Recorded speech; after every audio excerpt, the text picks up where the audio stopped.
Introduction. Feuerbach today. Feuerbach's philosophy reached the pinnacle of its fame and historical significance in the 40s of the 19th century and declined sharply in the same decade. He was one of the earliest of those 19th century thinkers who turned their back on the great metaphysical tradition of the West. Although dwarfed by the towering figures of Kierkegaard, Marx, and Nietzsche, Feuerbach in his own modest way is one of the founders of contemporary philosophical sensibility. The basic motives and elements of his thought, his opposition to idealism, metaphysics, philosophical system building, his humanism and naturalism have been absorbed by the pathos of contemporary European philosophy. At one time experienced as explosive and electrifying, these elements and motives seem to have lost their thrust. Feuerbach's thought, seen from the vantage point of today, contains only embryos capable of development. 1. Feuerbach's philosophy has been discussed almost exclusively within the context of the development of historical materialism. It has been read only as a chapter in the book called Karl Marx. The Feuerbachian phase of Marx had become an accepted fact long before the publication of Marx's early works in 1927 and 1932. Marx in his and Engels' Holy Family had celebrated Feuerbach as one in whom the destructive criticism in Germany had gone over to a perception of real man, and as one who had unveiled real secrets. Too contrasting with this acclamation, there came, in the theses on Feuerbach, Marx's rejection of Feuerbachian materialism as contemplative. It was natural to see his Feuerbachian period in the time that intervened between Marx's differing assessments. This assumption was reinforced by the following two passages from Engels' Ludwig Feuerbach and the end of classical German philosophy. Then came Feuerbach's Essence of Christianity. With one blow it pulverized the contradiction, in that without circumlocution it placed materialism on the throne again. The spell was broken, the system of Hegel was exploded and cast aside. One must himself have experienced the liberating effect of this book to get an idea of it. Enthusiasm was general, we all became at once Feuerbachians. The theses on Feuerbach, which were published for the first time in 1888 as an appendix to the work just quoted, are described by Engels as the first document in which is deposited the brilliant germ of the New World outlook. 3. Only after the publication of Marx's early writings has it become possible to resolve the question as to the nature and extent of Feuerbach's influence on Marx. Accordingly, the philosophy of Feuerbach has once again come into the limelight. But again, the interest it commands is determined not so much by its own independent significance as by its relevance to the question about the specificity of Marx's theory. The assumption that Marx went through a Feuerbachian phase has not gone unquestioned. The Parisian manuscripts, in which the influence of Feuerbach on Marx's critique of political economy and on his theory of man is decisive, have also been interpreted as determined more by Marx's critical appropriation of Hegel's phenomenology than by the contemplative anthropology of Feuerbach. In an article on the Parisian manuscripts, also published in 1932, Herbert Marcuse observed, "We know from the theses on Feuerbach that Marx draws a line of demarcation between himself and Feuerbach through the concept of human practice. On the other hand, he thereby, more precisely through the concept of labor, turns back to Hegel over across Feuerbach. The matter is therefore more complex than simply a straight line development from Feuerbach to Marx subsequent upon a renunciation of Hegel. What happens is rather that Marx at the origins of his revolutionary theory once again appropriates, on a transformed basis, the decisive achievements of Hegel. For according to Heinrich Popitz, the actual extent of Feuerbach's influence on Marx has been overrated, because Marx, notwithstanding his high estimation of Feuerbach in the Parisian manuscripts, had already drifted away from Feuerbach and had resumed a direct discourse with Hegel. But even for the earlier period, the influence of Feuerbach is limited. 5. In recent years, Louis Althusser has advanced the thesis that there is no continuity from the young Marx to the mature Marx.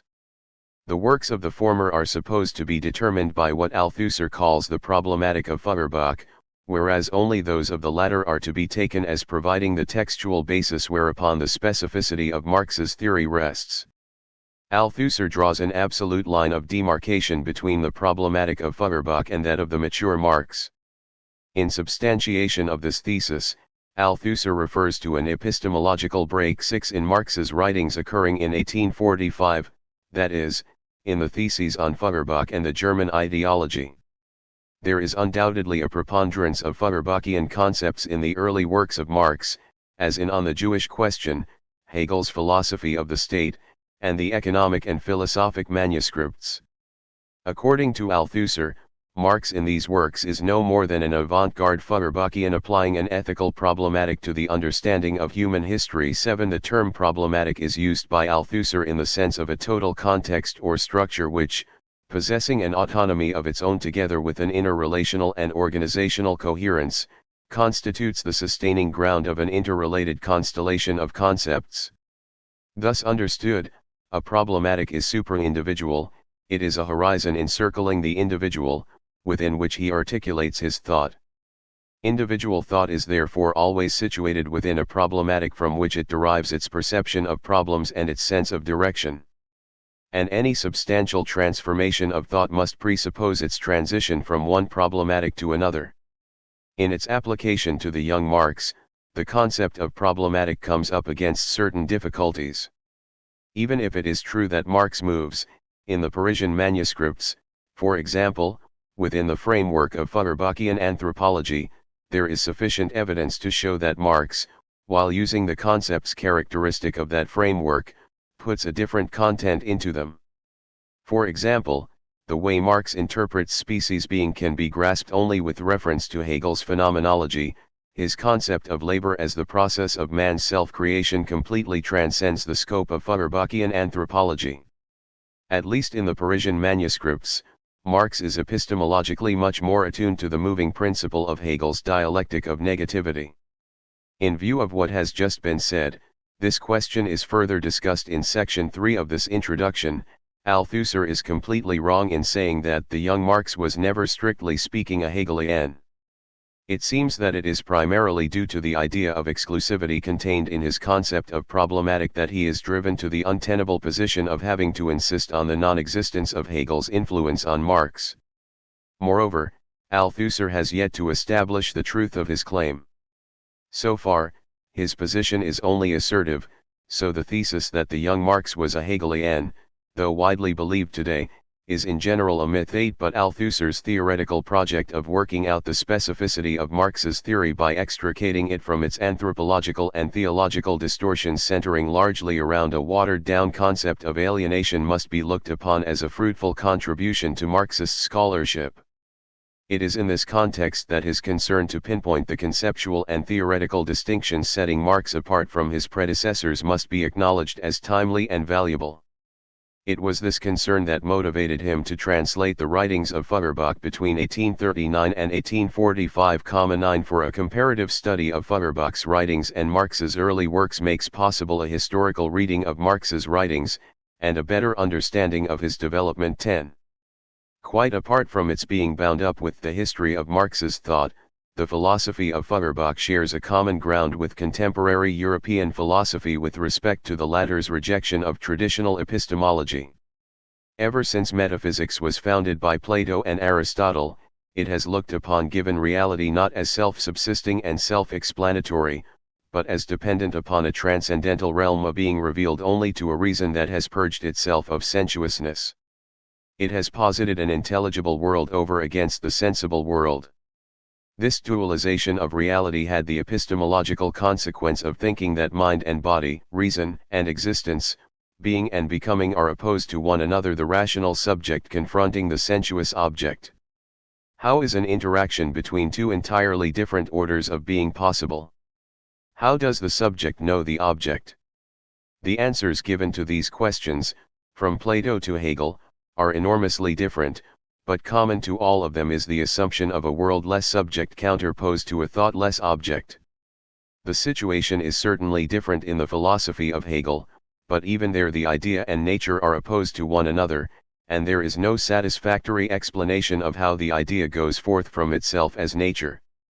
In Martin Heidegger's Daseinsanalytik the traditional subject-object dichotomy is overcome through his understanding of man, Dasein, As being in the world 11, the question of traditional epistemology, how does the knowing subject move out of its inner sphere into another and external sphere of the object, is a secondary question, because it must presuppose the fact that the subject is there, exists.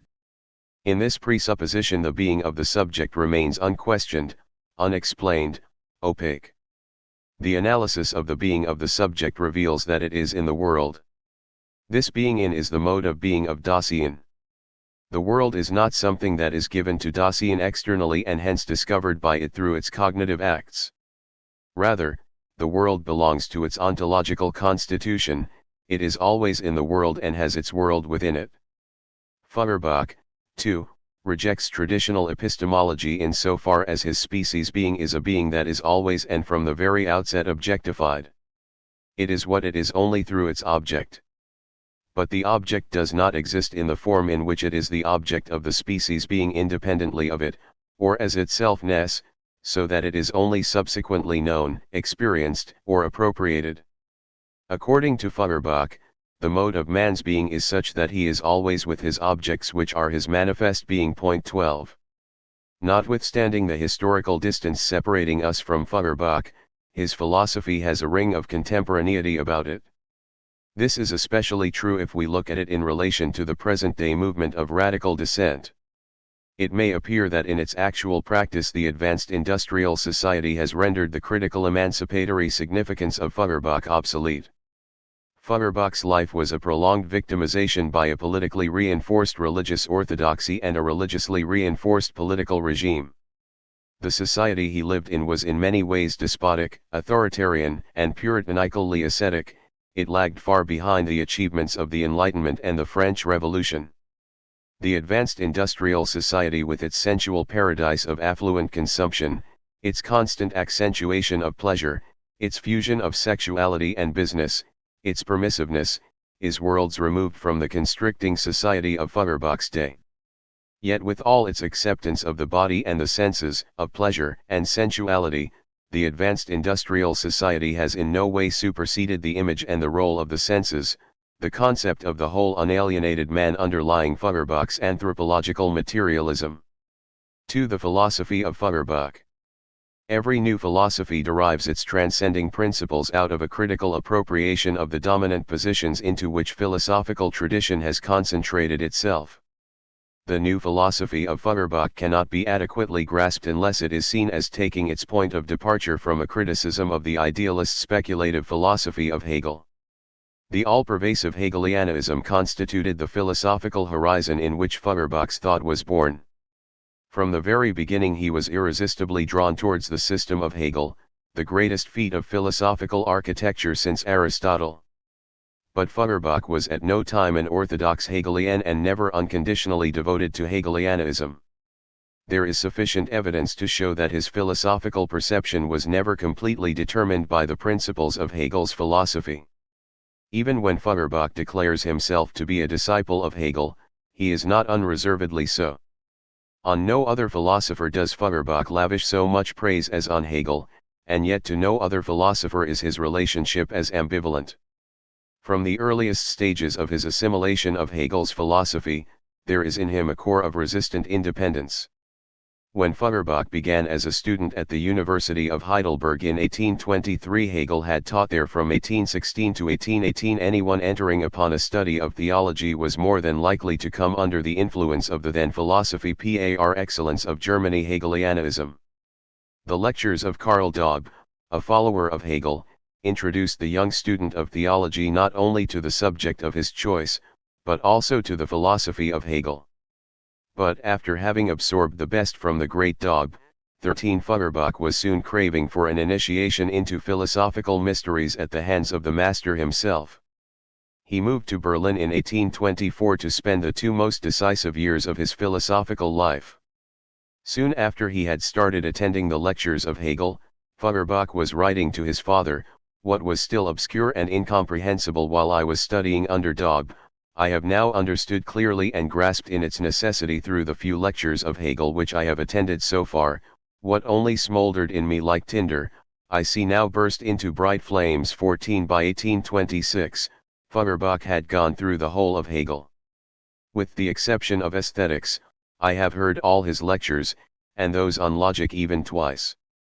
15. Feuerbach's interest in Hegel's logic must be particularly noted since, as we shall see later, his final break with the sovereign of German philosophy documented in 1839 through his Towards a Critique of Hegel's Philosophy would derive its justification from a criticism of the Hegelian logic.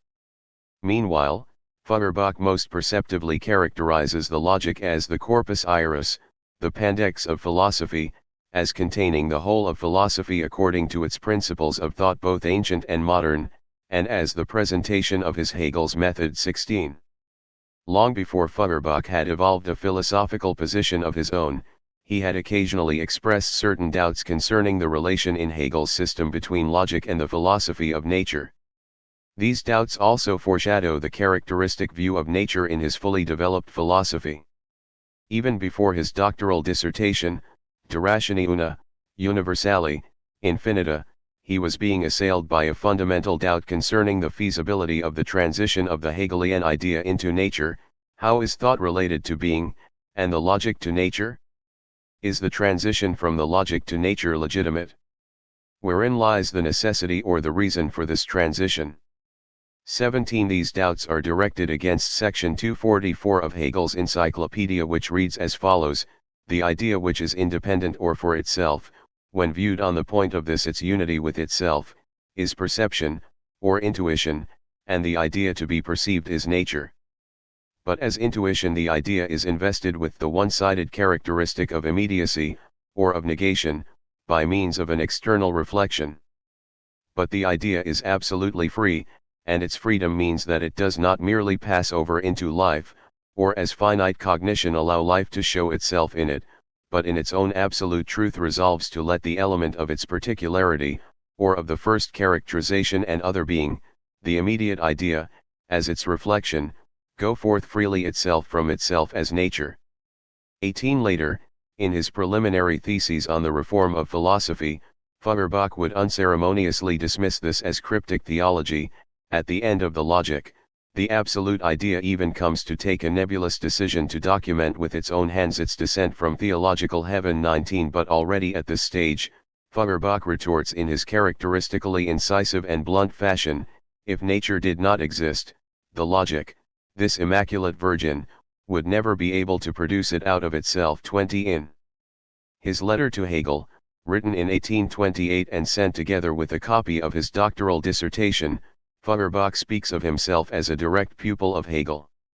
The young disciple assures the master that his dissertation lives and has its being in the speculative spirit, that it was the product of a study which was sustained by a free, living, and essential, as opposed to formal, appropriation and absorption of those ideas and concepts which form the content of both your works and oral discourse, that it bears the traces of the kind of philosophizing which could be termed as the realization and worldly becoming of the idea, the ensarkosis or incarnation of pure logos.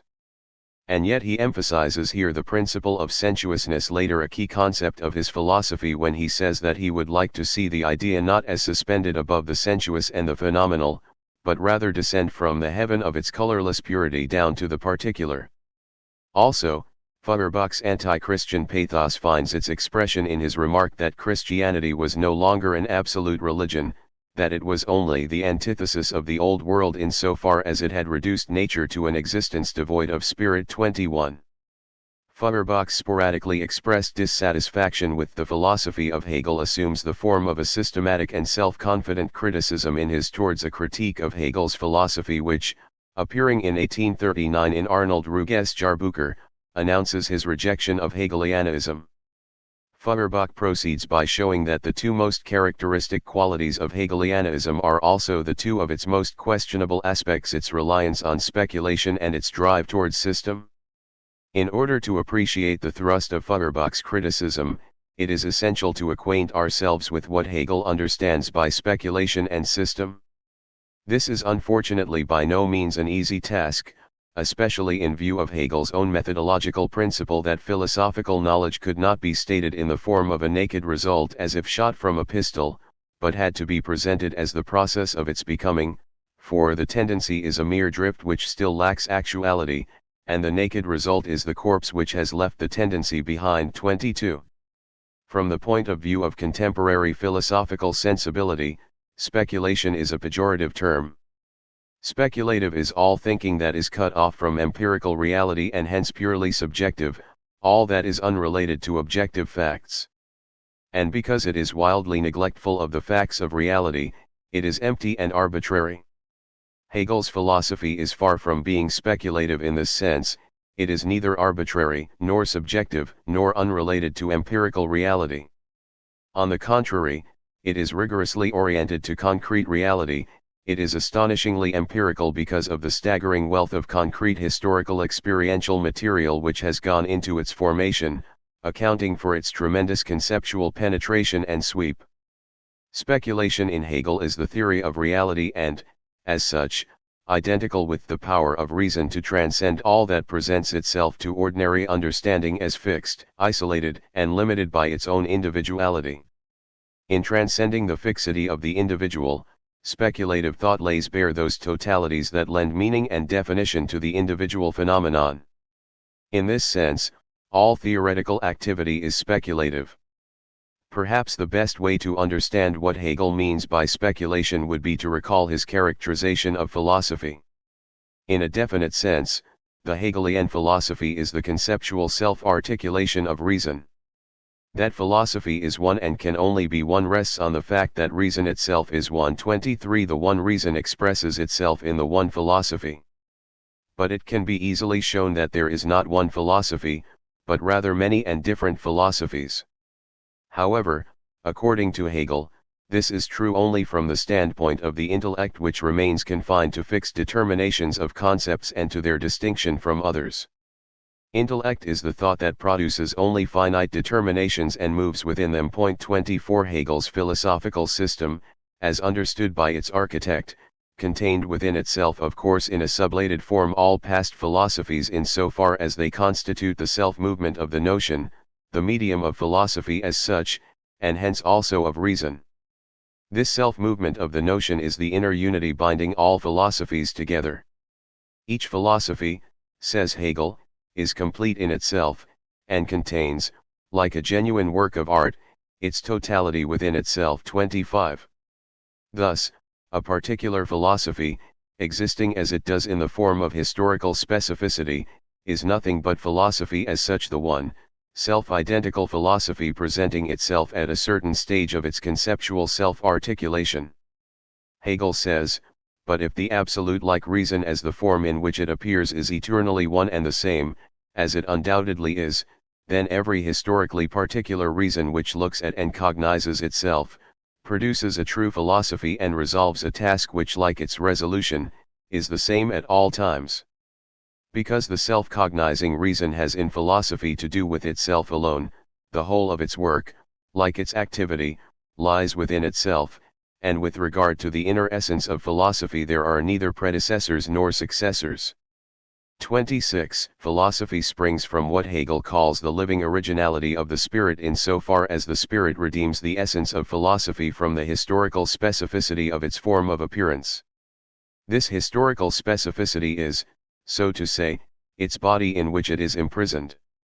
In the process of its formation, philosophy, that is, the form in which the absolute appears, is severed from the absolute precisely because it has taken a fixed phenomenal form. The exertion of the notion consists in liquefying the congealed form of the system whereby the living movement of the absolute and of the notion is restored. The hiatus between the historically congealed form of a system and the life of the absolute is designated by Hegel as the dichotomy. 27. From whence the need for philosophy arises. Only by stepping out from its phenomenal form, that is, from a particular system of philosophy, does reason re-establish its rapport with the absolute. The only interest of reason is to overcome the dichotomy between the absolute and the totality of limitations, that is, a specific system of philosophy. For reason, says Hegel, which finds consciousness imprisoned in the particular, becomes philosophical speculation only in so far as it elevates itself to itself and entrusts itself to itself and to the absolute, Its object 28. The Hegelian speculation is thus the theoretical activity of reason in terms of which the absolute realizes its self-identity in the multiplicity of its phenomenal manifestations. The absolute is the subject par excellence of Hegel's philosophy. It is the principle of identity underlying all phenomenal historical multiplicity, and philosophy is the comprehension of its movement of self-realizing self-presentation.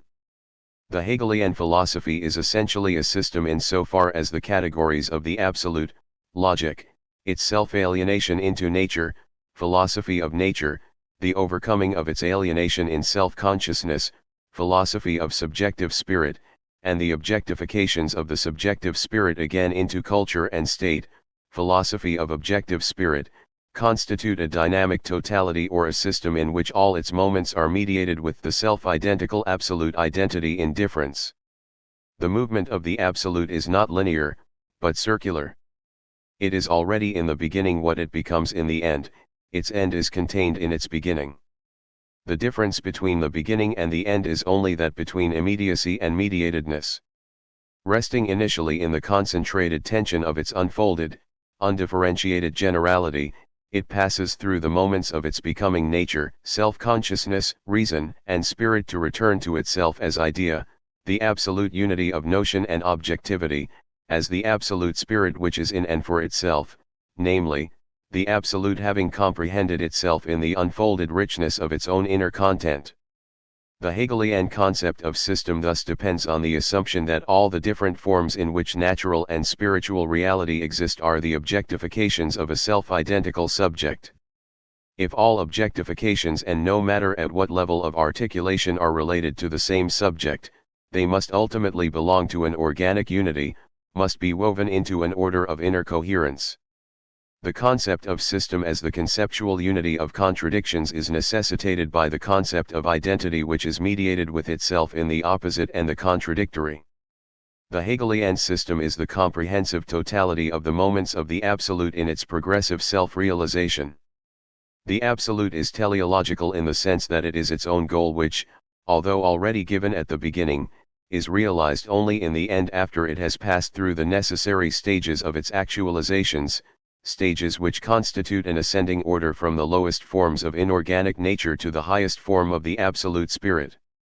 The Hegelian philosophy is the odyssey of the absolute. It is the presentation of the process of the absolute self-realization. All reality natural, human, and intellectual is seen by Hegel in relation to the absolute, it is for the sake of the absolute. According to Feuerbach, Hegel's system knows only subordination and succession, coordination and coexistence are unknown to it. 29 The process of the self-unfolding of the absolute goes through a series of successive stages where the earlier stage is incorporated into the following one, thus losing its independence and autonomy, its intrinsic reality becomes subordinated to the higher reality of the succeeding stage. The forms of reality are integrated into the hierarchy of the manifestations of the absolute, so that their own existence acquires the character of for the sake of. It is in this sense that Feuerbach criticizes Hegel's method as having its basis in exclusive time, that is, in an exclusively onward movement that never returns to the moments it has passed through. The Hegelian method is therefore a stranger to what Feuerbach calls the tolerance of space, because space allows all things to coexist without the right of one thing to exist infringed upon by another.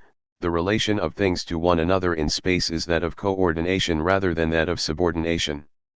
It is precisely the right of the phenomena of reality to maintain their intrinsic autonomy which Feuerbach is most concerned to establish, and which goes by the board in the Hegelian totality.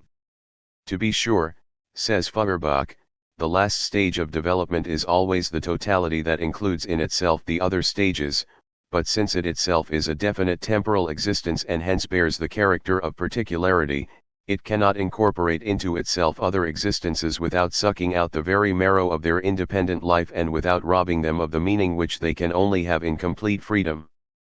In contrast to the philosophy of Hegel, nature accords a different treatment to things insofar as it combines the monarchical tendency of time with the liberalism of space.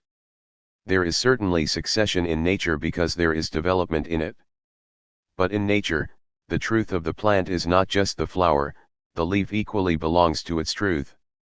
Hence the observation of Feuerbach, the stages in the development of nature have therefore by no means only a historical meaning. They are indeed moments, but moments of a simultaneous totality of nature and not of a particular and individual totality which itself would only be a moment of the universe, that is, of the totality of nature. The Hegelian philosophy, Feuerbach argues, is itself a phenomenon belonging to the world and must therefore reconcile itself to the modest status of being just one particular, empirical, that is, empirically given philosophy. This is not to belittle its overwhelming greatness and significance. Feuerbach is only too willing to acknowledge that the philosophy of Hegel is distinguished from all previous philosophies by its rigorous scientific character, universality, and incontestable richness of thought. Or, Hegel is the most accomplished philosophical artist, and his presentations, at least in part, are unsurpassed models of scientific art sense and, due to their rigor, veritable means for the education and discipline of the spirit. But it cannot be the absolute reality of the idea of philosophy. As a particular expression of human mind, it cannot be its absolute expression. Being a phenomenon of this world, it is limited by the laws of this world. Whatever enters into time and space must also subordinate itself to the laws of time and space. The God of limitation stands guard at the entrance to the world. Self-limitation is the condition of entry. Whatever becomes real, becomes so only as something determined. The incarnation of the species with all its plenitude into one individuality would be an absolute miracle, a violent suspension of all the laws and principles of reality. It would indeed be the end of the world. But apart from the general principle applied above, there are, Feuerbach argues, other considerations that make it impossible for Hegelianism to claim the status of absolute philosophy. For one thing, it came into being at a particular point of time, that is, in a particular historical context defined by the tradition of philosophy or by the definite level of thought at which mankind then stood. As Feuerbach says, every philosophy originates, as a manifestation of its time. Its origin presupposes its historical time. Anything that must presuppose something else for its existence cannot claim to be absolute. But there is another sense in which the Hegelian philosophy claims to begin without any presupposition whatsoever. It proceeds from pure being. In other words, it claims to start from the beginning, as such, because being is no particular point of departure, but absolute beginning in so far as it is the condition of all particular starting points. Thus, Hegelian philosophy starts from that which is itself the beginning. Feuerbach seeks to demolish this claim by first showing that the notion of making an absolute beginning in philosophy is itself determined by the tradition of metaphysical philosophy which, since Plato and Aristotle, has always sought to establish a first principle as the point of departure to cognize reality in its truth. It is, therefore, easy to see that in claiming to begin with no presuppositions whatsoever, that is, to make an absolute beginning, Hegel is in fact bound to the old question as to the first principle of philosophy, thus documenting the limitedness of his philosophy by the tradition of philosophy. Even the necessity in Hegel that self-presenting thought essentially constitutes a system, is determined by the need in philosophical tradition to systematize knowledge and reality, a tradition essentially interested in formal system rather than in reality. Secondly, Feuerbach argues that Hegelian logic does not begin with real being, but only with the notion of being.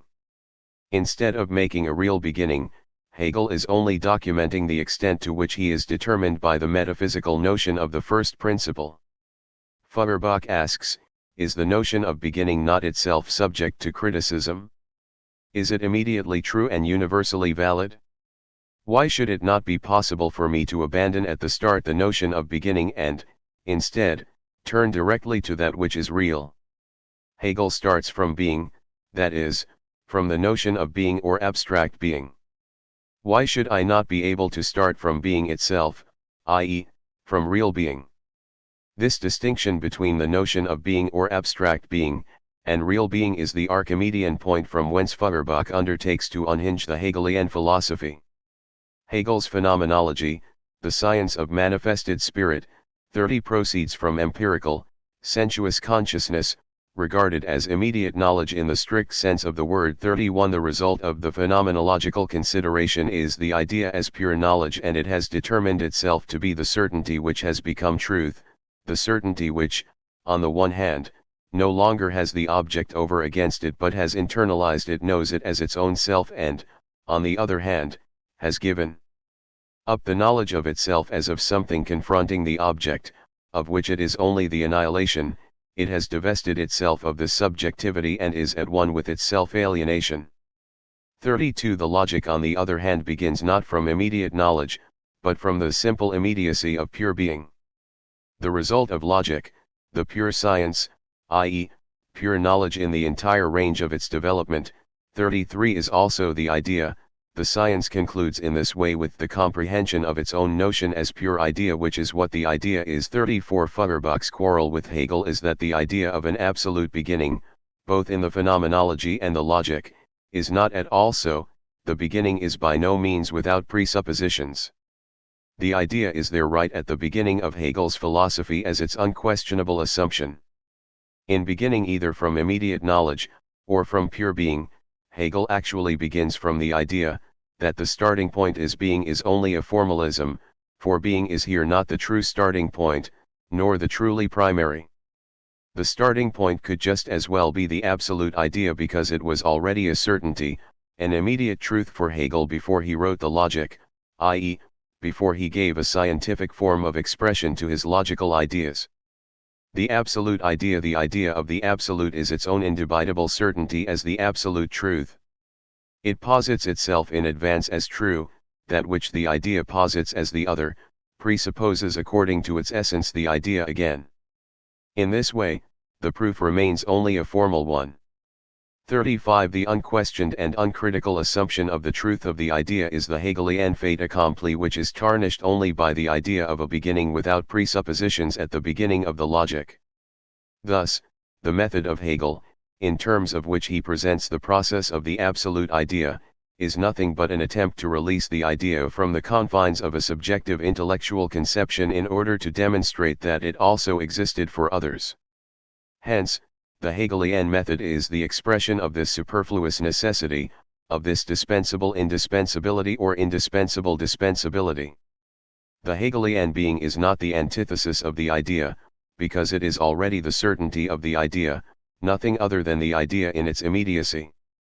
The idea does not demonstrate its truth through a real other. If being is itself the idea, the antithesis is only a formal one. Being in the sense of Hegel's logic directly contradicts being in the sense of the intellect's empirical and concrete perception. According to Feuerbach, the logical being is arrived at only in terms of an immediate break with real perception. This involves not only a criticism of Hegel, but of the whole of modern philosophy from Descartes and Spinoza onward, which is accused by Feuerbach of making an unmediated break with sensuous perception and of its immediate taking itself for granted. To make use of a later formulation of Feuerbach, philosophy must begin not with itself but with non-philosophy. According to Feuerbach, thought must take into account its other. The other of thought is sensuous reality existing as this being, as he sees it. For example, in the first chapter of his Phenomenology, Hegel does not refute the here that forms the object of sensuous consciousness, that is, an object for us as distinct from pure thought. He only refutes the logical here, the logical now. He refutes the idea of this being. The phenomenology and the logic begin not with the other being of thought, but with the idea of the other being of thought. In so far as Hegel takes the object of his philosophy, the absolute, for granted, his philosophy is concerned only with the form in which the absolute presents itself. Hegel does not establish the content of his philosophy in a critical and genetical way. Feuerbach advances his genetico-critical method as against the speculative method of Hegel, for which all contradiction belongs only to the form of the absolute, which is posited according to Feuerbach uncritically as identical with itself. The genetico-critical method does not dogmatically demonstrate or dogmatically assume an object, but examines its origin, questions whether an object is a real object, only an idea, or just a psychological phenomenon. The absolute philosophy, according to the analogy taken by Feuerbach, is comparable to the theological view of nature which regards comets or other strange phenomena as immediately the workings of God, whereas the genetico-critical method is akin to that of the natural scientific view of the nature and behavior of phenomena, for example, that the gallnut is produced by the sting of an insect rather than by a devil. To further illustrate the genetico-critical method, Feuerbach takes the concept of nothingness as an example, a concept that arises only where this method is lacking.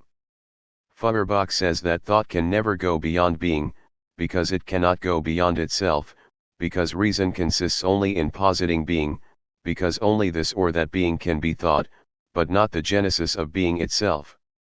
Being has no beginning, it is just simply there.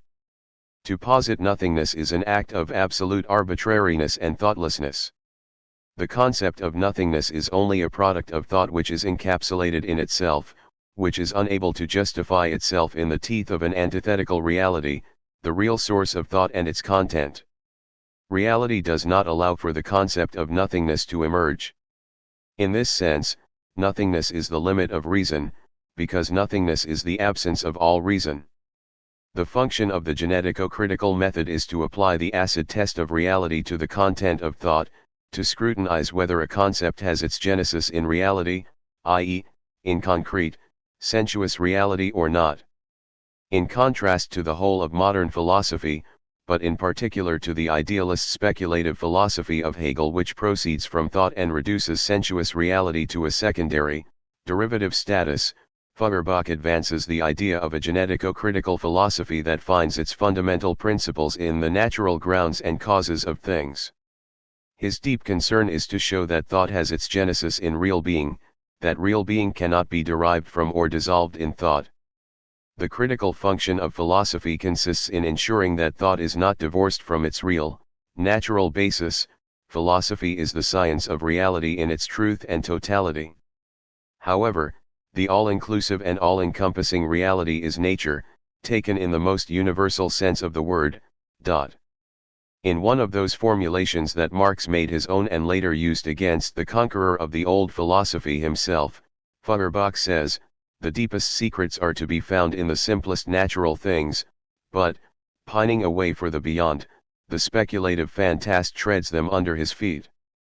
What Feuerbach sets out to achieve in Towards a Critique of Hegel's philosophy is the emancipation of nature from its idealist transcendent subjugation, and together with this its restoration to an autonomous, primary reality.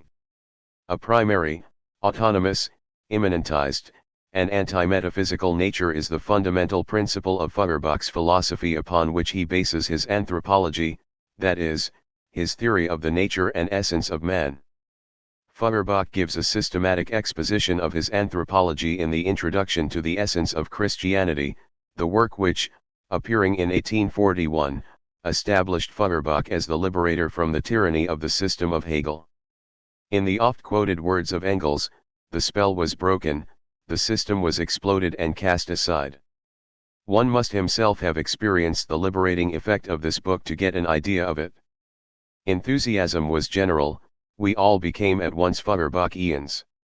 36. The reason behind this conversion to Feuerbach's philosophy is, of course, the reunion it proclaimed of a nature released from its confinement to a dark, inferior, truthless order of reality to be overcome and transcended by an antithetical reason, and man as a being of plenitude capable of pouring himself into the infinite richness of religion, art, and philosophy.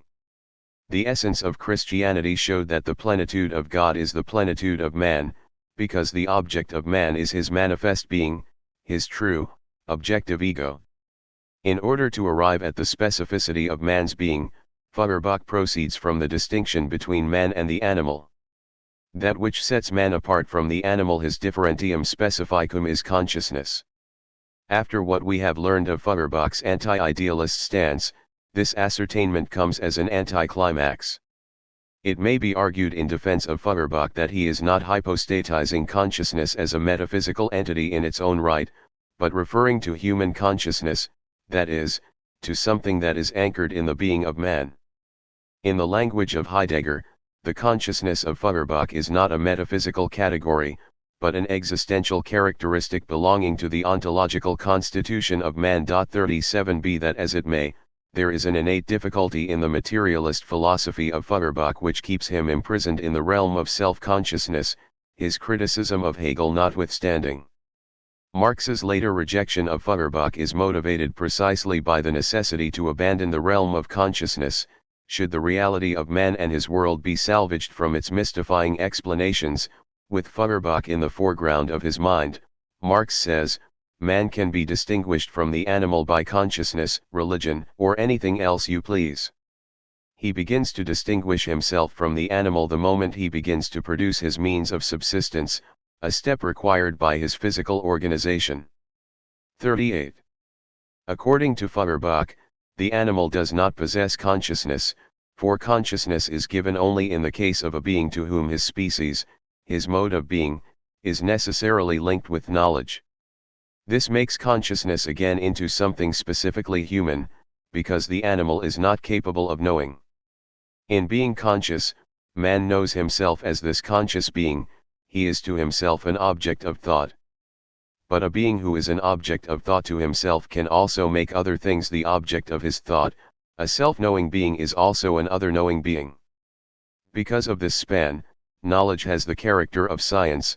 Science is the consciousness of species. The consciousness of man, that is, consciousness in the strict sense of the word, is not finite or limited. A caterpillar, for example, is confined to the world of a caterpillar.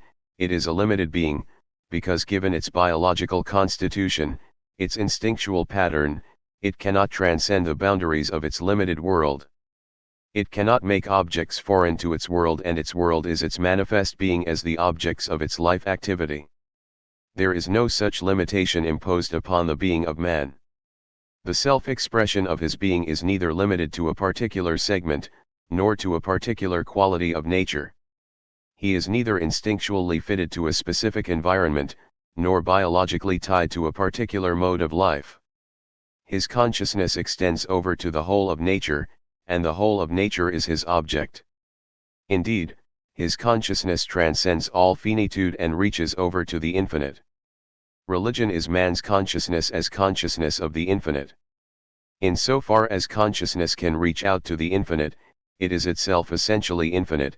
The consciousness of the finite is nothing else than the consciousness of the infinity of the consciousness.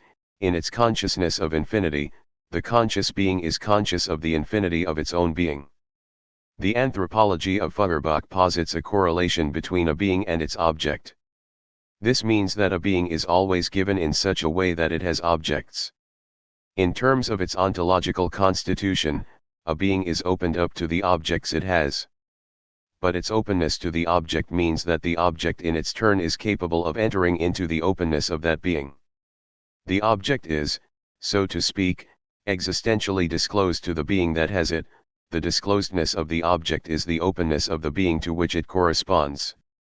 In this sense, the object is expressive of what a being essentially is.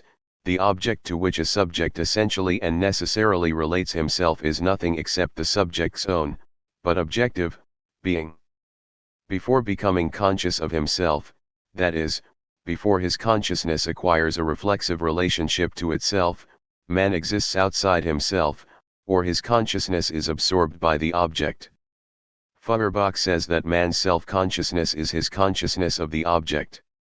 One knows the man by the object which reflects his being. The object lets his being appear to you. The object is his manifest being, his true, objective ego. This is true not only of intellectual but also of sensuous objects.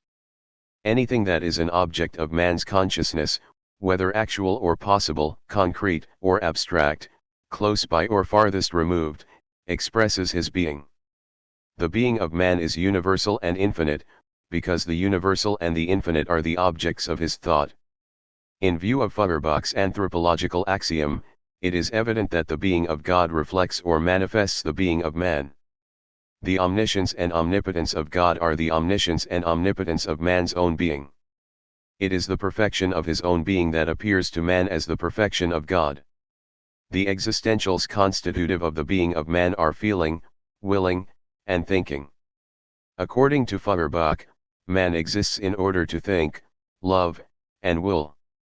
These activities are ends in themselves. As such, they are perfections, because everything that exists for its own sake is perfect. But insofar as these perfections belong to the being of man, he too is a perfect being, conscious of his own universality and infinity.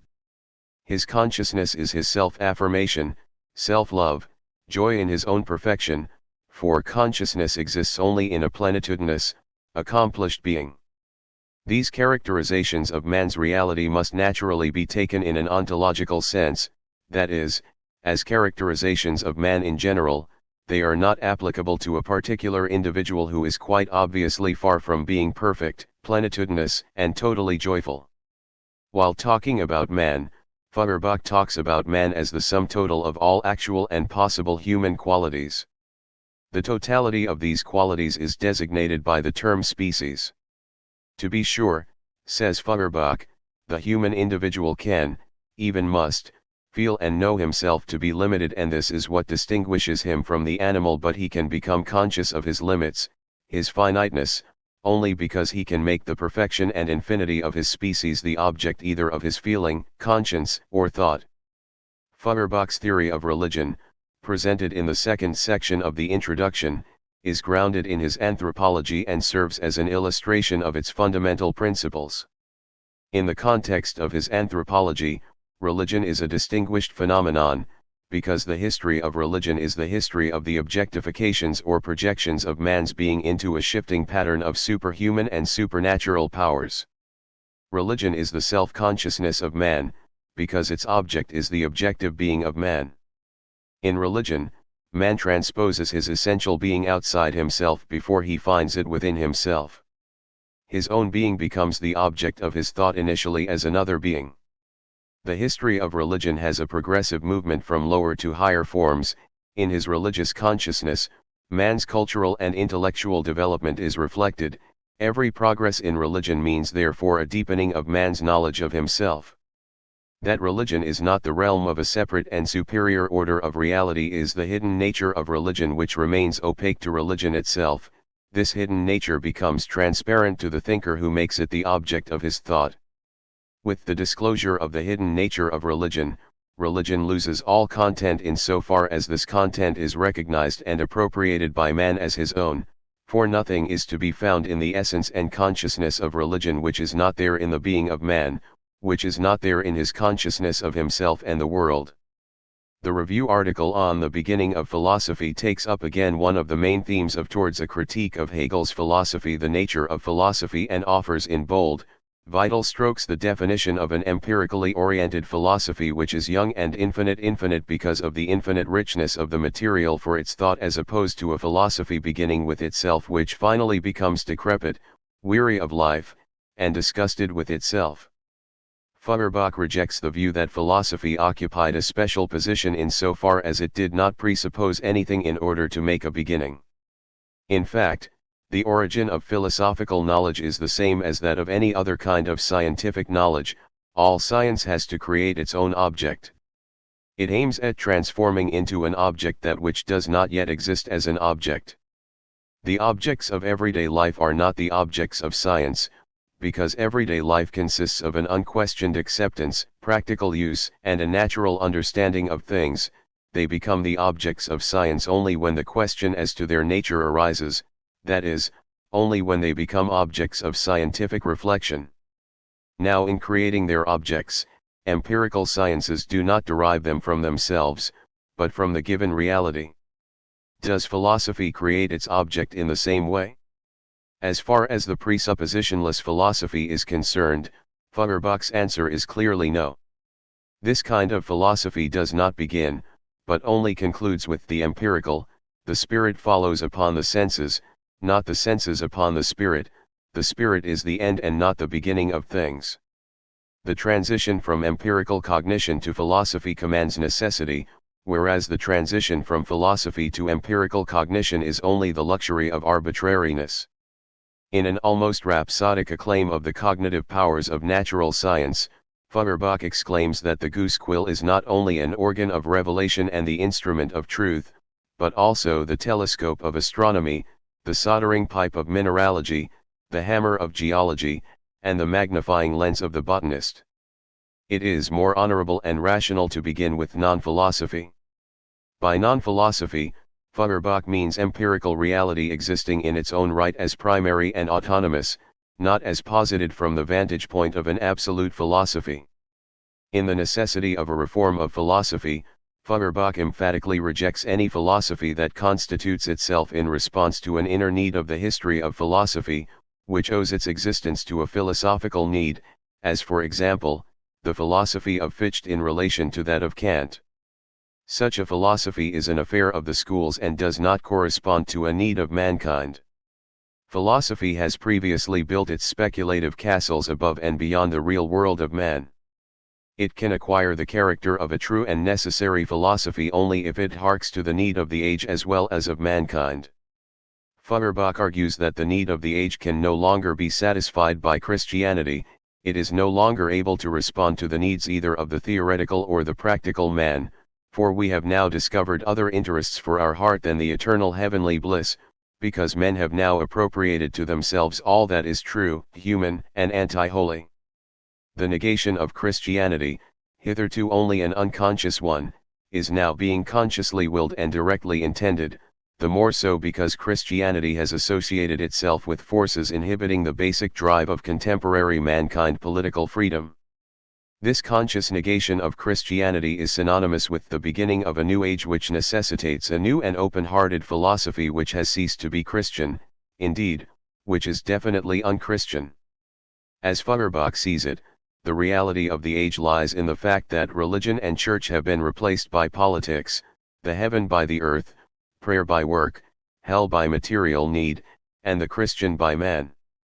But if in practice, the Christian has been replaced by man, then this must also have the theoretical consequence of putting man in the place of the divine. If the basic drive of contemporary mankind is political freedom, then this new religion must have its highest point of reference in man. The ultimate ground for transforming politics into religion is atheism, that is, the renunciation of a God who is other than man. Strange as it may sound, atheism alone is the real basis of state. If atheism is the self-assertion of the man who has appropriated God to himself, then the true state is the unlimited, infinite, true, perfect, divine man. It is primarily the state in which man emerges as man. The state is man who relates himself to himself, the self-determining, the absolute man. The works of Feuerbach that we have discussed so far convey a sense of urgency about his thought which is characteristic of those who, deeply dissatisfied with outrageous conditions in the area of their concern, have a truth to proclaim. In the case of Feuerbach, the area of concern is German society as a whole, which still lagged behind the new reality created by the French Revolution. Feuerbach's own life was a prolonged victimization by a politically reinforced religious orthodoxy and a religiously reinforced political regime bent on crushing all criticism and free speech. Feuerbach believed that the degradation of man was a direct consequence of subordinating man, of deriving the purpose of his life, from a higher order of transcendent reality, the divine being of theology and the absolute of the Hegelian philosophy. The positing of such an order meant the emptying of the very being and essence of man and their alienation to that order. All the sense of urgency in Feuerbach's philosophy comes from a realization of the necessity to restore to man his own alienated being and essence. Feuerbach's atheism, his denial of God, is the denial of the negation of man. This sense of urgency is keenest in Feuerbach's preliminary theses on the reform of philosophy and gives this work the character of a manifesto. The staccato effluxes of their aphoristic form certainly lend them concentrated power, surety of direction, and poignancy of intellectual penetration, but the aphoristic form also undermines their philosophical quality by obstructing a more elaborate and sustained argument. They lack a stringent epistemology and methodology to establish and substantiate Feuerbach's apérisis and insights. The grand philosophical tradition, celebrating its triumphs of methodological rigor and conceptual precision in Kant and Hegel, sinks in Feuerbach to conceptual primitivity. Karl Lowit says, with Feuerbach begins a new epoch of philosophical thinking which is outside the tradition.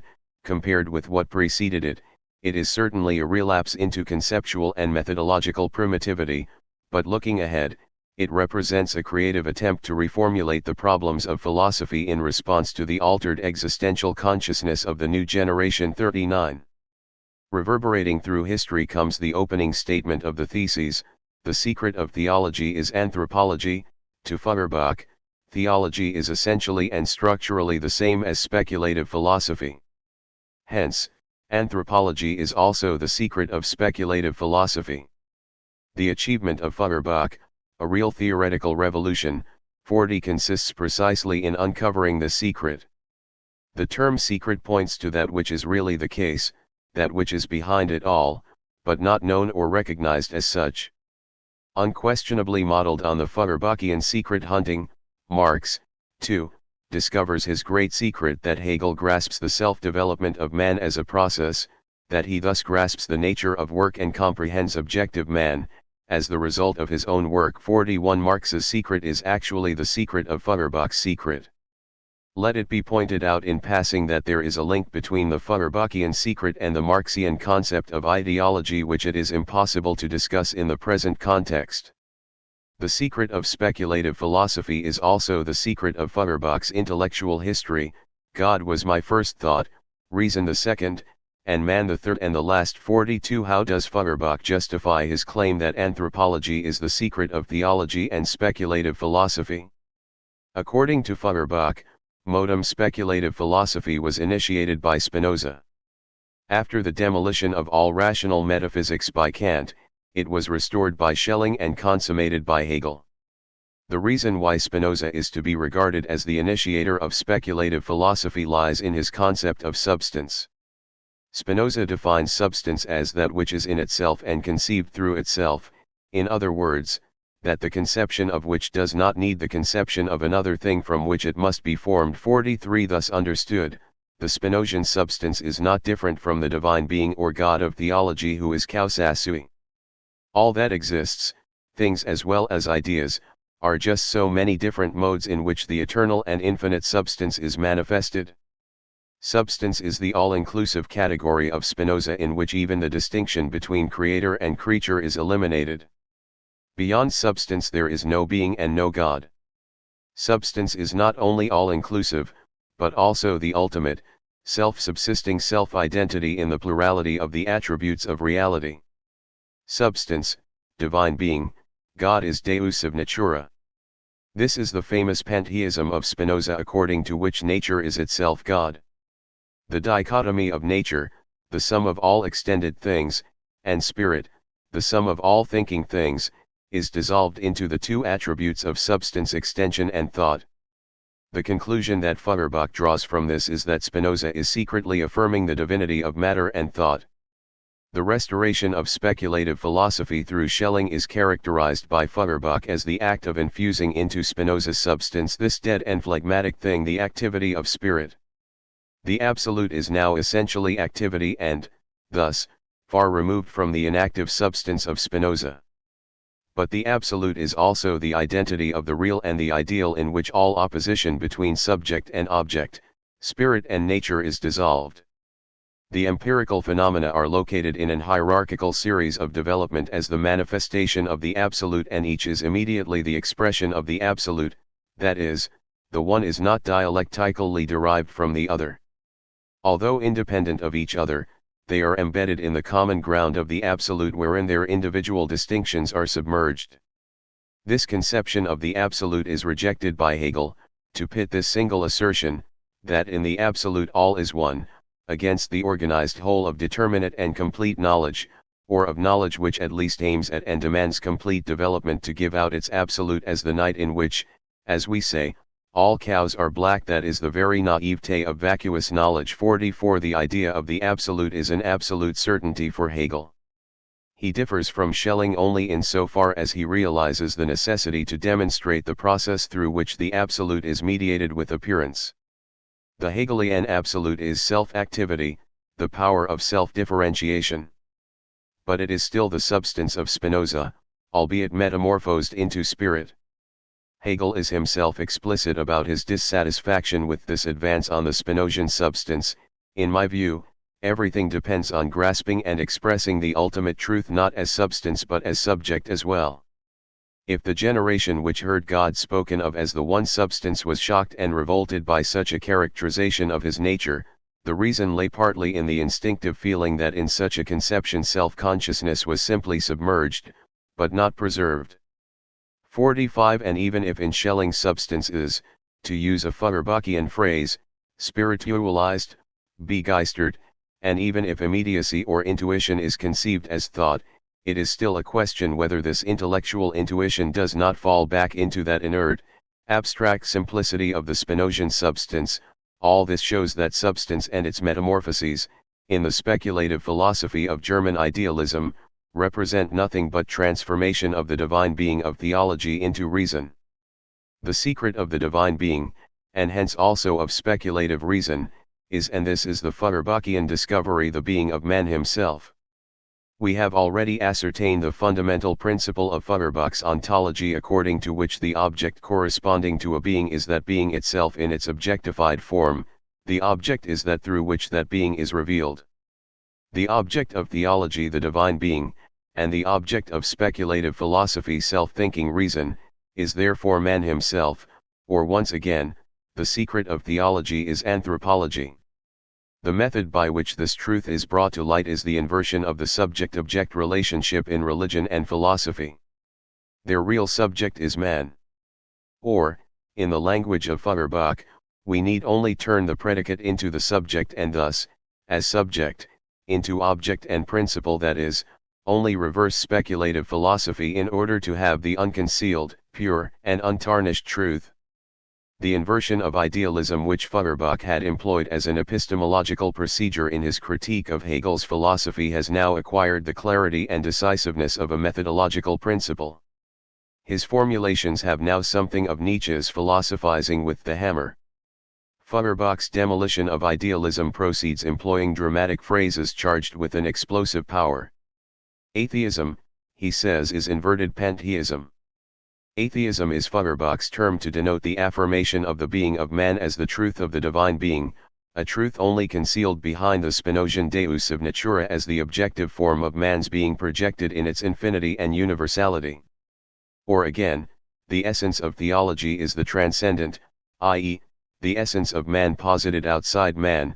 The essence of Hegel's logic is transcendent thought, i.e., the thought of man posited outside man. On this account, metaphysics can now be exposed as esoteric psychology. Metaphysics arrives at its categories through abstraction from reality only to interpret reality as the predicate of its abstract categories. Metaphysics is the subjectivization of reality and its presentation now as a subject with its own inner development and activity.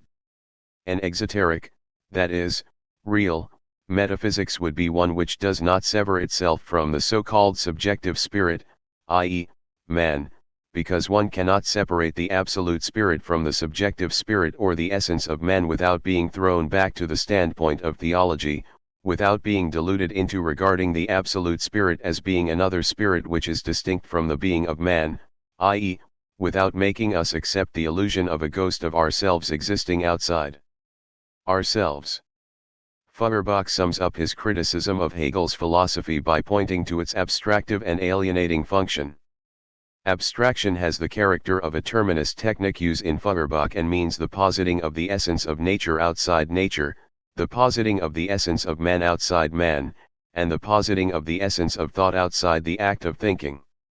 Guilty of abstraction in this sense, it has alienated man from himself, that is, it has surrendered up to a being abstracted from man that which is man's own real and concrete being. A new philosophy that will take into account the reality of man must be the total negation of speculative philosophy. It can only be derived from the negation of Hegelian philosophy as the culmination of the idealist speculative philosophical tradition. The new philosophy is akin to art, which is born out of the feeling that the life of this world is the true life. It is rooted, like art, in the decisive consciousness that the human is the divine and the finite the infinite. A return to the human and the finite will be the source of a new poetry and of a new philosophy, because belief in the beyond is an absolutely unpoetical belief. It is also unphilosophical from the standpoint of a philosophy that corrects the inverted course of the speculative philosophy from the ideal to the real, that is, which constitutes itself in the transition from the ideal to the real. Insofar as it is attuned to the real, the new philosophy has become practical philosophy. Feuerbach does not develop his concept of practice. It remains only an embryo capable of development. Nevertheless, he conceives the role of philosophy as a critical emancipatory thought which must generate a new practice directed towards overcoming the discrepancy between the infinite richness of man's being as the secret subject of religion and philosophy, and the misery of the concrete socio-political existence of man. As Feuerbach says elsewhere, the task of philosophy is to open its eyes to human misery. 46 That such a concept of practice is profoundly inadequate was shown later by Marx. But in any case, Feuerbach's concept of philosophy is worlds removed from an academic philosophy devoted to knowledge as a problem internal to the tradition of philosophy. It is a philosophy of existential involvement and commitment. Its immediate task is to begin with its antithesis, with that which it had hitherto left outside. The philosopher must take into the text of philosophy that aspect of man which does not philosophize, but is rather opposed to philosophy and abstract thinking, or in other words, that which in Hegel has been reduced to a mere footnote. The antithesis of philosophy, or what Feuerbach calls non-philosophy, is that which is distinguished from thought, which is unphilosophical. It is the absolutely anti-scholastic principle of sensualism. Feuerbach's new philosophy can be designated by a number of different names, but they are all identical in their import. It is realism insofar as its object is the real as the real core of the ideal. It is naturalism insofar as nature, the immanent, autonomous nature, is the real substratum of all the predicates of the subject of theology and philosophy. It is materialism insofar as the terms nature and matter are interchangeable, and, finally, it is sensualism insofar as nature or matter is essentially sensuous. The new philosophy is the unity of head and heart, or of thought and sense perception. Feuerbach is most eloquent when talking about the senses. The sense is the need of the heart, which in its turn is the source of suffering, finiteness, needs, and sensualism. Or, perception is the principle of life. Perception gives being that is immediately identical with existence. Even if they lack the precision of philosophical epistemological terms, head and heart eminently express the whole humanist emancipatory pathos of Feuerbach. The heart makes revolutions, the head reforms, the head brings things into existence, the heart sets them in motion. The characterization of the heart reaches dithyrambic ecstasy as the positively anti-theological principle, as the unbelieving, atheistic principle in man. It believes in nothing except itself. It believes only in the unshakable, divine, and absolute reality of its own being. The new philosophy which has declared man to be divine, the new philosophy as anthropotheism, is the heart raised to intellect and speaks through the head in terms of the intellect only what the heart speaks in its own way. In its return to nature, and to man as a natural being, the new philosophy is the naturalization of the knowledge about man and his world. This naturalization is the grounding of all science in nature. A doctrine remains a hypothesis so long as it has not found its natural basis. An immanent nature as the ground of man's being and of his world, nature as the inorganic body of man, is the most decisive concept of Feuerbach's philosophy.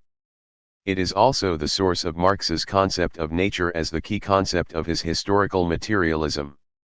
The Principles of the Philosophy of the Future is a continuation of the preliminary theses, but contains again within the limitations of an aphoristic form of philosophizing a much more substantiated and closely argued account of Feuerbach's philosophy.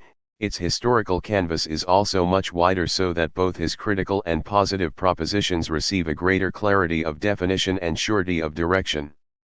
We shall combine our discussion of this work with an attempt to integrate all the elements of Feuerbach's philosophy that we have considered so far into a more systematic view. The fundamental concern of Feuerbach is to inaugurate a new philosophy which joyfully and consciously recognizes the truth of sensuousness. The condition for the possibility of such a philosophy is the refutation of the speculative standpoint which, proceeding as it does from the primacy of thought, ascribes to the sensuous only a secondary and derivative ontological status. The refutation of speculative philosophy is the refutation of speculative consciousness, which sees the truth of the real not in the real itself but in the ideal. Feuerbach asks from the vantage point of his genetico-critical method the following question: how is it possible to posit the ideal as an autonomous and self-subsisting order of reality? As we have already seen, the ideal has its genesis in religious consciousness. It is the philosophical metamorphosis of what religion regards as divine being. But again, wherein lies the genesis of the divine being?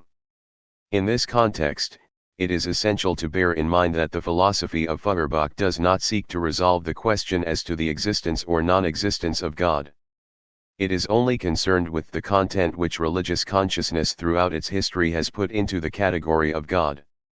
In other words, Feuerbach's criticism addresses itself to the historical forms in which religious consciousness has articulated its conceptions of the divine being.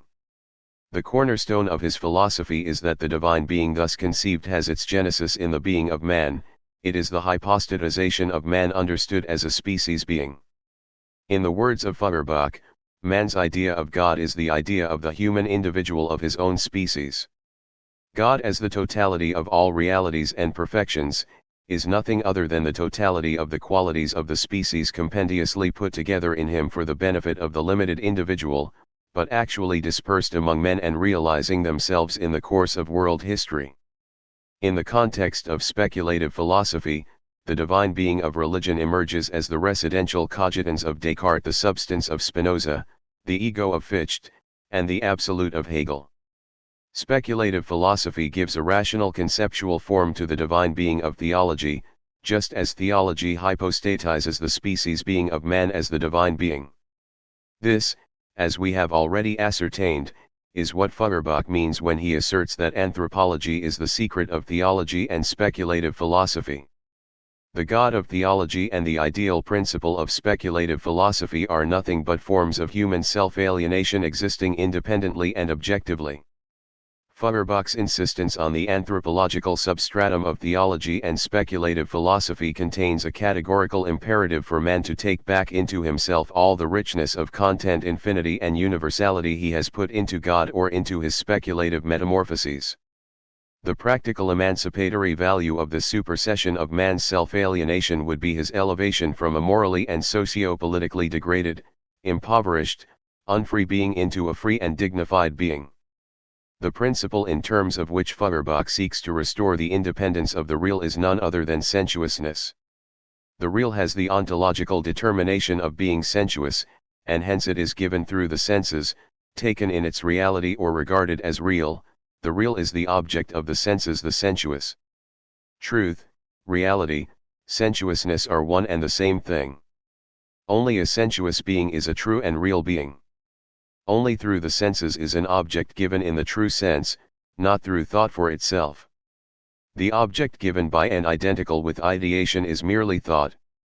Now, if the object is sensuous and given through the senses, the perceiving subject cannot be exclusively active vis-a-vis a passively existing reality. In other words, the active and world-positing subject of speculative philosophy is also passive insofar as it is acted upon by sensuous reality. Not only does the ego posit the world, but is also posited by the world. This is the very core of Feuerbach's theoretical revolution, that it destroys the basis of speculative epistemology which proceeds from a world-less subject as thought confronting a thoughtless world. The subject of Feuerbach, insofar as sensuousness belongs to its essential ontological constitution, is from the very outset filled with the world, just as the world in its turn is the world of and for the subject. Thus, nature in Feuerbach's philosophy is the object of man. He is ontologically dependent on her, that is, he needs her in order to exist and realize himself. Only in this sense, that is, only as the absolute condition of man's self-objectification, the realization of himself as a species being in the medium of an independently existing nature, does nature occupy a place in Feuerbach's philosophy. It has nothing to do with the metaphysical question as to what nature is in itself. Feuerbach's principle of sensuousness plays a decisive role not only in establishing the primacy and independence of sensuous reality, but also in grounding the being of man in a human social relationship.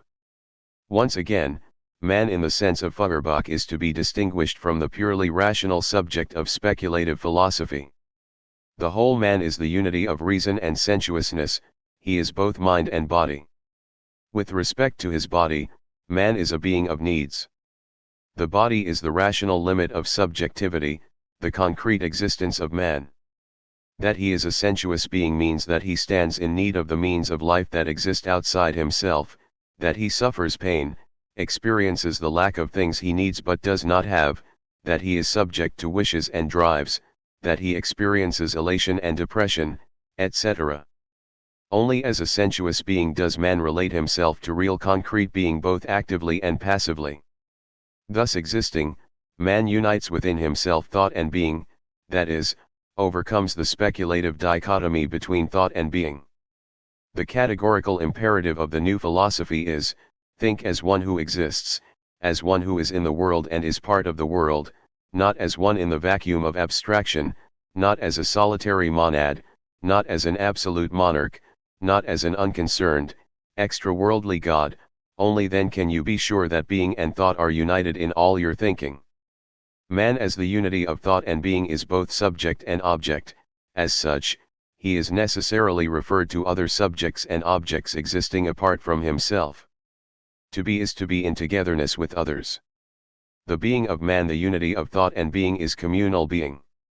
Thus, man can think, feel, and act only because his subjectivity is grounded in a commonly shared objectivity. Feuerbach says, you think only because your thoughts themselves can be thought, and they are true only if they pass the test of objectivity, that is, when someone else, to whom they are given as objects, acknowledges them as such. You see because you are yourself a visible being, you feel because you are yourself a feelable being. Only to an open mind does the world stand open, and the openings of the mind are only the senses. The principle of sensuousness thus constitutes the being of man as both subject and object. But it also establishes the separate, independent existence of subject and object, or in the language of Feuerbach, the distinction between I and you, a distinction that is dissolved in the philosophy of identity. The single man in isolation possesses in himself the essence of man neither as a moral, nor as a thinking being. The essence of man is contained only in the community, in the unity of man with man, a unity, however, which rests on the reality of the distinction between I and you. Feuerbach sums up his philosophy in the following words: the new philosophy makes man together with nature the basis of man, the exclusive, universal, highest object of philosophy. It makes anthropology together with physiology the universal science. This philosophy was acclaimed by Marx as containing a real theoretical revolution since Hegel's phenomenology and logic. But later on, Marx rejected Feuerbach as another German ideologist comparable to a clever fellow who once got the idea that people drown because they are possessed by the idea of gravity. If they would get this notion out of their heads by seeing it as religious superstition, they would be completely safe from all danger of water. For his entire life he fought against the illusion of gravity while all statistics gave him new and abundant evidence of its harmful effects. That kind of fellow is typical of the new revolutionary philosophers in Germany. 47 Since Feuerbach's philosophy owes its historical significance almost completely to the fact of its being a part of the intellectual history of Marx, it is important to know the reasons that led Marx from his initial enthusiasm for Feuerbach to his subsequent rejection of him. They will also tell us something about the limitations of Feuerbach's philosophy. 3. Feuerbach and Marx. Marx's Theses on Feuerbach, the first document in which is deposited the brilliant germ of the New World outlook, 48, contain the first formulation of his profound dissatisfaction and definitive break with the contemplative standpoint of Feuerbach's materialism. It seems that the criticism expressed in the Theses did not come suddenly and abruptly, but had been maturing in Marx since the initial stages of his encounter with Feuerbach. In a letter to Arnold Ruge, written in 1843 at a time when Marx's enthusiasm for Feuerbach was at its highest, he has the following criticism to make: only in one respect are the aphorisms of Feuerbach not to my liking, he is too much concerned with nature and too little with politics. It is, however, only through a link with politics that present philosophy can emerge as truth. 49 From the very beginning, the fundamental concern of Marx was to transform philosophy from a contemplative into a practical activity. His fascination with the method of Feuerbach's criticism of religion and speculative philosophy can be adequately grasped only if it is realized that Marx believed to have discovered in it an effective instrument for a criticism of the profane world as a prerequisite for the realization of philosophy. The criticism of Feuerbach, voiced in the letter to Ruge, was only overlaid for a time by the exciting prospect of applying the theoretical revolution of Feuerbach to the problems of politics and society. It was resumed in the theses after Marx had convinced himself of the paltriness of the Feuerbachian revolution, and together with it of the inherent inability of philosophy qua philosophy to change the world. Before Feuerbach's philosophy had any impact on Marx, the latter had already taken the decisive step of abandoning the contemplative standpoint in favor of a practical one. This, however, does not mean that Marx had altogether abandoned philosophy. The transition to practice was still a transition within philosophy, and was understood by Marx as a consequence emanating necessarily from the system of Hegel. Marx's intellectual beginnings, if we disregard his romantic outpourings before 1837, were anchored in the philosophy of Hegel. He describes, in a letter to his father dated 1837, the process of his unwilling conversion to Hegel. He had read fragments of Hegel's philosophy and had found its grotesque craggy melody unpleasing. 50 But later, having read Hegel from beginning to end during a sickness precipitated by an existential crisis, he had found that he was more and more chained to the current world philosophy from which I thought to escape. What was the reason for his fascination with Hegel? Marx writes, setting out from idealism. I hit upon seeking the idea in the real itself. If formerly the gods had dwelt above the world, they had now become its center. Idealism in this context is taken by Marx to mean the standpoint that regards the gods, that is, the highest truth of being, as existing in a transcendent realm separated from mundane reality. This idealist dichotomy of the real and the ideal is conceived by Hegel as their mediated identity. To him, all that is real only insofar as it has the idea in itself. In seeking the idea in the real, Marx is therefore identifying himself with the Hegelian standpoint. The escape from Hegel is the theme of Marx's doctoral dissertation, which poses the question as to the very possibility of philosophy after its culmination in Hegel. The dissertation projects this question into an analogous historical situation, that of the post-Aristotelian philosophy. Epicureanism, Stoicism, and skepticism were the products of self-consciousness in which philosophy, after its culmination in Aristotle, had found a new element, like Themistocles who, when Athens was threatened with devastation, persuaded the Athenians to leave it for good and found a new Athens on the sea. On another element, 51 himself condemned to the fate of a successor to a total system. Marx in his dissertation turns for enlightenment to similarly situated successors. The conclusion he draws is put in the form of a psychological law. It is a psychological law that the theoretical spirit, having become free in itself, turns into practical energy. Emerging as will from Amanthe's shadow world, it turns against worldly actuality which exists outside it. 52 Having withdrawn itself from the world into a total system, the shadow world of Amanthe's philosophy returns to it. Like a practical person spinning intrigues with the world, it throws itself on the bosom of the mundane siren. 53 Precisely because of its inner transparency and perfection, the total system stands opposed to an opaque and imperfect world. This is what Marx means by the diremption of the world. As philosophy has closed itself into a complete, total world, the totality of the world is implicitly split. As applied to the philosophy of Hegel, this split is driven to extremes because spiritual existence has become free, enriched to universality. 54 Philosophy qua system cannot overcome this diremption. In returning to the world as will, philosophy cannot force itself upon the world again as a system whose inner self, contentedness and roundedness is broken down. In order to find itself, philosophy must first lose itself as a system, for the world's becoming philosophical is at the same time philosophy's becoming worldly.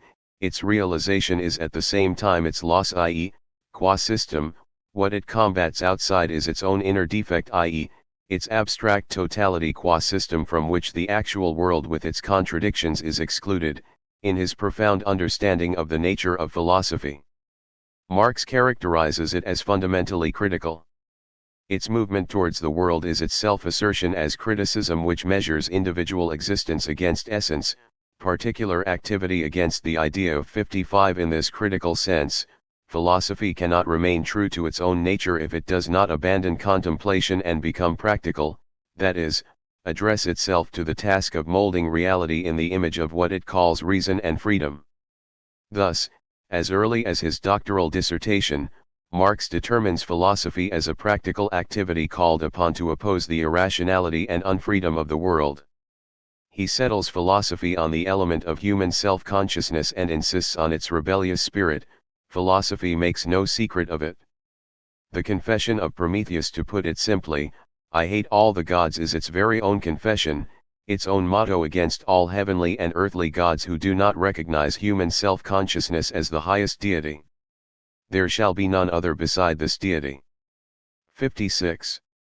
It is against this background that Marx's enthusiastic reception of Feuerbach's method of inverting the subject-predicate relationship in theology and speculative philosophy is to be understood, because this method vindicated human self-consciousness in Feuerbach, the being of man as species being as the true and actual subject of all perfection, infinity, and universality attributed by religion and speculative philosophy to their highest being.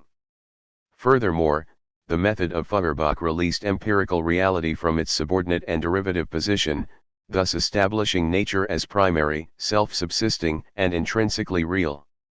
Thrilled by its emancipatory significance, Marx was quick to advise all speculative theologians and philosophers, free yourselves from the concepts and prepossessions of existing speculative philosophy if you want to get at things differently, as they are, that is to say, if you want to arrive at the truth.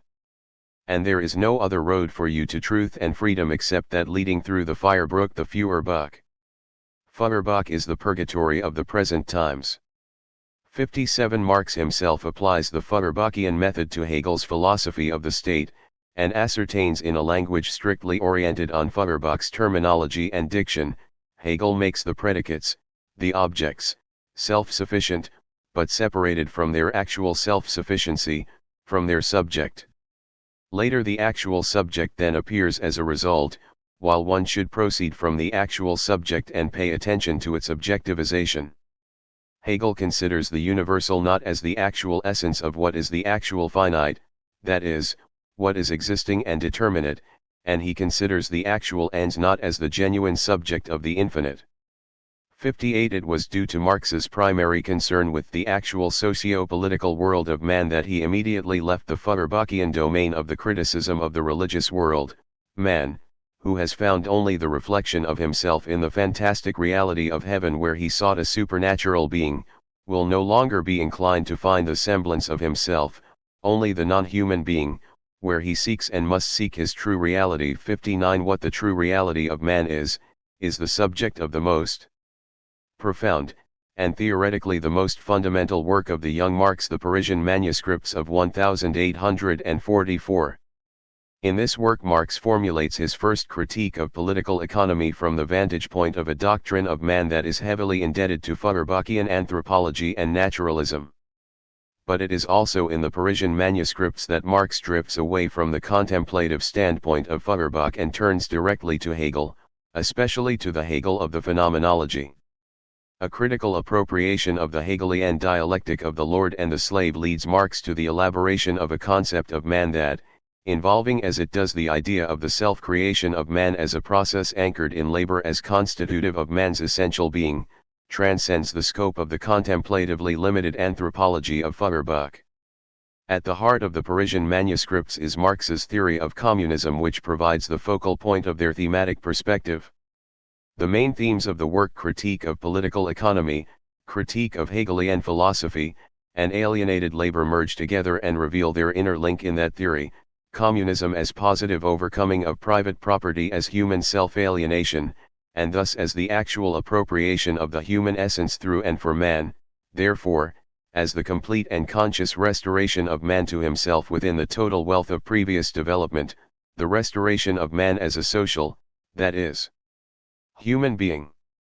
This communism as completed naturalism is humanism, as completed humanism it is naturalism. It is the genuine resolution of the antagonism between man and nature and between man and man, it is the true resolution of the conflict between existence and essence, objectification and self-affirmation, freedom and necessity, individual and species. It is the riddle of history solved and knows itself as the solution. 60. The dynamic core of this theory of communism is the concept of the essence of man.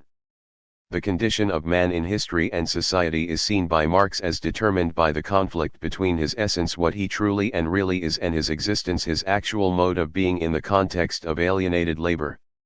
The aim of Marx's critique of political economy is to show that although it regards self-objectifying labor as the source of wealth, it is unable to account for the crushing power of wealth, the product of labor, over man as a producing being. It is unable to account for the complete domination of living men by dead matter. 61. In capitalist society, the system of alienation par excellence, the self-objectification of labor, has the character of the self-dehumanization of man. Alienated labor is the form that expresses the fact that the existence of man is at variance with his essence. Like political economy, Hegel, too, views labor as the essence, the self-confirming essence of man. That is why Hegel's standpoint is that of modern political economy. 62. But labor in Hegel is the labor of spirit, that is, abstracted from the concrete reality of man. However, albeit in a mystified form, the Hegelian self-alienation of the subject and its retraction by it have a critical thrust in so far as they point to the discrepancy between that which is and that which ought to be. Divested of its mystical garb, the subject of Hegel is the real, objective man, the great thing in Hegel's phenomenology, and its final result, the dialectic of negativity as the moving and productive principle, is simply that Hegel grasps the self-development of man as a process, objectification as loss of the object, as alienation and transcendence of this alienation, that he thus grasps the nature of labor and comprehends objective man, authentic because actual, as the result of his own labor. 63. This great thing about Hegel's phenomenology provides Marx with the basis for his specific concept of man which, although built into Feuerbachian anthropology, lies at the same time completely outside it. Proceeding from Feuerbach, Marx characterizes man as a species being. This means at the same time, as it does in Feuerbach, that man is a universal and consequently free being.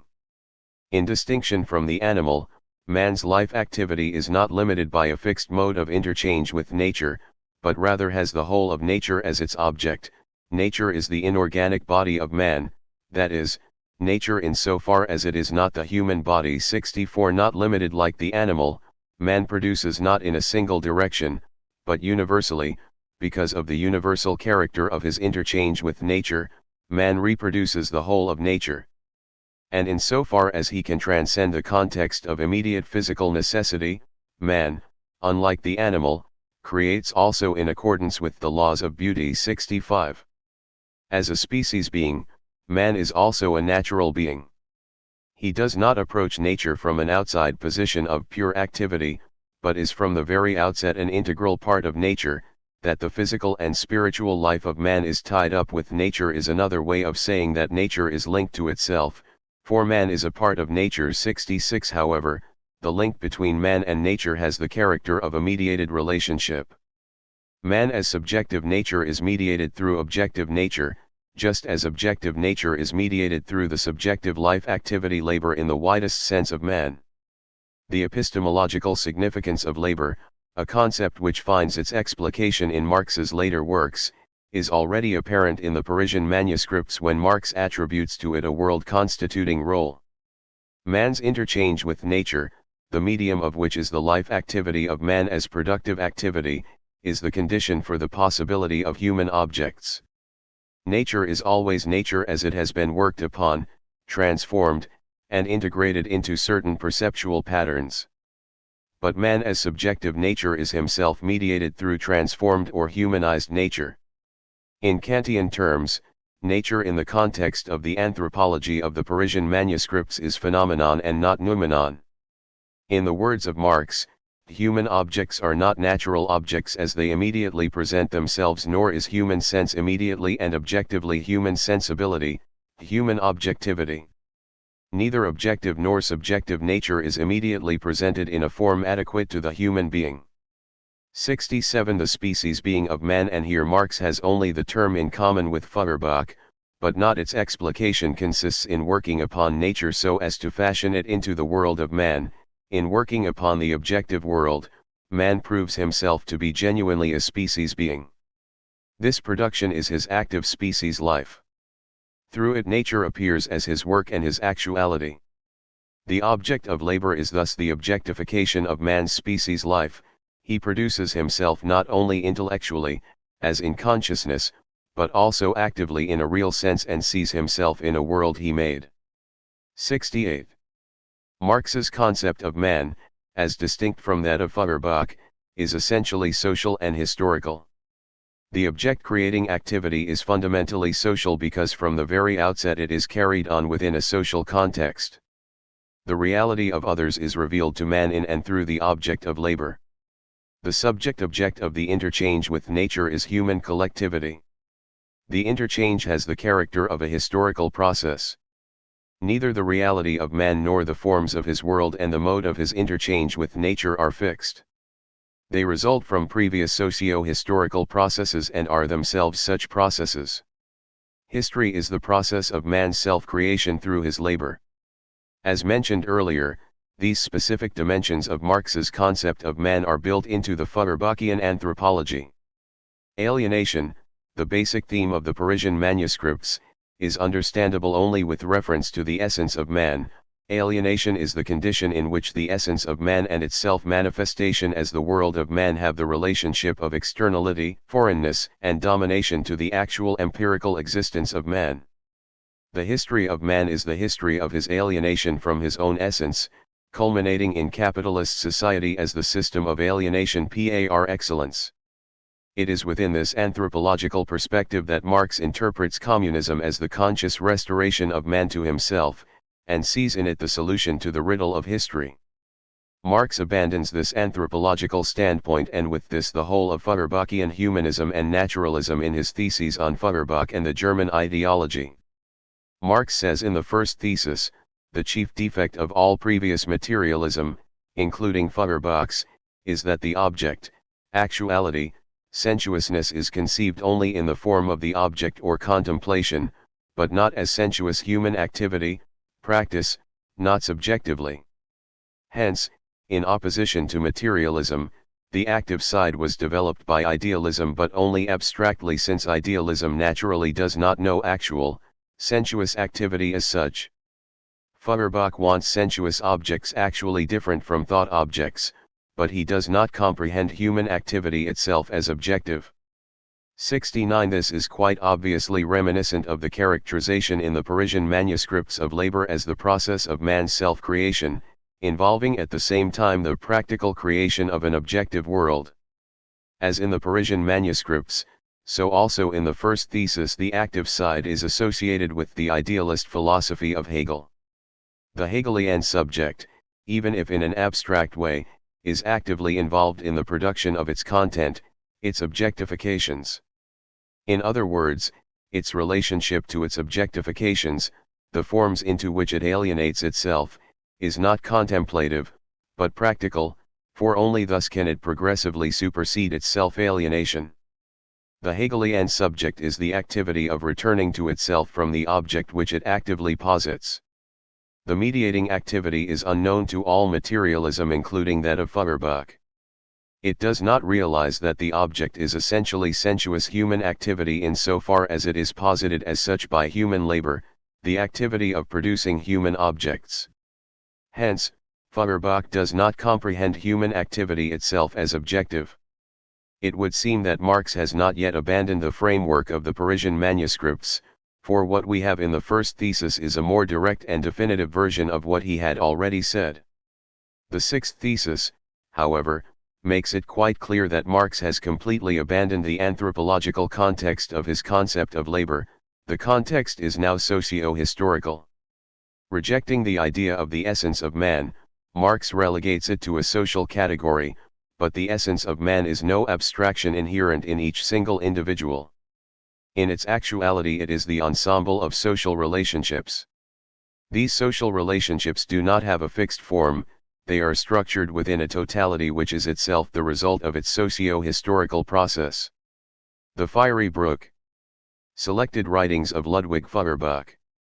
And there is no other road for you to truth and freedom except that leading through the brook of fire. The Feuerbach. Feuerbach is the purgatory of the present times. Karl Marx.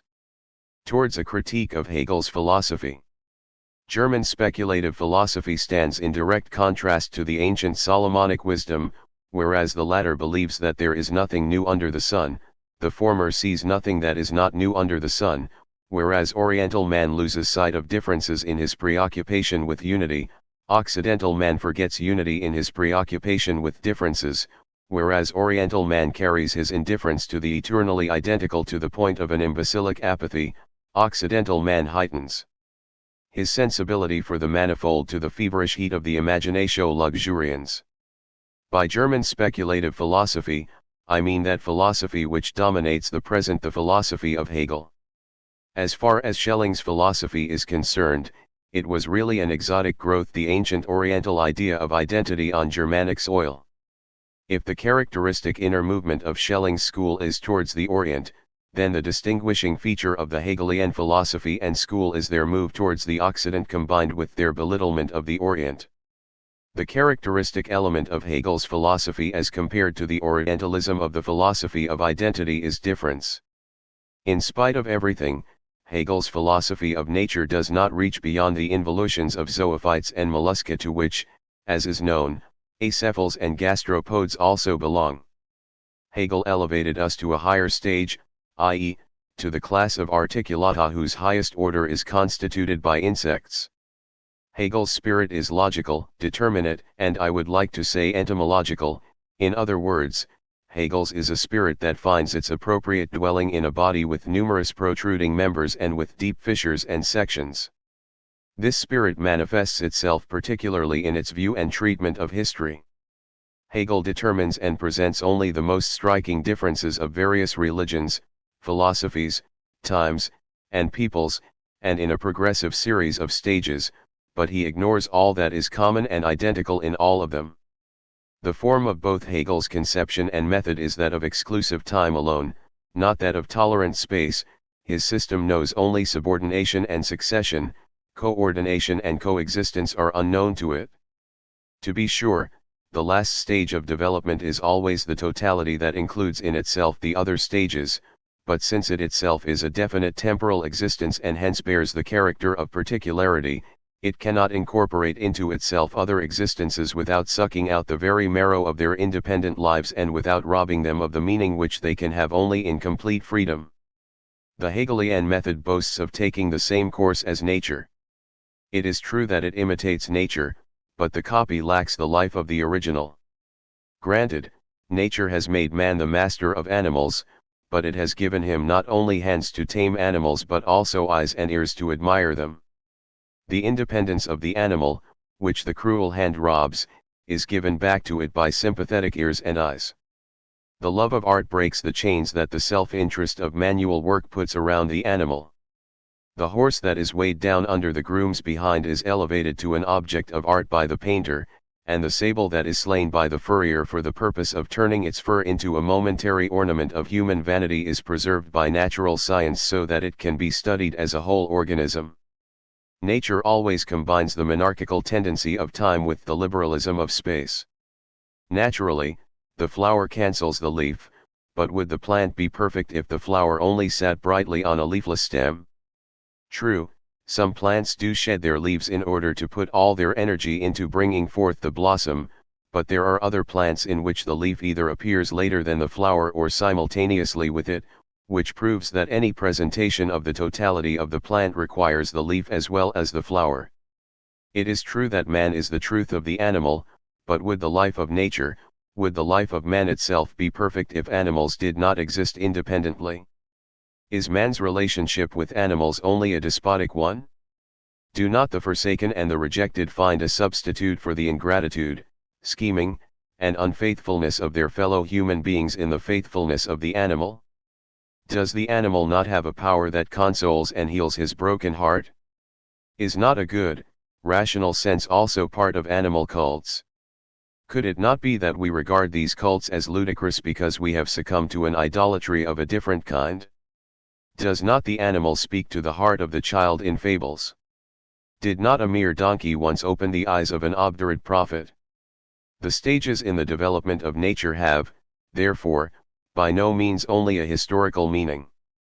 They are, indeed, moments, but moments of a simultaneous totality of nature and not of a particular and individual totality which itself would only be a moment of the universe, that is, of the totality of nature. However, this is not the case with the philosophy of Hegel, in which only time, not space, belongs to the form of intuition.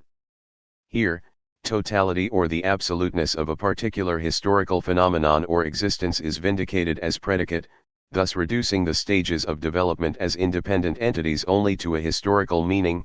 Although living, they continue to exist as nothing more than shadows or moments, nothing more than homeopathic drops on the level of the absolute. In this way, for example, Christianity and, to be sure, taken in its historical dogmatic development, is determined as absolute religion. In the interest of such a determination, however, only the difference of Christianity from other religions is accentuated, thus neglecting all that is common to all of them, that is, the nature of religion which, as the only absolute condition, lies at the base of all the different religions. The same is true of philosophy.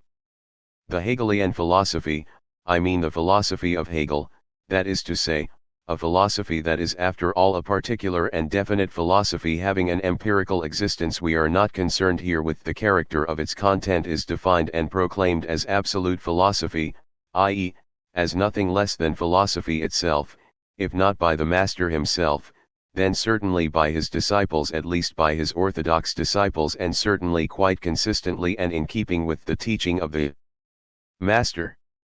Thus, recently, a Hegelian and a sagacious and thoughtful person at that has sought to demonstrate ceremoniously and, in his own way, thoroughly that the Hegelian philosophy is the absolute reality of the idea of philosophy.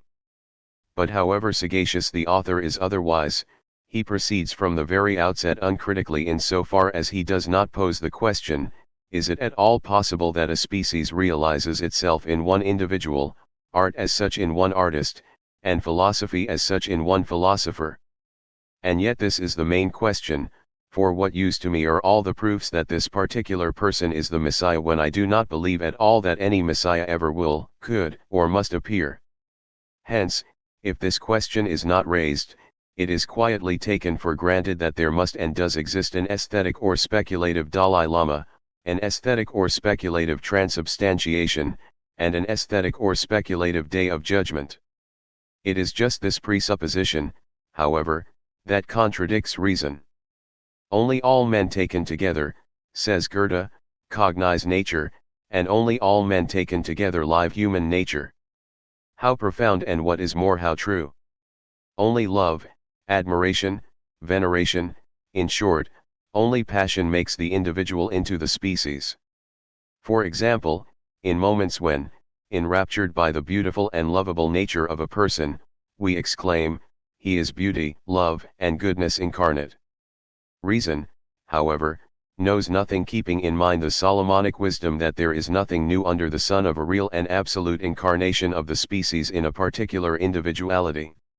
It is true that the spirit or the consciousness is species existing as species, but, no matter how universal, the individual and his head, the organ of the spirit, are always designated by a definite kind of nose, whether pointed or snub, fine or gross, long or short, straight or bent. Whatever enters into time and space must also subordinate itself to the laws of time and space. The God of limitation stands guard at the entrance to the world. Self-limitation is the condition of entry. Whatever becomes real, becomes so only as something determined. The incarnation of the species with all its plenitude into one individuality would be an absolute miracle, a violent suspension of all the laws and principles of reality.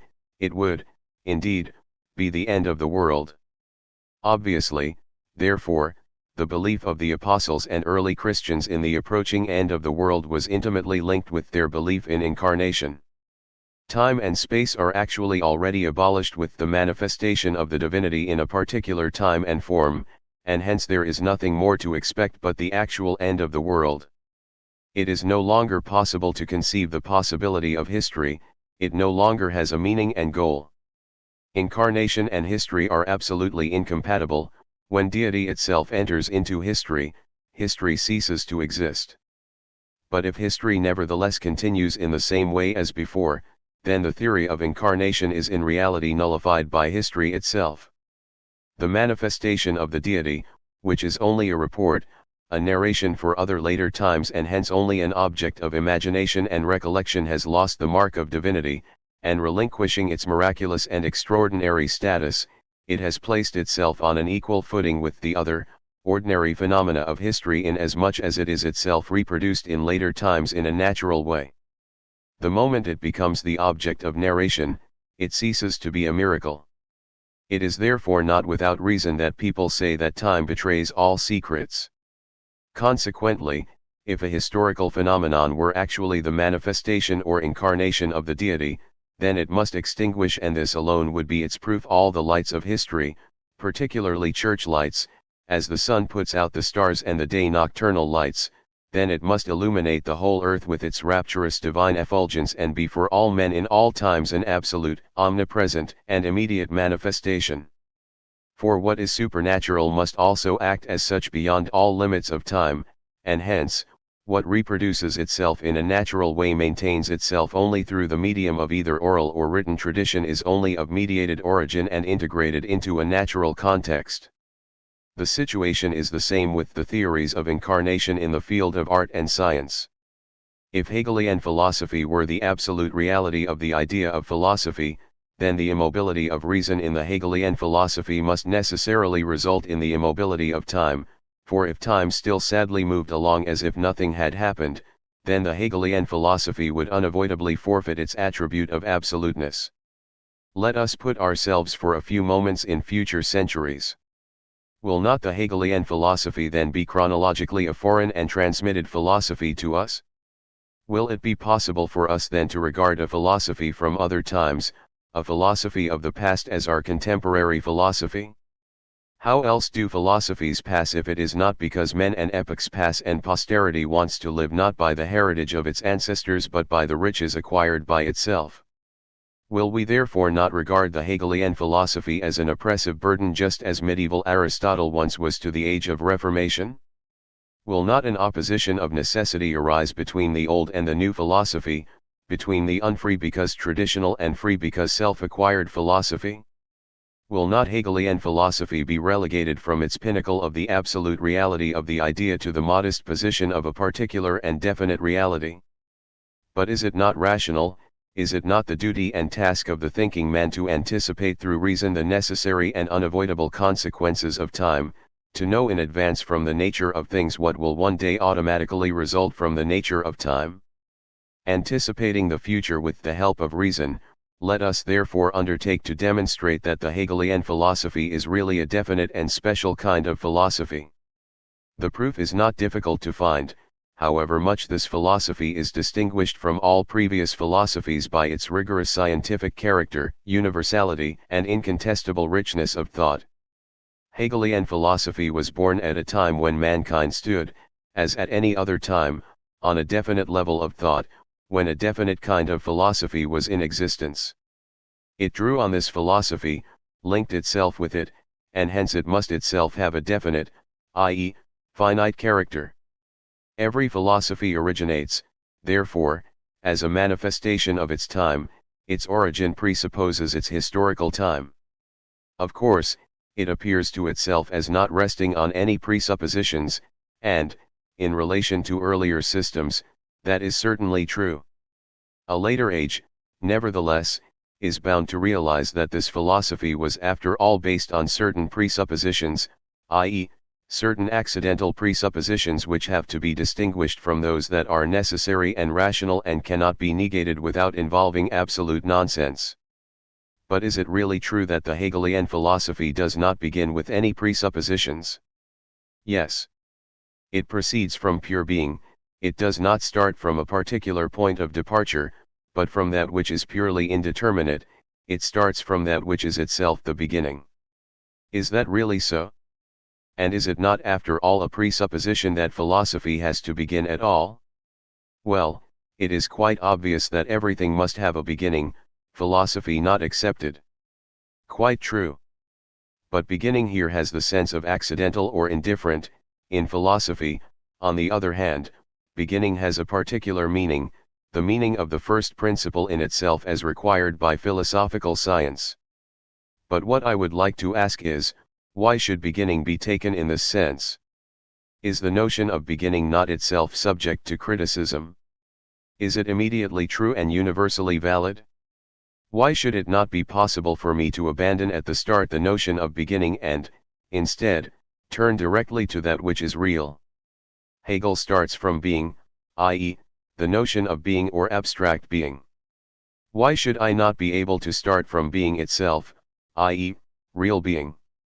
Or, again, why should I not be able to start from reason, since being, in so far as it is thought of and in so far as it is an object of logic, immediately refers me back to reason? Do I still start from a presupposition when I start from reason? No. I cannot doubt reason and abstract from it without declaring at the same time that both doubting and abstracting do not partake of reason. But even conceding that I do base myself on a presupposition that my philosophizing starts directly from real being or reason without at all being concerned with the whole question of a beginning, what is so harmful about that? Can I not prove later that the presupposition I had based myself on was only formally and apparently so, that in reality it was none at all? I certainly do not begin to think just at the point when I put my thoughts on paper. I already know how the subject matter of my thinking would develop. I presuppose something because I know that what I presuppose would justify itself through itself. Can it therefore be said that the starting point taken by the Hegelian philosophy in the logic is a general and an absolutely necessary starting point? Is it not rather a starting point that is itself determined, that is to say, determined by the standpoint of philosophy before Hegel? Is it not itself tied up with Fichte's theory of science? Is it not connected with the old question as to the first principle of philosophy and with that philosophical viewpoint which was essentially interested in a formal system rather than in reality? Is it not linked with the first question of all philosophy, what is the first principle? Is this connection not proved by the fact that the method of Hegel disregarding, of course, the difference of content which also becomes the difference of form is essentially, or at least generally, the method of Fichte? Is this not also the course described by the theory of science that that which is at first for us is in the end also for itself, that therefore the end returns to the beginning, and that the course taken by philosophical science is a circle? Is it not so that the circular movement, and indeed taken literally, becomes an inner need or a necessary consequence where method, i.e., the presentation of philosophy, is taken to be the essence of philosophy itself, where anything that is not a system, taken here in its narrow sense, is not philosophy at all? For only that which is a completed circle is a system, which does not just go on ad infinitum, but whose end rather returns to its beginning. The Hegelian philosophy is actually the most perfect system that has ever appeared. Hegel actually achieved what Fichte aspired to but did not achieve, because he concluded with an ought and not with an end that is also beginning. And yet, systematic thought is by no means the same as thought as such, or essential thought, it is only self-presenting thought. To the extent that I present my thoughts, I place them in time, an insight that contains all its successive moments within a simultaneity in my mind now becomes a sequence. I posit that which is to be presented as not existing and let it be born under my very eyes, I abstract from what it is prior to its presentation. Whatever I therefore posit as a beginning is, in the first instance, that which is purely indeterminate. Indeed, I know nothing about it, for self-presenting knowledge has yet to become knowledge. Hence, strictly speaking, I can start only from the notion of a starting point. For whatever object I may posit, initially it will always have the nature of a starting point. In this regard, Hegel is much more consistent and exact than Fichte with his clamorous I. But given that the starting point is indeterminate, then moving onward must mean determining. Only during the course of the movement of presentation does that from which I start come to determine and manifest itself. Hence, progression is at the same time retrogression. I return whence I started. In retrogression I retract progression, i.e., temporalization of thought, I restore the lost identity. But the first principle to which I return is no longer the initial, indeterminate, and unproved first principle, it is now mediated and therefore no longer the same, or, even granting that it is the same, no longer in the same form.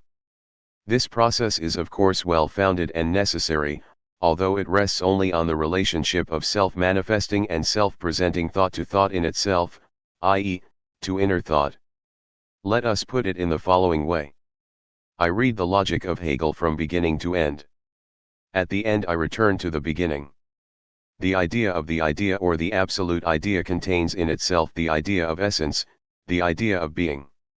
I therefore know now that being and essence are moments of the idea, or that the absolute idea is the logic in nous. Of course, at the end I return to the beginning, but, let us hope, not in time, that is, not in a way that would make me begin with the logic all over again, for otherwise I would be necessitated to go the same way a second and a third time and so on, with the result that my whole life will have become a circular movement within the Hegelian logic. I would rather close the 3 volumes of the logic once I have arrived at its end, the absolute idea, because I will then know what it contains. In the knowledge that I now have, I cancel the temporal process of mediation. I know that the absolute idea is the whole, and I naturally need time to be able to realize for myself its processual form. However, this order of succession is completely indifferent here. The logic in 3 volumes, i.e., the worked-out logic, is not a goal in itself, for otherwise I would have no other goal in life than to go on reading it or to memorize it as a paternoster. Indeed, the absolute idea itself retracts its process of mediation, encompasses this process within itself, and nullifies the reality of presentation in that it shows itself to be the first and the last, the one and all. And for this very reason, I, too, now shut the logic and concentrate its spread into one idea. In the end, the logic leads us, therefore, back to ourselves, i.e., to our inner act of cognition. Mediating and self-constituting knowledge becomes unmediated knowledge, but not unmediated in the subjective sense of Jacobi, because there is no unmediated knowledge in that sense. I mean a different kind of unmediatedness. To the extent to which it is self-activity, thinking is an unmediated activity. No one else can think for me, only through myself do I convince myself of the truth of a thought. Plato is meaningless and non-existent for someone who lacks understanding. He is a blank sheet to one who cannot link ideas that correspond with his words. Plato in writing is only a means for me, that which is primary and a priori, that which is the ground to which all is ultimately referred, is understanding. To bestow understanding does not lie in the power of philosophy, for understanding is presupposed by it.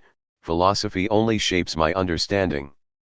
The creation of concepts on the basis of a particular kind of philosophy is not a real but only a formal creation.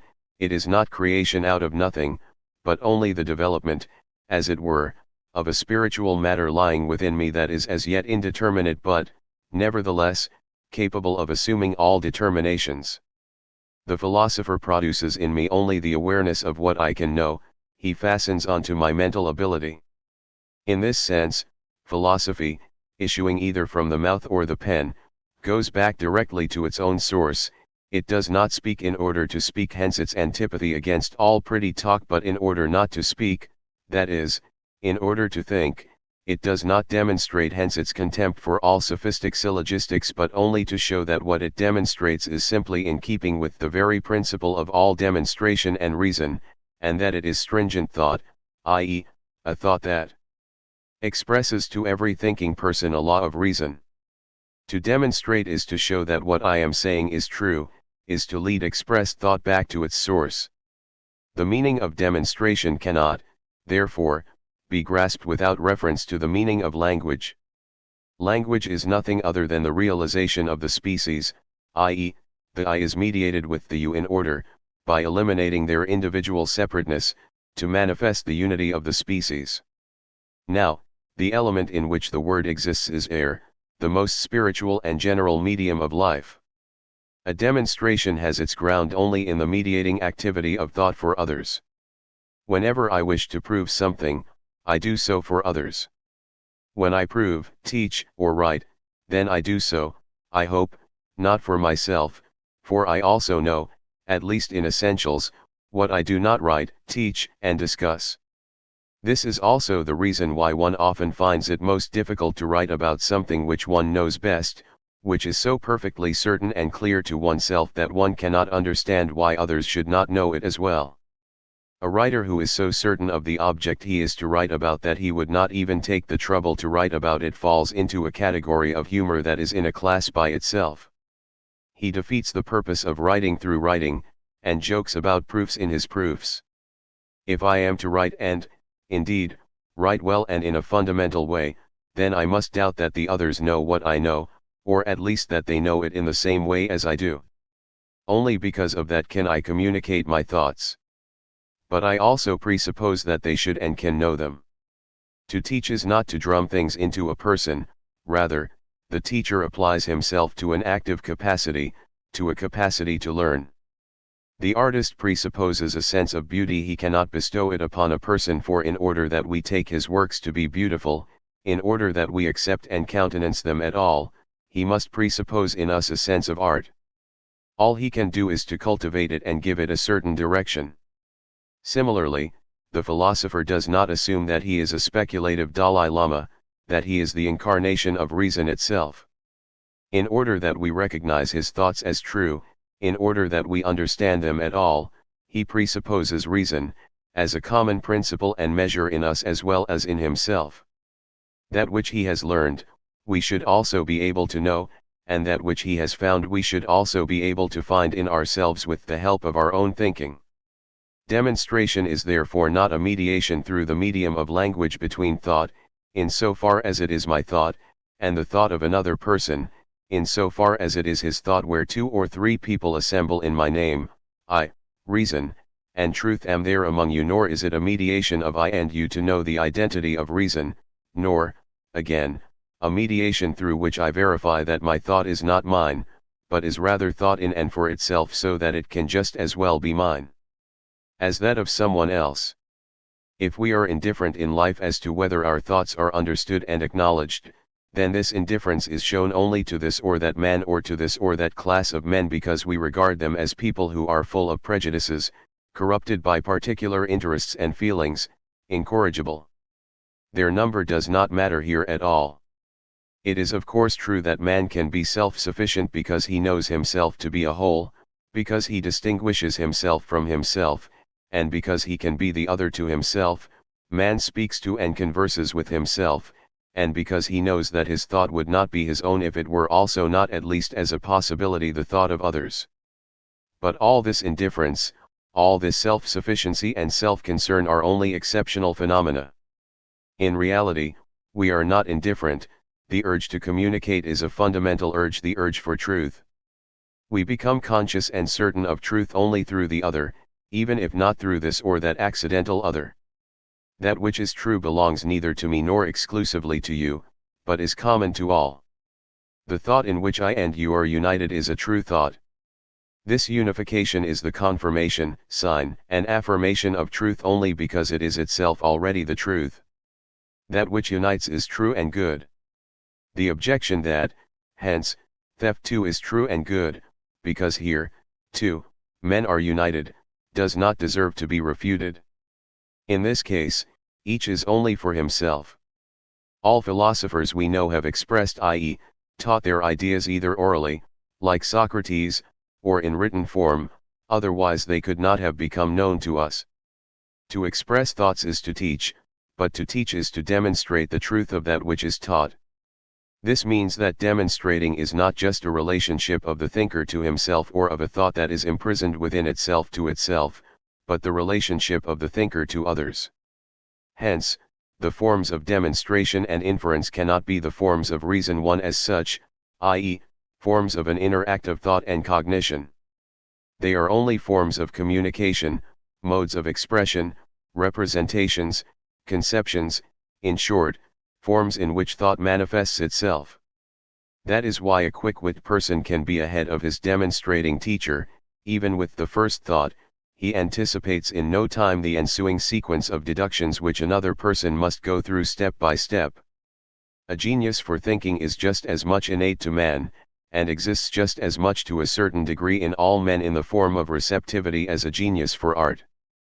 The reason why we regard the forms of communication and expression as the basic forms of reason and thought lies in the fact that, in order to raise them to the clarity of consciousness, we present our fundamental thoughts to ourselves in the same way as we present them to another person, that we first teach ourselves these fundamental thoughts which directly spring from our genius for thinking. They come to us we know not how and which are perhaps innate to our being. In short, the reason lies in the fact that we express and articulate our thoughts in thought itself. Demonstrating is therefore only the means through which I strip my thought of the form of mineness so that the other person may recognize it as his own. Demonstrating would be senseless if it were not also communicating. However, the communicating of thoughts is not material or real communication. For example, a push, a sound that shocks my ears, or light is real communication. I am only passively receptive to that which is material, but I become aware of that which is mental only through myself, only through self-activity. For this very reason, what the person demonstrating communicates is not the subject matter itself, but only the medium, for he does not instill his thoughts into me like drops of medicine, nor does he preach to deaf fishes like Saint Francis, rather, he addresses himself to thinking beings. The main thing, the understanding of the thing involved, he does not give me, he gives nothing at all, otherwise the philosopher could really produce philosophers, something which so far no one has succeeded in achieving. Rather, he presupposes the faculty of understanding, he shows me, i.e., to the other person as such, my understanding only in a mirror. He is only an actor, i.e., he only embodies and represents what I should reproduce in myself in imitation of him. Self-constituting and systematic philosophy is dramatic and theatrical philosophy as opposed to the poetry of introspective material thought. The person demonstrating says and points out to me, this is rational, this is true, and this is what is meant by law, this is how you must think when you think truly. To be sure, he wants me to grasp and acknowledge his ideas, but not as his ideas, he wants me to grasp them as generally rational, i.e., also as mine. He only expresses what is my own understanding.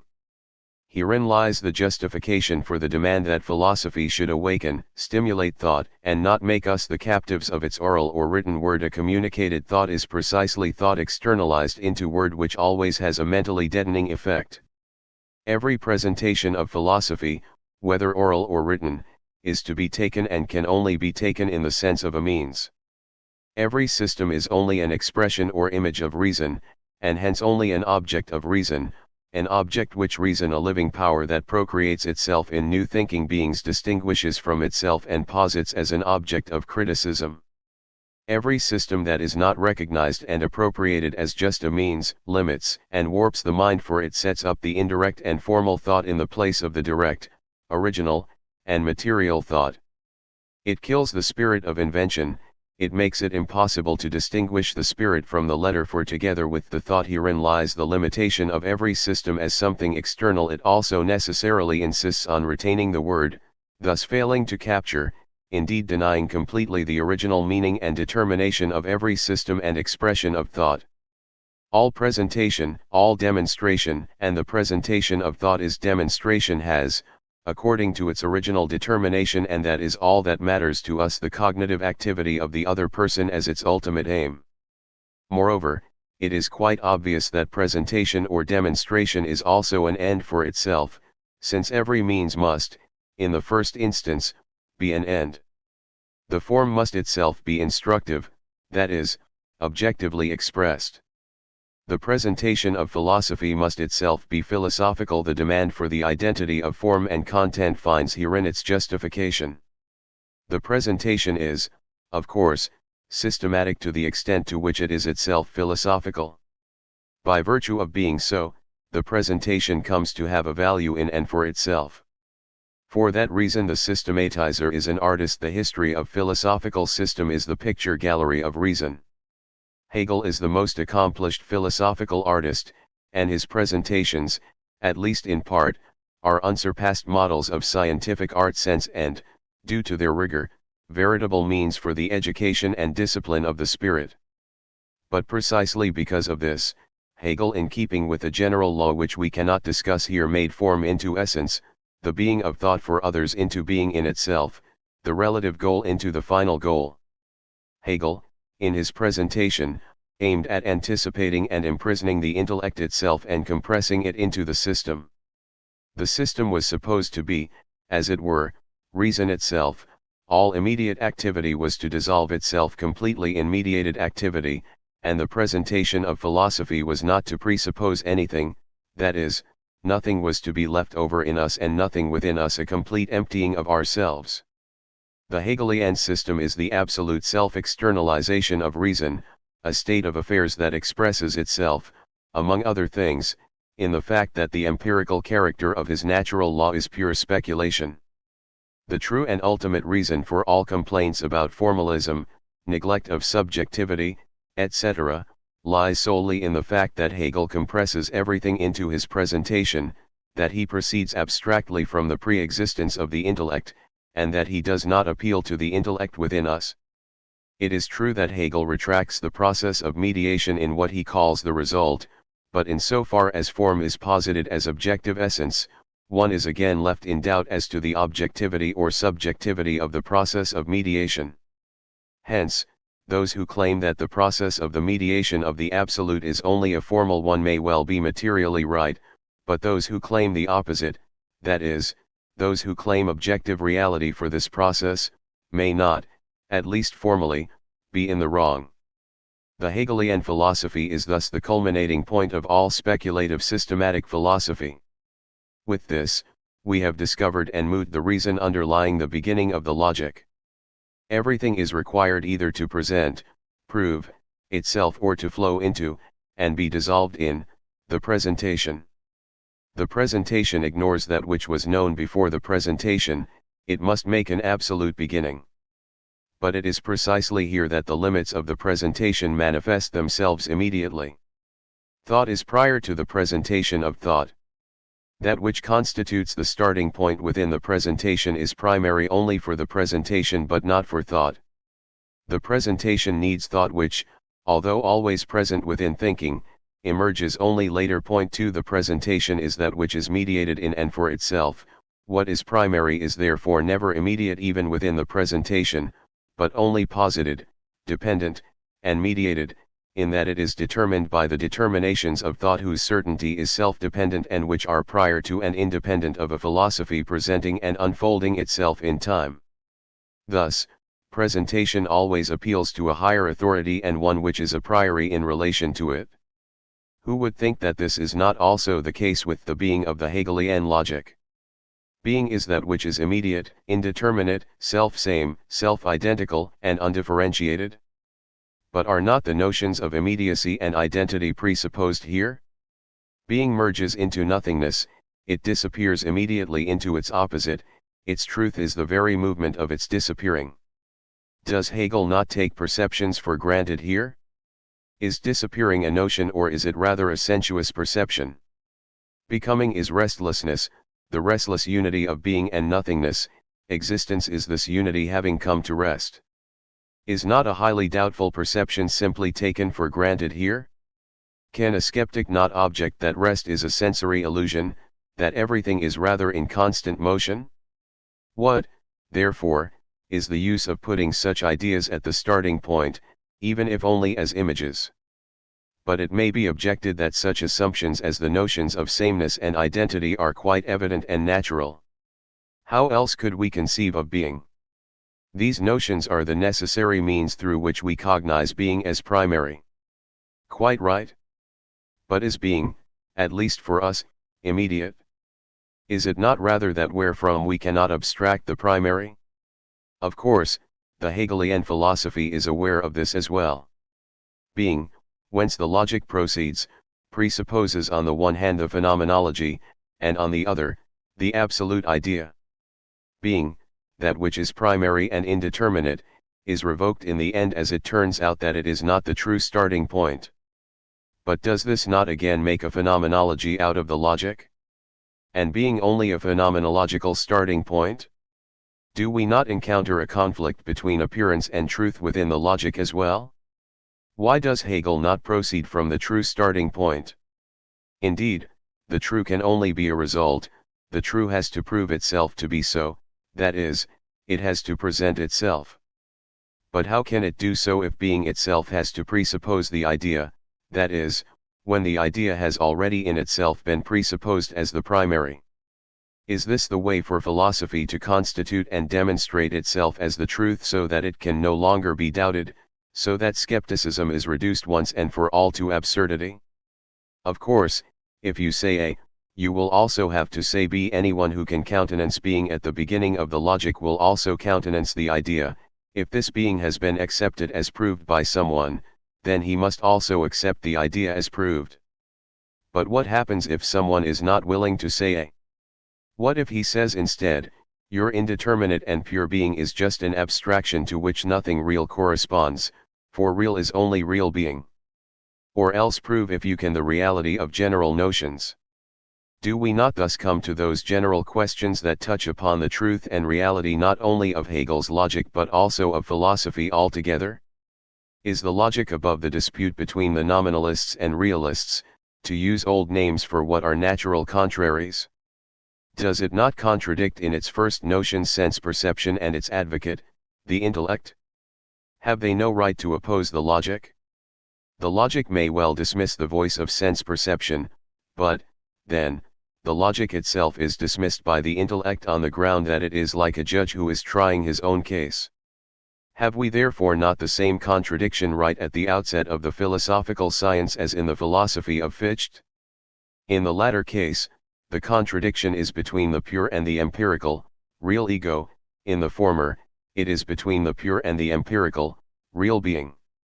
The pure ego is no longer an ego, but, then, the pure and empty being, too, is no longer being.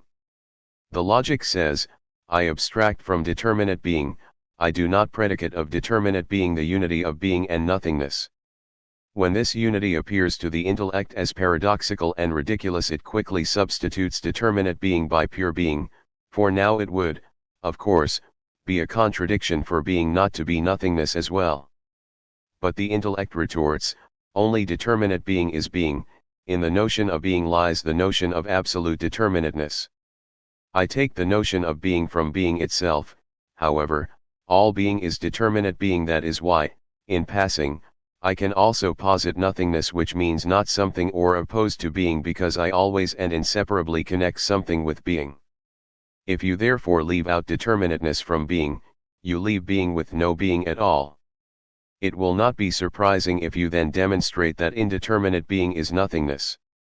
Under these circumstances this is self-evident. If you exclude from man that which makes him man, you can demonstrate without any difficulty whatsoever that he is not man.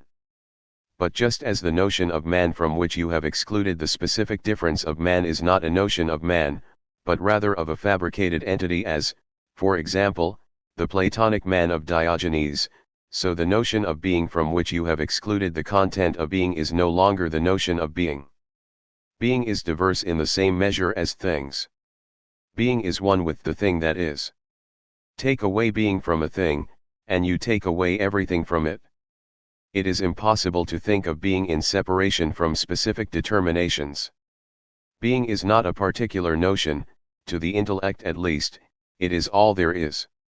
Therefore, how can the logic, or any particular philosophy at all, reveal truth and reality if it begins by contradicting sensuous reality and its understanding without resolving this contradiction?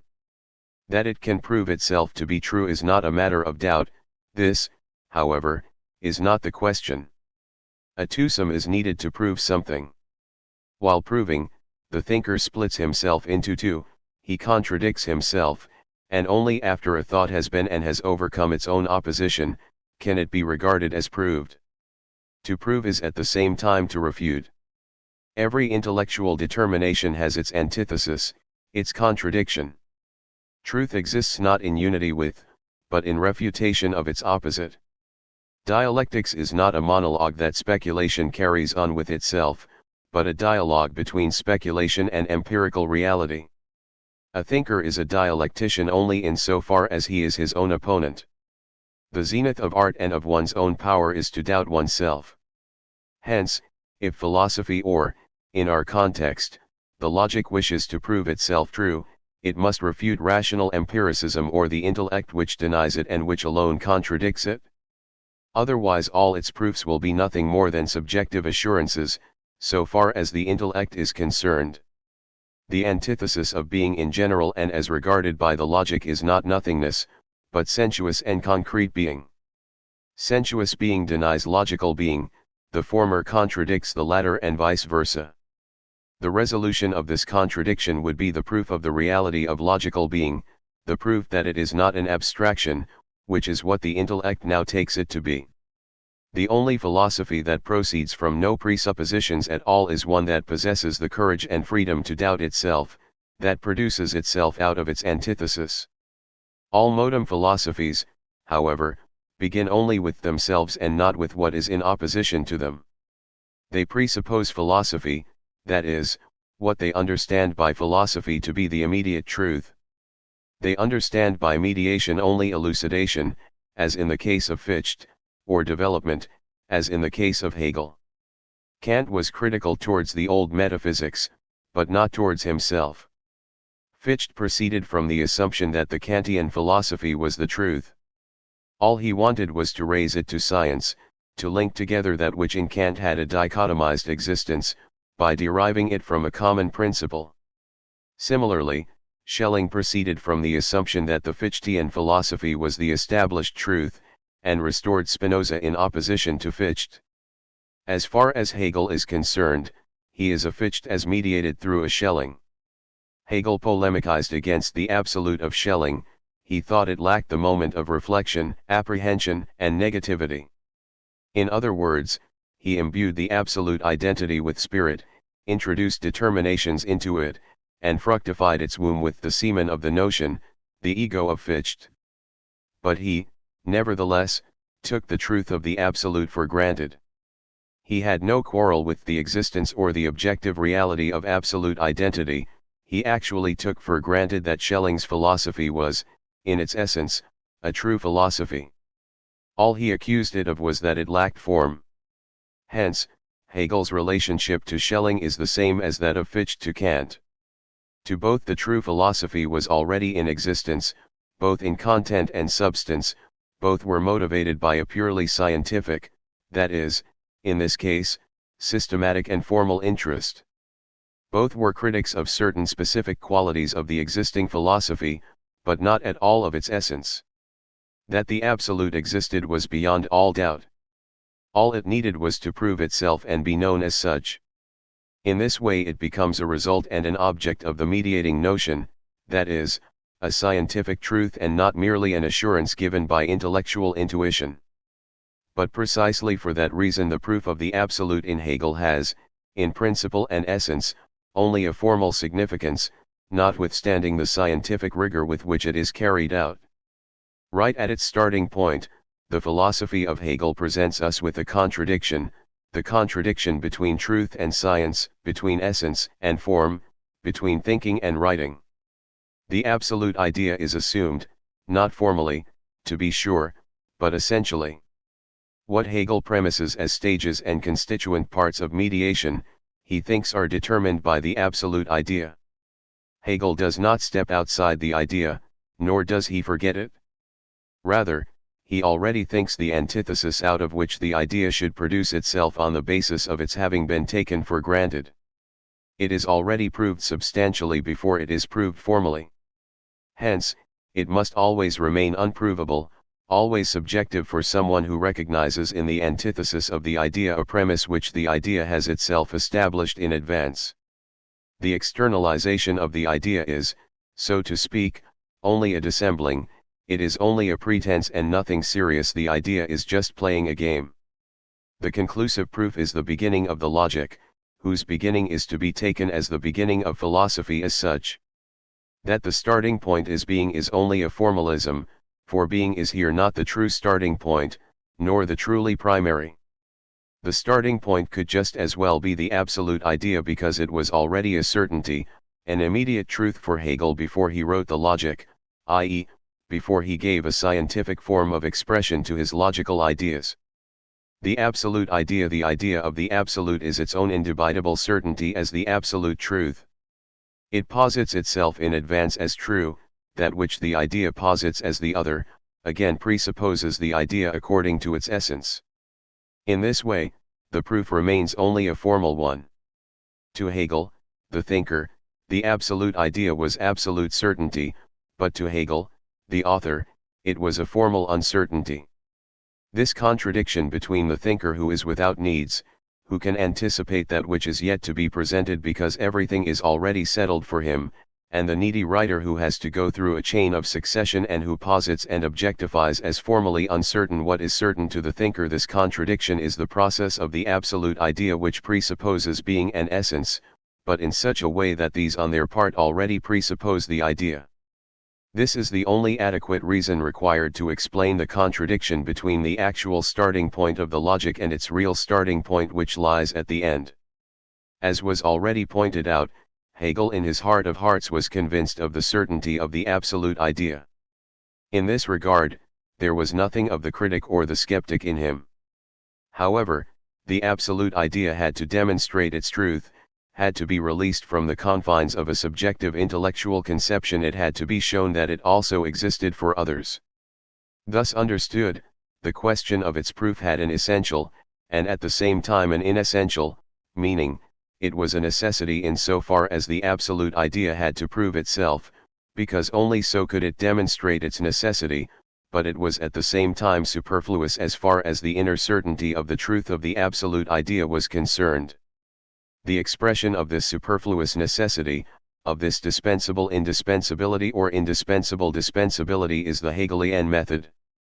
That is why its end is its beginning and its beginning its end. That is why being in it is already the certainty of the idea, and nothing other than the idea in its immediacy. That is why the idea's lack of self-knowledge in the beginning is, in the sense of the idea, only an ironical lack of knowledge. What the idea says is different from what it thinks. It says being or essence, but actually it thinks only for itself. Only at the end does it also say what it thinks, but it also retracts at the end what it had expressed at the beginning, saying, what you had, at the beginning and successively, taken to be a different entity, that I am myself. The idea itself is being and essence, but it does not yet confess to be so, it keeps the secret to itself. That is exactly why, to repeat myself, the proof or the mediation of the absolute idea is only a formal affair.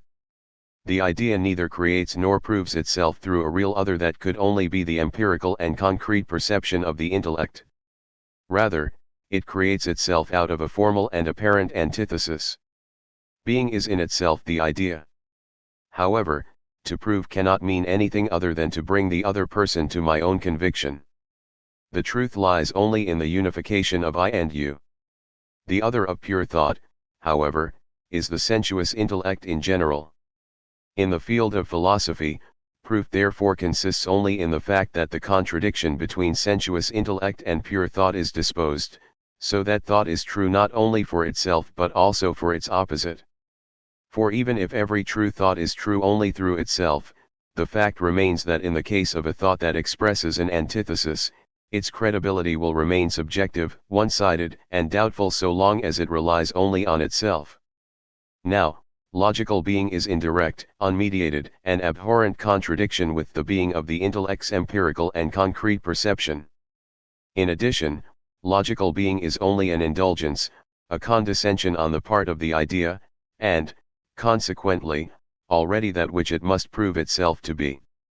This means that I enter the logic as well as intellectual perception only through a violent act, through a transcendent act, or through an immediate break with real perception.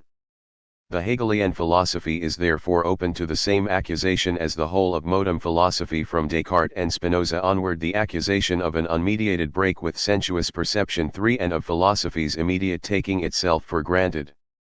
The phenomenology cannot be seen as invalidating this accusation, because the logic comes after it. Since it constitutes the antithesis of logical being, it is always present to us. It is even necessarily brought forth by the antithesis and provoked by it to contradict the logic, all the more so because the logic is a new starting point, or a beginning from the very beginning, a circumstance which is ab initio offensive to the intellect.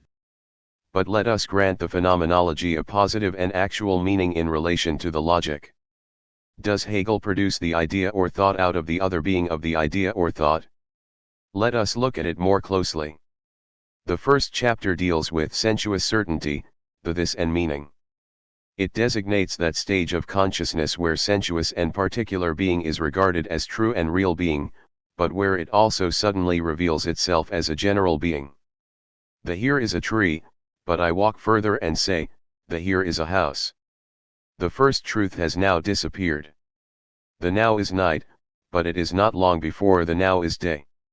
The first alleged truth has now become stale. The now therefore comes out to be a general now, a simple, negative, manifold. The same is the case with here.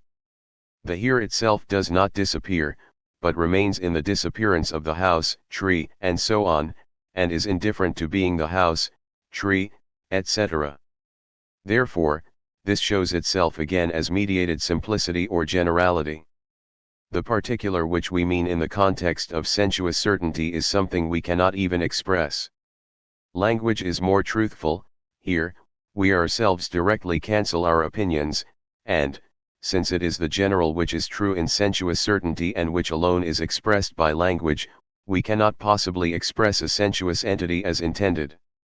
But is this a dialectical refutation of the reality of sensuous consciousness? Is it thereby proved that the general is the real? It may well be for someone who is certain in advance that the general is the real, but not for sensuous consciousness or for those who occupy its standpoint and will have to be convinced first of the unreality of sensuous being and the reality of thought. My brother is called John, or, if you like, Adolf, but there are innumerable people besides him who are called by the same name. Does it follow from this that my brother John is not real? Or that John Ness is the truth? To sensuous consciousness, all words are names nomen propria. They are quite indifferent as far as sensuous consciousness is concerned. They are all signs by which it can achieve its aims in the shortest possible way. Here, language is irrelevant. The reality of sensuous and particular being is a truth that carries the seal of our blood. The commandment that prevails in the sphere of the senses is, an eye for an eye and a tooth for a tooth. Enough of words, come down to real things. Show me what you are talking about. To sensuous consciousness it is precisely language that is unreal, nothing. How can it regard itself, therefore, as refuted if it is pointed out that a particular entity cannot be expressed in language? Sensuous consciousness sees precisely in this a refutation of language but not a refutation of sensuous certainty. And it is perfectly justified, too, because otherwise we would have to feed ourselves on mere words instead of on things in life.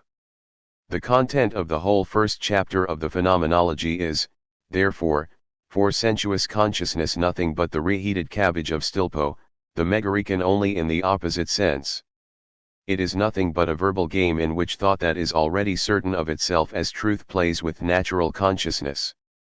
Consciousness, however, does not let itself be confounded, it holds firmly to the reality of individual things. Why just the here and not that which is here?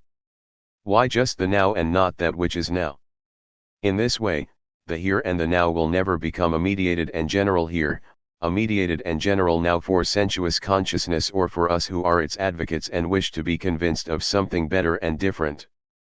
Today is now, but tomorrow is again now, and it is still completely the same, unchanged and incorrigible now as it was yesterday.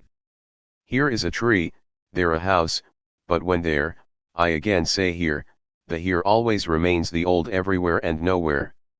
A sensuous being, a this, passes away, but there comes another being in its place which is equally a this. To be sure, nature refutes this individual, but it soon corrects itself. It refutes the refutation in that it puts another individual in place of the previous one. Hence, to sensuous consciousness it is sensuous being that lasts and does not change. The same unmediated contradiction, the same conflict that we encounter at the beginning of the logic now confronts us at the beginning of the phenomenology, the conflict between being as the object of the phenomenology and being as the object of sensuous consciousness. The here of the phenomenology is in no way different from another here because it is actually general. But the real here is distinguished from another here in a real way, it is an exclusive here. This here is, for example, a tree. I turn around and this truth has disappeared. This can, of course, happen in the phenomenology where turning around costs nothing but a little word. But, in reality, where I must turn my ponderous body around, the here proves to be a very real thing even behind my back. The tree delimits my back and excludes me from the place it already occupies. Hegel does not refute the here that forms the object of sensuous consciousness, that is, an object for us distinct from pure thought. He refutes only the logical here, the logical now. He refutes the idea of this being, he acetas. He shows the untruth of an individual being in so far as it is determined as a theoretical reality in imagination. The phenomenology is nothing but a phenomenological logic. Only from this point of view can the chapter on sensuous certainty be excused. However, precisely because Hegel did not really immerse himself in sensuous consciousness, did not think his way into it, because in his view sensuous consciousness is an object in the sense of an object of self-consciousness or thought, because self-consciousness is merely the externalization of thought within the self-certainty of thought, so the phenomenology or the logic both have the same thing in common, begins with itself as its own immediate presupposition, and hence with an unmediated contradiction, namely, with an absolute break with sensuous consciousness. For it begins, as mentioned already, not with the other being of thought, but with the idea of the other being of thought. Given this, thought is naturally certain of its victory over its adversary in advance. Hence, the humor with which thought pulls the leg of sensuous consciousness. But this also goes to show that thought has not been able to refute its adversary. Quite apart from the significance of the phenomenology, Hegel started, as was already mentioned, from the assumption of absolute identity right from the earliest beginnings of his philosophical activity. The idea of absolute identity, or of the absolute, was simply an objective truth for him. It was not just a truth for him, but absolute truth, the absolute idea itself absolute, that is, beyond all doubt and above all criticism and skepticism. But the idea of the absolute was, according to its positive meaning, at the same time only the idea of objectivity in opposition to the idea of subjectivity, as in the Kantian and Fichtean philosophy. For that reason, we must understand the philosophy of Schelling not as absolute philosophy as it was to its adherents but as the antithesis of critical philosophy. As we know, Schelling wanted in the beginning to go in an opposite direction to idealism. His natural philosophy was actually reversed idealism at first, which means that a transition from the latter to the former was not difficult. The idealist philosopher sees life and reason in nature also, but he means by them his own life and his own reason. What he sees in nature is what he puts into it, what he gives to nature is therefore what he takes back into himself. Nature is objectified ego, or spirit looking at itself as its own externalization. Idealism, therefore, already meant the unity of subject and object, spirit and nature, but together with the implication that in this unity nature had only the status of an object, that is, of something posited by spirit. The problem was, therefore, only to release nature from the bondage to which the idealist philosopher had subjected it by chaining it to his own ego, to restore it to an independent existence in order to bestow upon it the meaning it received in the philosophy of nature.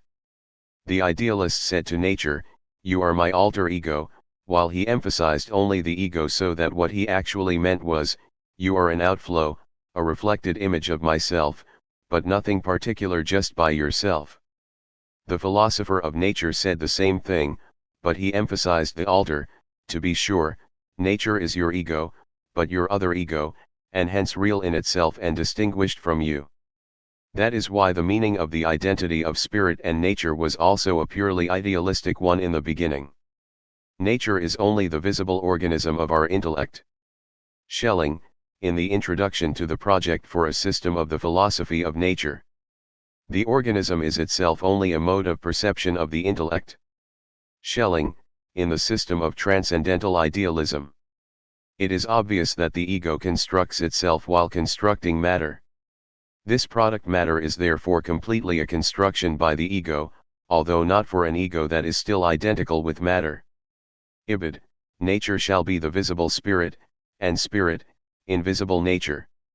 Schelling, in the introduction to Ideas for a Philosophy of Nature. The philosophy of nature was supposed to begin only from what is objective, but at the same time to arrive at the same result at which idealism arrived through and out of itself. The necessary tendency of all natural science is to arrive at the intellect from nature. Schelling, in the system of transcendental idealism. The task of the philosophy of nature is to show the primacy of the objective and to derive the subjective from it. All philosophy must strive either to produce the intellect out of nature or nature out of the intellect. Ibid, that is why the philosophy of nature, with all its integrity, left idealism undisturbed, for all it wanted was to demonstrate a posteriori what idealism had said of itself a priori. The only difference between the two lay in the course taken, in method. Nevertheless, basic to the opposite course, there was an opposite intuition, or at least it had to emerge unavoidably from this opposite course. It was bound to happen that nature thus received a meaning for itself. The object had already been released from the confines of subjective idealism insofar as it had also been posited as the object of a particular science. If not in itself, nature was nevertheless not something derivative or posited for natural science, but rather something primary and independent. In this way, nature received a meaning that was opposed to the idealism of Fichte. But even so, the meaning which nature had in and for idealism, that is, one which was diametrically opposed to the meaning of nature in the philosophy of nature, was to retain its validity as if nothing had happened, and idealism was to continue to exist undiminished and with all its rights and pretensions. Consequently, we now have two independent and mutually opposed truths instead of the only absolutely decisive and autonomous truth of the Fichtean ego, the truth of idealism, which denies the truth of the philosophy of nature, and the truth of the philosophy of nature, which in its turn denies the truth of idealism. For the philosophy of nature it is nature alone that exists, just as for idealism it is only spirit. For idealism, nature is only object and accident, but for the philosophy of nature it is substance, i.e., both subject and object, something which only intelligence within the context of idealism claims to be. However, two truths, two absolutes, is a contradiction. How do we find a way out of this conflict between a philosophy of nature that negates idealism and an idealism that negates the philosophy of nature? Only by turning the predicate wherein both concur into the subject. This would then be the absolute, or that which is purely and simply independent, and the subject into the predicate. In other words, the absolute is nature and spirit. Spirit and nature are only predicates, determinations, forms of one and the same thing, namely, of the absolute. But what then is the absolute? Nothing other than this end, that is, the unity of spirit and nature. But are we really making any progress in taking this step? Did we not have this unity already in the notion of nature? For the philosophy of nature is a science not of an object that is opposed to the I, but of an object that is itself both subject and object. The philosophy of nature is at the same time idealism. Further, the connection between the notions of subject and object within the notion of nature was precisely the supersession of the separation effected by idealism between mind and non-mind, hence the supersession of the separateness of nature and spirit. What is it, therefore, through which the absolute distinguishes itself from nature? The absolute is the absolute identity, the absolute subject-object, whereas mind is the subjective subject-object. Oh, what brilliance! And how surprising! Suddenly, we find ourselves on the standpoint of idealistic dualism. We deprive nature at the same time of that which we give it. Nature is the subject-object with the plus of objectivity. That means that the positive notion of nature, provided that the plus gives us a notion whereby nature is not suspended into the vacuum of the absolute, but still remains nature, is that of objectivity, and similarly the notion of the spirit in so far as it is spirit is not a vague, nameless entity, but the notion of subjectivity in as much as the plus of subjectivity constitutes its distinguishing feature. But are we the cleverer for this approach than we were initially? Do we not have to bear again the same old cross of subjectivity and objectivity? If the absolute is now cognized, that is, if it is brought out of the darkness of absolute indeterminateness where it is only an object of imagination and fantasy into the light of the notion, then it is cognized either as spirit or as nature. Hence, there is no science of the absolute as such, but either the science of the absolute as nature or that of the absolute as spirit, that is, either the philosophy of nature or of idealism, or if both together, then only in such a way that the philosophy of nature is only the philosophy of the absolute as nature, while idealism is only the philosophy of the absolute as spirit. But if the object of the philosophy of nature is the absolute as nature, then the positive notion is just the notion of nature, which means that the predicate again becomes the subject and the subject the absolute becomes a vague and meaningless predicate. Hence, I could just as well delete the absolute from the philosophy of nature, for the absolute applies equally to spirit as to nature, as much to one particular object as to another opposite object, as much to light as to gravity. In the notion of nature, the absolute as pure indeterminateness, as nihil negativum, disappears for me, or if I am unable to banish it from my head, the consequence is that nature vanishes before the absolute. That is also the reason why the philosophy of nature did not succeed in achieving anything more than evanescent determinations and differences which are in truth only imaginary, only ideas of distinctions but not real determinations of knowledge. But precisely for that reason the positive significance of the philosophy of Schelling lies solely in his philosophy of nature compared to the limited idealism of Fichte, which knows only a negative relationship to nature. Therefore, one need not be surprised that the originator of the philosophy of nature presents the absolute only from its real side, for the presentation of the absolute from its ideal side had already occurred in Fichteanism before the philosophy of nature.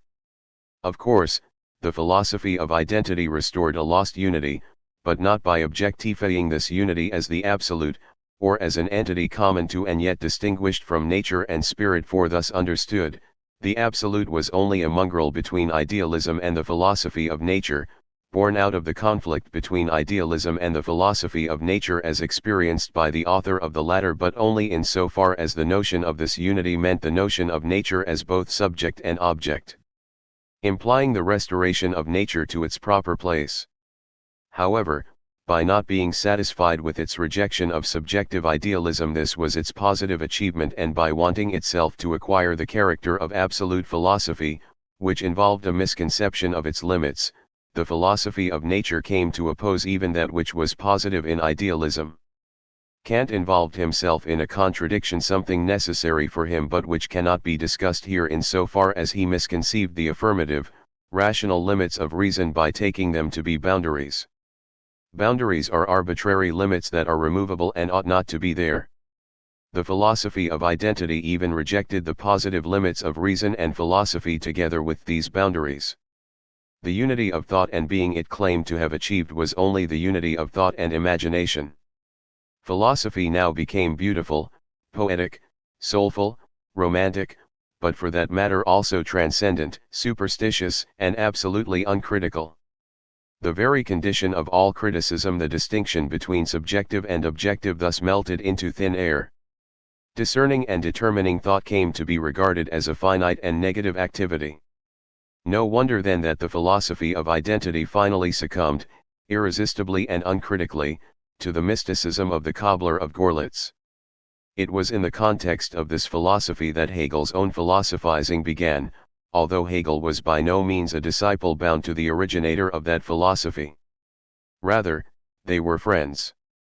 Hegel restored philosophy by rescuing it from the realm of imagination. A Hegelian applies with perfect justification to Hegel what Aristotle remarked of Anaxagoras, namely, that he, Anaxagoras, as one among drunks, was the only sober thinker among the philosophers of nature. With Hegel the unity of thought and being acquired a rational meaning, which is not, however, above criticism. Hegel's principle is the thinking spirit. He incorporated into philosophy the element in which rationalism has its being, namely, the intellect. In spite of the assurance to the contrary, the intellect, both as a matter of fact and with respect to its own reality, was excluded from the idea of the absolute. In Hegel, it became a moment of the absolute itself.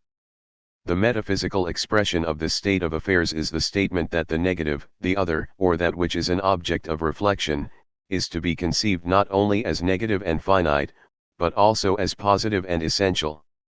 There is therefore a negative and critical element in Hegel, even if what really determines his thinking is the idea of the absolute. Although he recognized that the absolute lacked intellect or the principle of form, both are to him one and the same, and although he actually defined the absolute differently from Schelling by attributing to it the principle of form, thus raising form to the level of essence, the fact remains that for Hegel form, and this is indeed necessarily included in its notion, simultaneously means something formal, and the intellect again means something negative. It was assumed that the content of the philosophy of the absolute was true, speculative, and profound. All it lacked was the form of the notion. The notion form or intellect was posited as essential to the extent that its absence meant a defect. However, this defect must be only a formal affair if the content has been assumed as true. Herein can be seen the proof of what we said earlier about the method of Hegel. This means that philosophy is not concerned with anything except notion or form. The content, even if it is to be produced internally by philosophy's self-activity inasmuch as it is contained in the form of the notion, is always given. The business of philosophy is solely to apprehend it by critically distinguishing the essential from the non-essential, or from that which is contributed by the peculiar form of intuition or sensuousness. Philosophy in Hegel has therefore no genetico-critical sense, although it certainly has a critical one. A genetico-critical philosophy is one that does not dogmatically demonstrate or apprehend an object given through perception for what Hegel says applies unconditionally to objects given immediately, i.e., those that are absolutely real and given through nature, but examines its origin, which questions whether an object is a real object, only an idea, or just a psychological phenomenon, which, finally, distinguishes with utmost rigor between what is subjective and what is objective. The genetico-critical philosophy is mainly concerned with those things that are otherwise called secondary causes. Indeed, its relationship to absolute philosophy, which turns subjective psychological processes and speculative needs, for example, Jacob Boehm's process through which God is mediated, into the processes of the absolute, is, to illustrate by analogy, the same as the relationship of that theological view of nature which takes comets or other strange phenomena to be the immediate workings of God to the purely physicist or natural philosophical view which sees, for example, the cause of the gallnut in the innocent sting of an insect, rather than looking upon it, as theology does, as a sign of the existence of the devil as a personal being. The Hegelian philosophy is, uniquely, a rational mysticism. Hence it fascinates in the same measure as it repels. The mystical speculative souls, for whom it is an unbearable contradiction to see the mystical united with the rational, find it repulsive because they find the notion disappointing, and destructive of the very mystical fascination they cherish. It is equally repulsive to rational heads who find the union of the rational and the mystical abhorrent. The unity of the subjective and the objective, as enunciated and placed at the summit of philosophy by Schelling, a unity that is still basic to Hegel although placed by him but only according to form in the right place, namely, at the end of philosophy as the result. This unity is both a fruitless and a harmful principle because it eliminates the distinction between subjective and objective even in the case of particulars, and renders futile the genetico-critical thought, indeed, negates the very question about truth. The reason why Hegel conceived those ideas which express only subjective needs to be objective truth is because he did not go back to the source of and the need for these ideas. What he took for real reveals itself on closer examination to be of a highly dubious nature. He made what is secondary primary, thus either ignoring that which is really primary or dismissing it as something subordinate. And he demonstrated what is only particular, what is only relatively rational, to be the rational in and for itself. Thus, as a consequence of the lack of a genetico-critical mode of inquiry, we see nothingness a conception that is extremely proximate to the idea of the absolute play its role right at the beginning of the logic. But what is this nothingness? By the shadow of Aristotle. Nothingness is that which is absolutely devoid of thought and reason. 5 Nothingness cannot be thought at all, because to think is to determine, as Hegel himself says. If nothingness were conceived, it would come to be determined, and hence it would no longer be nothingness. As has been rightly said, of the non-assent there is no knowledge. 6 We call nothingness that to which no concept corresponds. Wolf. Thought can think only that which is because thought is itself an assent, a real activity. The pagan philosophers have been criticized for not being able to overcome the eternity of matter and the world. However, to them, matter meant being, it was the sensuous expression of being. What they have been criticized for is that they made use of thought. But have the Christians really done away with the eternity, that is, the reality of being? All they have done is to place it into a particular being, into the being of God which they thought of as its own ground and as being without beginning. Thought can never go beyond being, because it cannot go beyond itself, because reason consists only in positing being, because only this or that being, but not the genesis of being itself, can be thought. The activity of thinking authenticates itself as a well-grounded and real activity precisely through the fact that its first and last notion is that of being without beginning. The Augustinian nothingness, which appears to be so impressive and profound to speculative thinkers precisely because there is nothing behind it, is simply an expression of absolute arbitrariness and thoughtlessness. This amounts to saying that I cannot conceive of any other ground of the world except absolute arbitrariness, that is, I cannot conceive of any other ground except no ground at all, except as just an empty act of will. But in a mere act of will reason disappears and I do not advance something which could be an object for thought, which could be called a ground. What I say is as much as nothing. Hence all I express is my own ignorance, my own arbitrariness. Nothingness is an absolute self-deception, proton pseudos, the absolute lie in itself. The thought of nothingness is thought contradicting itself. He who thinks nothingness thinks precisely nothing. Nothingness is the negation of thought, it can therefore only be thought at all insofar as it is made into something. In the moment nothingness is thought of, it is also not thought of, for I also think the opposite of nothingness. Nothingness is simple sameness with itself.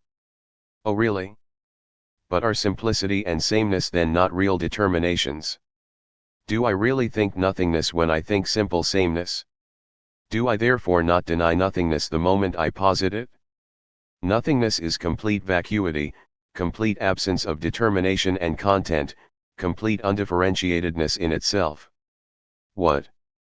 Is nothingness undifferentiated in itself? Do I then not posit something in nothingness in exactly the same way in which nothingness in creatio ex nihilo is posited as quasi-matter insofar as the world is supposed to be created out of nothingness? Can I then speak of nothingness without contradicting myself? Nothingness is complete vacuity. But what is vacuity? Vacuity is where there is nothing, but at the same time where there should be or can be something. In other words, vacuity is the expression for capacity. Now this would make nothingness into an entity, and an entity whose capacity to contain is the greatest. but you say that it is absolutely without determination and content. However, I cannot think of something that lacks all determination and content, for it is impossible to have a notion of something that lacks all determination. By using the word lack, I give expression to the fact that something is missing, that a default is involved. This means that I think of content and determination as primary because they are positive, or, in other words, I think nothingness through something which is not nothingness. I set nothingness in relation to that which is full of content. But this also means that where I set things in relation to one another, I at the same time posit determinations. Thought is a determinate, i.e., an affirmative activity to such a degree that that which is absolutely indeterminate becomes something determinate the moment it is thought, that through the very act of thought the idea of nothingness reveals itself directly as thoughtlessness, as an untrue thought, as something that just simply cannot be thought. If it were really possible to think nothingness, the distinction between reason and unreason, thought and thoughtlessness would disappear. In that case it would be possible to think and justify any and everything, even the greatest impossibility and nonsense. This also explains why the most senseless fantasies and the most preposterous miracle-mongering could flourish as long as the idea of a creatio ex nihilo was held to be true, for they naturally followed from the idea of nothingness which, as a sanctified authority, stood at the head of creation. Nothingness is the limit of reason. A follower of Kant would of course interpret this limit as all other limits in the sense of the limitation of reason. Nothingness, however, is a rational limit, a limit which reason itself imposes upon itself and which is an expression of its essence and reality because nothingness is simply the absence of all reason. If it were possible for reason to think nothingness, it would in that case have taken leave of itself. And yet there does exist a difference in whether something or nothing is intuited or thought. Therefore, to intuit or think nothingness does have a meaning, it is there in our intuition or thought, or rather it is vacuous thought or intuition itself. However, vacuous thought is no thought at all. Vacuous thought is nonsense, thought only imagined, but which does not really exist. If to think nothingness should have a meaning, and a meaning it surely has, namely, that of being no thought at all and, indeed, one such that it confers objectivity on nothingness, then knowledge of nothingness must also mean knowledge. And hence, if I were to say of an unknowing person that he knew nothing, I would be open to the retort that I am nevertheless attributing knowledge to him, that the person concerned knows nothing means that he is not unknowing. Nothingness is here a short and telling expression for want of thoroughness, competence, rationality, vagueness, etc. It has the same semantic level as in the following proposition: that which contradicts itself is nothing. Nothing has only a tautological sense here.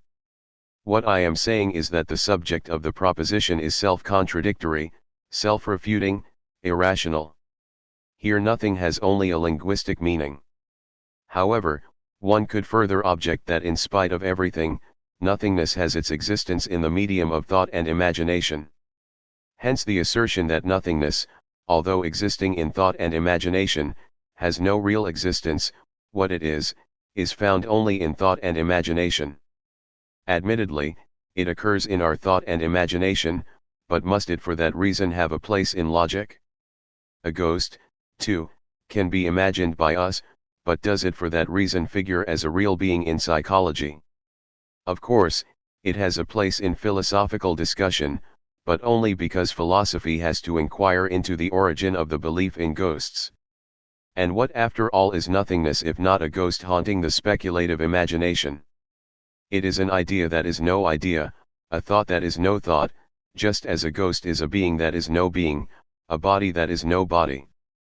And, after all, does nothingness not owe its existence to darkness, like a ghost?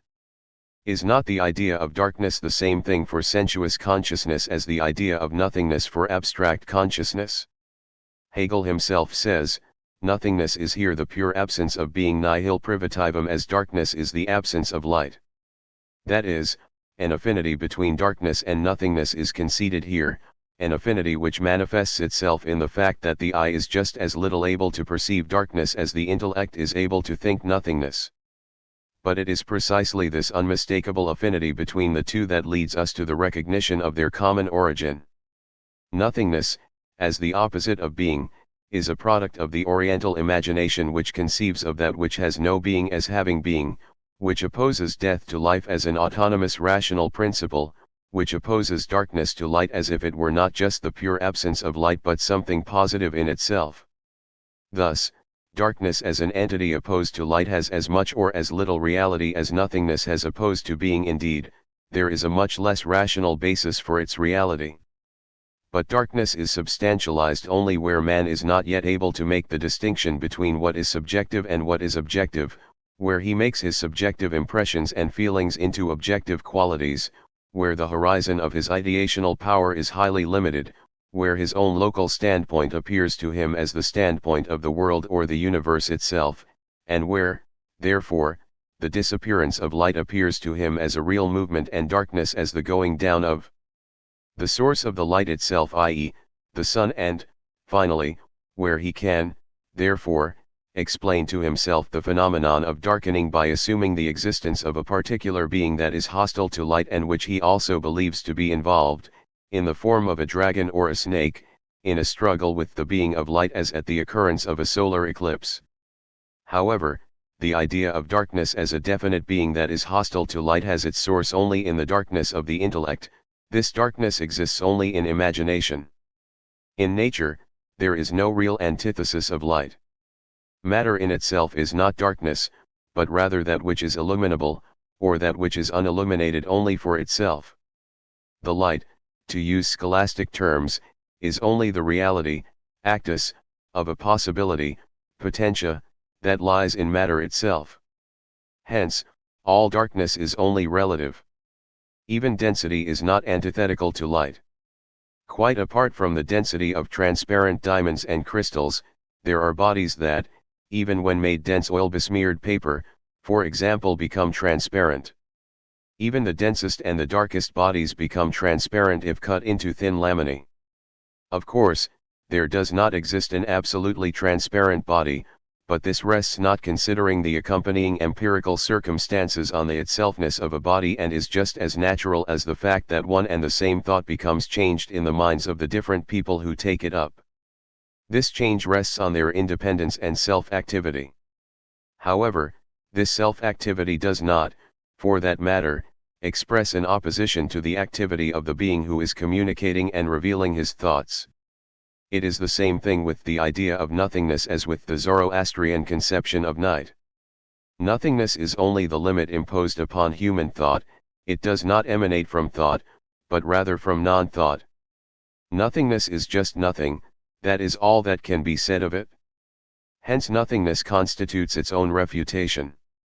Fantasy alone is responsible for making a substance out of nothingness, but only by way of metamorphosing nothingness into a ghost-like, being-less being. It can, therefore, be said that Hegel did not inquire into the genesis of nothingness, thus accepting it at its face value.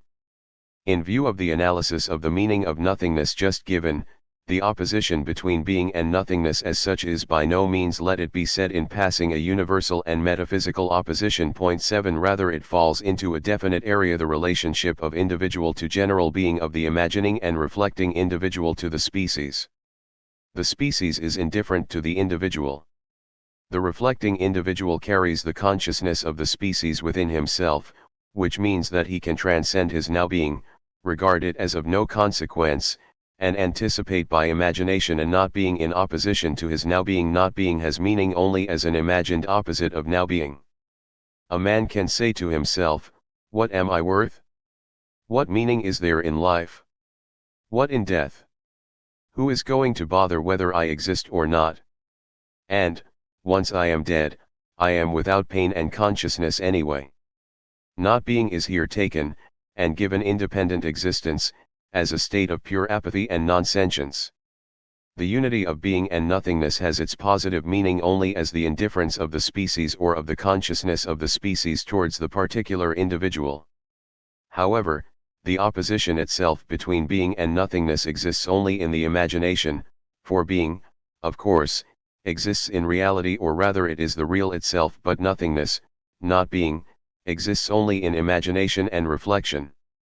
However, just as it is with nothingness in the logic, so it also is with other matters in the philosophy of Hegel.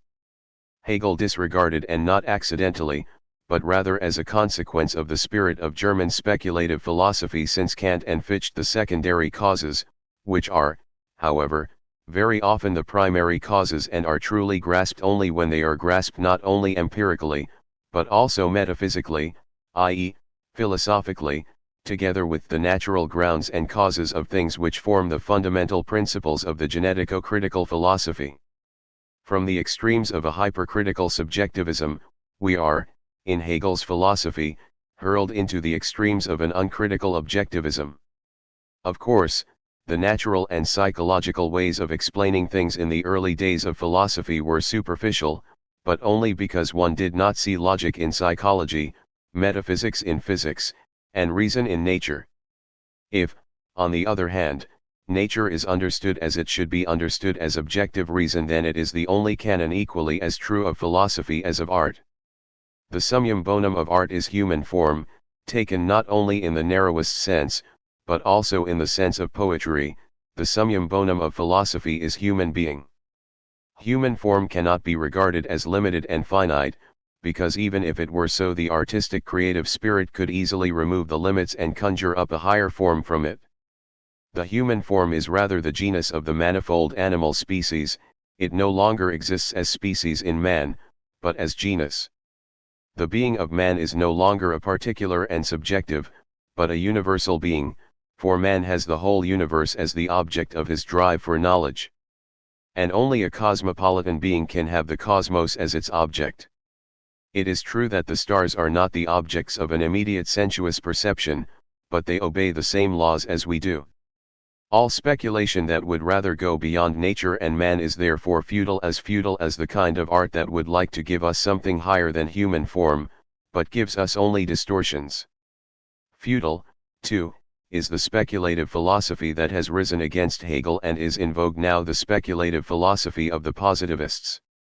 For instead of going beyond Hegel, it has actually retrogressed far behind Hegel insofar as it has failed to grasp precisely the most significant directions suggested by Hegel and his predecessors, Kant and Fichte, in their own characteristic ways. Philosophy is the science of reality in its truth and totality. However, the all-inclusive and all-encompassing reality is nature, taken in the most universal sense of the word. The deepest secrets are to be found in the simplest natural things, but, pining away for the beyond, the speculative fantast treads them under his feet. The only source of salvation lies in a return to nature. It is wrong to look upon nature as contradicting ethical freedom. Nature has built not only the mean workshop of the stomach, but also the temple of the brain. It has not only given us a tongue whose papillae correspond to intestinal villi, but also ears that are enchanted by the harmony of sounds, and eyes that only the heavenly and generous being of light ravishes. Nature opposes only fantastic, not rational, freedom. Each glass of wine that we drink one too many of is a very pathetic and even peripatetic proof that the servilism of passions enrages the blood, a proof that the Greek sophrosine is completely in conformity with nature. As we know, the maxim of the Stoics, and I mean the rigorous Stoics, those scarecrows of the Christian moralists, was, live in conformity with nature. Introduction to the Essence of Christianity, 1841. I. The being of man in general. Religion has its genesis in the essential difference between man and the animal. The animals have no religion. Although it is true that the old uncritical zoographers attributed to the elephant, among other laudable qualities, the virtue of religiousness, the fact is that such a thing as the religion of elephants belongs to the realm of fable. Cuvier, one of the greatest authorities on the animal world, concludes from the evidence provided by his own investigations that the elephant possesses no higher degree of intelligence than the dog. But what constitutes the essential difference between man and the animal? The most simple, general, and also the most widely held answer to this question is consciousness. Consciousness, however, is to be taken here in the strict sense, for consciousness in the sense of the feeling of self, in the sense of the ability to distinguish one sensuous object from another, to perceive even judge external things according to definite sensuous characteristics emanating from them. Consciousness in this sense cannot be denied of the animal. Strictly speaking, consciousness is given only in the case of a being to whom his species, his mode of being is an object of thought. Although the animal experiences itself as an individual, this is what is meant by saying that it has a feeling of itself. It does not do so as a species. It is in this sense that the animal lacks consciousness, for consciousness deserves to be called by that name only because of its link with knowledge. Where there is consciousness in this sense, there is also the capacity to produce systematic knowledge or science. Science is the consciousness of species. In life we are concerned with individuals, but in science, with species. Only a being to whom his own species, his characteristic mode of being, is an object of thought can make the essential nature of other things and beings an object of thought. Thus understood, the animal has a simple, but man a twofold, life. In the case of the animal the inner life is one with the outer, whereas in the case of man there is an inner and an outer life. The inner life of man is constituted by the fact that man relates himself to his species, to his mode of being. Man thinks, that is to say, he converses, enters into a dialogue with himself. The animal, on the other hand, cannot perform the function characteristic to its species without the existence of another individual external to itself. But man can perform the functions characteristic to his species' thought and speech in isolation from another individual. Man is in himself both I and you. He can put himself in the place of another precisely because his species, his essential mode of being, not only his individuality, is an object of thought to him. The characteristic human mode of being, as distinct from that of the animal, is not only the basis, but also the object of religion. But religion is the consciousness of the infinite, hence it is, and cannot be anything other than, man's consciousness of his own essential nature, understood not as a finite or limited, but as an infinite nature. A really finite being has not even the slightest inkling, let alone consciousness, of what an infinite being is, for the mode of consciousness is limited by the mode of being. The consciousness of the caterpillar, whose life is confined to a particular species of plant, does not extend beyond this limited sphere. It is, of course, able to distinguish this plant from other plants, but that is the entire extent of its knowledge. In a case where consciousness is so limited, but where, precisely because of this limitation, it is also infallible and unerring, we speak of instinct rather than consciousness. Consciousness in the strict sense, or consciousness properly speaking, and consciousness of the infinite cannot be separated from each other. A limited consciousness is no consciousness. Consciousness is essentially infinite and all-encompassing. The consciousness of the infinite is nothing else than the consciousness of the infinity of consciousness. To put it in other words, in its consciousness of infinity, the conscious being is conscious of the infinity of its own being. But what is the being of man of which he is conscious, or what is that which constitutes in him his species, his humanity proper, one reason, will, and heart? To a complete man belongs the power of thought, the power of will, and the power of heart. The power of thought is the light of knowledge, the power of will is the energy of character, the power of heart is love. Reason, love, and power of will are perfections of man. They are his highest powers, his absolute essence in so far as he is man, the purpose of his existence. Man exists in order to think, love, and will. What is the end of reason? Reason. Of love? Love. Of will? The freedom to will. We pursue knowledge in order to know, love in order to love, will in order to will, that is, in order to be free. Truly to be is to be able to think, love, and will. Only that which exists for its own sake is true, perfect, and divine. But such is love, such is reason, and such is will. The divine trinity in man, but transcending the individual man, is the unity of reason, love, and will. Reason, imagination, fantasy, conception, opinion, will, and love or heart are powers that man does not possess, although he is nothing without them but is what he is through them. As elements constituting his essence which he neither possesses nor makes, they are the very powers that animate, determine, and govern him, divine, absolute powers that he is powerless to resist. Point 2. Is it at all possible for the feeling man to resist feeling, for the loving man to resist love, for the rational man to resist reason?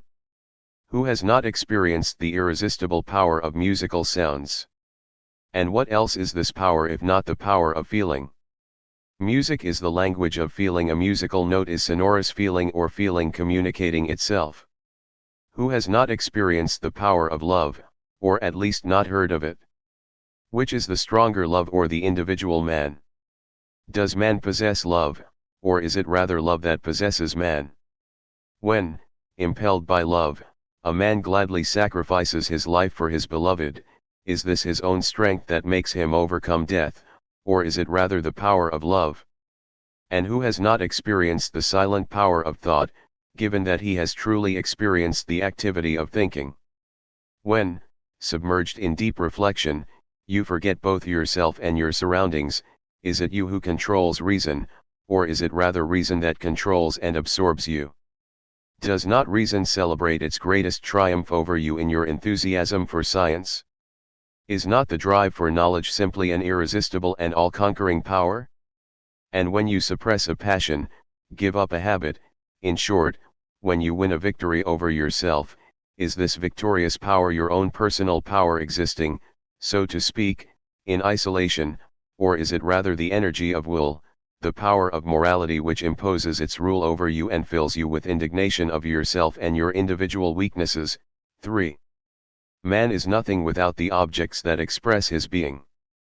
The truth of this proposition is borne out by great men whose lives we emulate in so far as they reveal the essence of man. They had only one basic and dominant passion, the realization of the goal which constituted the essential object of their activity. But the object to which a subject essentially and necessarily relates himself is nothing except the subject's own objective being. If an object is common to several individuals belonging to the same species, but differing in terms of their characteristics, it is still, at least in so far as it is an object to each of them according to their respective differences, their own objective being. In this sense the sun is the common object of the planets, but it is not an object for the Earth in the same way as it is for Mercury, Venus, Saturn, or Uranus. Each planet has its own sun. The sun which lights and warms Uranus and the way it does so has no physical, only an astronomic or scientific, existence for the Earth. Not only does the sun appear different, but it really is another sun on Uranus than on the Earth. Hence, Earth's relationship to the sun is at the same time the Earth's relationship to itself, to its own being, for the measure of the magnitude and intensity of light which is decisive as to the way the sun is an object for the Earth is also the measure of the Earth's distance from the sun, that is, the measure that determines the nature of the Earth. The sun is therefore the mirror in which the being of each planet is reflected. Thus, man becomes conscious of himself through the object that reflects his being. Man's self-consciousness is his consciousness of the object. One knows the man by the object that reflects his being, the object lets his being appear to you, the object is his manifest being, his true, objective ego. This is true not only of intellectual but also of sensuous objects. Even those objects which are farthest removed from man are manifestations of his own specific mode of being because, and in so far as, they are objects for him. Even the moon, the sun, the stars say to man, Gamma nu theta iota sigma epsilon alpha upsilon tau nu know thyself. That he sees them the way he does, bears witness to his own nature. The animal is moved only by the rays of light, which are essential for its life, but man is also moved by the rays from the remotest star, which are indifferent to his life. Only man knows pure, intellectual, disinterested joys and emotions, only man celebrates the theoretical feasts of vision. The eye that looks into the starry heavens, that contemplates the light that bears neither use nor harm, that has nothing in common with the earth and its needs, this eye contemplates its own nature, its own origin in that light. The eye is heavenly in its nature. Hence, it is only through the eye that man rises above the earth, Hence theory begins only when man directs his gaze towards the heavens. The first philosophers were astronomers. The heavens remind man of his destination, remind him that he is destined not merely to act, but also to contemplate. What man calls absolute being, his God, is his own being. The power of the object over him is therefore the power of his own being. Thus, the power of the object of feeling is the power of feeling itself, the power of the object of reason is the power of reason itself, and the power of the object of will is the power of the will itself. The man whose being is determined by sound is governed by feeling, at least by a feeling that finds its corresponding element in sound. But only the sound that is charged with content, meaning, and feeling possesses power over feeling, not sound as such. Feeling is determined only by that which is charged with feeling, that is, only by itself, by its own being. The same is true of the will, and the same of reason. Therefore, whatever the object of which we become conscious, we always become conscious of our own being. We cannot set anything in motion without setting ourselves in motion. And since willing, feeling, and thinking are perfections, essences, and realities, it is impossible that while indulging in them we experience reason, feeling, and will as limited or finite, namely, as worthless. Finiteness and nothingness are identical. Finiteness is only a euphemism for nothingness. Finiteness is a metaphysical, a theoretical expression, while nothingness is a pathological, a practical one. That which is finite to the intellect is nothing to the heart. But it is impossible to be conscious of will, feeling, and reason, only as finite powers, because every perfection, every power, every being is the immediate verification and confirmation of itself. One cannot love, will, or think without experiencing these activities as perfections. One cannot perceive oneself to be a loving, willing, and thinking being without experiencing an infinite joy in being so. Consciousness is given when a being is its own object, consequently, it is nothing by itself and as distinct from the being that is conscious. How else could it be conscious of itself? Therefore it is impossible to be conscious of a perfection as an imperfection, impossible to experience feeling as limited, impossible to experience thought as limited. Consciousness is self-sustained activity, self-affirmation, and self-love. It is joy in one's own perfection. Consciousness is the characteristic mark of a perfect being. Consciousness exists only in a plenitudinous, accomplished being. Even human vanity confirms this truth. A man sees himself in the mirror, he is pleased with his form. This feeling of pleasure is a necessary, involuntary consequence of the perfect beauty of his form. A beautiful form is perfect in itself. It is, in view of its perfection, necessarily pleased with itself, hence the necessary urge to behold itself in its own mirror. A man is self-complacent when he is enamored of his own looks, but not when he admires the human form in himself. Indeed, he must even admire this form, for he simply cannot imagine any other form that is more beautiful, more noble than the human form. For naturally, every being loves itself, loves the way it is, and this is how it should be. Being is a good. Anything, says Bacon, that deserves to be, also deserves to be known. Everything that exists is of value, is a being possessing a distinction, that is why it affirms and asserts itself. But the highest form of self-affirmation, the form that is itself a matter of distinction, a bliss, a good, that form is consciousness. Every limitation of reason, or of human nature in general, rests on a delusion, an error. To be sure, the human individual can, even must, feel and know himself to be limited, and this is what distinguishes him from the animal, but he can become conscious of his limits, his finiteness, only because he can make the perfection and infinity of his species the object either of his feeling, conscience, or thought. But if his limitations appear to him as emanating from the species, this can only be due to his delusion that he is identical with the species, a delusion intimately linked with the individual's love of ease, lethargy, vanity, and selfishness, for a limit which I know to be mine alone, humiliates, shames, and disquiets me. Hence, in order to free myself of this feeling of shame, this uneasiness, I make the limits of my individuality the limits of man's being itself. What is incomprehensible to me is incomprehensible to others. Why should this worry me at all?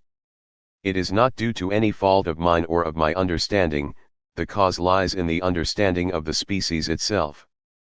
But it is a folly, a ludicrous and frivolous folly to designate that which constitutes the nature of man and the absolute nature of the individual, the essence of the species, as finite and limited. Every being is sufficient to itself. No being can deny itself, its own nature. No being is intrinsically limited. Rather, every being is in itself infinite, it carries its God, that which is the highest being, to it within itself. Every limit of a being is a limit only for another being that is outside and above it. The life of the ephemera is extraordinarily short as compared with animals whose lifespan is longer, and yet this short span of life is just as long for them as a life of many years for others. The leaf on which the caterpillar lives is for it a world, an infinite space. That which makes a being what it is its talent, its power, its wealth, and its adornment. How can it possibly regard its being as nothing, its abundance as lack, or its talent as incapacity? If plants could see, taste, and judge, each would claim its own blossom to be the most beautiful, for its understanding and taste would be limited by the productive power of its being. What the productive power of a plant has brought forth as its highest achievement, that must be confirmed and recognized as the highest also by its taste, its power of judgment. What the nature of a being affirms, that cannot be denied by its understanding, taste, and judgment, otherwise this intellect, this power of judgment would not be that belonging to this particular being, but rather to some other being. The measure of being is also the measure of the understanding. If the being concerned is limited, its feeling and understanding would be limited, too. But, to a limited being, its limited understanding is not a limitation. On the contrary, it is perfectly happy and satisfied with it, it experiences, praises, and values it as a glorious, divine power, and the limited understanding praises, in its turn, the limited being to whom it belongs. Both harmonize so completely that the question of any discord between them does not arise. The understanding of a being is its horizon. The horizon of your being is limited by what you can see, just as what you can see is limited by the horizon of your being. The eye of the animal does not see beyond what it needs. And so far as the power of your being, so far as your unlimited feeling of self reaches, so far are you God. The conflict in human consciousness between understanding and being, between the power of thought and the power to produce, is only an individual conflict having no general significance, but it is a conflict only in appearance. He who has written a bad poem and knows it to be bad, is in his knowledge and hence in his being not so limited as he who, having written a bad poem, thinks it is good. In keeping with this, if you therefore think the infinite, you think and confirm the infinity of the power of thought. If you feel the infinite, you feel and confirm the infinity of the power of feeling. The object of reason is reason as its own object, the object of feeling is feeling as its own object. If you have no sensibility, no feeling for music, you perceive in the most beautiful music nothing more than what you perceive in the wind that whistles past your ears or in the brook that rushes past your feet. What is it in the sound that grips you? What do you perceive in it? What else if not the voice of your own heart? Hence, feeling addresses itself to feeling, hence, feeling is comprehensible only to feeling, that is, to itself, because the object of feeling is feeling itself. Music is a monologue of feeling. But even the dialogue of philosophy is in reality a monologue of reason, thought speaking to thought. The colorful splendor of crystals ravishes the senses, but only the laws of crystallonomy interest reason.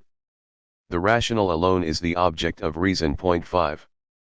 Hence, all that has, in the sense of superhuman speculation and theology, the significance only of the derivative, the subjective, the means, or the organ, has in truth the significance of the original, of the divine, of the essential being, and of the object itself. If, for example, feeling is the essential organ of religion, the essence of God expresses nothing else than the essence of feeling. The true, albeit hidden, sense of the saying feeling is the organ of the divine is that feeling is the noblest, the most excellent, i.e., the divine, in man. How could you perceive the divine through feeling if feeling itself were not divine? The divine can be known only through that which is itself divine. God can be known only through himself. The divine being perceived by feeling is in reality nothing but the being of feeling itself, which is enraptured and fascinated by itself, feeling that is blissful in itself, intoxicated with joy.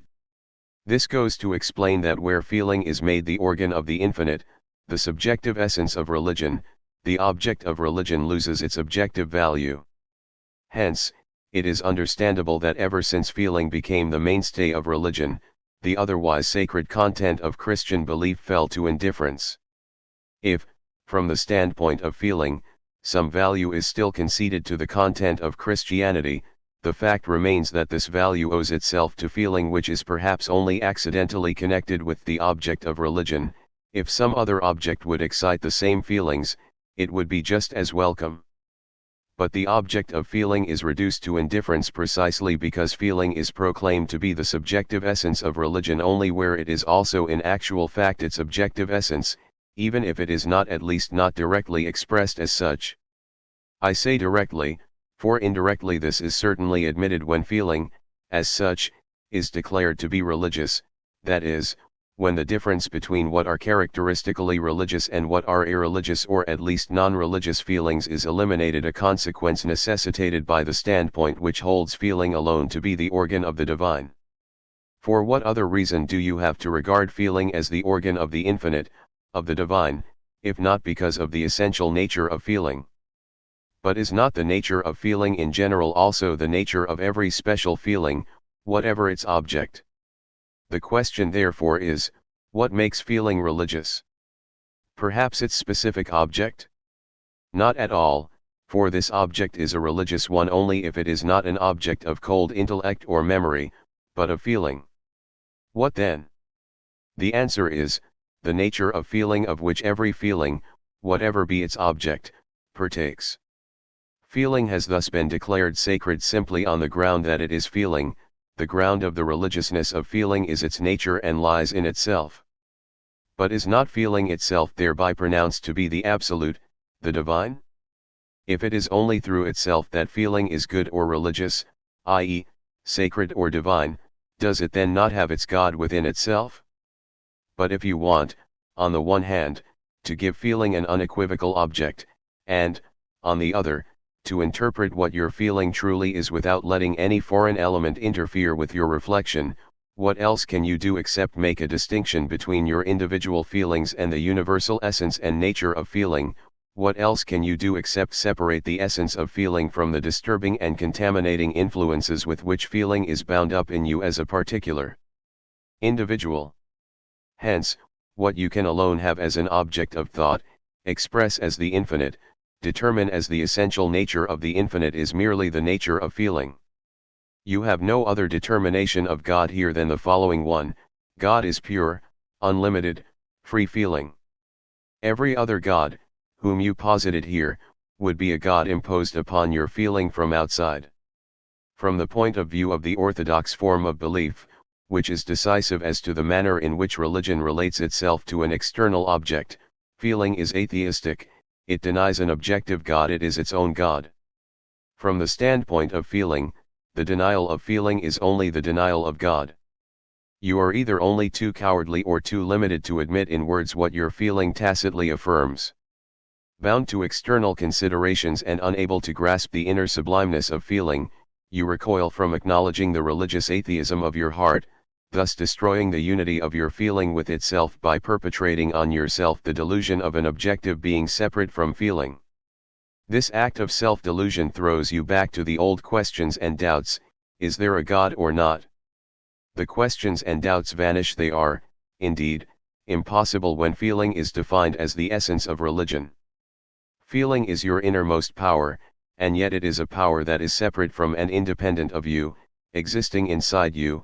It is above you, it is your very own being, yet it seizes hold of you as another being. In short, it is your God. How can it therefore be possible for you to distinguish from this being in you another objective being? How can you get beyond your feeling? But feeling has been taken here only as an example. The same holds true of every other power, faculty, potentiality, reality, or activity. The name is of no consequence which one determines as the essential organ of an object. Whatever has the significance of being subjective or from the side of man has for that very reason the significance of being also objective or from the side of the object. It is simply impossible for man to get beyond the true horizon of his being. It is true that he can imagine individuals of a different, and allegedly higher, kind, but he cannot conceive of himself in abstraction from his species, from his mode of being. The essential determinations he attributes to those other individuals must always be determinations emanating from his own being, determinations in which he in truth only projects himself, which only represent his self-objectifications. It may certainly be true that thinking beings exist also on other planets, but by assuming their existence, we do not change our standpoint, we only enrich it quantitatively not qualitatively, for just as the same laws of motion apply on other planets as they do here, so also the same laws of feeling and thought apply there as here. In fact, the reason why we project life on other planets is not that there are beings different from ourselves there, but that there may be more beings there identical with or similar to our being. 6. 2. The essence of religion in general. What we have so far maintained concerning the general relationship between man and his object, and between man and sensuous objects, is particularly true of man's relationship to the religious object. In view of its relation to the objects of the senses, the consciousness of the object can be distinguished from self-consciousness, but, in the case of the religious object, consciousness and self-consciousness directly coincide. A sensuous object exists apart from man, but the religious object exists within him. It is itself an inner, intimate object, indeed, the closest object, and hence an object which forsakes him as little as his self-consciousness or conscience. God, says Augustine, for example, is nearer, more closely related to us and therefore more easily known by us than sensuous and physical things. 7. Strictly speaking, the object of the senses is in itself indifferent, having no relevance to our disposition and judgment. But the object of religion is a distinguished object, the most excellent, the first, the highest being. It essentially presupposes a critical judgment, the discrimination between the divine and the non-divine, between that which is worthy of adoration and that which is not. 8. It is in this context, therefore, that the following statement is unconditionally true: the object of man is nothing else than his objective being itself. As man thinks, as is his understanding of things, so is his God. So much worth as a man has, so much and no more has his God. The consciousness of God is the self-consciousness of man, the knowledge of God is the self-knowledge of man. Man's notion of himself is his notion of God, just as his notion of God is his notion of himself. The two are identical. What is God to man? That is man's own spirit, man's own soul. What is man's spirit, soul, and heart? That is his God. God is the manifestation of man's inner nature, his expressed self.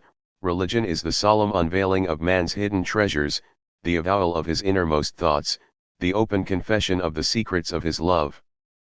But if religion, i.e., the consciousness of God, is characterized as the self-consciousness of man, this does not mean that the religious man is directly aware that his consciousness of God is his self-consciousness, for it is precisely the absence of such an awareness that is responsible for the peculiar nature of religion.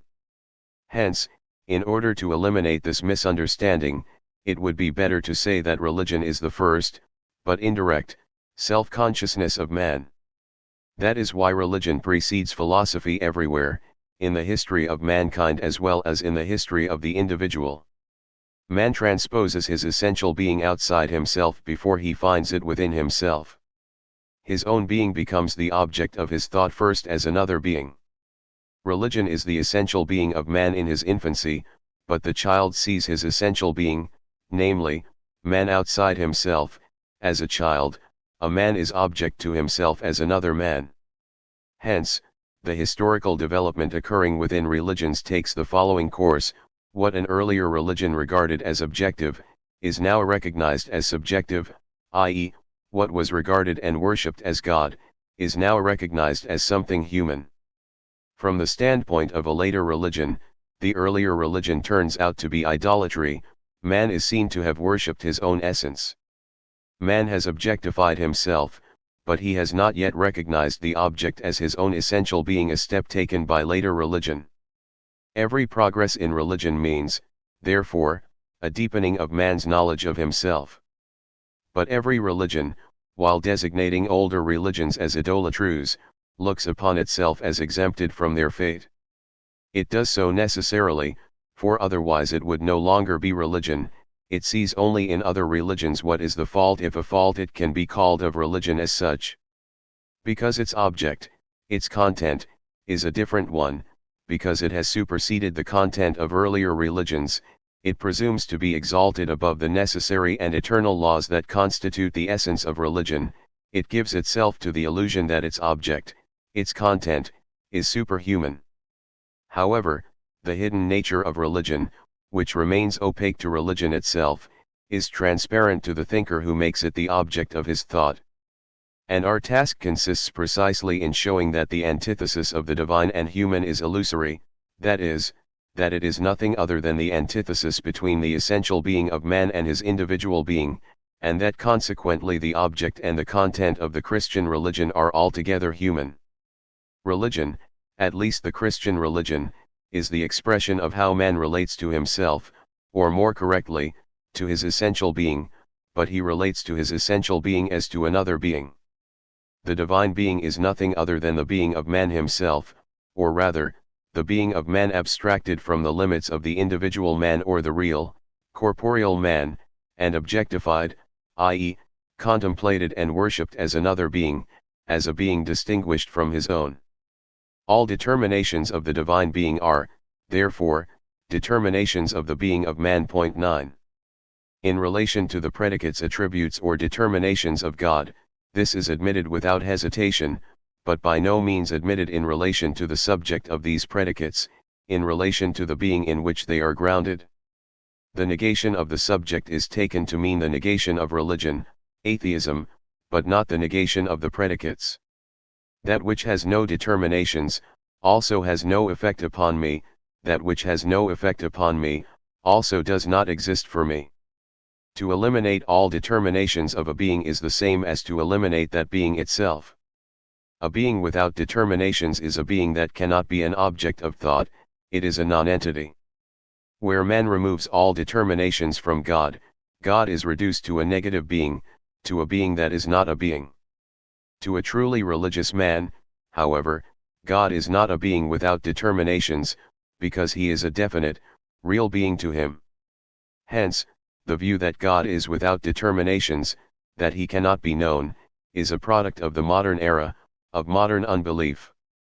Just as reason can be, and is, determined as finite only where man regards sensual enjoyment, religious feeling, aesthetic contemplation, or moral sentiment as the absolute, the true, so the view as to the unknowability or indeterminateness of God can be fixed as a dogma only where this object commands no interest for cognition, where reality alone claims the interest of man, or where the real alone has for him the significance of being an essential, absolute, divine object, but where at the same time this purely worldly tendency is contradicted by a still existing remnant of old religiosity.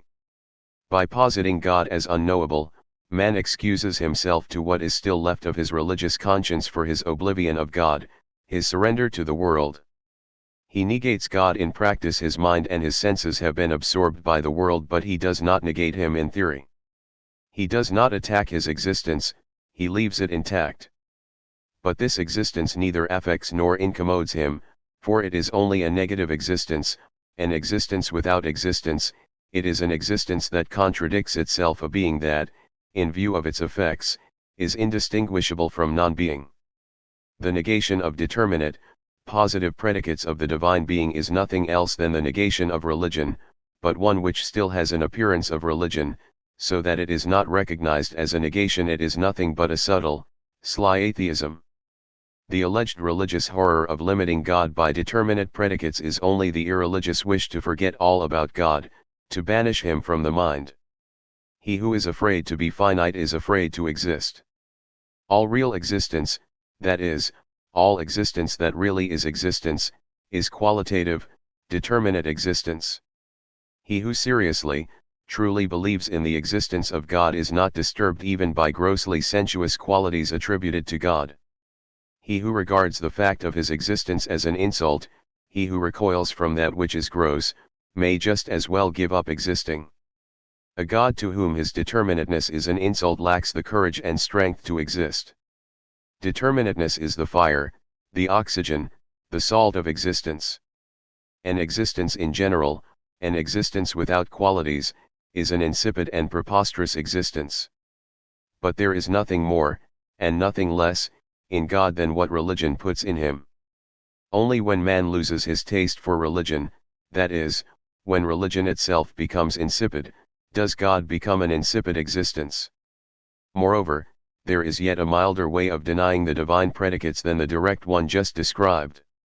One admits that the predicates of the divine being are finite and, more particularly, human determinations, but one rejects the idea of rejecting them.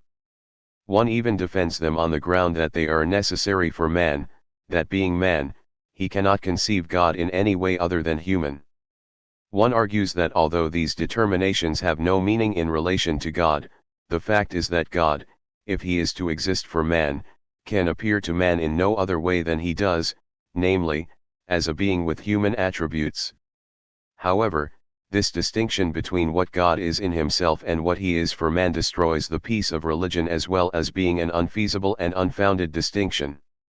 It is not at all possible for me to know whether God as he is in and for himself is something different from what he is for me. The manner in which he exists for me is also the totality of his existence for me. The determinations in terms of which he exists for me contain also the in-itselfness of his being, his essential nature itself. He exists for me in a way in which he can exist for me alone. The religious man is completely satisfied with how he sees God in relation to himself, and he knows nothing of any other relation, for God is to him what he can be to man at all. In the distinction made above, man transgresses the boundaries of himself, his being and its absolute measure, but this transcending is only an illusion. For I can make the distinction between the object as it is in itself and the object as it is for me only where an object can really appear different from what it actually appears to me. I cannot make such a distinction where the object appears to me as it does according to my absolute measure, that is, as it must appear to me. It is true that my conception can be subjective, that is, one which is not bound by the essential constitution of my species. However, if my conception corresponds to the measure of my species, the distinction between what something is in itself and what it is for me ceases, for in that case this conception is itself an absolute one. The measure of the species is the absolute measure, law, and criterion of man. Yet religion has the conviction that its conceptions and determinations of God are such as every man ought to have if he is to have true conceptions, that these are conceptions necessitated by human nature, that they are indeed objective, conforming to the nature of God. To every religion, the gods of other religions are only conceptions of God, but its own conception of God is itself its God, God as it conceives him to be, God genuinely and truly so, God as he is in himself. Religion is satisfied only with a complete and total God. It will not have merely an appearance of God, it can be satisfied with nothing less than God himself, God in person. Religion abandons itself if it abandons God in his essential being. It is no longer true if it renounces its possession of the true God. Skepticism is the archenemy of religion. But the distinction between object and concept, between God as he is in himself and as he is for me, is a skeptical, that is, irreligious distinction. That which is subsumed by man under the concept of being in itself, that which he regards as the most supreme being or as the being of which he can conceive none higher, that is the divine being. How can he therefore still ask, what this being is in itself?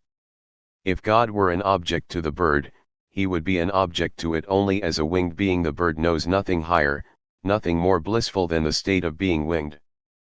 How ludicrous would it be if this bird commented, God appears to me as a bird, but I do not know what he is in himself. The highest being to the bird is the bird being. Take from it its conception of bird being, and you take from it its conception of the highest being. How, therefore, could the bird ask whether God in himself were winged? To ask whether God is in himself what he is for me, is to ask whether God is God, it is to raise oneself above God and to rebel against him. Given, therefore, the situation in which man is seized by the awareness that religious predicates are mere anthropomorphisms, his faith has also come under the sway of doubt and unbelief. And if this awareness does not lead him to the formal negation of the predicates and thence to the negation of the being in which they are grounded, it is only due to an inconsistency for which his faint-heartedness and irresolute intellect are responsible. If you doubt the objective truth of the predicates, you must also doubt the objective truth of the subject to which they belong. If your predicates are anthropomorphisms, their subject, too, is an anthropomorphism. If love, goodness, and personality are human determinations, the being which constitutes their source and, according to you, their presupposition is also an anthropomorphism, so is the existence of God, so is the belief that there is a God. In short, all presuppositions that are purely human. What tells you that the belief in a God at all is not an indication of the limitedness of man's mode of conception? Higher beings, and you assume that such beings exist, are perhaps so blissful in themselves, so at unity with themselves that they are not exposed to a tension between themselves and a higher being. To know God and not to be God, to know blissfulness and not to enjoy it, is to be in conflict with oneself, is to be delivered up to unhappiness. Point 10. You believe in love as a divine attribute because you yourself love, and believe that God is a wise and benevolent being because you know nothing better in yourself than wisdom and benevolence. You believe that God exists, that therefore he is a subject or an essence. Whatever exists is also an essence, whether it is defined as a substance, a person, or in any other way, because you yourself exist, are yourself an essence. You know no higher human good than to love, to be wise and good. Equally, you know no other happiness than to exist, to be a being, for your consciousness of good and happiness derives itself from your consciousness of being and existing yourself. God to you exists, is a being for the same reason that he is to you a wise, blissful, and benevolent being. The distinction between the divine attributes and the divine essence is only this. To you the essence, the existence, does not appear as an anthropomorphism, because the fact of your own being brings with it the necessity of conceiving the existence of God, whereas the attributes appear to you as anthropomorphisms, because their necessity, the necessity that God is wise, good, just, etc., is not an immediate necessity identical with the being of man, but is mediated by his self-consciousness, by the activity of his thought. I may be wise or unwise, good or bad, but I am a being, I exist. Man's existence is to him the first datum, the sustaining ground of his conceptions, the presupposition of all his predicates. Hence, man is prepared to concede that the predicates of God are anthropomorphic, but not the existence of God. To him it is a settled, inviolable, absolutely certain, and objective truth. And yet, this distinction is only an apparent one. The necessity of the subject lies only in the necessity of the predicate. Your being is the being of man, the certainty and reality of your existence lie in the certainty and reality of your human attributes. What the subject is, its being lies only in the predicate is the truth of the subject is only the personified, existing predicate. The distinction between subject and object corresponds to the distinction between existence and essence. The negation of the predicate is therefore the negation of the subject. What remains of the being of man if you take away its attributes? Even in the language of ordinary life one speaks of the divine not in terms of its essence, but in terms of its attributes: providence, wisdom, omnipotence. The certainty of the existence of God, which has been held by man to be more certain than even his own existence, depends therefore on the certainty of the attributes of God. It does not have the character of immediate certainty. To the Christian, only the existence of a Christian God is a certainty, just as to the pagan only that of a pagan God is certain. The pagan did not doubt the existence of Jupiter, because Jupiter as a divine being was not repulsive to him. He could not conceive of a god with any other attributes, because these attributes were to him a certainty, a divine truth. The truth of the predicate alone ensures the existence of the subject. That which man conceives to be true is also that which he immediately conceives to be real because, originally, only the real is true to him, true in opposition to that which is merely conceived, dreamed, or imagined. The concept of being, of existence, is the original concept of truth. In other words, man originally makes truth dependent on existence, but only later existence dependent on truth. Now God is the essence of man, regarded by him as the highest truth. But God, or religion, both are the same, varies according to the determination in terms of which man comprehends his essence, in terms of which he regards it as the highest being. This determination, which is decisive for man's idea of God, is to him the truth and, precisely for that reason, also the highest existence, or existence itself. For, strictly speaking, only the highest existence is existence, and deserves this name. Therefore, God is a really existing being for the same reason that he is this particular being. The attribute or determination of God is nothing else than the essential attribute of man himself, and the thus determined man is what he is, has his existence, his reality, in his determinateness. You cannot take away from a Greek the quality of being a Greek without taking away his existence. Hence, it is of course true that for a particular religion that is, relatively the certainty of the existence of God is immediate, for just as arbitrarily or necessarily the Greek was Greek, so necessarily were his gods Greek beings, so necessarily were they really existing beings. In view of its understanding of the world and man, religion is identical with the essence of man. However, it is not man who stands above the conceptions essential to his being, rather, it is these conceptions that stand above him. They animate, determine, and govern him. This goes to show that the necessity to prove, and the possibility to doubt, how and whether existence is related to being or quality is abolished. That which I sever from my being can only be doubtful. How could I therefore doubt God who is my essence? To doubt God would be to doubt myself. Only when God is conceived abstractly, when his predicates are arrived at through philosophical abstraction, does the distinction or separation arise between subject and predicate, existence and essence. Only then does the illusion arise that the existence or the subject is something different from the predicate, something immediate, indivisible, or distinct from the predicate which is subject to doubt. But this is only an illusion. A God whose predicates are abstract also has an abstract existence. Existence, being, is as varied as the qualities predicated of it. The identity of subject and predicate is borne out clearly by the course taken by religion in its development, a course which is identical with that taken by human culture. As long as man is a mere natural being, his God is a mere natural deity. Where man lives in houses, he encloses his gods in temples. A temple expresses the value which man attaches to beautiful buildings. Temples in honor of religion are in truth temples in honor of architecture. With man's progress to culture from a state of primitive savagery, with the distinction between what is proper and what is improper for man, there also arises the distinction between what is proper and what is improper for God. God expresses man's notion of majesty, highest dignity, religious sentiment, and highest feeling of propriety. Only at a later stage did the culturally more advanced artists of Greece embody in their statues of gods the concepts of dignity, spiritual grandeur, rest without movement, and serenity. But why did they regard these qualities as divine attributes? Because they held these attributes in themselves to be divine. Why did they exclude all repulsive and low emotions?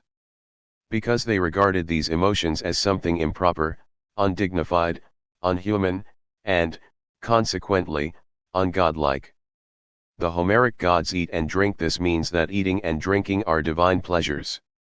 Physical strength is a quality of the Homeric gods. Zeus is the strongest of all gods. Why? Because physical strength in itself was something glorious and divine to the Greeks. The highest virtue to ancient Germans was the virtue of the warrior, that is why their highest god was the god of war Odin, that is why war to them was the primeval or the oldest law. The first, true divine being is not the quality of divinity, but the divinity or the deity of quality. In other words, that which theology and philosophy have so far regarded as God, as the absolute and essential, is not God, but that which they did not regard as God, is precisely God quality, determination, and reality par excellence. A true atheist, that is, an atheist in the ordinary sense, is therefore he alone to whom the predicates of the divine being, for example, love, wisdom, and justice are nothing, not he to whom only the subject of these predicates is nothing. And the negation of the subject is by no means also necessarily the negation of the predicates as they are in themselves. The predicates have a reality of their own, have an independent significance, the force of what they contain compels man to recognize them. They prove their truth to man directly through themselves. They are their own proof and evidence.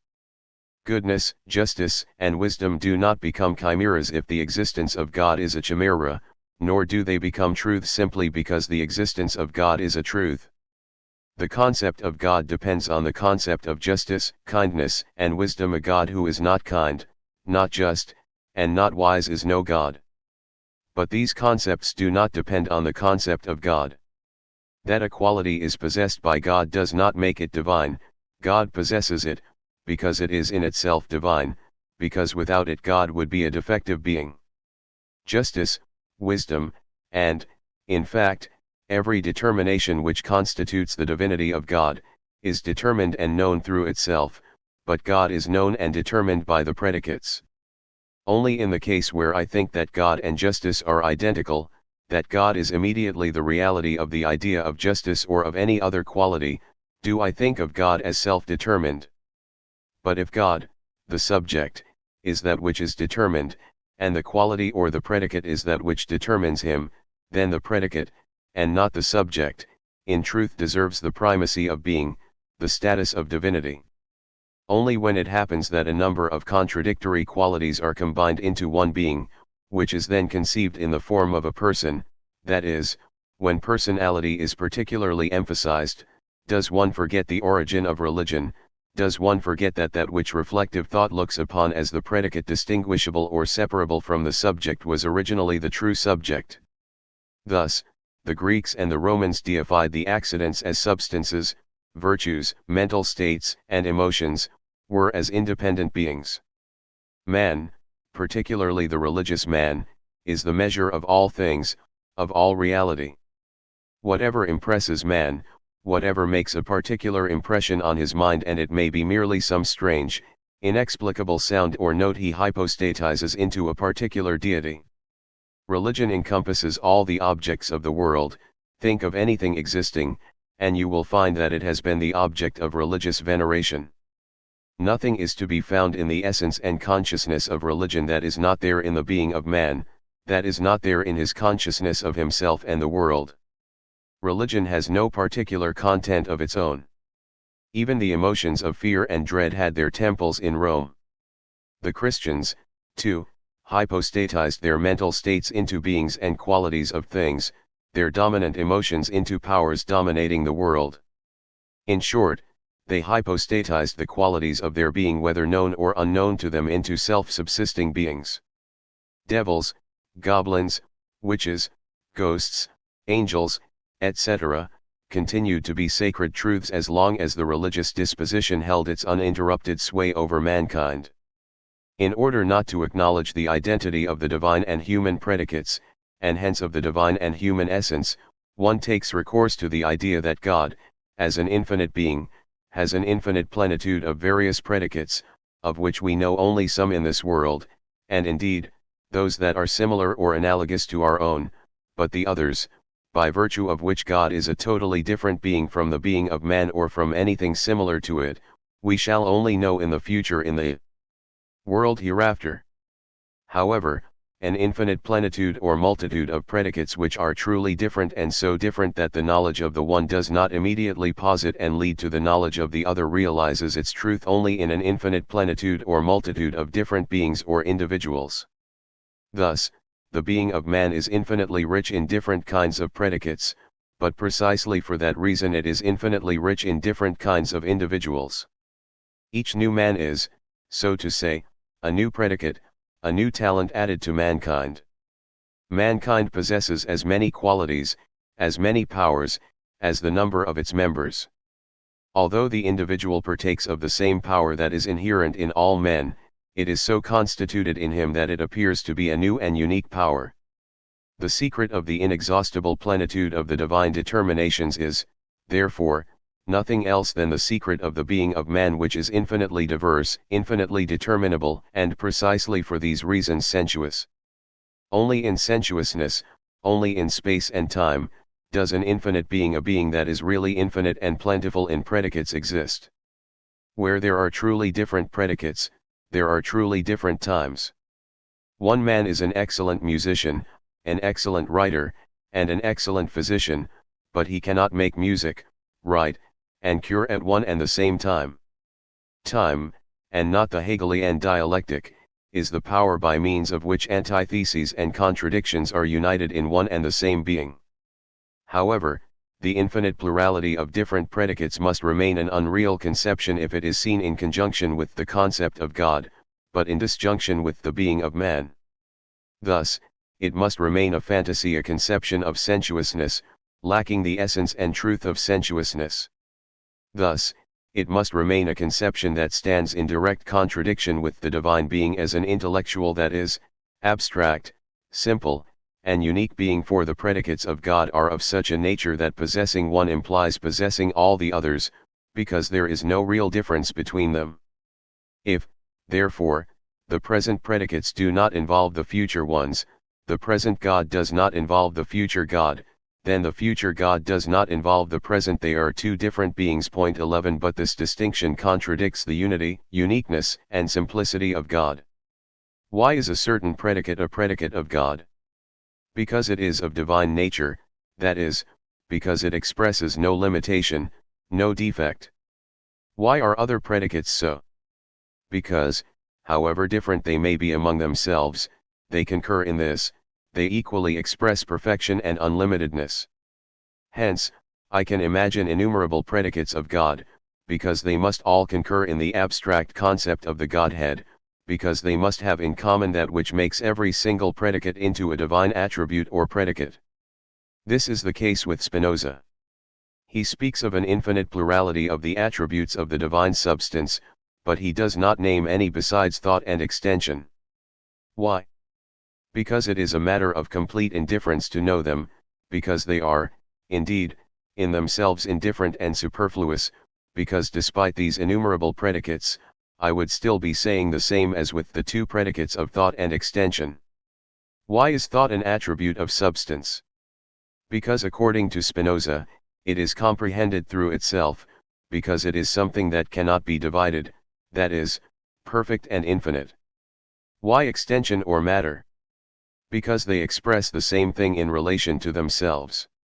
That means that substance can have an indefinite number of predicates, because it is not their determinateness, their difference, but their non-difference, their sameness, which makes them attributes of substance. Or rather, substance has such an infinite number of predicates, only because, and this is, indeed, strange, it has really no predicate, no definite, real predicate. The indeterminate one existing in thought is supplemented by the indeterminate manifoldness existing in the imagination. Because the predicate is not multum, it is multa. In truth, the positive predicates are thought and extension. With these two, infinitely more is said than with nameless innumerable predicates, for they say something definite, they enable me to know something. But substance is too indifferent, too passionless to be enthusiastic about, or be on the side of, something. In order to be something, it prefers to be nothing. Now, if it is accepted that whatever the subject or being involves lies solely in its determinations, in other words, the predicate is the true subject, it is also clear that if the divine predicates are determinations of the being of man, their subject, too, is the being of man. The divine predicates are general, on the one hand, but personal, on the other. The general ones are metaphysical, but they provide religion with ultimate points of reference, with a foundation. They are not the characteristic determinations of religion. It is the personal predicates alone on which the essence of religion is grounded, in which the divine nature of religion is objectified. Such personal predicates are, for example, that God is a person, that he is the moral lawgiver, the Father of men, the Holy One, the just, the merciful. It is obvious from these and other determinations, or at least it will be clear later, that as personal determinations these predicates are purely human determinations, and that, consequently, man's relationship to God in religion is his relationship to his own being. For these predicates are to religion not man's conceptions or images of God distinct from God as he is in himself, but truths and realities. Religion knows nothing of anthropomorphisms. Anthropomorphisms are not anthropomorphisms to it. The essence of religion is precisely that it regards the attributes of God as the being of God. That these attributes are images is shown only by the intellect, which reflects on religion and, while defending them, denies them before its own tribunal. But in the view of religion, God is a real Father, real love, real mercy, for it takes him to be a real, living, personal attribute. Indeed, these and corresponding determinations are precisely those that are most offensive to the intellect, and which it denies in its reflection on religion. Subjectively, religion is emotion, hence, objectively also, emotion is to it an attribute of the divine being. It regards even anger as not unworthy of God, provided that nothing evil is associated with it. But it is important to note here, and the phenomenon in question is an extremely remarkable one, characterizing the innermost essence of religion, that the more human the being of God is, the greater is the apparent difference between God and man, that is, the more is the identity of the human and the divine being denied by theology or the self-reflection of religion, and the more is the human taken in the sense in which it is as such the object of man's consciousness depreciated. Point 12. The reason for this is to be found in the following: because the positive and essential basis of the conception or determination of God can only be human, the conception of man as an object of consciousness can only be negative, that is, hostile to man. In order to enrich God, man must become poor, that God may be all, man must be nothing. But he also does not need to be anything for himself, because everything for himself, everything he takes from himself, is not lost, but preserved in God. Since man has his being in God, why then should he have it in and for himself? Why should it be necessary to posit and have the same thing twice? What man withdraws from himself, what he lacks in himself, he only enjoys in an incomparably higher and richer measure in God. As a consequence of their vow of chastity, the monks repressed sexual love in themselves, but, for that matter, they had in the Virgin Mary the image of woman, in God, in heaven, the image of love. The more an ideal, imagined woman was the object of their real love, the more easily could they dispense with woman in flesh and blood. The greater the significance they attached to the annihilation of sensuality, the greater was for them the significance of the heavenly Virgin. She occupied in their mind a place even more prominent than that of Christ or God. The more the sensuous is denied, the more sensuous is the God to whom it is sacrificed. Whatever is sacrificed to God is something particularly cherished, but also something that is particularly pleasing to God. That which is the highest to man is also the highest to his God, that which pleases man pleases God also. The Hebrews did not sacrifice to Jehovah unclean, loathsome animals, but those they valued most, those they ate themselves were also the food of God. Point 13. Where, therefore, the denial of sensuousness leads to its hypostatization as a certain being, or to its transformation into an offering pleasing to God, there the highest value is attached to sensuousness, there the renounced sensuousness is restored precisely through the fact that God takes the place of the sensuous being that has been renounced. The nun weds herself to God, she has a heavenly bridegroom, and the monk, a heavenly bride. But the heavenly Virgin is obviously the form in which a general truth concerning the essence of religion appears. Man affirms in God what he denies in himself. Point 14. Religion abstracts from man, from the world. But it can abstract only from defects and limits, whether real or imaginary. It can abstract only from the illusory but not from the real, positive being of the world and man. Hence, it must reign corporate into its negation and abstraction that wherefrom it abstracts, or believes to abstract. And thus, in fact, religion unconsciously places in God all that it consciously denies, provided, of course, that the negated is something essential, true, and, consequently, something that cannot be negated. Thus, in religion man negates his reason, he knows nothing of God through his own reason, his thoughts are only earthly, he can only believe in what God reveals. But, for that matter, the thoughts of God are human and earthly, like man, he has plans in his head, he makes allowance for the circumstances and intellectual powers of man, like a teacher for his pupils' capacity to understand, he calculates exactly the effect of his gifts and revelations, he keeps an eye on man in all his doings, he knows everything, even the most earthly, the meanest, or the worst. In short, man denies his knowledge, his thought, that he may place them in God. Man renounces himself as a person only to discover God, the omnipotent and the infinite, as a personal being, he denies human honor, the human ego, only to have a God that is selfish, egoistic, who seeks in everything only himself, his honor, his advantage, only to have a God whose sole concern is the gratification of his own selfishness, the enjoyment of his own ego. 15 Religion further denies goodness as a quality of man's being. Man is wicked, corrupt, and incapable of good, but, in contrast, God is only good, the good being. It is demanded of man to conceive the good as God, but does this not make goodness an essential determination of man? If I am absolutely, i.e., by nature, wicked and unholy, how can holiness and goodness be the objects of my thought, no matter whether these objects are given to me internally or externally? If my heart is wicked, my understanding corrupt, how can I perceive and feel the holy to be holy, the good to be good? How can I perceive a beautiful painting as beautiful if my soul is by nature ugly, and hence incapable of perceiving aesthetic beauty?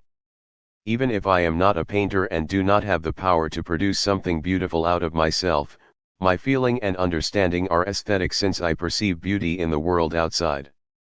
Either the good does not exist for man, or if it does, it reveals the holiness and goodness of the being of man.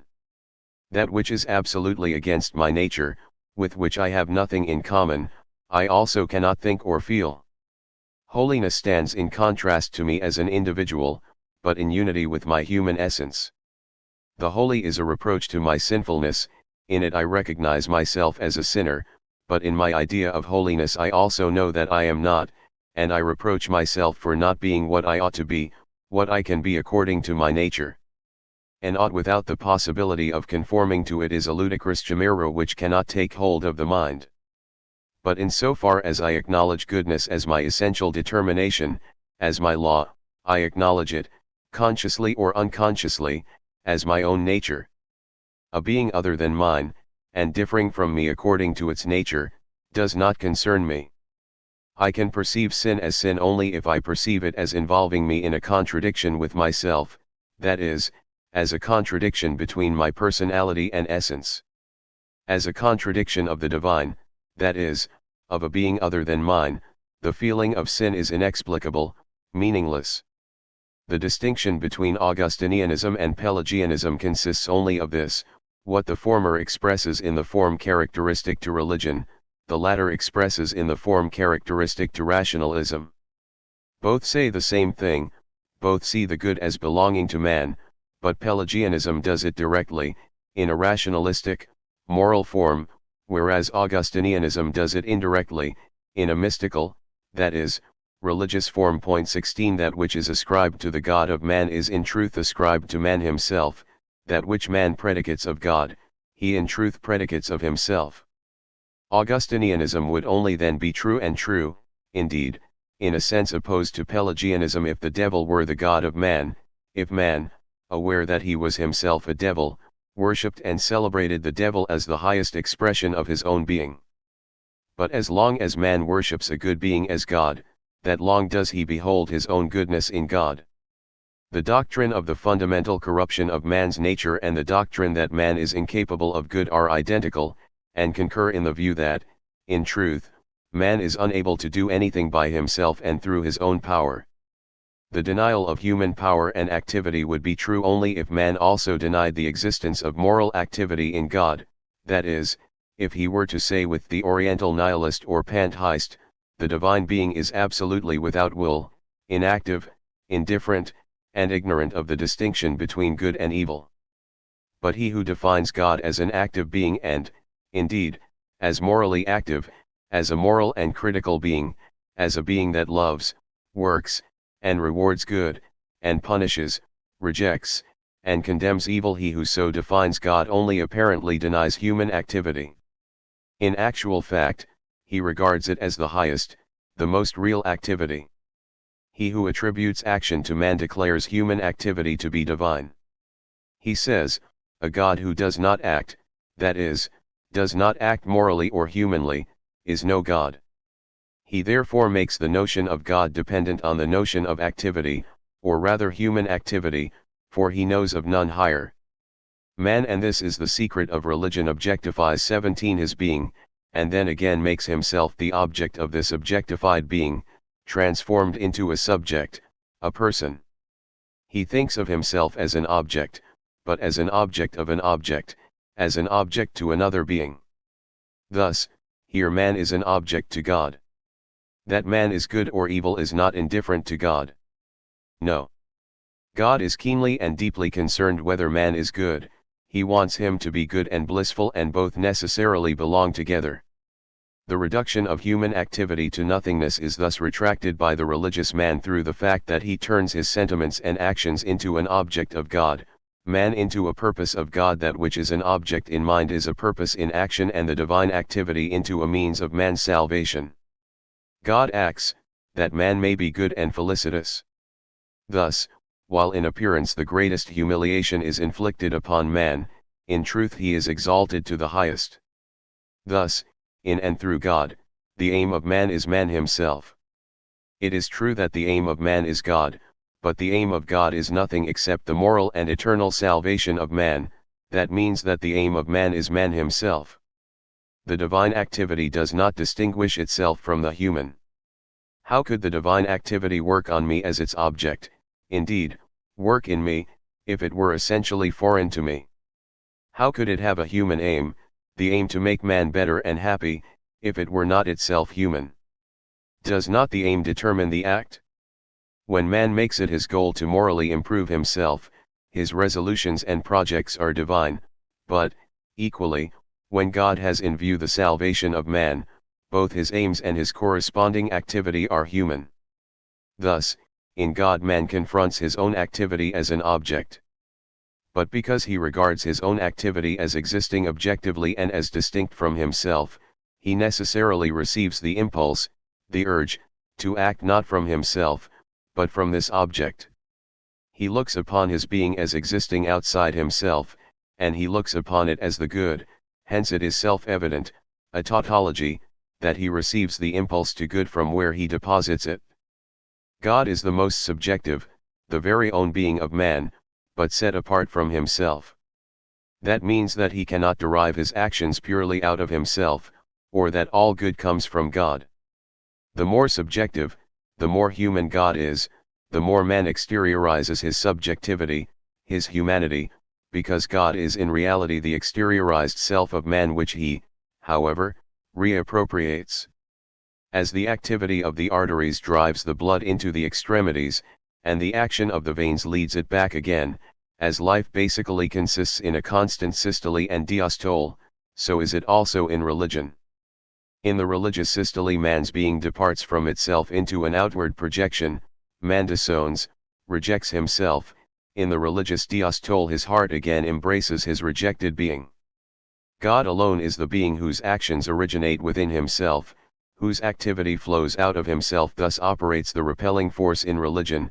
God is the being who acts in me, with me, through me, upon me, and for me.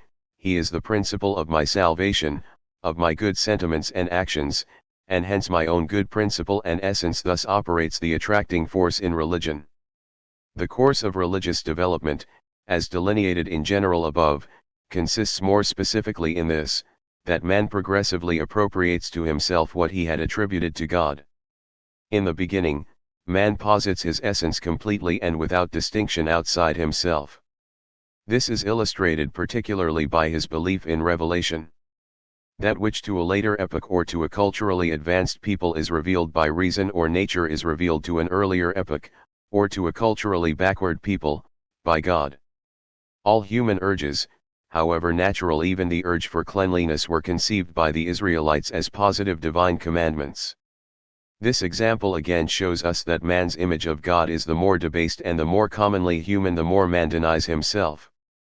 Can the degradation, the self-abnegation of man sink to lower depths than when he denies himself even the power and ability to fulfill by himself, out of his own resources, the requirements of ordinary decency? 18 In comparison, the Christian religion distinguished the urges and emotions of man according to their character and content. It made only the good emotions, only the good sentiments, and only the good thoughts the revelations and workings of God, that is, his sentiments, emotions, and thoughts, for what God reveals is a determination of God himself. That which fills the heart overflows the lips, the nature of the effect reveals the nature of the cause, the character of the revelation points to the character of the being that reveals itself.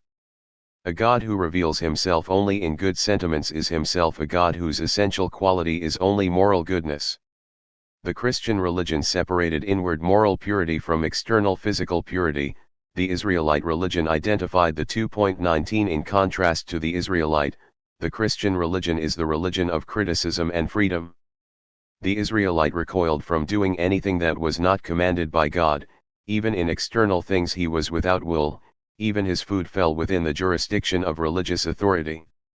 On the other hand, the Christian religion left all these external things to the autonomy of man, that is, it posited in man what the Israelite posited outside himself in God. Israel is the most perfect embodiment of religion's positivism, that is, of the type of religion that posits the essential being of man outside man. As compared with the Israelite, the Christian is an esprit fort, a free spirit. That is how things change. What yesterday still passed for religion, has ceased to be so today, and what is regarded as atheism today will be religion tomorrow. On the beginning of philosophy. Philosophy distinguishes itself from all empirical science through the fact that its subject matter is not given to it and that it does not have at its disposal any fundamental principles or method with which to approach its subject matter. Philosophy does not presuppose anything. It is precisely in this fact of non-presupposition that its beginning lies, a beginning by virtue of which it is set apart from all other sciences. This act of dispensing with all presuppositions constitutes the very concept of philosophy as it emerges simultaneously with the beginning of philosophy. To presuppose means to base a consideration on something already given. This is how the beginning of philosophy and its first concept are defined in J. F. Reef's essay entitled On the Beginning of Philosophy.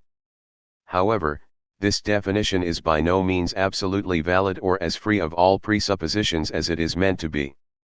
It is true that the empirical sciences have actually evolved an existence of their own, and that therefore their subject matter and method are given.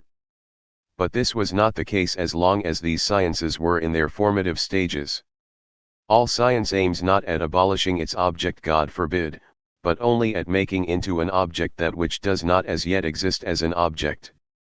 But that which does not exist as an object is, understandably, not given at all, and hence all science has to begin without having a datum of its own, i.e., without having a secure ground under its feet. And what is that which does not exist as an object? For science, everything, even the most tangible, ordinary, and everyday thing, as long as it is only an object of ordinary, everyday life, or an object of the ordinary view of things, but not that of science. A very instructive and interesting example is furnished by the air. It is one of the most essential, proximate, indispensable, and obtrusive external things, and yet it made fools of physicists and philosophers for such a long time before even its elementary properties, weight and expansiveness, became objects for us. Nothing would therefore be more absurd than to characterize the beyond, or the realm of the spirits and similar things or nonsense as not being objects, as unapproachable and mysterious. The realm of the spirits had opened itself to men long before the realm of the air was still closed to them. Sooner did they live in the light of another than in that of this world, and sooner did they know the treasures of the heaven than those of the earth. What is nearest to man is precisely that which is most remote to him, because it has no air of mystery about it. It is no mystery to him, because it is always given to him as an object. It is never an object for him. To turn that which is not given as such into an object, to make comprehensible that which is not comprehensible, that is, to elevate something from being an object of ordinary, everyday life to an object of thought, i.e., an object of knowledge, is an absolute, a philosophical act, an act to which philosophy or knowledge in general owes its existence. What follows directly from this is that the beginning of philosophy is not just its own beginning as a particular kind of knowledge distinguished from that of the empirical sciences, but the beginning of any knowledge whatsoever. This is confirmed by history itself. Philosophy is the mother of all sciences. The first philosophers were explorers of nature, as are philosophers in the modern era. This is something which the author of the present work also happily points out, although according to him this occurs not at the beginning, as he should have shown, but only at the end of philosophy. If the beginning of both philosophical and empirical knowledge is originally one and the same act, then the task of philosophy should obviously be to bear in mind from the very outset this common origin and, hence, to take as its starting point not its distinction from the empirical science but its identity with it. It may later part company with the empirical science, but if it proceeds from it separately right from the beginning, then it will never be able to make friends with it in a genuine way, which is after all what we desire. For the inevitable consequence of beginning separately must be that philosophy will remain unable to transcend its position as a separate science, and will be similar in its attitude, as it were, to that of an oddly hyperdelicate person who believes that even so much as touching the empirical tools would be enough to compromise his dignity, as if the goose quill alone were the organ of revelation and the instrument of truth, and not, equally, the telescope of astronomy, the soldering pipe of mineralogy, the hammer of geology, and the magnifying lens of the botanist. To be sure, an empiricism that is unable or unwilling to raise itself to the level of philosophical thought is limited and poor. But equally limited is a philosophy that is unable to descend to the level of empiricism. But how does philosophy come down to the level of empiricism? Simply by appropriating the results of empirical research? No. The answer is, only by acknowledging that empirical activity, too, is a philosophical activity, that seeing is also thinking, that the senses, too, are the organs of philosophy. Modern philosophy differed from scholastic philosophy precisely through the fact that it combined sensuous experience and the activity of thought. In opposition to all thought that was divorced from real things, it postulated that philosophizing was possible only under the guidance of the senses. If, therefore, we recalled to our mind the way modern philosophy began, we would at the same time grasp the true beginning of philosophy. Philosophy does not arrive at reality in the end, rather, it begins with it. This alone is the natural or the appropriate course taken by philosophy, and not the one that our author describes in keeping with the spirit of the speculative philosophy since Fichte. The spirit follows upon the senses, not the senses upon the spirit. The spirit is the end and not the beginning of things. The transition from empirical cognition to philosophy commands necessity, whereas the transition from philosophy to empirical cognition is only the luxury of arbitrariness. A philosophy that begins with the empirical remains eternally young, whereas a philosophy that concludes with the empirical finally becomes decrepit, weary of life, and disgusted with itself. For if we begin with reality and remain within it, we would never cease to need philosophy, because empirical cognition leaves us in the lurch at every step, thus forcing us back to philosophical thought. A philosophy that concludes with the empirical is therefore finite, whereas a philosophy that begins with the empirical is infinite. The latter always has material for thought, whereas the former ends up in a blind alley. A philosophy that begins with thought without reality ends up, in consequence, with thoughtless reality. The writer of these lines would not mind at all if, because of what he has just said, he is accused of subscribing to empiricism. As far as he is concerned, it is at least more honorable and rational to begin with non-philosophy and end with philosophy than vice versa, like many a great philosopher of Germany exempla sunt odiosa, to open his life with philosophy and close it with non-philosophy. Moreover, the way from empirical reality to philosophy can be demonstrated quite clearly from the speculative point of view also. If, as cannot be doubted, nature is the basis of spirit, but not in the sense of that mystical teaching which derives the luminous spirit from the dark nature, holding that light can arise only out of darkness. If nature is the basis of spirit in the sense that nature itself is light, then the objectively founded beginning or the true basis of philosophy must also be nature. Philosophy must begin with its antithesis, with its alter ego, otherwise it will always remain subjective and, hence, always a prisoner of the ego. A philosophy that presupposes nothing is a philosophy that presupposes itself, it is a philosophy that begins directly with itself. Reef determines the ego, i.e., pure ego, as the absolute starting point of philosophy as follows: a given as such, and in so far as it is given at all to the ego, is something other than the ego. But it is not given as other, rather, the ego distinguishes the given from itself as its other, it grasps itself in distinction from it, it enunciates that the given is not ego but its other. By distinguishing itself from that which is given, the ego establishes the given as other than itself. In this way the given has already vanished, it has become merely the other in relation to the ego. As this other, it has its existence only in the distinguishing act of the ego.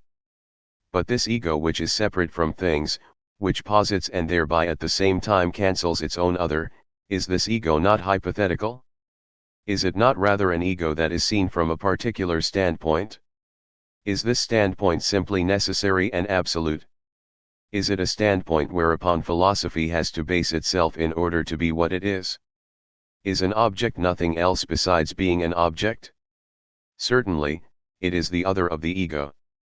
But can I not turn this around and say that it is the ego that is the other, i.e., the object of the object, and that, consequently, the object is also an ego? What enables the ego to posit the other? Only the fact that the ego is the same in relation to the object what the object is in relation to the ego. But the ego concedes this only in an indirect way, that is, by turning its own passivity into activity. However, he who makes the ego itself the object of criticism knows that the ego's activity of positing the object expresses, in actual truth, nothing but its own positedness by the object. However, if the object is not only something posited, but also, to continue in this abstract language, something which itself posits, then it is clear that the presuppositionless ego, which excludes the object from itself and negates it, is only a presupposition of the subjective ego against which the object must protest. Consequently, the ego cannot be a universal and sufficient principle of deduction as our author takes it to be. Hence, contrary to this type of philosophy which starts from the position of taking itself for granted, which is already in complete possession of itself while still at the point of its beginning, which is primarily and essentially interested in answering the question, how is the ego able to suppose the existence of the world, or of an object? Contrary to this type of philosophy there is another which creates itself objectively, which starts from its antithesis and asks itself the opposite, but much more interesting and fruitful question: how are we able to suppose the existence of an ego that thus inquires and can thus inquire? It is correct that nothing can impinge upon or enter into the ego for which there is no ground, or at least no predisposition, within the ego itself. It is correct that, in so far as every determination from outside is at the same time a self-determination, the object itself is nothing else but the objective ego. But just as the ego posits itself in and verifies itself through the object, so, equally, does the object posit itself in and verify itself through the ego. The reality of the ego in the object is at the same time the reality of the object in the ego. If, as held by obtuse materialism and empiricism, the impressions from the object alone were decisive, then the animals could already, even have to, be physicists. If, on the other hand, the ego alone mattered, then beings different from the ego could not receive the same or analogous impressions from the same objects. To be sure, the impression on the ego is different from that made by the finger on wax. However, the impression on wax is also different from that on talc, chalk, or on any other body. Talc is mild and soft, and yet it is far from being as yielding and characterless as wax. Any attempt to penetrate with a finger into the being of calcareous densus must founder on its impertinent compactness. The reason I can make an impression on wax without receiving from it any in return, or, at best, only the smeary one of the semper alicid haeret, lies in the quality of its own characterlessness, just as, on the other hand, the reason I cannot pierce into chalk without feeling the resistance offered by it lies in its own rock-firm strength. Already Theophrastus has noted in his treatise on the varieties of stone that the different kinds of stone must be treated differently, that is, exactly like human beings who, endowed as they are with egos, would be least willing to, and just cannot, be treated all in the same way. Hence, there is no point in attributing to the virtuosity and universality of the ego alone that which also belongs to the vitality and individuality of things, and, consequently, affects the non-ego as well as the ego in the same or in an analogous way. The warmth of the spring sun which lures the human ego from the shackles of frosty bureaucracy into free air also draws lizards and blind worms out of their hiding places into light. The Staplia hirsuta has not only for us but also for the carrion fly the smell of carrion, otherwise it would not be tempted to entrust it with its eggs. The rock crystal, which offers no resistance to its penetration by the rays of the light, allows us, to the greatest pleasure of our eyes, to see through it also. A piece of wax, which does not arouse any feelings in us, makes a superficial impression even on water, whereas the more solemn limestone, which slumps down to the very bottom of the water, also weighs our ego down to the ground. How happy we would be if nature revealed its charms only to our ego. Oh, how happy! Because no honey insect or wax moth would then destroy our beehives, no weevil our cornfields, and no cabbage caterpillar our vegetable gardens. However, that which tastes sweet and pleasant to us is also palatable to beings other than us. Or must taste and smell be below the dignity of the human ego because possessing them involves it in competition and rivalry with weevils and cabbage caterpillars? Should it be better for taste and smell, or the senses in general, to no longer belong to our ego? Should they rather belong to beings apart from and below us? But would you not feel utterly miserable, both physically and mentally, if your eyes went blind, your ears deaf, and your taste and smell blunt? Would you not then cry out in great pain 1,000 times a day, "Oh, if I could only get back my senses"? Would this not be confessing and declaring that the senses do belong to your ego, and that you, I say you yourself, not just your body, would be a wretched cripple without the senses or with only imperfect senses? Or must not the ego which has become defective and crippled through the loss of the senses, as, for example, yours, or at least mine, which is so honest as to confess that it has lost a part of itself if it has lost a part of its body, must not this ego be the speculative ego? What kind of an ego would this speculative ego then be? How should it then be possible at all to speak of common sensation, instinct, sense, etc. if this ego is different from the real ego? How could it still retain the name ego if it were to deny its affinity with the empirical ego? The speculative ego would rather claim no other distinction over our empirical ego than that it is the ego under which everyone who says I can be subsumed indiscriminately, the ego that has been purged of all the particularities, inessentials, and accidentalities of the empirical. But, obviously, the body is not to be counted among these particularities and accidentalities. This means that the body, at least, the speculative body, belongs also to the speculative ego, for it is hard to see why we should grant the difference between the necessary and the contingent only to the ego and not to the body as well. It is hard to see why we shall not be permitted to purge the body just as well as the ego of all unseemliness and contingency. The ego is corporeal. This has no other meaning than that the ego is not only active but also passive. and it is wrong to derive the passivity of the ego from its activity, or to present it as activity. On the contrary, the passivity of the ego is the activity of the object.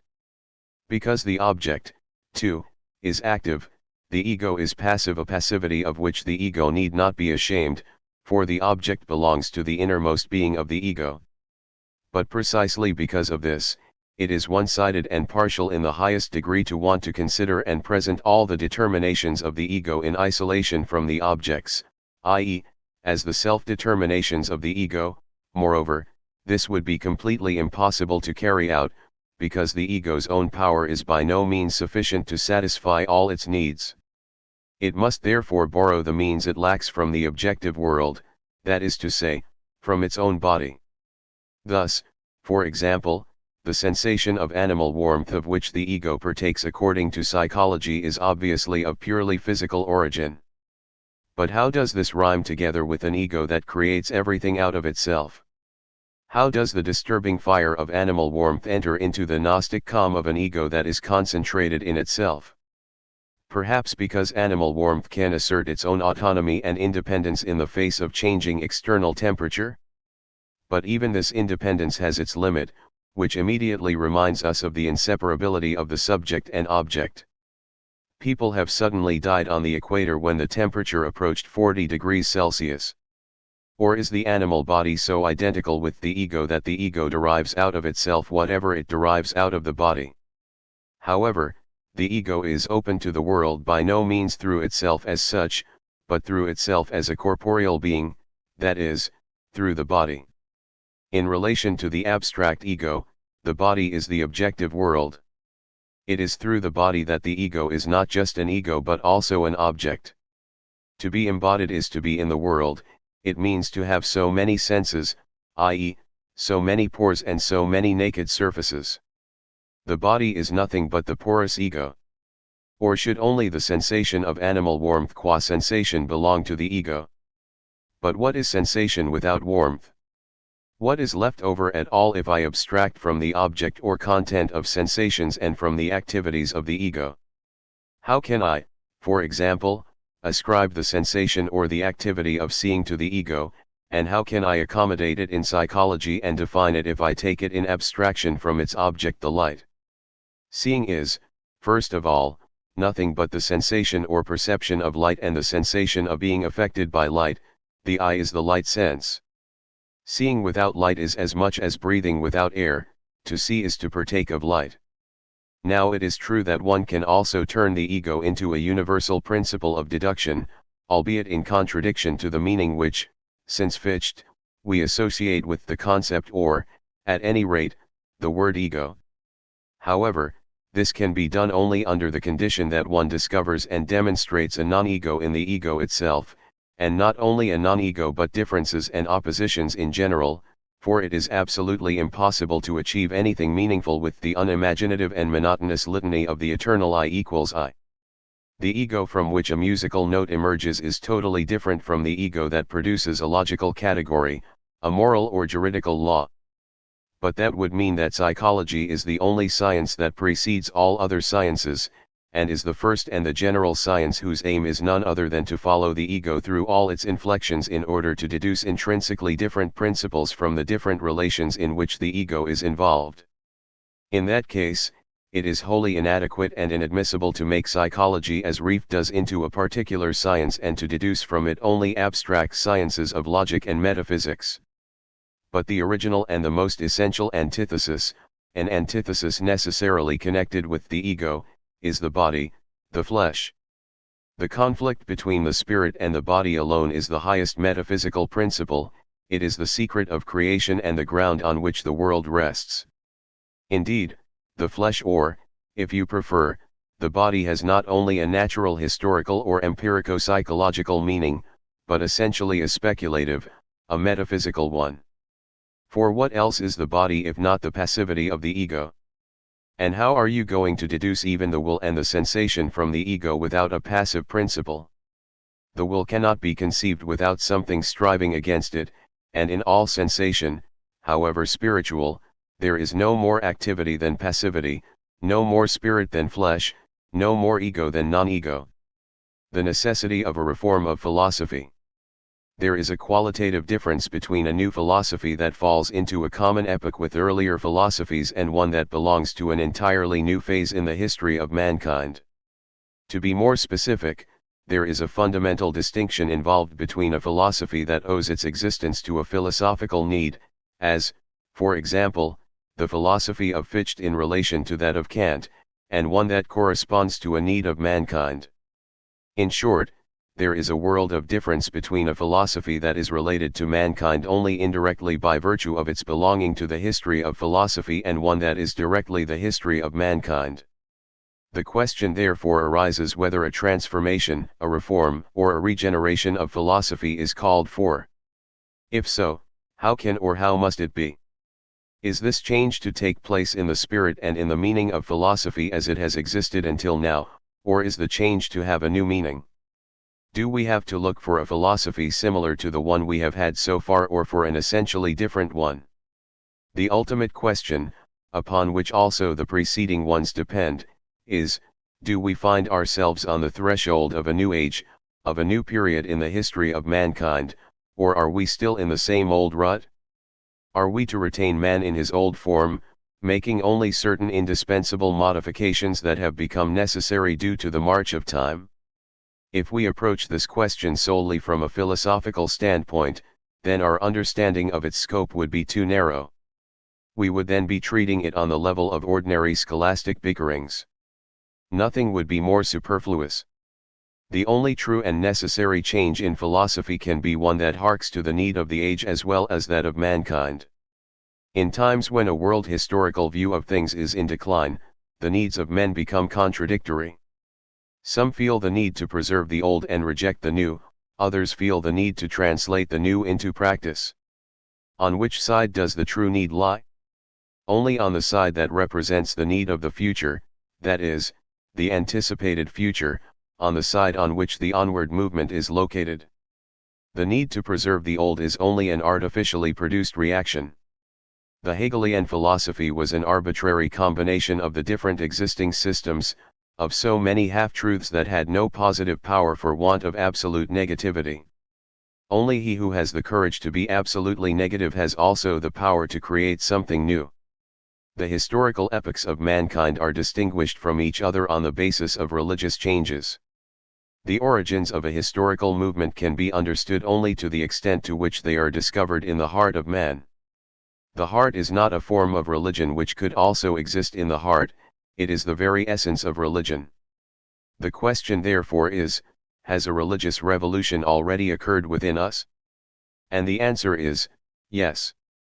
We have no heart, we have no religion anymore. Christianity has been negated, and negated even by those who still seem to cling to it. One is only reluctant to let it be known that it has been negated. Not willing to admit this out of political reasons, one would rather make a secret of it, and so one deceives oneself both intentionally and unintentionally.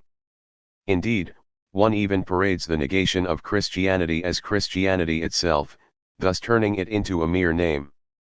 The practical negation of Christianity has gone so far that one casts aside all positive guidelines, that one does not even require the symbolic books, the Church Fathers, or the Bible as the measure of that which is to be called Christian, as if a religion could continue to be what it is even in the absence of a definite criterion of what constitutes its essence, as if it could go on being what it is without a focal point, without a definite principle.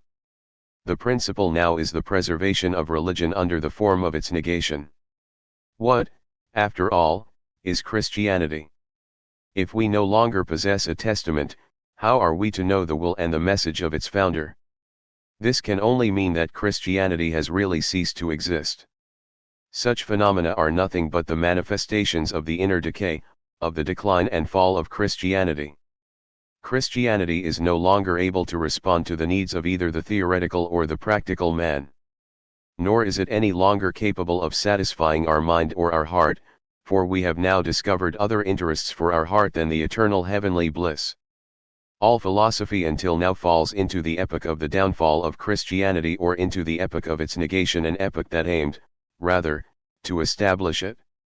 The Hegelian philosophy only concealed the negation of Christianity behind the contradiction between conception and thought, behind the contradiction between the emerging and the fully emerged Christianity, that is, it negated Christianity while positing it. It claimed that the emerging Christianity was necessary because of its liberating role. However, a religion preserves itself only so long as it is preserved in its original meaning and intention. In the beginning all religion is fire, energy, and truth. At its origins all religion is uncompromising and absolutely rigorous. With the progress of time, however, it loses its verve, grows lax, becomes indifferent and untrue to itself, and falls victim to habit. In order to explain or conceal this discrepancy in practice, this discrepancy between religion and its deterioration, one either invokes the original tradition or points to the modifications effected in the old book of law. So the Jews. As for the Christians, they solve the problem by imputing a meaning to their holy documents that positively contradicts them. Christianity stands negated in the mind as well as in the heart, in science as well as in life, in art as well as in industry, stands thoroughly, irretrievably, and irrevocably negated, because men have now appropriated to themselves all that is true, human, and anti-holy, thus denuding Christianity of all its oppositional force. So far, the negation was an unconscious one. Only now is it being consciously willed and directly intended, the more so because Christianity has associated itself with forces inhibiting the basic drive of contemporary mankind, political freedom. This conscious negation inaugurates a new age and establishes the necessity for a new and open-hearted philosophy which has ceased to be Christian, indeed, is definitely unchristian. Philosophy steps into the place that religion had occupied. This means, however, that a totally different philosophy replaces all previous philosophy. The hitherto prevailing philosophy cannot replace religion, for, given its nature, it was devoid of religion. It left the peculiar essence of religion lying outside itself and vindicated only the form of thought. Should philosophy be able to replace religion, it must, qua philosophy, become religion. This means that it must, in a way suited to its own nature, incorporate the essence of religion or the advantage that religion possesses over philosophy. The necessity for an essentially different philosophy is also borne out by the fact that the type of philosophy that has so far existed now lies perfected before us. Anything similar to it would therefore be redundant, and whatever is produced in its spirit, no matter how divergent it may be in its particular qualities, is bound to be superfluous. Yes, the personal God may be conceived and demonstrated in this or that way. We have heard enough and we do not want to know anything more about it. We just don't want any more theology. The essential differences within philosophy are the essential differences within mankind. The place of belief has been taken by unbelief and that of the Bible by reason. Similarly, religion and the church have been replaced by politics, the heaven by the earth, prayer by work, hell by material need, and the Christian by man. Those who are not divided between a Lord in heaven and a Lord on earth, that is, those who embrace reality with undivided soul, are quite different from those who live in discord. That which is the result of the mediating process of thought in philosophy is immediate certainty for us. Accordingly, we need a principle that conforms to this immediacy. If man has now taken over the place of the Christian in practice, then in theory, too, the human essence must take over the place of the divine. In short, we must concentrate into one ultimate principle, one ultimate word, what we wish to be. Only thus can we sanctify our life and determine its direction. Only thus can we free ourselves from the contradiction that is at present poisoning our innermost being, the contradiction between our life and thought on the one hand, and a religion that is fundamentally opposed to them on the other. For religious we must once again become if politics is to be our religion. But this can be achieved only if we possess the highest point of reference within ourselves as the condition for making politics our religion. There can be an instinctive transformation of politics into religion, but what we need is a distinctively ultimate ground for such a transformation, an official principle. This principle, negatively expressed, is nothing other than atheism, or in other words, the renunciation of a God who is other than man.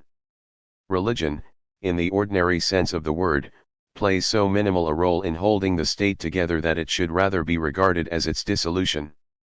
According to religion, God is the Father, sustainer, provider, guardian, protector, regent, and lord of the world monarchy.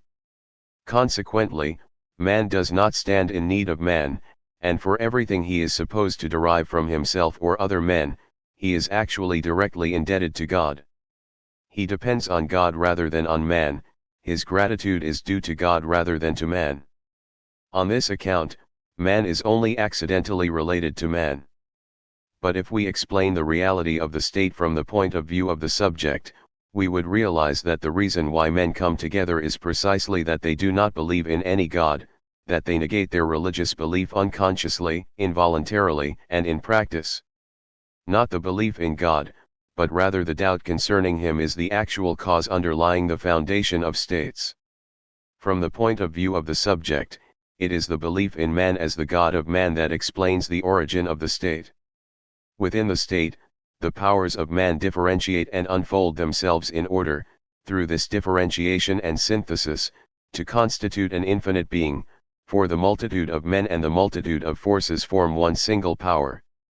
The state comprehends all realities and is man's providence for him. Within the state, one represents the other, one is complementary to the other. What I am not able to do or know, someone else is. I am not alone and delivered up to the hazards of the power of nature, but I am together with others, I am surrounded by a universal being, I am part of a whole.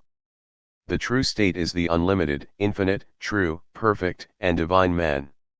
It is primarily the state in which man emerges as man, the state in which the man who relates himself to himself is the self-determining, the absolute man. The state represents the reality, just as it does the practical refutation of religious belief. Even in our day, the believer in need of help seeks it from men. Yet, he is contented with God's blessing, which he expects to be present everywhere. However, whether he succeeds or not depends not so much on human activity as on favorable circumstances, often on chance. But God's blessing is only the blue haze that veils the practical atheism of the unbelieving believer. It is therefore this practical atheism that provides the states with what holds them together. Human beings come together in the state because here they are without God, because the state is their God, which is why it can justifiably claim for itself the divine predicate of majesty. The practical atheism, which so far has only unconsciously been the ground and cohesive force of the state, has now dawned upon our consciousness. The reason why contemporary man is turning to politics is that he has found out that the religion of Christianity is poison to his political energy. What knowledge is to the consciousness of the thinking man, instinct is to that of the practical man. But the practical instinct of mankind is a political one, that is, it is an instinct for an active participation in the affairs of the state, an instinct demanding the abolition of political hierarchy and the unreason of the people.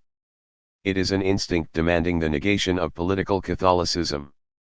The age of Reformation destroyed religious Catholicism, but the modern era has put political Catholicism in its place. What the Reformation aimed to achieve in the field of religion, one aims to achieve now in the field of politics. Just as the transformation of God into reason did not dissolve but only transubstantiated him, so in the same way Protestantism transubstantiated the Pope into the King. Now we have to do with the political popedom. The reasons for the necessity of the king are not different from those for the necessity of the Pope. The so-called modern age is in reality the Protestant Middle Ages. It has kept alive the Roman Church with its half-negations and half-measures, it has preserved universities in their old form. With the dissolution of Protestant Christianity, which as religious power and truth has hitherto determined the spirit, we now enter upon a new age. The spirit of this age, or that of the future, is realism. If we conceive a being different from man as the highest being and principle, the condition for knowing that being would still involve the necessity to abstract from man. In this way we shall never be able to achieve direct unity with ourselves, with the world, with reality. Our relationship with the world would still be mediated through a different, a tertiary instance. We would always have a product in front of us instead of the producer, we would still have a beyond even if inside rather than outside us. We would always find ourselves within a dichotomy between theory and practice, and would have one being in our head, another in our heart, that is, the absolute spirit in our head and man in our heart, or in actual life we would have thought, which is not concrete being, on the one side, and being, which is neither noumenon nor thought, on the other. Each step in life takes us outside philosophy, each philosophical thought takes us outside life. The Pope, the head of the Church, is as good a man as I, and the King is as good a man as we all. Therefore, he cannot unrestrictedly do whatever he pleases, he does not stand above the state or above the community. A Protestant is a religious republican. That is why Protestantism naturally leads to political republicanism once its religious content has disappeared, that is, has been exposed, unveiled. Once we have abolished the Protestant dichotomy between heaven where we are masters, and earth where we are slaves, that is, once we have recognized the earth as our destination, Protestantism will soon lead us towards a republican state. If in earlier times the republican state joined hands with Protestantism, it was, of course, by accident, even if not without significance, because Protestantism promises only religious freedom. To be both a Republican and a Protestant was, therefore, a contradiction. Only after abolishing Christianity will you acquire, so to speak, the right to constitute a Republican state, for in Christian religion you have your republic in heaven and you do not need one here. On the contrary, you must be a slave here, otherwise heaven is superfluous. Preliminary Theses on the Reform of Philosophy, 1842. The secret of theology is anthropology, but theology itself is the secret of speculative philosophy, which thus turns out to be speculative theology. As such, it distinguishes itself from ordinary theology by the fact that it places the divine being back into this world. Ordinary theology projects it into the beyond out of fear and ignorance. In contrast to ordinary theology, it actualizes, determines, and realizes the divine being. Spinoza is actually the initiator of modern speculative philosophy, Schelling, its restorer, and Hegel, its consummator. Pantheism is the necessary consequence of theology, or of theism, it is consequent theology. Atheism is the necessary consequence of pantheism, it is consequent pantheism. Christianity is the contradiction of polytheism and monotheism. Pantheism is monotheism with the predicate of polytheism, i.e., pantheism makes the independent beings of polytheism into predicates or attributes of the one independent being. Thus Spinoza, taking thought as the sum of all thinking things and matter as the sum of all extended things, turned them into the attributes of substance, i.e., of God. God is a thinking thing, God is an extended thing. The philosophy of identity distinguished itself from that of Spinoza only by the fact that it infused into Spinoza's substance this dead and phlegmatic thing, the spirit of idealism. Hegel, in particular, turned self-activity, the power of self-differentiation, and self-consciousness into the attribute of the substance. The paradoxical statement of Hegel, the consciousness of God is God's self-consciousness, rests on the same foundation as the paradoxical statement of Spinoza, the extension or matter is an attribute of substance and has no other meaning than self-consciousness is an attribute of the substance or of God, God is ego. The consciousness that the theist ascribes to God in contradistinction to the real consciousness is only an idea without reality. But the statement of Spinoza, matter is the attribute of substance, says nothing more than this, that matter is substantial divine essence. Similarly, the statement of Hegel says nothing more than consciousness is divine essence. The method of the reformative critique of speculative philosophy as such does not differ from that already used in the philosophy of religion. We need only turn the predicate into the subject and thus as subject into object and principle, that is, only reverse speculative philosophy. In this way, we have the unconcealed, pure, and untarnished truth. Atheism is reversed pantheism. Pantheism is the negation of theology from the standpoint of theology. Just as according to Spinoza, Ethics, Part I Definition 3 and Proposition 10, the attribute or the predicate of substance is the substance itself, So according to Hegel, the predicate of the absolute, that is, of the subject in general, is the subject itself. The absolute, according to Hegel, is being, essence, or concept, spirit or self-consciousness. The absolute, conceived only as being, is, however, nothing other than being, the absolute, in so far as it is thought of under this or that determination or category, loses itself completely in this category or determination, so that apart from it, it is a mere name. But, nevertheless, the absolute as subject still constitutes that which lies at the base, the true subject, or that through which the absolute is not just a name but is something, is determination, and still has the meaning of a mere predicate, exactly like the predicate in Spinoza.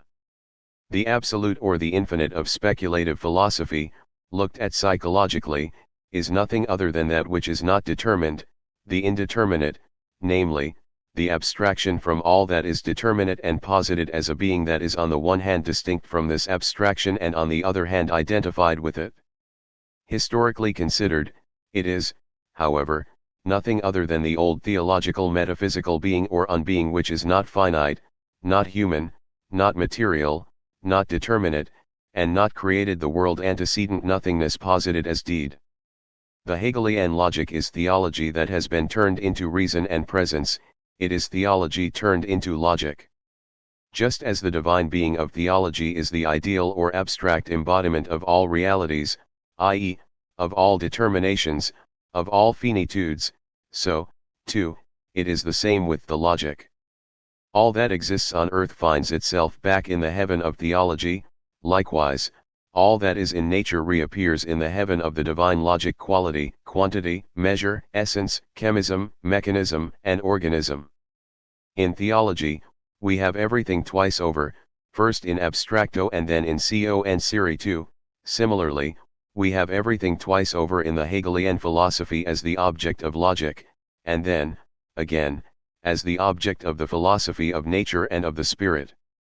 The essence of theology is the transcendent, i.e., the essence of man posited outside man. The essence of Hegel's logic is transcendent thought, i.e., the thought of man posited outside man.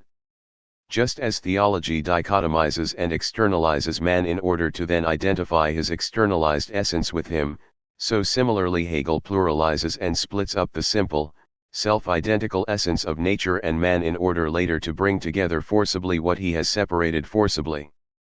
Metaphysics or logic is a real and immanent science only when it is not separated from the so-called subjective spirit. Metaphysics is esoteric psychology. What arbitrariness, what an act of violence it is to regard quality on its own account or sensation on its own account, to cleave both apart into two sciences, as if quality could be anything without sensation, and sensation anything without quality. The absolute spirit of Hegel is none other than abstract spirit, i.e., finite spirit that has been separated from itself, just as the infinite being of theology is none other than the abstract finite being. The absolute spirit according to Hegel reveals or realizes itself in art, religion, and philosophy. This simply means that the spirit of art, religion, and philosophy is the absolute spirit. But one cannot separate art and religion from human feeling, imagination, and perception, nor can one separate philosophy from thought.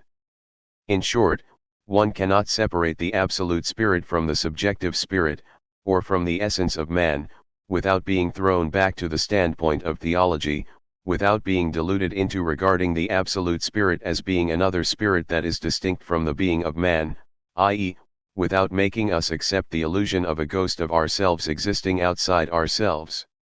The absolute spirit is the deceased spirit of theology that, as a specter, haunts the Hegelian philosophy. Theology is belief in ghosts. Ordinary theology has its ghosts in the sensuous imagination, but speculative theology has its ghosts in non-sensuous abstraction.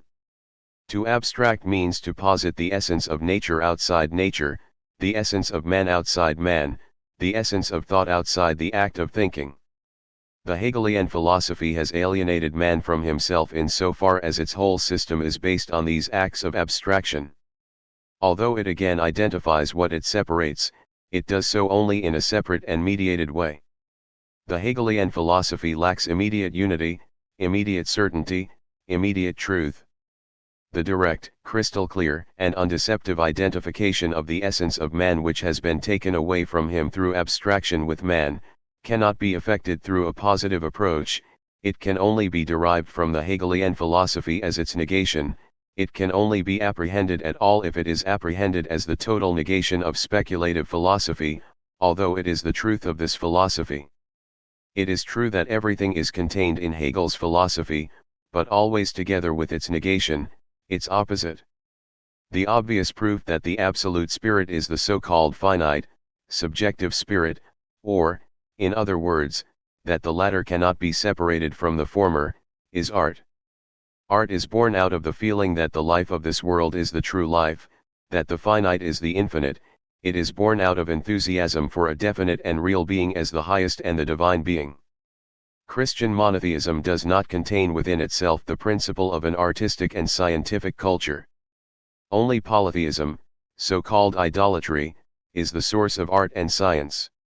The Greeks raised themselves to the perfection of the plastic arts only through the fact that to them the human form was absolutely and unhesitatingly the highest form, the form of divinity.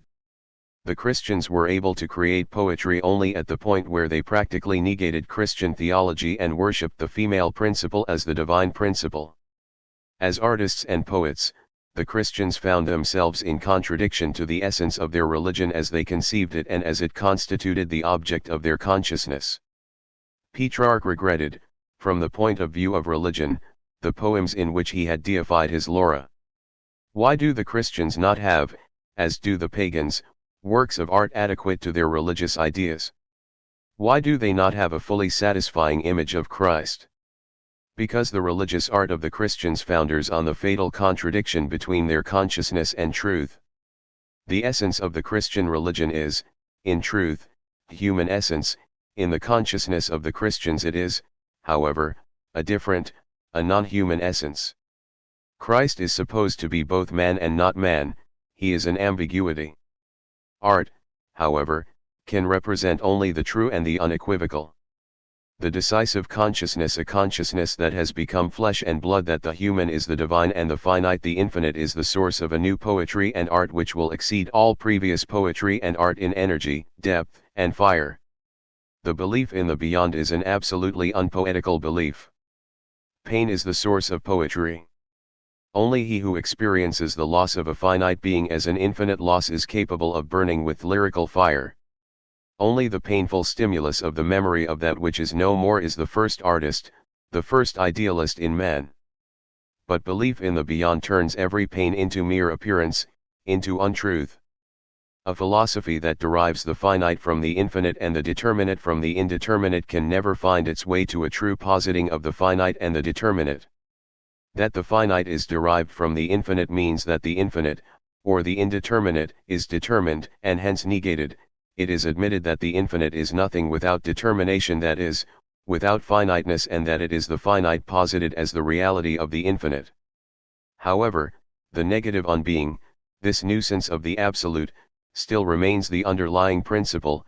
The posited finiteness has, therefore, to be abolished again and again. The finite is the negation of the infinite, and, again, the infinite is the negation of the finite. The philosophy of the absolute is a contradiction. Just as in theology, man is the truth and reality of God for all predicates that realize God as God, or make God into a real being, predicates such as power, wisdom, goodness, love, even infinity, and personality, which have as their condition the distinction from the finite, are posited first in and with man. Likewise in speculative philosophy the finite is the truth of the infinite. The truth of the finite is expressed by absolute philosophy only in an indirect, inverted way.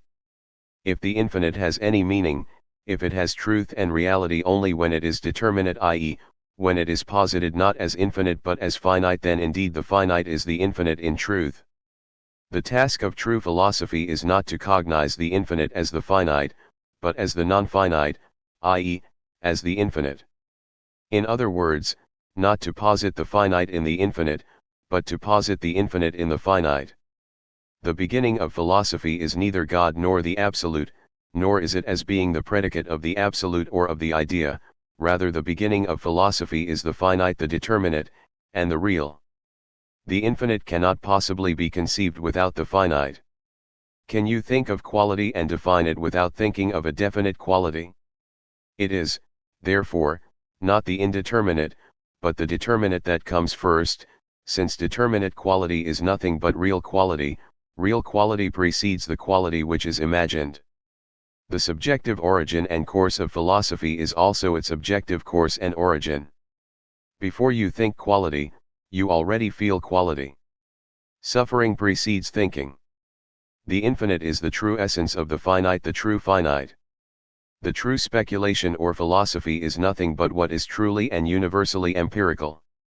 The infinite in religion and philosophy is, and never was anything different from, a finite or a determinate of some kind, but mystified, that is, it was a finite or a determinate with the postulate of being nothing finite and nothing determinate. Speculative philosophy has made itself guilty of the same error as theology. It has made the determinations of reality or finiteness into the determinations and predicates of the infinite through the negation of determinateness. Honesty and uprightness are useful for all things, and that also applies to philosophy. Philosophy is, however, only honest and upright when it concedes the finiteness of its speculative infinity, when it concedes, example, that the mystery of nature in God is nothing but the mystery of human nature, that the night which it posits in God in order to produce out of it the light of consciousness is nothing but its own dark, instinctual feeling of the reality and indispensability of matter. The course taken so far by all speculative philosophy from the abstract to the concrete, from the ideal to the real, is an inverted one. This way never leads one to the true and objective reality, but only to the realization of one's own abstractions, and, precisely because of this, never to the true freedom of the spirit, for only the perception of things and beings in their objective reality can make man free and devoid of all prejudices. The transition from the ideal to the real has its place only in practical philosophy. Philosophy is the knowledge of what is. To think and know things and being as they are, that is the highest law, the highest task of philosophy. To speak of what is as it is, or in other words, to speak truly of the true, appears superficial. To speak of what is as it is not, or in other words, to speak of the true in an untrue, inverted way, appears to be profound. Truthfulness, simplicity, and determinateness are the formal characteristics of real philosophy. Being, with which philosophy begins, cannot be separated from consciousness any more than consciousness can be separated from being. Just as the reality of feeling is quality and, inversely, feeling the reality of quality, so also is being the reality of consciousness, but also equally consciousness the reality of being. Only consciousness is real being. The real unity of spirit and nature is consciousness alone. All the determinations, forms, categories, or however one would like to put it, that speculative philosophy has cast off from the absolute and banished into the realm of the finite and the empirical, contain within themselves precisely the true essence of the finite, i.e., the true infinite, the true and ultimate mysteries of philosophy. Space and time are the forms of existence of all beings. Only existence in space and time is existence. The negation of space and time is always only the negation of their limits, not of their being. A non-temporal feeling, a non-temporal will, a non-temporal thought, a non-temporal being are all absurdities. He who is absolutely timeless has also no time, no urge to will and to think. The negation of space and time in metaphysics, in the being of things, has the most pernicious practical consequences. Only he who everywhere occupies the standpoint of space and time has also good sense and practical understanding in life. Space and time are the primary criteria of praxis. A people that banishes time from its metaphysics and deifies the eternal, i.e., abstract and time-detached existence, excludes, in consequence, time from its politics, and worships the anti-historical principle of stability, which is against right and reason. Speculative philosophy has turned into a form, or into an attribute of the absolute, the development which it has detached from time. This detachment of development from time is, however, truly a masterpiece of speculative arbitrariness and the conclusive proof of the fact that the speculative philosophers have done with their absolute exactly what theologians have done with their God, who possesses all emotions of men without having emotion, loves without love, and is angry without anger. Development without time amounts to development without development. The proposition that the absolute being unfolds itself is, moreover, true and rational only the other way round. It must, therefore, be formulated thus: only a being that develops and unfolds itself in time is an absolute, i.e., a true and actual being. Space and time are the forms of manifestation of the real infinite. Where there is no limit, no time, and no need, there is also no quality, no energy, no spirit, no fire, and no love. Only that being which suffers from need, not end, is the necessary, notwendig, being. Existence without need is superfluous existence. Whatever is absolutely free from needs has no need of existence. Whether it is or is not is indifferent to itself and indifferent to others. A being without need is a being without ground. Only that which can suffer deserves to exist. Only that being which abounds in pain is the divine being. A being without suffering is a being without being. A being without suffering is nothing but a being without sensuousness, without matter.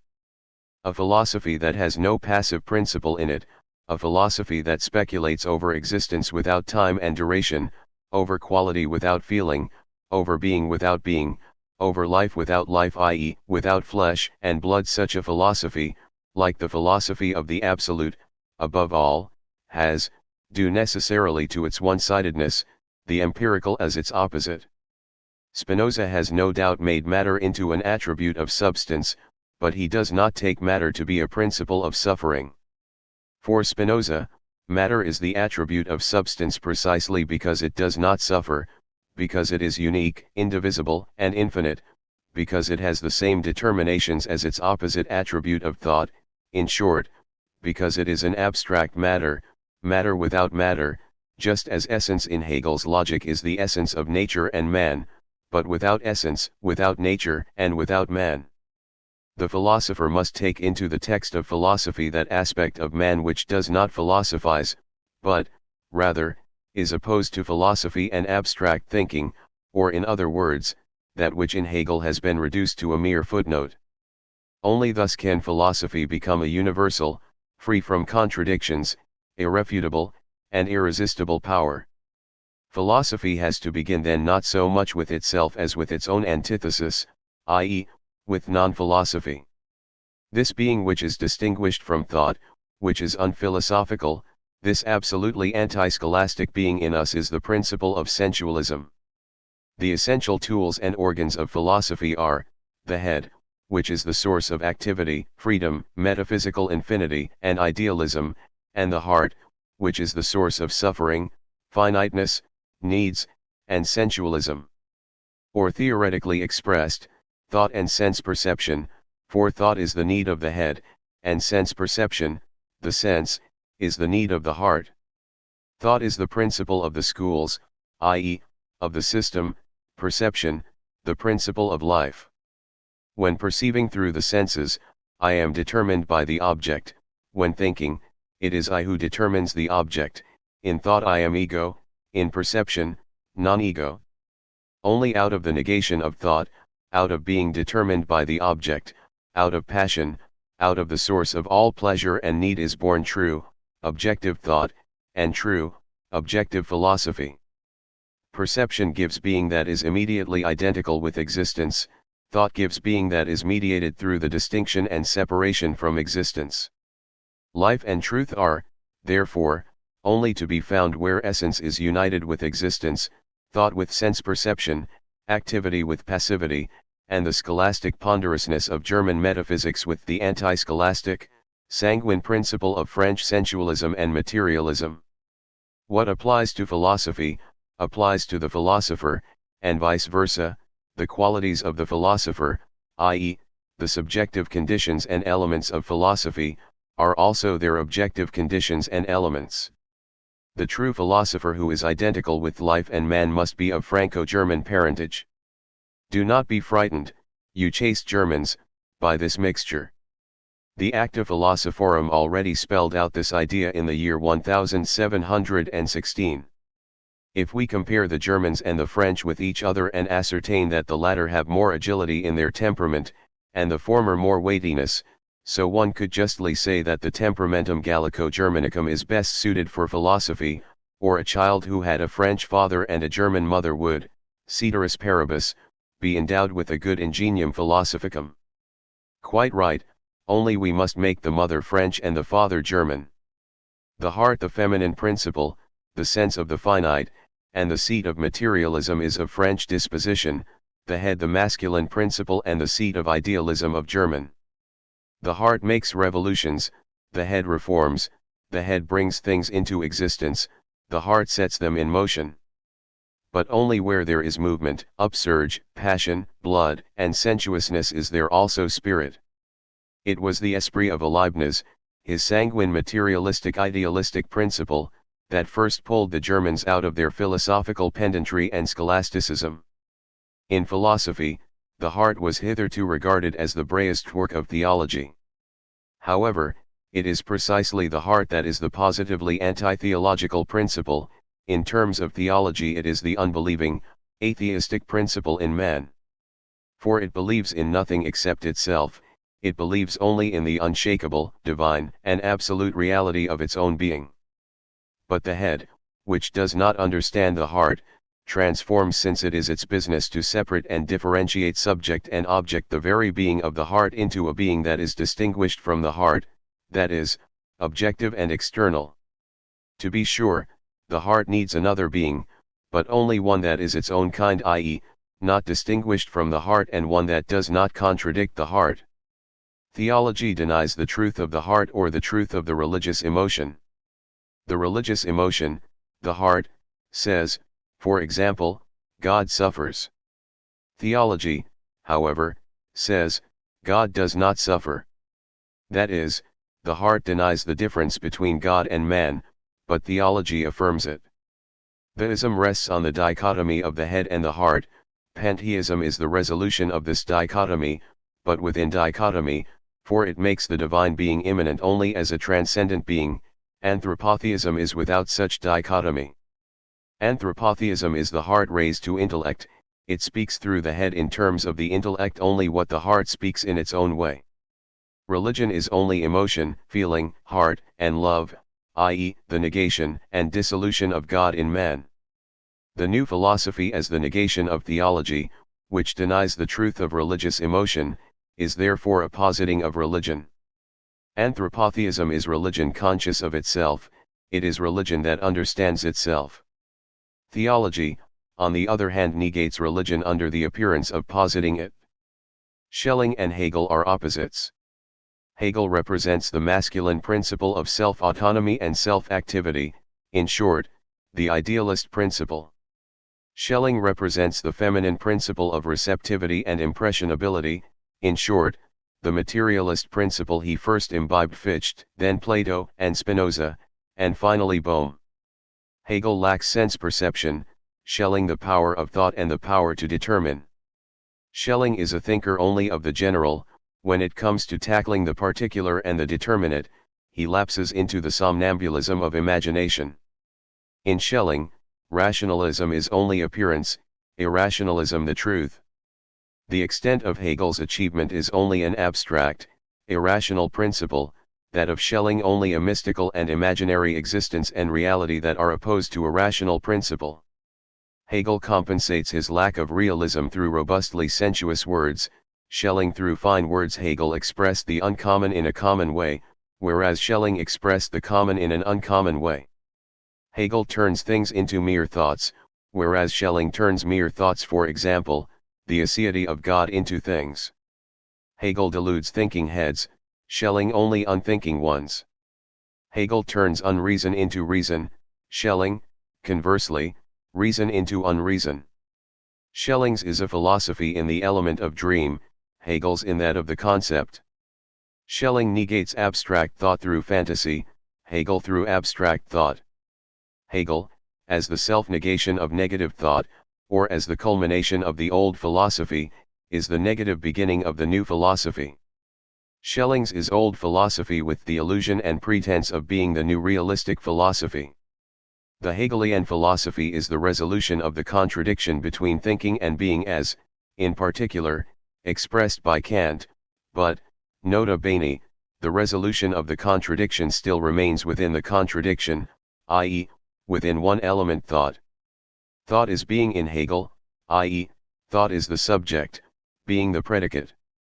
The logic is thought in the element of thought, or thought thinking itself, it is thought as subject without predicate, or thought that is subject and at the same time its own predicate. But thought in the element of thought is still abstract, it therefore has to realize and externalize itself. This realized and externalized thought is nature, the real in general being. But what is the truly real in this real? Thought. That is why it soon casts off from itself the predicate of reality in order to constitute a state without predicates as its true being. But this is exactly why Hegel remained unable to arrive at being as being, i.e., at free, independent being that is felicitous in itself. Hegel conceived objects only as the predicates of thought thinking itself. The admitted contradiction between the existing and conceived religion in Hegel's philosophy of religion is possible only because here, too, as elsewhere, thought is turned into the subject, but the object, i.e., religion, only into a mere predicate of thought. He who clings to Hegelian philosophy also clings to theology. The Hegelian doctrine that nature or reality is posited by the idea, is the rational expression of the theological doctrine that nature, the material being, has been created by God, the non-material, i.e., abstract, being. At the end of the logic, the absolute idea even comes to a nebulous decision to document with its own hands its descent from the theological heaven. The Hegelian philosophy is the last refuge and the last rational mainstay of theology. Just as once the Catholic theologians became de facto Aristotelians in order to combat Protestantism, so now the Protestant theologians must de jure become Hegelians in order to combat atheism. The true relationship of thought to being is this only: being is the subject, thought the predicate. Thought comes from being, but being does not come from thought. Being comes from itself and is through itself, being is given only through being. Being has its ground within itself because only being is meaning, reason, necessity, and truth.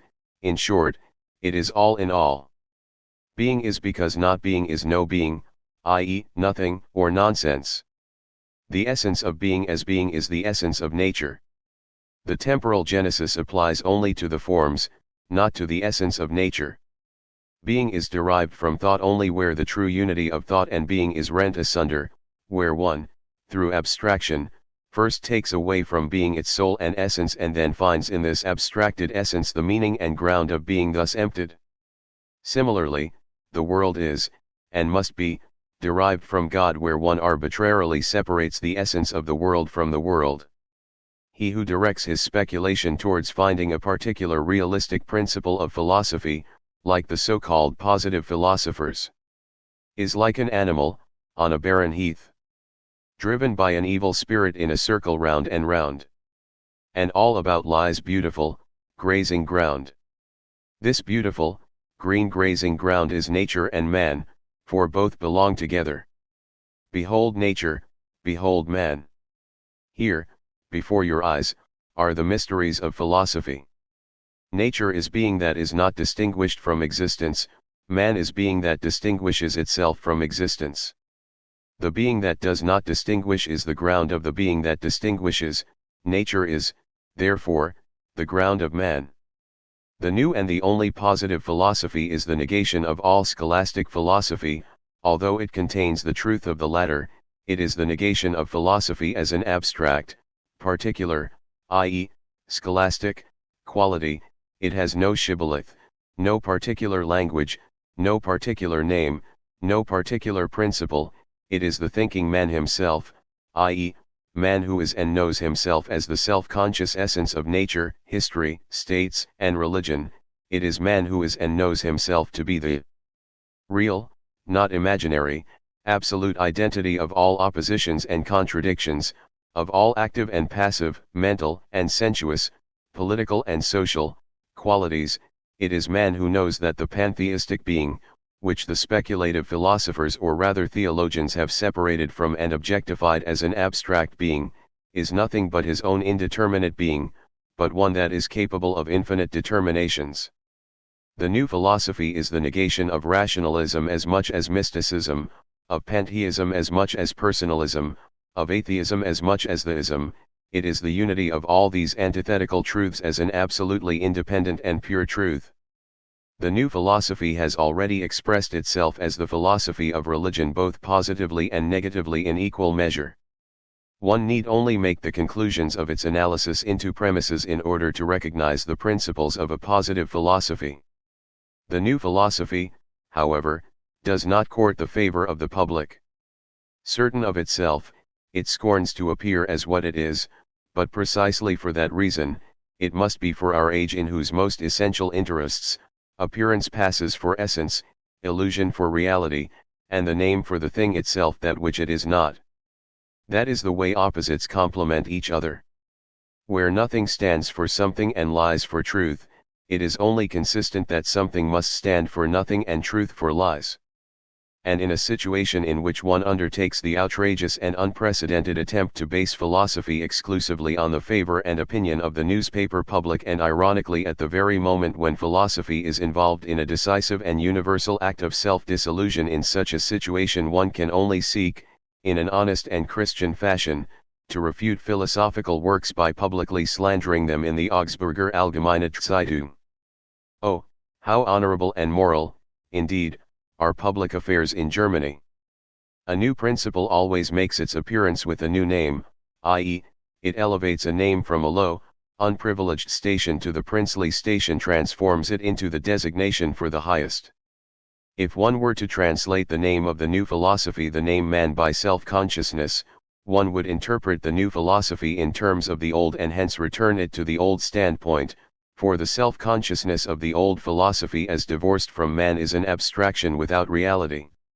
Man is self-consciousness. According to language, the name man is indeed a particular one, but according to truth it is the name of all names. The predicate many-named duly belongs to man. Whatever man names or expresses, he always expresses his own essence. Language is, therefore, the criterion of judging how high or low the degree of the cultural development of mankind is. The name God is but the name for what man regards as the highest force and the highest being, i.e., for the highest feeling and the highest thought. The word man commonly means only man with his needs, sensations, and opinions. It means man as person in distinction from man as mind. Above all, it means man as distinguished from his general public qualities on the whole, or man as distinguished from, say, the artist, thinker, writer, judge, etc., as if it were not a characteristic and essential quality of man to be a judge, and so on, as if man were outside his own being in art, science, etc. Speculative philosophy has, theoretically, fixed the separation of the essential qualities of man from man, thus deifying purely abstract qualities as independent beings. The Hegelian philosophy of right, 190, for example, has this: in right, what we have before us is the person; in the sphere of morality, the subject; in the family, the family member; in civil society as a whole, the burgher, as bourgeois. Here at the standpoint of needs, what we have before us is the composite idea which we call man. It is thus here for the first time, and indeed properly only here, that we speak of man in this sense. In this sense, we speak in truth only and always of one and the same being, i.e., of man, even if we do so in a different sense and in a different quality, when we speak of the burgher, the subject, the family member, and the person. All speculation concerning right, will, freedom, and personality without regard to man, i.e., outside of or even above man, is speculation without unity, necessity, substance, ground, and reality. Man is the existence of freedom, the existence of personality, and the existence of right. Only man is the ground and base of the Fichtean ego, the ground and base of the Leibnizian monad, and the ground and base of the absolute. All science must be grounded in nature. A doctrine remains a hypothesis as long as it has not found its natural basis. This is true particularly of the doctrine of freedom. Only the new philosophy will succeed in naturalizing freedom, which was hitherto an anti-hypothesis, a supernatural hypothesis. Philosophy must again unite itself with natural science, and natural science with philosophy. This unity, based on mutual need, on inner necessity, will be more durable, more felicitous, and more fruitful than the previous mésalliance between philosophy and theology. Man is the fundamental being of the state. The state is the realized, developed, and explicit totality of the human being. In the state, the essential qualities or activities of man are realized in particular estates, stand-in, but in the person of the head of state they are again resolved into an identity. It is the function of the head of state to represent all estates without distinction. To him, they are all equally necessary and equally entitled before him. The head of state represents universal man. The Christian religion has linked the name of man with the name of God in the one name God-man. It has, in other words, raised the name of man to an attribute of the highest being. The new philosophy has, in keeping with the truth, turned this attribute into substance, the predicate into the subject. The new philosophy is the idea realized the truth of Christianity. But precisely because it contains within itself the essence of Christianity, it abandons the name of Christianity. Christianity has expressed the truth only in contradiction to the truth. The pure and unadulterated truth without contradiction is a new truth, a new, autonomous deed of mankind. These theological designations are being used here in the sense of trivial nicknames. I am using the term finite throughout in the sense of absolute philosophy, to which, in so far as it occupies the standpoint of the absolute, the real appears as unreal and worthless, because it holds the unreal and the indeterminate to be the real. However, the finite and the worthless appear to it also as real when they are not viewed from the standpoint of the absolute. This contradiction is conspicuous in the early philosophy of Schelling, but it also lies at the base of Hegelian philosophy. Principles of the Philosophy of the Future. Preface. These principles are the continuation and further substantiation of my theses on the reform of philosophy, which was banned by the unbounded despotism of German censorship. As intended in the first draft, these principles were to take the form of an elaborate book, but, while preparing the final version, I was for some mysterious reason myself seized by the spirit of German censorship and inflicted upon the manuscript a barbaric curtailment. What escaped this indiscreet censorship saw itself reduced to the following few sheets of paper. I called them Principles of the Philosophy of the Future because the present a time of tricky illusions and hoggish prejudices is incapable of understanding, let alone appreciating, the simple truths from which these principles are derived. Their very simplicity makes them incomprehensible to the present age. The philosophy of the future addresses itself to the task of leading philosophy from the realm of detached souls back into the realm of embodied, living souls, of compelling philosophy to come down from its divine and self-sufficient blissfulness in thought and open its eyes to human misery. To this end, it needs nothing more than human understanding and human speech. But to think, speak, and act in a genuinely human way is to be the privilege only of future generations. At present, the task is not to invent a theory of man, but to pull man out of the mire in which he is bogged down. These principles are the fruit of engaging in such clean, yet sour work. Their task was to derive the necessity of a philosophy of man, that is, anthropology, from the philosophy of the absolute, that is, theology, in order thus to establish a critique of human philosophy through a critique of divine philosophy. A close familiarity with modern philosophy must therefore be presupposed as a condition for their appreciation. The consequences of these principles cannot remain unnoticed. Bruckberg. July 9, 1843. Principles of the Philosophy of the Future. 1. The task of the modern era was the realization and humanization of God, the transformation and dissolution of theology into anthropology. 2. The religious or practical form of this humanization was Protestantism. The God who is man, that is to say the human God, Christ, this and only this is the God of Protestantism. Unlike Catholicism, Protestantism is no longer concerned with what God is in himself, but only with what he is for man, hence, it knows no speculative or contemplative tendency like Catholicism. It has ceased to be theology, it is essentially Christology, that is, religious anthropology. 3. However, Protestantism negated God in himself or God as God, for only God in himself is, strictly speaking, God only in practice. Theoretically, it left him intact. He exists, however, not for man, that is, the religious man. He is a transcendent being, or a being that will one day become an object for man up there in heaven. But that which is otherworldly to religion, is this worldly to philosophy. What does not constitute an object for the former, does so precisely for the latter. 4. The rational or theoretical assimilation and dissolution of the God who is otherworldly to religion, and hence not given to it as an object, is the speculative philosophy. 5. The essence of speculative philosophy is nothing other than the rationalized, realized, actualized essence of God. The speculative philosophy is the true, consistent, rational theology. 6.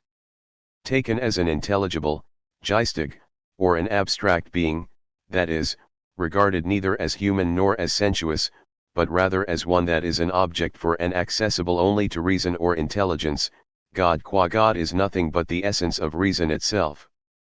But, basing themselves rather on imagination, ordinary theology and theism regard him as an independent being existing separately from reason. Under these circumstances, it is an inner, a sacred necessity that the essence of reason as distinguished from reason itself be at last identified with it, and the divine being thus be apprehended, realized, as the essence of reason. It is on this necessity that the great historical significance of speculative philosophy rests. The proof of the proposition that the divine essence is the essence of reason or intelligence lies in the fact that the determinations or qualities of God, in so far as they are rational or intelligible and not determinations of sensuousness or imagination, are, in fact, qualities of reason. God is the infinite being, or the being without any limitations whatsoever.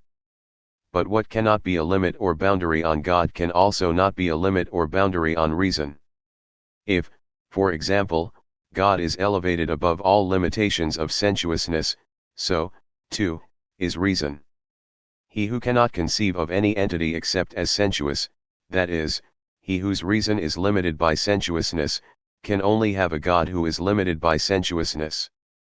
Reason, which conceives God as an infinite being, conceives, in point of fact, its own infinity in God. What is divine to reason is also truly rational to it, or in other words, it is a being that perfectly corresponds to and satisfies it. That, however, in which a being finds satisfaction, is nothing but the being in which it encounters itself as its own object. He who finds satisfaction in a philosopher is himself of a philosophical nature. That he is of this nature is precisely what he and others encounter in this satisfaction. Reason does not, however, pause at the finite, sensuous things. It finds satisfaction in the infinite being alone, that is to say, the essence of reason is disclosed to us primarily in the infinite being. God is the necessary being. But his necessity rests on the ground that he is a rational, intelligent being.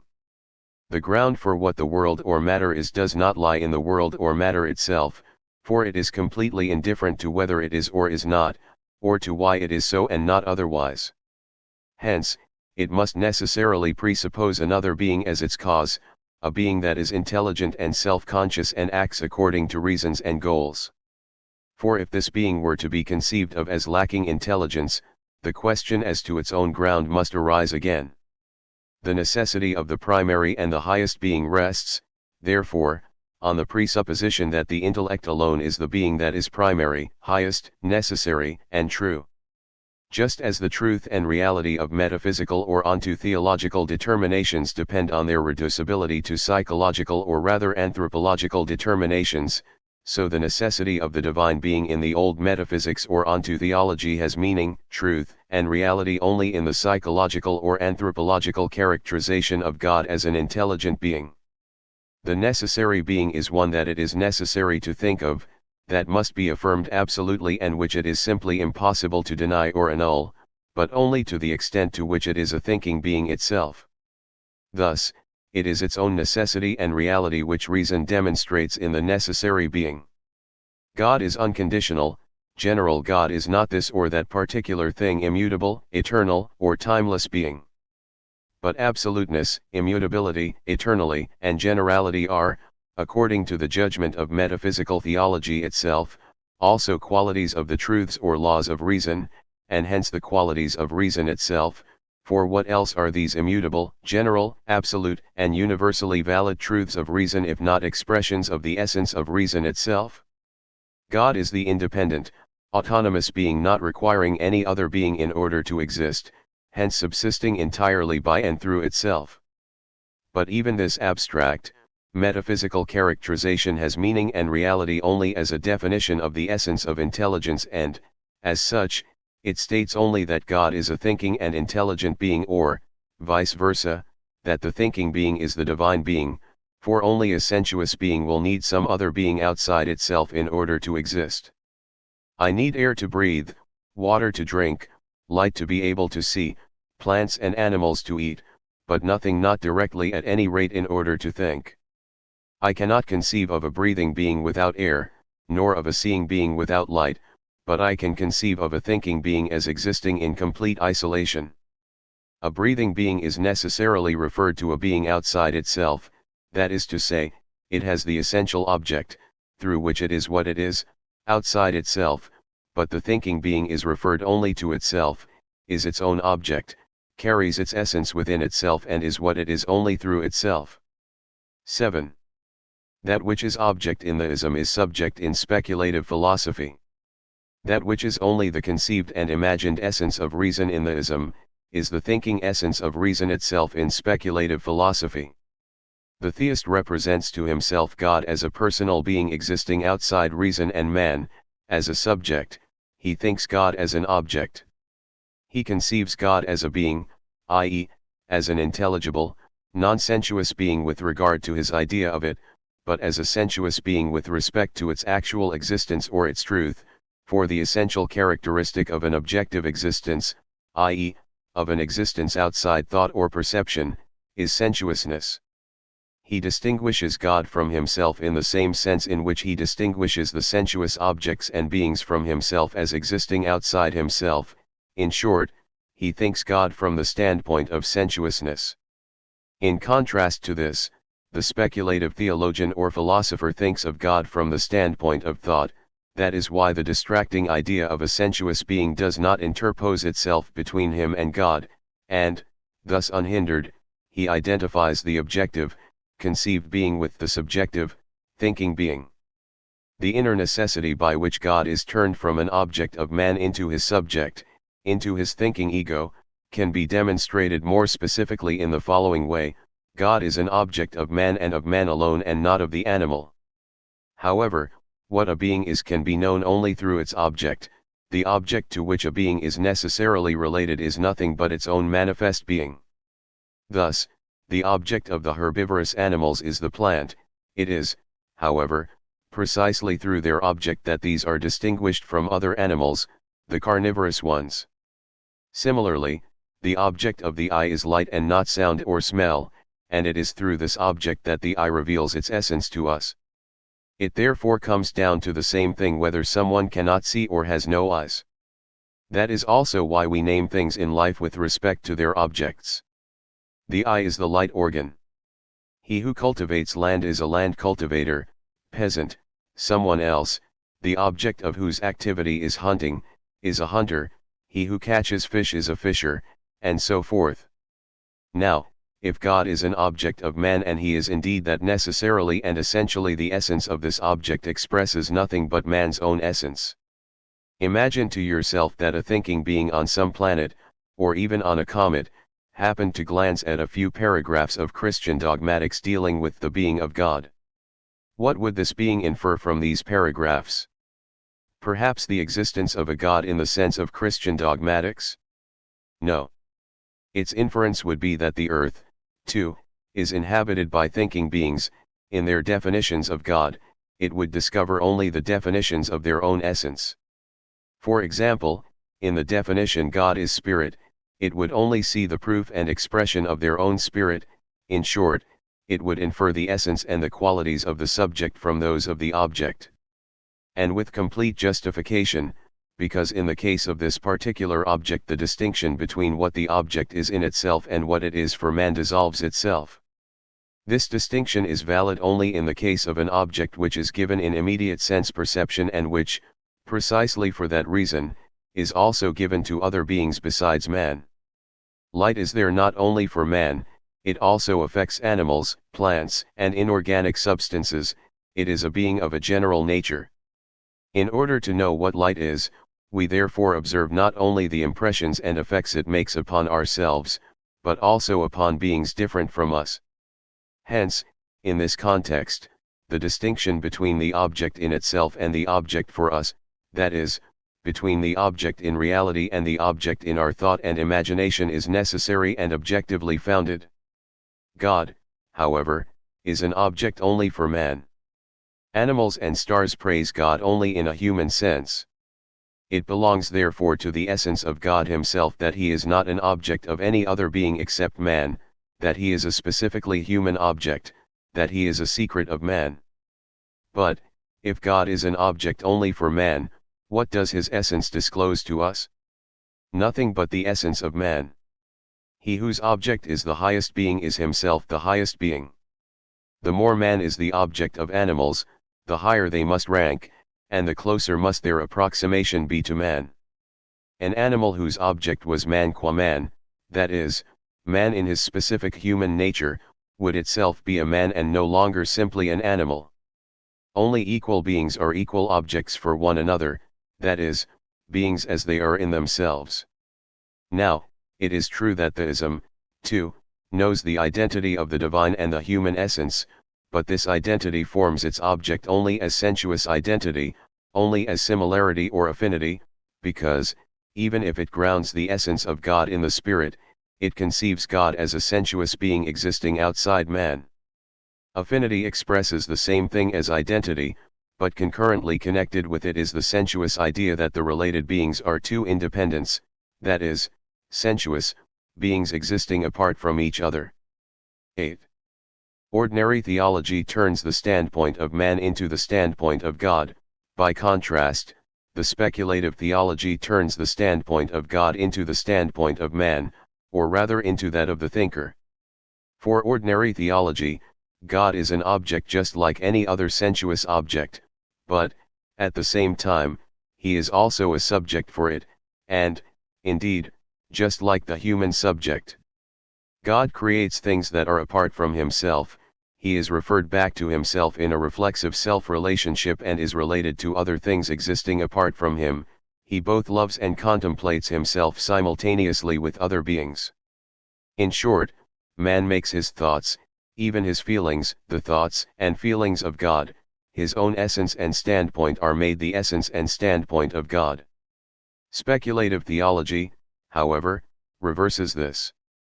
In ordinary theology, God is thus a contradiction with himself, for he is supposed to be a non-human, a superhuman being, and yet with respect to all his determinations, he is in truth only a human being. In speculative theology or philosophy, on the other hand, God is in contradiction to man. He is supposed to be the essence of man at any rate of reason, but he is in truth a non-human, a superhuman, that is, an abstract being. In ordinary theology, the superhuman God is only an edifying phrase, a mere idea, a toy of fantasy. In speculative philosophy, on the other hand, he is truth, bitter seriousness. The acute contradiction experienced by speculative philosophy arose from the fact that it turned God, who in theism is merely a being of fantasy, an indefinite, nebulous and remote being, into a definite and encounterable being, thus destroying the illusory magic which a distant being has in the blue haze of the imagination. No wonder then that the theists have been vexed by the circumstance that although Hegel's logic understands itself as the presentation of God in his eternal, world antecedent essence, it nevertheless deals, for example, in the doctrine of magnitude with extensive and intensive quantity, fractions, powers, proportions, etc. How, they exclaimed in horror, can this God be our God? And yet, what else is this God if not the God of the ism who has been drawn out of the fog of the imagination and brought into the light of the determining thought, the God of the ism who has created and ordered everything according to measure, number and weight taken, so to speak, by his word?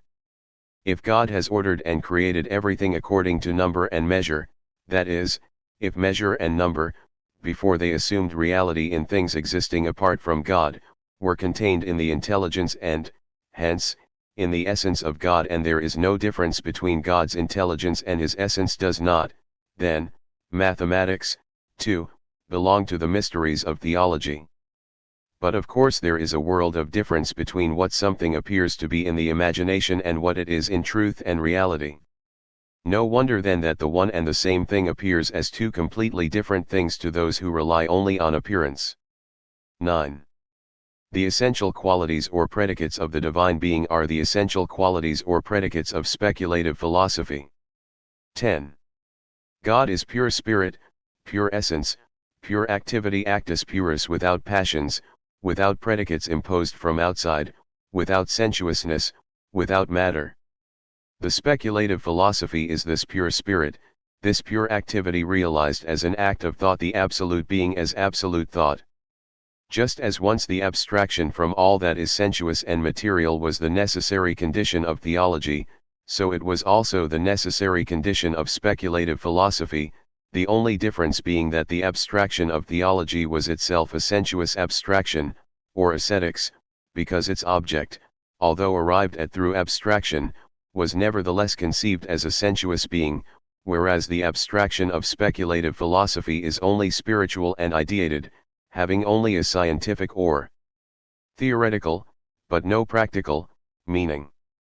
The beginning of Cartesian philosophy, namely, the abstraction from sensuousness and matter, is also the beginning of modern speculative philosophy. But Descartes and Leibniz regarded this abstraction only as a subjective condition for cognizing the non-material being of God. They conceived the non-materiality of God as an objective quality independent of abstraction and thought. Theirs was still the standpoint of the ism, that is to say, they considered the non-material being as the object and not as the subject, i.e., the active principle, the real essence of philosophy itself. It is of course true that God in both Descartes and Leibniz is the principle of philosophy, but only as an object distinguished from thought, and hence a principle only in a general sense and only in imagination, but not in reality and truth. God is only the first and the general cause of matter, movement, and activity. The particular movements and activities, the definite and concrete material things are, however, considered and cognized independently of God. Leibniz and Descartes are idealists only in a general sense, but when it comes to particular things they are materialists. God is the only consistent, perfect, and true idealist because he alone perceives things in complete freedom from darkness, or, in the sense of Leibniz's philosophy, without the mediation of the senses and the imagination. He is pure intellect, that is, pure in the sense of being separated from all sensuousness and materiality. For him, material things are therefore pure creatures of the intellect, pure thoughts. For him, matter does not exist at all because its possibility is anchored only in dark, that is, sensuous, perceptions. And yet man, according to Leibniz, carries within himself a good portion of idealism, for how else would it be possible for him to conceive a non-material being without possessing a non-material faculty and, consequently, non-material perceptions? In addition to the senses and the imagination, man possesses intellect, and the intellect is precisely a non-material, a pure being because it thinks. The human intellect, however, is not quite as pure as the divine intellect or the divine being because it lacks pure infinity and extension. Man, or rather this man Leibniz, is therefore only a partial, a semi-idealist, whereas God alone is a complete idealist, the perfect philosopher as Wolff expressly calls him. This means that God is the idea underlying the absolute idealism of the later speculative philosophy, but only in its completed form and only as unfolded in all its details. For what after all is the intellect, and what, in general, the essence of God? Nothing other than the intellect and nothing other than the essence of man, though severed from the determinations that, at a given time, constitute the limitations of man, no matter whether real or imaginary. He whose intellect is not at odds with his senses, he who does not take the senses to be a limitation, also does not take the intellect without the senses to be the highest, the true intellect. What else is the idea of a thing if not its essence having been purged of the limitations and obscurations to which it is subject on account of its coexistence with other things in reality?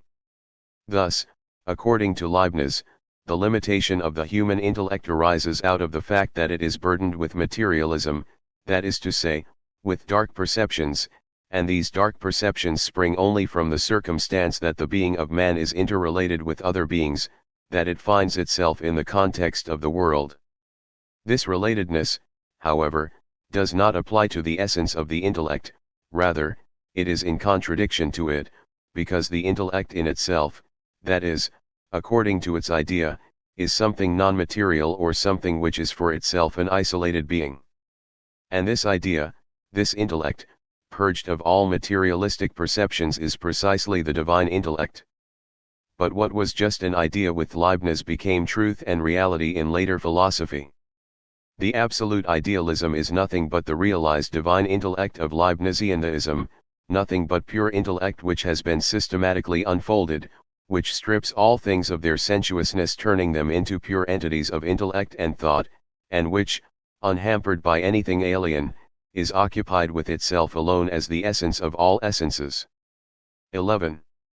God is a thinking being, but the objects that he thinks and encompasses in himself are, like his own intellect, not distinguished from his being, so that in thinking other things he thinks only himself and thus persists in an uninterrupted unity with himself. But this unity of the thinking and the thought is precisely the secret of speculative philosophy. Thus, for example, in the logic of Hegel the objects of thought are not distinguished from the essence of thought. Here thought exists in an uninterrupted unity with itself, the objects of thought are only the determinations of thought itself, that is, they have nothing in themselves that would resist their complete dissolution in thought. But that which is the essence of logic is also the essence of God. God is a spiritual and an abstract being, but he is at the same time both the essence of all beings and that which encompasses all beings so as to form a unity with his abstract essence. But what are these beings that are identical with an abstract and spiritual being? They are themselves abstract beings' thoughts. As things are in God, so they are not outside God, they are just as distinguished from the real things as the things constituting the object of logic are from those given as the objects of real perception. To what, therefore, is the distinction between the divine and the metaphysical thought reducible? Only to the one imaginary distinction, that between imaginary and real thought. 12. The difference between God's knowledge or thought, which precedes and creates all things as their archetype, and man's knowledge, which follows things as their copy, is nothing but the difference between a priori or speculative and a posteriori, or empirical knowledge. Although theism looks upon God as a thinking or spiritual being, it regards him at the same time as a sensuous being. Hence, it directly links sensuous and material effects with the thought and will of God, effects that are in contradiction to the essence of thought and will, expressing nothing more than the power of nature. Such a material effect, hence merely an expression of sensuous power, is above all the creation or bringing forth of the real material world. Speculative theology, on the other hand, transforms this sensuous activity which contradicts the essence of thought into a logical or theoretical activity, the material creation of the object into a speculative creation out of the notion. In theism, the world is a temporal product of God. The world exists for several million years, but God's existence antedates this. In speculative theology, on the other hand, the world or nature comes after God only according to rank or significance. The accident presupposes the substance, and nature presupposes logic according to the notion and not according to sensuous existence and, hence, not according to time. Theism, however, attributes to God not only speculative but also sensuous and empirical knowledge understood in its highest perfection. But just as God's pre-worldly and object antecedent knowledge has found its realization, truth, and reality in the a priori knowledge of speculative philosophy, so too has the sensuous knowledge of God found its realization, truth, and reality in the empirical sciences of the modern era. The most perfect and, hence, divine, sensuous knowledge is therefore nothing but the most sensuous of all knowledge, the knowledge of the tiniest minutiae and of the most inconspicuous details. God is omniscient, says St. Thomas Aquinas, because he knows even the most particular things, the knowledge that does not just indiscriminately put the hair on the human head together into a tuft, but counts and knows each one of it, hair for hair. But this divine knowledge, which is only a matter of imagination and fantasy in theology, became the rational and real knowledge of the natural sciences produced through the telescope and microscope. Natural science has counted the stars in the sky, the ova in the spawn of fish and butterflies, and the dots on the wings of the insects in order to distinguish one from the other. Alone in the caterpillar of the willow moth, it has anatomically demonstrated the existence of 288 muscles in the head, 1,647 in the body, and 2,186 in the stomach and intestines. What more can one ask? We have here a clear example of the truth that man's idea of God is the idea of the human individual of his own species, that God as the totality of all realities and perfections is nothing other than the totality of the qualities of the species compendiously put together in him for the benefit of the limited individual, but actually dispersed among men and realizing themselves in the course of world history. In terms of its quantitative scope, the field of the natural sciences is too vast for any single individual to traverse. Who will be able to count the stars in the sky and at the same time the muscles and nerves in the body of the caterpillar? Lionnet lost his sight over the anatomy of the willow caterpillar. Who is able to observe simultaneously both the differences of height and depth on the moon and at the same time observe the differences of the innumerable ammonites and terebrats? But what one man cannot accomplish and does not know, can be accomplished and known by all men collectively. Thus, the divine knowledge that knows each particular thing simultaneously has its reality in the knowledge of the species. What is true of the divine omniscience is true also of the divine omnipresence, which has equally realized itself in man. While one man heeds what is going on the moon or Uranus, someone else observes Venus, or the entrails of the caterpillar, or some other place never penetrated by the human eye under the erstwhile reign of an omniscient and omnipresent God. Indeed, while man observes the star from the standpoint of Europe, he also observes it simultaneously from the standpoint of America. What is absolutely impossible for one man alone to achieve is possible for two. But God is present in all places at one and the same time and knows everything simultaneously and completely. Of course. But it must be noted that this omniscience and omnipresence exists only in the imagination and fantasy, and we must not lose sight of the important distinction between the merely imagined and the real things we have already mentioned several times. In the imagination, to be sure, one can survey the 4,059 muscles of a caterpillar in one glance, but in reality, where they exist apart from one another, they can be viewed only one at a time. Thus, the limited individual can also conceive in his imagination the whole extent of human knowledge as limited, but if he really wanted to make it his own, he would never reach the point where it ends. Take just one science, say history, as an example, and try in thought to dissolve world history into the history of the individual countries, these into the history of individual provinces, these again into the chronicles of towns, and the chronicles, finally, into family histories and biographies. Would it ever be possible for one single man to arrive at the point where he could exclaim, "Here, at this point, I stand at the end of the historical knowledge of mankind"?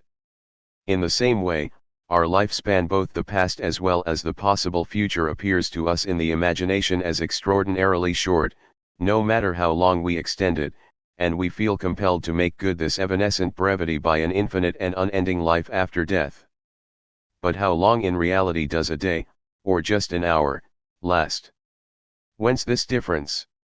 From the following, time in the imagination is empty time, that is, a nothing between the beginning and the termination of our reckoning of it.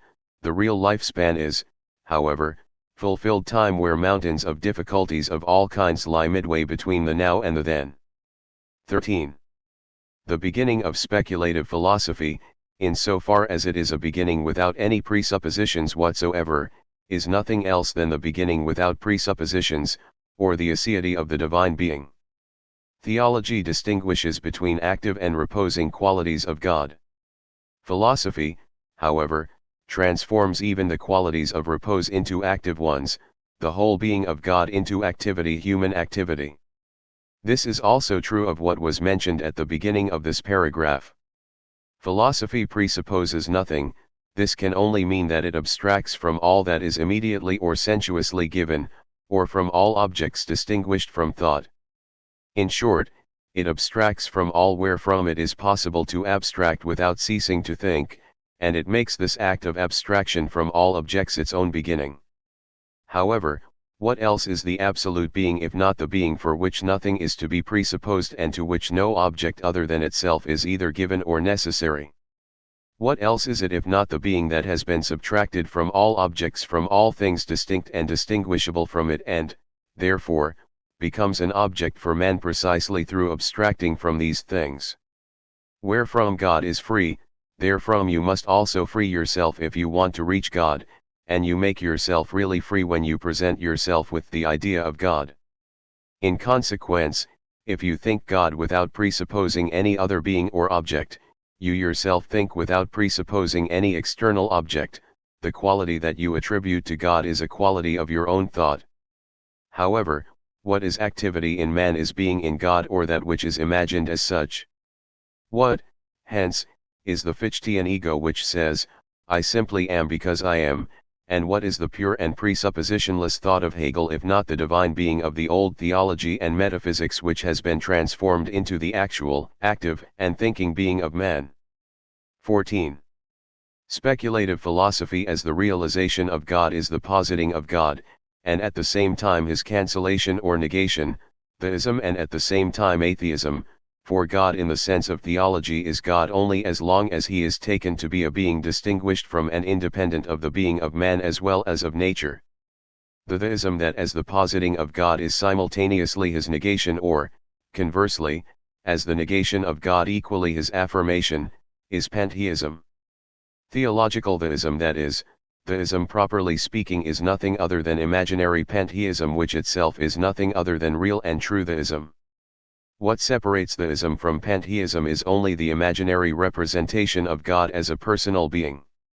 All the determinations of God, and these must be predicated of him, otherwise he would be nothing and not at all the object of the imagination, are determinations of reality, either of nature or of man, or those common to both, and hence pantheistic determinations, for that which does not distinguish God from the being of nature or of man is pantheism. God is distinguished from the world, from the totality of nature and mankind, only with respect to his personality or existence, but not with respect to his determinations or to his essence, that is, he is only imagined to be but is in truth not a different being. Theism is the contradiction of appearance and essence, imagination and truth, whereas pantheism is the unity of both. Pantheism is the naked truth of theism. All the conceptions of theism, if taken seriously, carried out, and realized, must necessarily lead to pantheism. Pantheism is consistent theism. Theism holds God to be the cause, indeed, to be the living, personal cause, to be the creator of the world. God has brought forth the world by his will. But the will alone does not suffice. If the will is there, the intellect must also be there. What one wills is a matter of the intellect.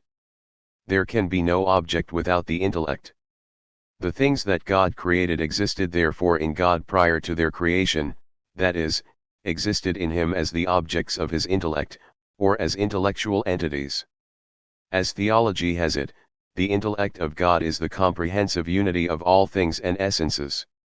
Whence could they have sprung if not out of nothing? And what difference does it make whether you think of this nothingness in your imagination as independent or transpose it into God? But God contains everything or is everything in an ideational way, that is, in the way of the imagination. This ideational pantheism, however, leads necessarily to the real or concrete, for it is not far from the intellect of God to his being and from his being to his reality. How should it be possible to separate the intellect from the being, and the being from the reality or existence of God? If things are in the intellect of God, how could they be outside of his being? If they result from his intellect, why not then also from his being? And if in God his being is directly identical with his reality, if the existence of God cannot be divorced from the concept of God, how then could the conception of the object and the real object be separated in God's conception of things? How, therefore, could the difference that constitutes only the nature of the finite and non-divine intellect, namely, the difference between the object as given in the imagination and as existing apart from it, occur in God?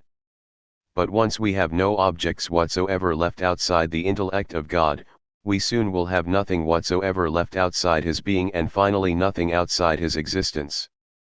All objects are in God and, indeed, actually and in truth, not only in the imagination, for where they exist only in the imagination of God as well as of man, that is, where they are in God only in an ideal, or rather imaginary way, they exist at the same time outside the imagination, outside God.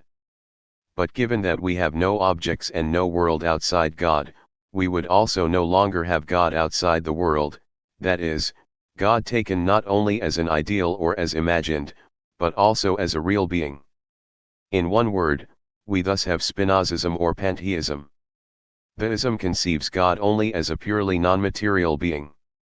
But to determine God as non-material is nothing different from determining matter as a non-entity, as a monstrosity, for only God is the measure of what is real, only God is being, truth, and essence, only that which is true of God and in God, that alone is, what is negated of God, that also does not exist. To derive matter from God means, therefore, nothing but to want to establish its being through its non-being, for to derive means to establish something by indicating its ground. God made matter. But how, why, and out of what? Theism does not provide an answer to these questions. Matter for theism is a purely inexplicable existence. This means that it is the limit, the end of theology on which it founders in life as well as in thought. How can I then extract out of theology itself its negation and end without discarding it? How can I expect any explanatory principle or information from theology when its wisdom falters? How can I extract the affirmation of matter from a negation of matter and world which constitutes the essence of theology? How can I, despite the God of theology, produce the proposition matter exists out of the proposition matter does not exist? How else but through mere fiction? Material objects can be derived from God only if God himself is determined as a material being. Only thus can God become the real cause of the world and not merely be an imagined and fictitious cause. He who is not ashamed to make shoes, should also not be ashamed to be and be called a cobbler. Hans Sachs was indeed both a cobbler and a poet. But the shoes were the work of his hands whereas the poems were that of his head. As the effect, so the cause.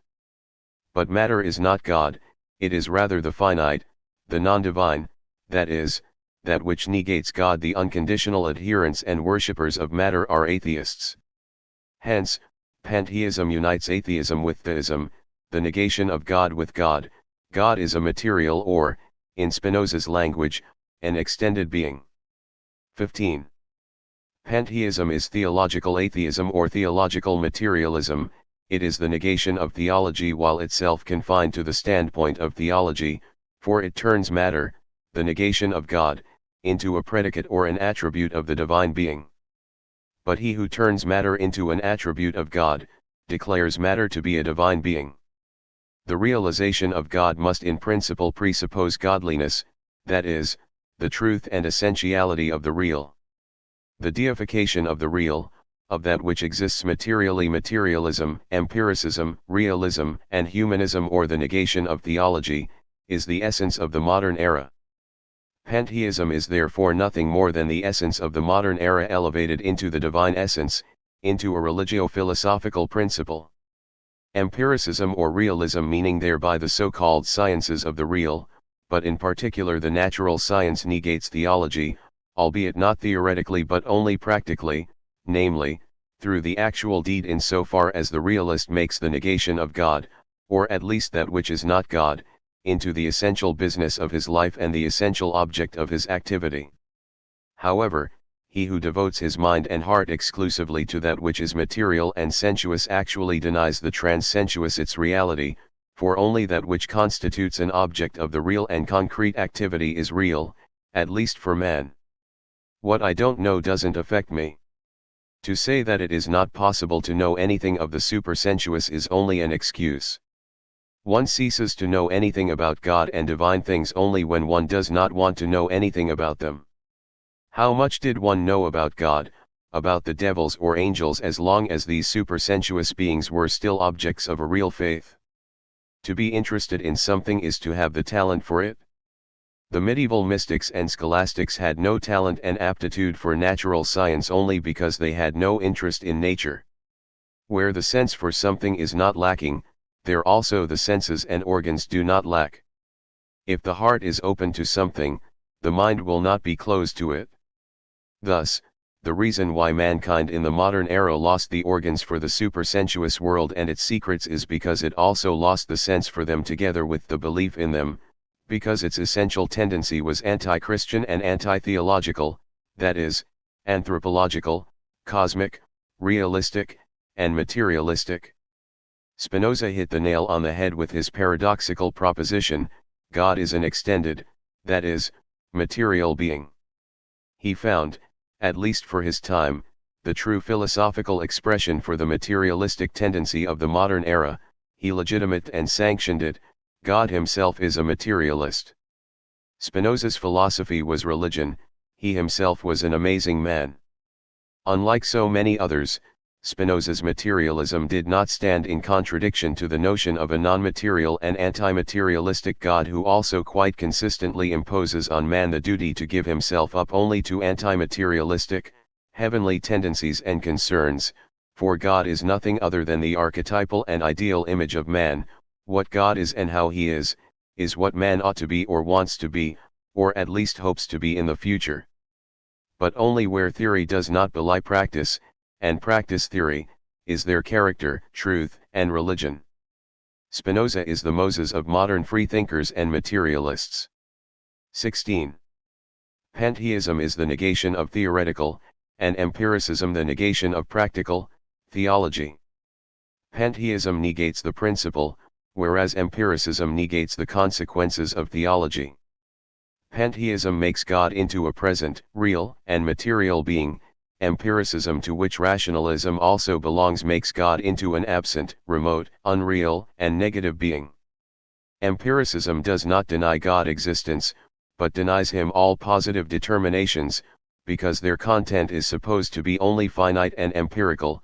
The infinite cannot, therefore, be an object for man.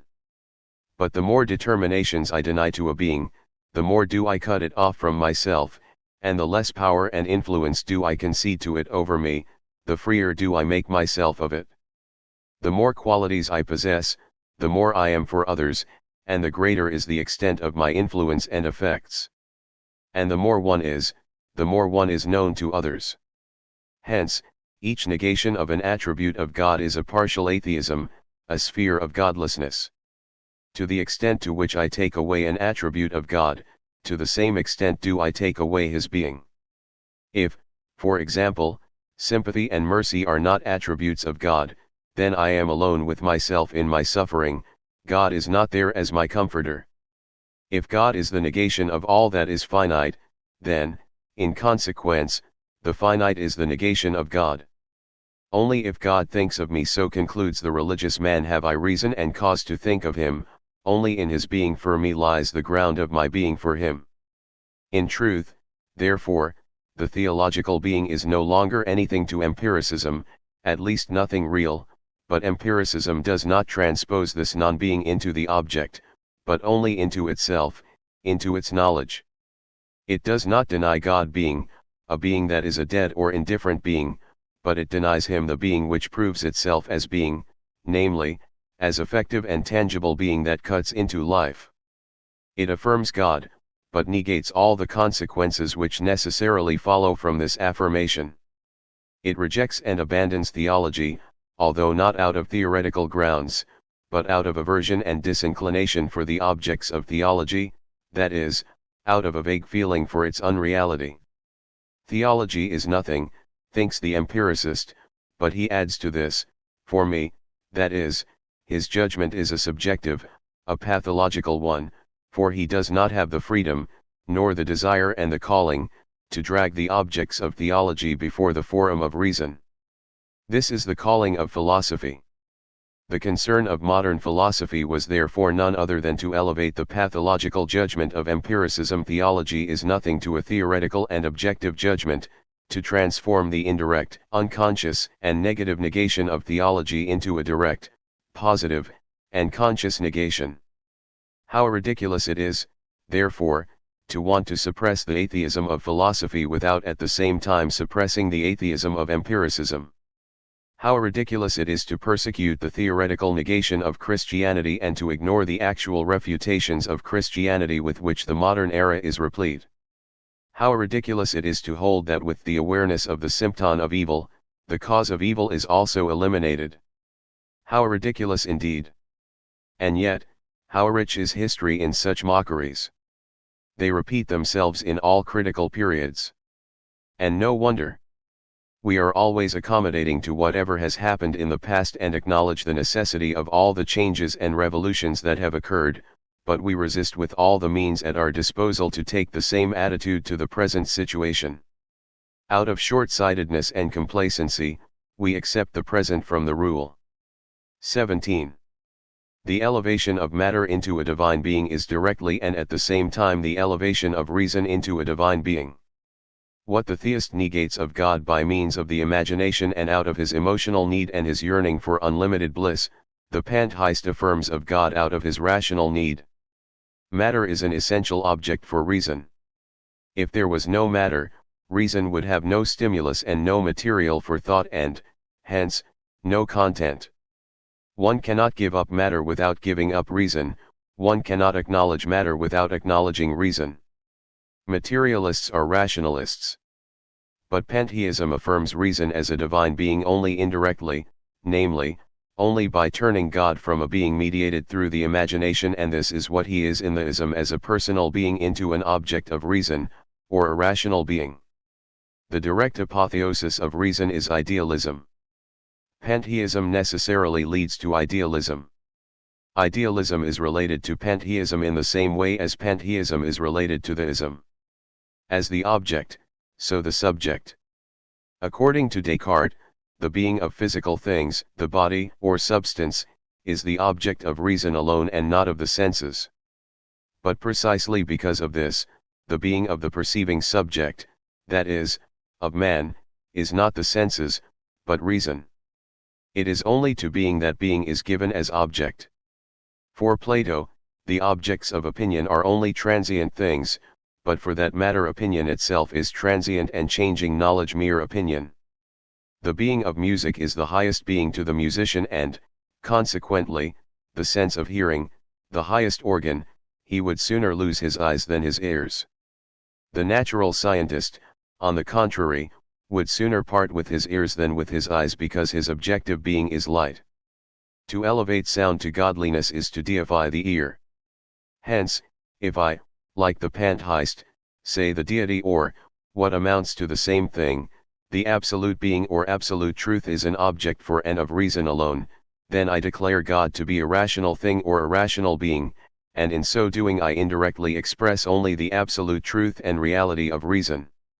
Hence, it is necessary for reason to turn to itself with a view to reverse this inverted self-recognition, to declare itself directly to be the absolute truth and to become, without the intervention of any intermediary object, its own object as the absolute truth. The pantheist says the same thing as the idealist, except that the former expresses objectively and realistically what the latter expresses only subjectively or idealistically. The pantheist has his idealism in the object, nothing exists apart from substance, apart from God, and all things are only determinations of God. The idealist has his pantheism in the ego, nothing exists apart from the ego, and all things are what they are only as objects of the ego. But all the same, idealism is the truth of pantheism, for God or substance is only the object of reason, of the ego, or of the thinking being.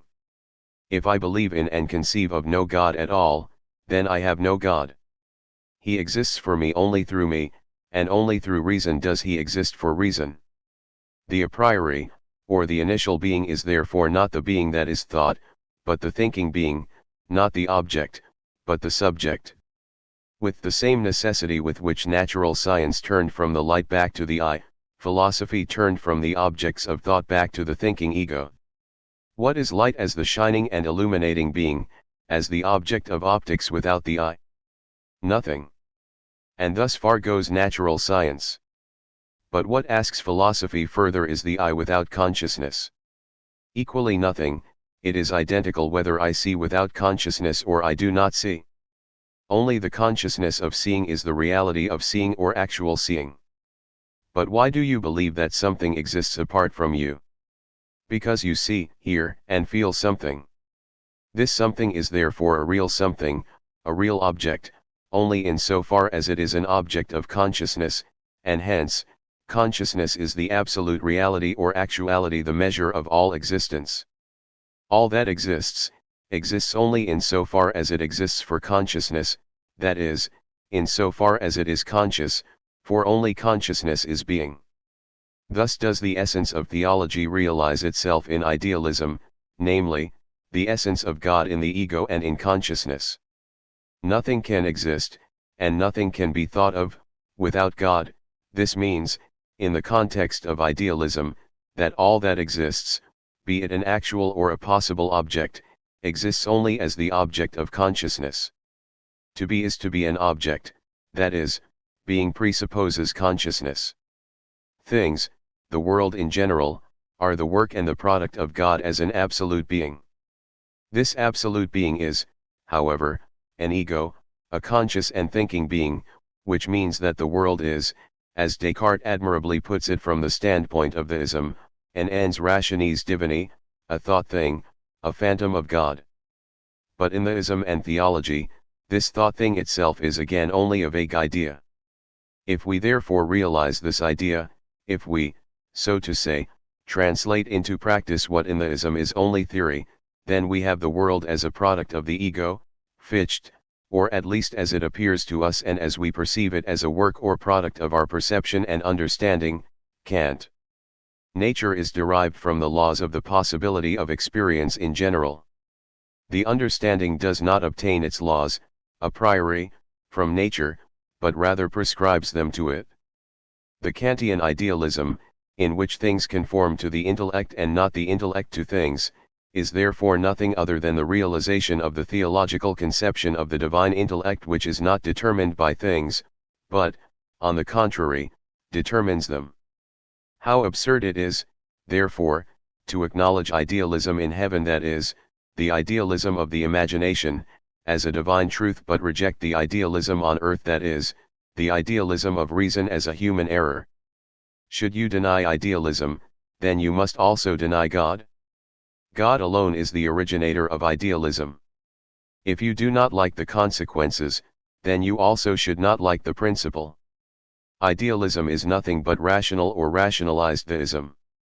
But the Kantian idealism is still a limited idealism situated on the standpoint of empiricism.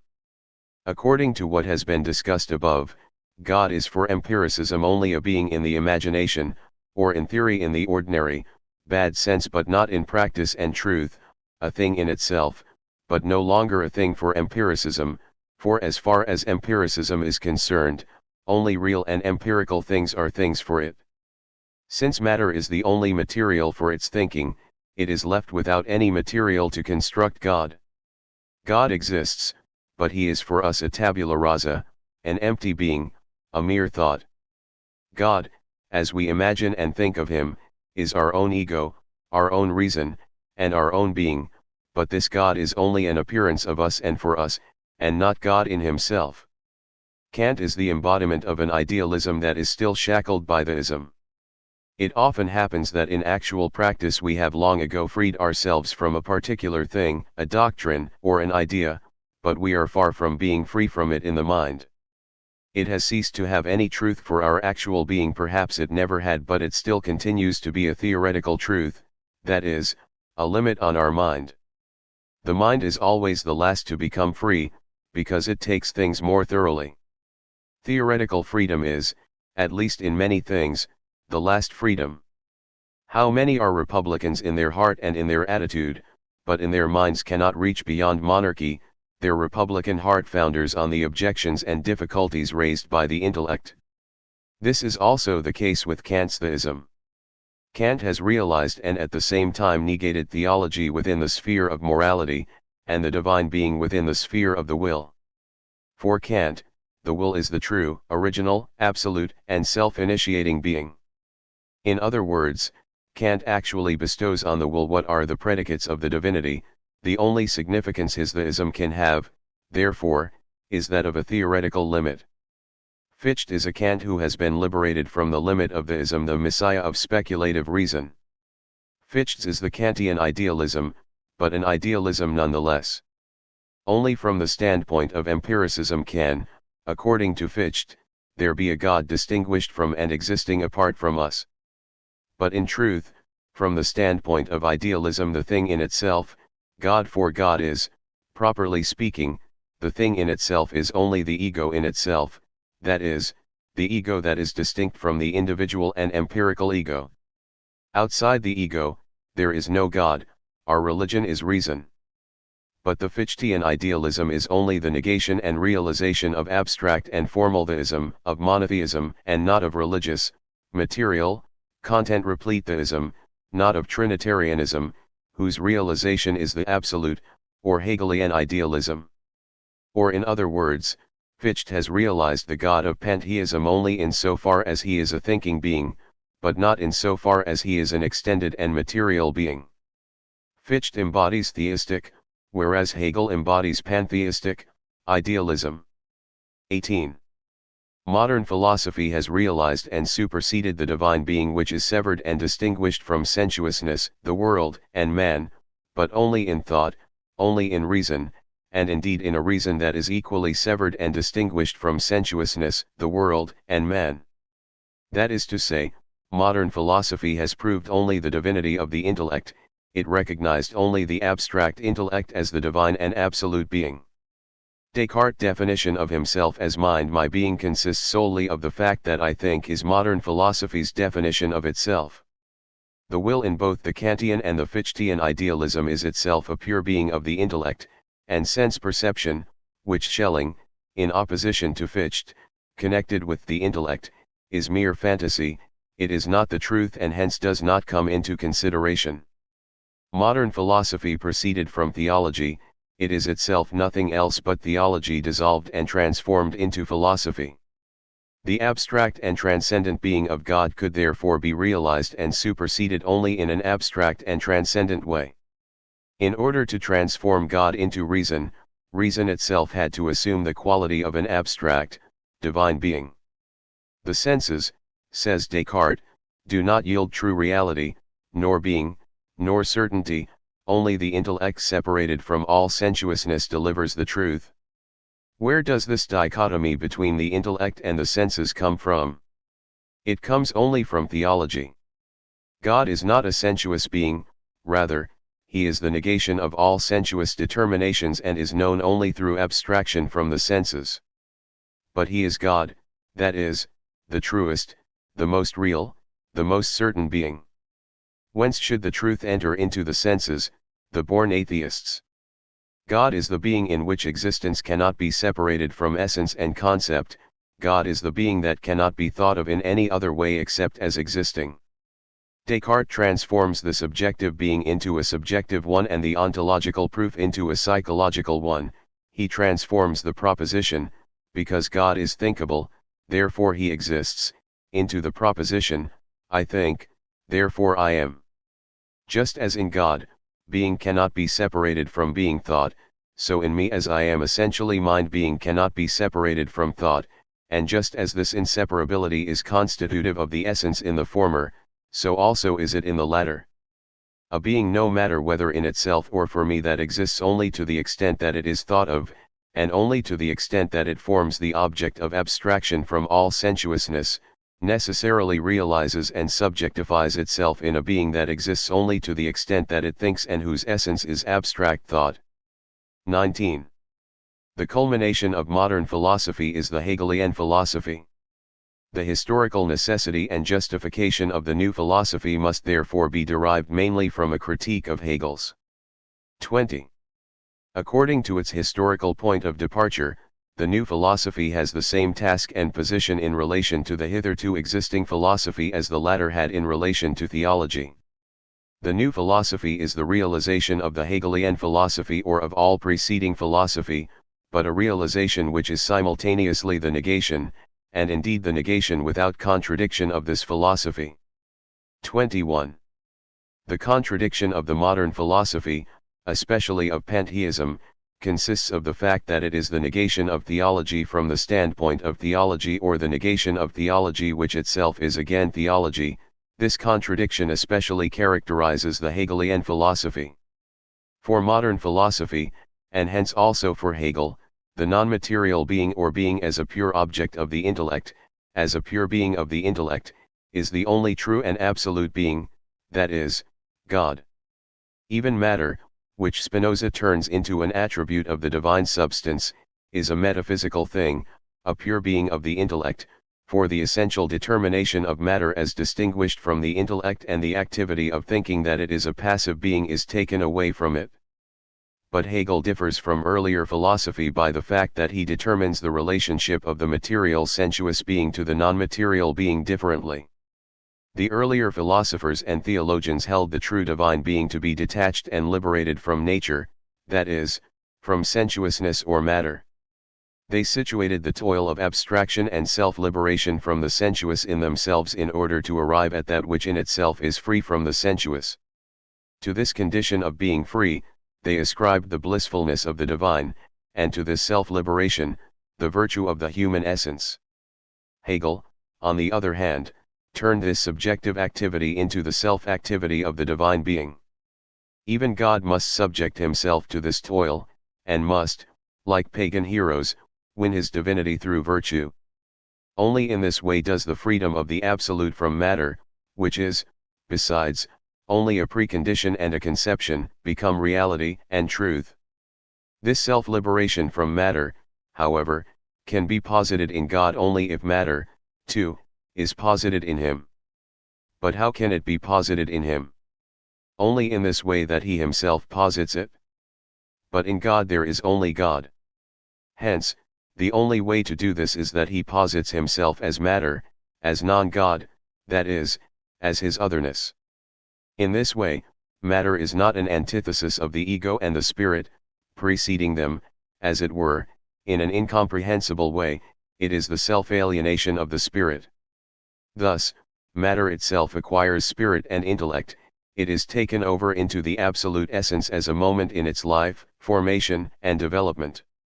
But then, matter is again posited as an untrue being resembling nothingness in so far as only the being that restores itself out of this alienation, that is, that sheds matter and sensuousness off from itself, is pronounced to be the perfect being in its true form.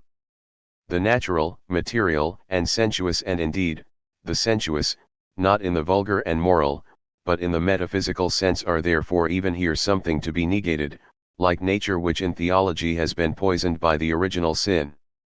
Indeed, the sensuous is incorporated into reason, the ego, and the spirit, but it is something irrational, a note of discord within reason, it is the non-ego in the ego, that is, that which negates it. For example, in Schelling, nature in God is the non-divine in God, it is in God and yet outside him. The same is true of the body in the philosophy of Descartes, which, although connected with me, that is, with the spirit, is nevertheless external, and does not belong to me, that is, to my essence, it is of no consequence, therefore, whether it is or is not connected with me. matter will remain in contradiction to what is presupposed by philosophy as the true being. Matter is indeed posited in God, that is, posited as God, and to posit matter as God is as much as saying, there is no God, or as much as abolishing theology and recognizing the truth of materialism. But the fact remains that the truth of theology is at the same time taken for granted. Atheism, the negation of theology, is therefore negated again. This means that theology is restored through philosophy. God is God only through the fact that he overcomes and negates matter, that is, the negation of God. And according to Hegel, it is only the negation of the negation that constitutes the true positing. And so in the end, we are back to whence we had started in the lap of Christian theology. Thus, already in the most central principle of Hegel's philosophy we come across the principle and conclusion of his philosophy of religion to the effect that philosophy, far from abolishing the dogmas of theology, only restores and mediates them through the negation of rationalism. The secret of Hegel's dialectic lies ultimately in this alone, that it negates theology through philosophy in order then to negate philosophy through theology. Both the beginning and the end are constituted by theology. Philosophy stands in the middle as the negation of the first positedness, but the negation of the negation is again theology. At first everything is overthrown, but then everything is reinstated in its old place, as in Descartes. The Hegelian philosophy is the last grand attempt to restore a lost and defunct Christianity through philosophy, and, of course, as is characteristic of the modern era, by identifying the negation of Christianity with Christianity itself.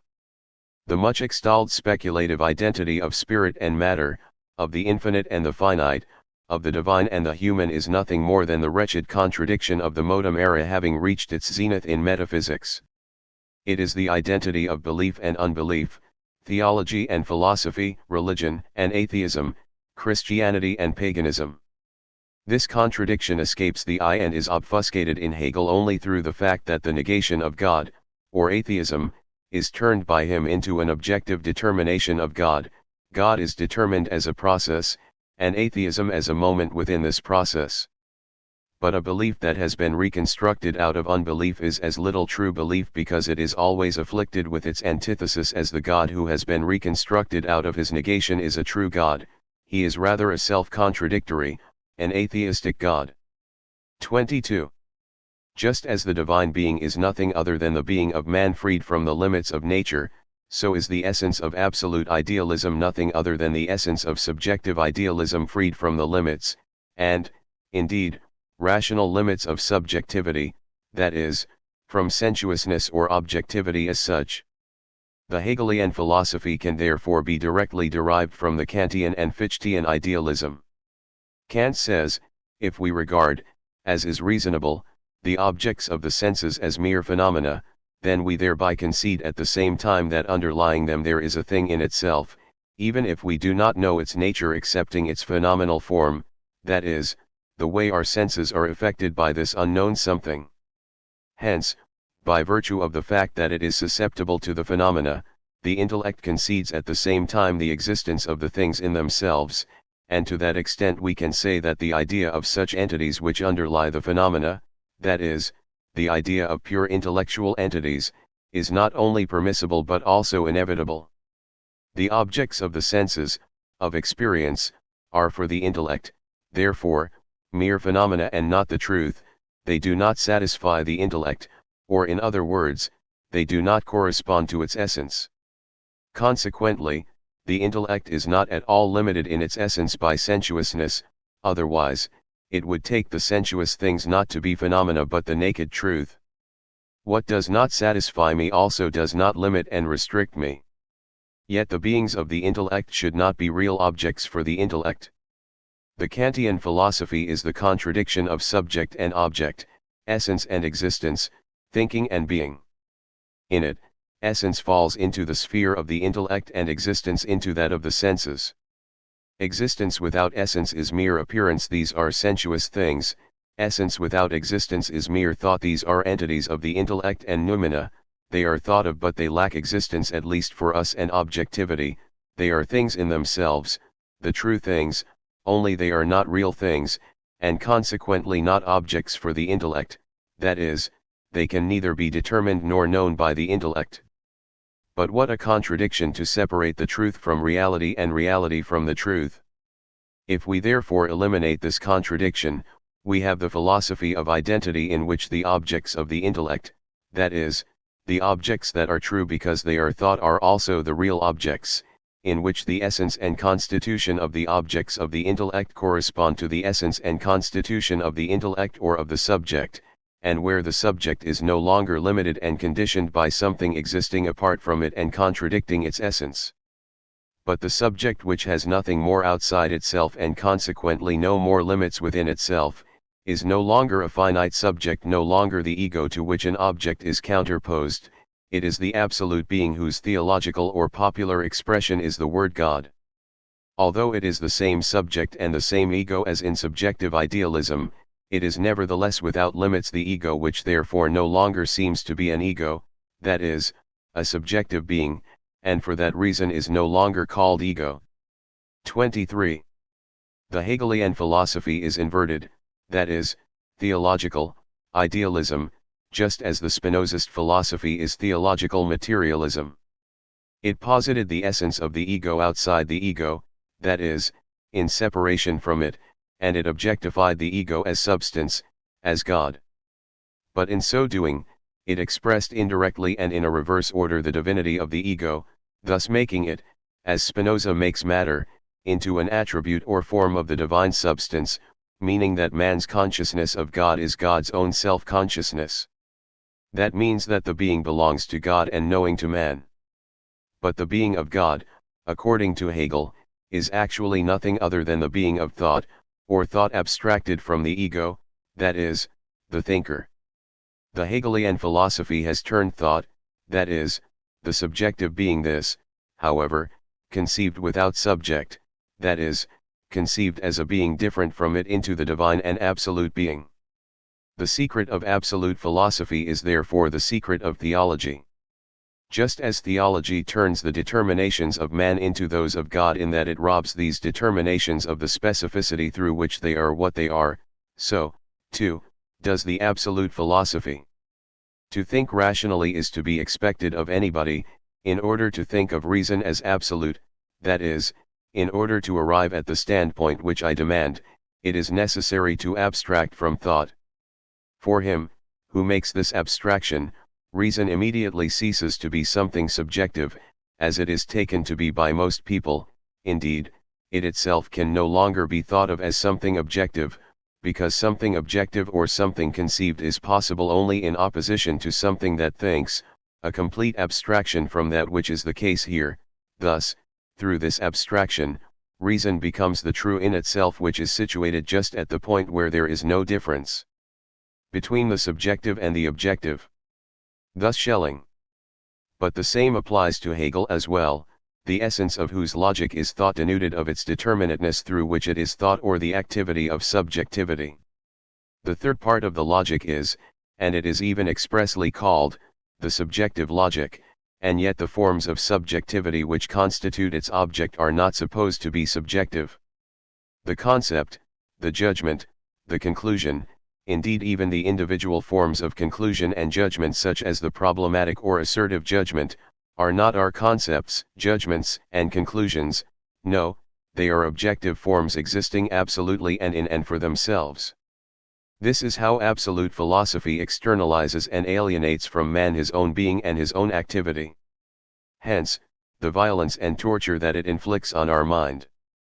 We are required not to think as our own that which is our own. We are called upon to abstract from the determinateness through which something is what it is, that is, we are supposed to think of it without sense and take it in the non-sense of the absolute. Nonsense is the highest essence of theology, of ordinary as well as of speculative theology. Hegel's disapprobative remark about the philosophy of Fichte to the effect that everyone believes to have the ego in himself, that everyone is reminded of himself and yet does not find the ego in himself, is true of speculative philosophy in general. It takes almost everything in a sense in which it is no longer recognizable to anyone. And the source of this evil is, of course, theology. the divine and absolute being must distinguish itself from finite, that is, real being. But we have no determinations for the absolute except the determinations of real things, be they natural or human things. How do these determinations become the determinations of the absolute? Only in a way in which they are taken not in their real sense, but in another, that is, a completely opposite, sense. Everything that exists within the finite, exists also in the absolute, but the way it exists within the finite is completely different from the way it exists in the absolute, where altogether different laws operate than those among us. What is pure nonsense with us is reason and wisdom there. Hence, the boundless arbitrariness of speculation when it uses the name of a thing, without at the same time recognizing the concept which is linked with it. Speculation excuses this arbitrariness by claiming that the names it chooses from the language to serve as its own concepts are only remotely similar to them because ordinary consciousness connects them with its own ideas, thus, it shifts the blame to the language. But the fault lies in the matter, in the principle of speculation itself. The contradiction that exists between the idea and the concept of speculation, between its name and its subject matter, is nothing other than the old theological contradiction between the determinations of the divine and the human being. When applied to man, these determinations are taken in a proper and real sense, but when applied to God, they are taken only in a symbolical or analogical sense. Of course, philosophy need not bother about the ideas which vulgar usage or misuse associates with a name, but it must bind itself to the determined nature of things whose signs names are.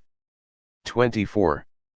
The identity of thinking and being, which is the central point in the philosophy of identity, is nothing other than a necessary consequence and unfolding of the concept of God as the being whose concept or essence contains existence. Speculative philosophy has only generalized and made into an attribute of thought or of the concept in general what theology made into an exclusive attribute of the concept of God. The identity of thinking and being is therefore only an expression for the divinity of reason, the expression thereof that thought or reason is the absolute being or the comprehensive unity of all truth and reality, that there is no antithesis of reason, that rather reason is everything just as, in strict theology, God is everything, that is, all that essentially and truly is. But a being that is not distinguished from thought, that is, a being that is only a predicate or determination of reason, or only a conceived and abstract being, is, in truth, no being at all. The identity of thinking and being expresses, therefore, only the identity of thought with itself. This means that absolute thought is unable to cleave itself from itself, that it cannot step out of itself to be able to reach being. Being remains something of the beyond. Absolute philosophy has, to be sure, turned the other world of theology into the world of here and now for us, but for that matter it has turned the this-sidedness of the real world into an over-beyond. The thought of speculative or absolute philosophy determines being distinct from itself as the activity of mediation, as that which is immediate, as that which is unmediated. For thought, at least for the thought which we are discussing, being is nothing more than this. Thought posits being as counterposed to itself, but still within itself. It thereby immediately and without difficulty eliminates the opposition between being and itself, for being, as the antithesis of thought within thought, is nothing itself but thought. If being is nothing more than that which is unmediated, if unmediatedness alone constitutes its distinction from thought, how easy it is then to demonstrate that the determination of unmediatedness, namely, being, belongs to thought as well. If the essence of being is constituted by what is merely a determination of thought, how should being be distinguished from thought? 25. The proof that something is has no other meaning than that it is not just something thought. This proof cannot, however, be derived from thought itself. Should being accrue to an object of thought, it must accrue to thought itself. Kant's example of the difference between $100 in the imagination and $100 in reality, which he employs for the purpose of designating the difference between thought and being, Hegel derides it while dwelling on his critique of the ontological proof, is essentially quite correct. For the dollars of the imagination I have only in my head, whereas the dollars of reality I have in my hand. The former exist only for me, but the latter also for others, they can be felt and seen. Only that which exists at the same time for me and others, whereon I and others agree, which is not merely mine, but is also common to all, really exists. In thought as such I find myself in identity with myself, and I am absolute master, nothing here contradicts me, here I am judge and litigant at the same time, and consequently, here there is no critical difference between the object and my thoughts about it. But if it is a question exclusively of the being of an object, then I cannot look only to myself for advice, but rather must hear witnesses other than myself.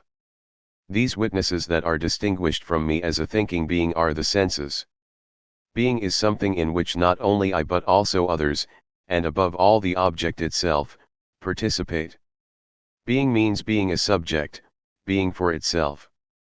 And indeed, it is far from being the same thing whether I am a subject or only an object, whether I am a being for myself or only a being for another being, that is, only a thought.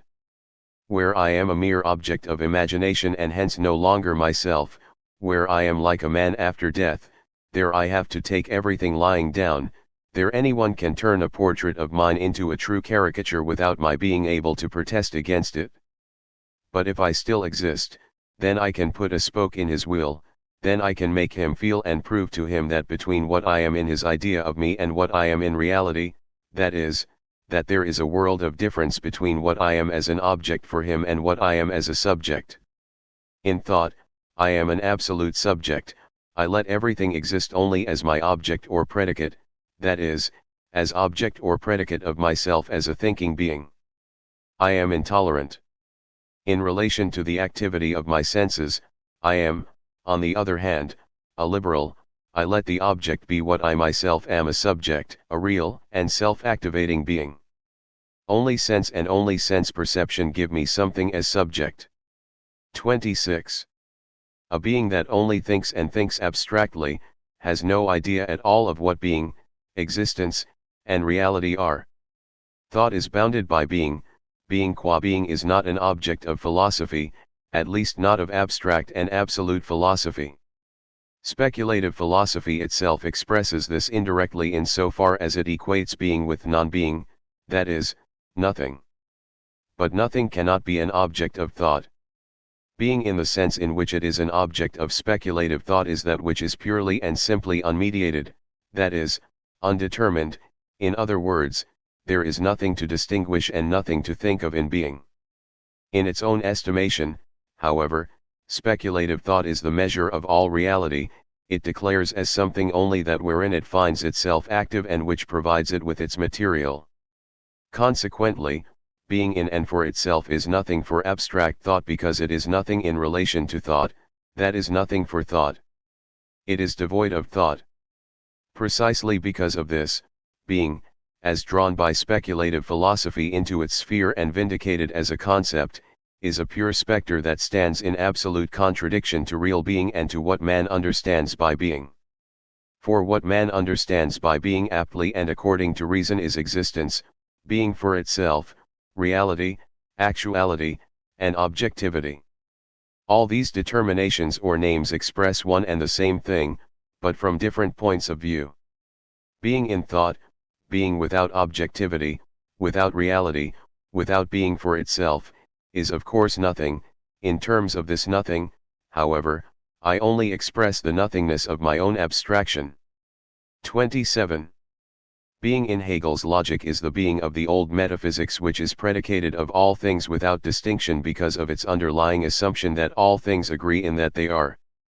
But this undifferentiated being is only an abstract idea or an idea without reality. Being is as differentiated as things themselves. For example, a metaphysical theory from the school of Wolff maintains that God, world, man, table, book, and so forth agree with one another in that they are. And Christian Thomasus says, being is everywhere the same, only essence is as manifold as things. This being which is everywhere the same, this undifferentiated and contentless being, is also the being of Hegel's logic. Hegel himself observes that the polemic against the identity of being and nothing arises only out of the fact that a definite content is subsumed under being. But precisely the consciousness of being is always and necessarily linked with definite contents.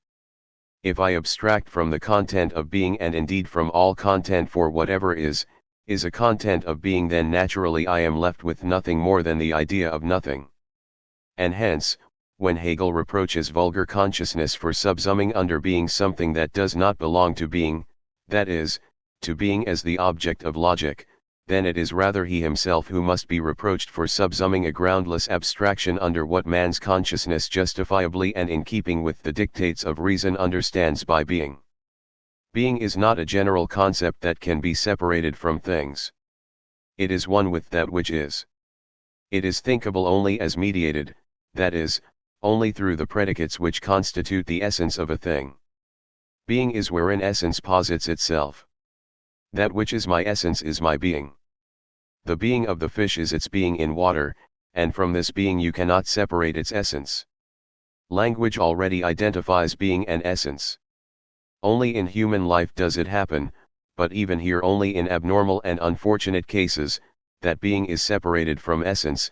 Only here does it happen that a man's essence is not where his being is, but also that because of this separation a man is not truly with his soul where he really is with his body. You are only where your heart is. But all beings, excepting cases contrary to nature, are glad to be where and what they are. This means that their essence is not separated from their being and their being is not separated from their essence. Consequently, you cannot postulate being as simply self-identical, distinct from essence that varies. The notion of being resulting from a removal of all essential qualities from things is only your notion of being a fabricated, invented being, a being without the essence of being. 28. The Hegelian philosophy has remained unable to overcome the contradiction of thought and being. The being with which the phenomenology begins stands no less than the being with which the logic begins in the most direct contradiction to real being. This contradiction manifests itself in the phenomenology in the form of the this and the general, for the particular belongs to being, but the general to thought. Now, in the phenomenology, one kind of this flows into another kind of this in a way indistinguishable for thought. But what an enormous difference there is between a this that is the object of abstract thought and a this that is the object of reality. This wife, for example, is my wife, and this house is my house, although every one speaks, as I do, of his house and his wife, as this house and this wife. The indifference and indistinguishability of the logical this is here interrupted and annulled by our sense for the right. Were we to accept the logical this in natural law, we would immediately arrive at a community of goods and wives where there is no difference between this one and that one, and where every man possesses every woman. We would then come upon a situation where all right has been abolished, for right is grounded only on the reality of the distinction between this and that. We have before us in the beginning of the phenomenology nothing but the contradiction between the word, which is general, and the object, which is always particular. And the thought, which depends only on the word, will remain unable to overcome this contradiction. But being that is spoken or thought is just as far from being real being as the word is from being the object. Were one to reply that being in Hegel is treated not from the practical, as here, but from the theoretical standpoint, then it must be reciprocated that the practical standpoint is precisely what is needed here. The question of being is indeed a practical question. It is a question in which our being participates a question of life and death. And if we stick to our being when it comes to law, then we will also not want the logic to take it away from us. Even the logic must recognize our being, unless it would rather persist in its contradiction with real being. Besides, the practical standpoint, the standpoint of eating and drinking, is adopted even by the phenomenology in refuting the truth of sensuous, that is, particular, being. But here, too, I owe my existence by no means to the verbal or the logical bread, to the bread in itself, but always only to this bread, the nonverbal. Being, grounded as it is altogether on such nonverbalities, is therefore itself something nonverbal. Indeed, it is that which cannot be verbalized. Where words cease, life begins, and being reveals its secret. If, therefore, nonverbality is the same as irrationality, then all existence is irrational because it is always and forever only this existence. But irrational it is not. Existence has meaning and reason in itself, without being verbalized. 29. Thought that seeks to reach beyond its other, and the other of thought is being, is thought that oversteps its natural boundaries. This reaching beyond its other on the part of thought means that it claims for itself that which does not properly belong to thought but to being. That which belongs to being is particularity and individuality, whereas that which belongs to thought is generality. Thought thus lays claim to particularity, it makes the negation of generality, that is, particularity, which is the essential form of sensuousness, into a moment of thought. In this way, abstract thought or abstract concept, which has being outside itself, becomes a concrete concept. But how does it come about that man encroaches upon that which is the property of being? Through theology. In God, being is immediately connected with essence or the concept, particularity, or the form of existence, with generality. The concrete concept is God transformed into concept. But how does man arrive from abstract to concrete or absolute thought, how from philosophy to theology? The answer to this question has already been provided by history in the transition from ancient pagan philosophy to the so-called Neoplatonic philosophy, for Neoplatonic philosophy differs from ancient philosophy only in that the former is theology, whereas the latter is philosophy. Ancient philosophy had reason, the idea for its constitutive principle, but the idea was not posited by Plato and Aristotle as the all-containing. Ancient philosophy left something existing outside thought, a residue, as it were, that could not be dissolved in thought. The image of this being existing outside thought is matter, the substratum of reality. Reason came up against its own limit in matter. Ancient philosophy still moved within the distinction between thought and being, for it, thought, mind, or the idea was not yet the all-encompassing, that is, the only, exclusive, and absolute reality. The ancient philosophers were men whose wisdom still had reference to the world, they were physiologists, politicians, zoologists, they were, in short, anthropologists, not theologians, or at least only partly theologians. Precisely for that reason, of course, they could not but be partial, that is, limited and defective anthropologists. To the Neoplatonists, on the other hand, matter, or the real material world in general, is no longer binding and real. Fatherland, family, worldly ties, and goods in general, which the ancient peripatetic philosophy still regarded as belonging to man's happiness, all this is nothing for the Neoplatonic sage. To him, death is even better than corporeal life, he holds the body as not belonging to his essence, he translocates blissfulness exclusively in the soul while he detaches himself completely from all corporeal, in short, external things. But where man has nothing left outside himself, there he seeks and finds everything within himself, there he puts the imaginary and intelligible world in place of the real world, so that the former contains everything that is there in the latter, but only in an abstract and imagined way. Even matter is to be found in the immaterial world of the Neoplatonists, but only as something ideated, conceived, and imaginary.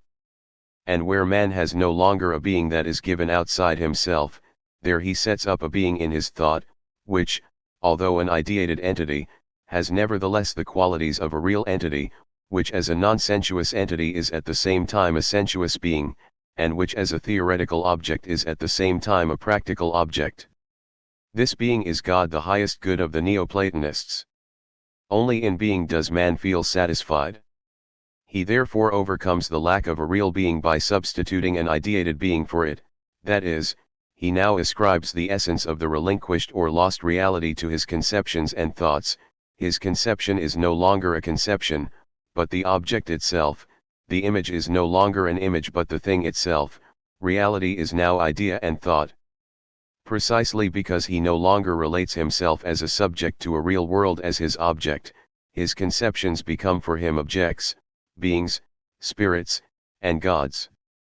The more abstract he is, and the more negative his attitude is toward the real and the sensuous, the more sensuous he is in his abstractions. God, the one, the highest object and being arrived at by abstracting from all plurality and diversity, that is, from all sensuousness, is known by contact and direct presence, pi alpha rho omicron upsilon sigma alpha. Indeed, what is the highest, the one, is known equally through non-cognition and ignorance like that which is the lowest matter.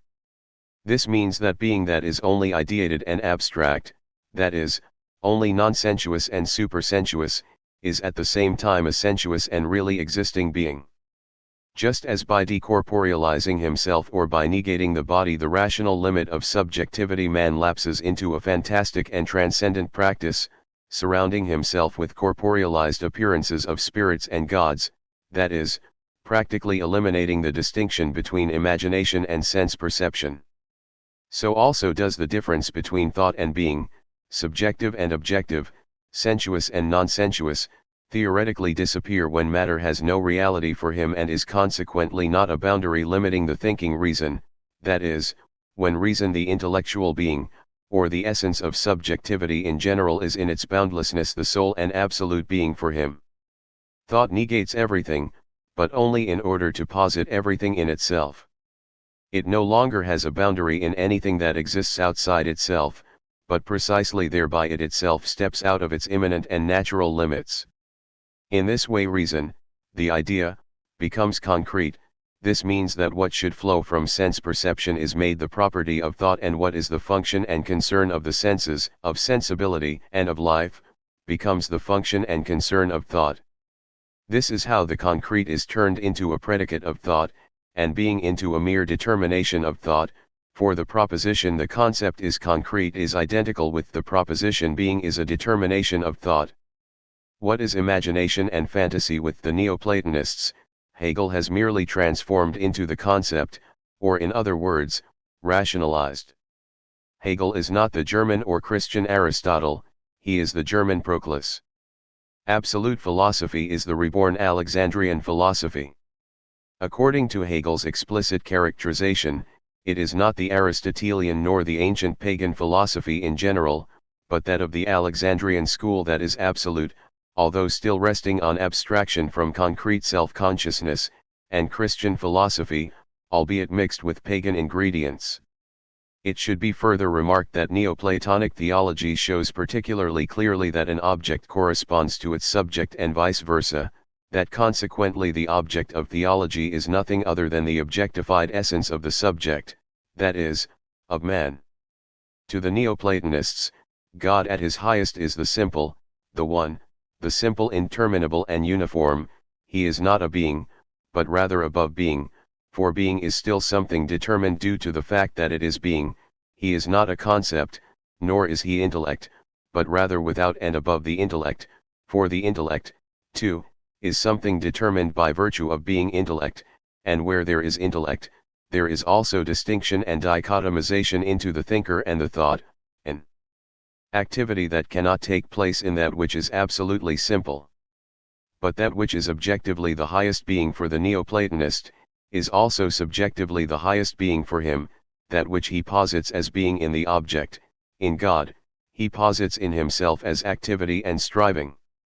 Having ceased to be distinction, having ceased to be intellect and self, is and means being God. But what God is precisely what the Neoplatonist strives to become.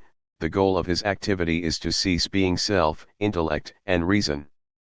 Ecstasy or rapture is the highest psychological state that, according to the Neoplatonist, man can achieve. This state, objectified as being, is the divine being.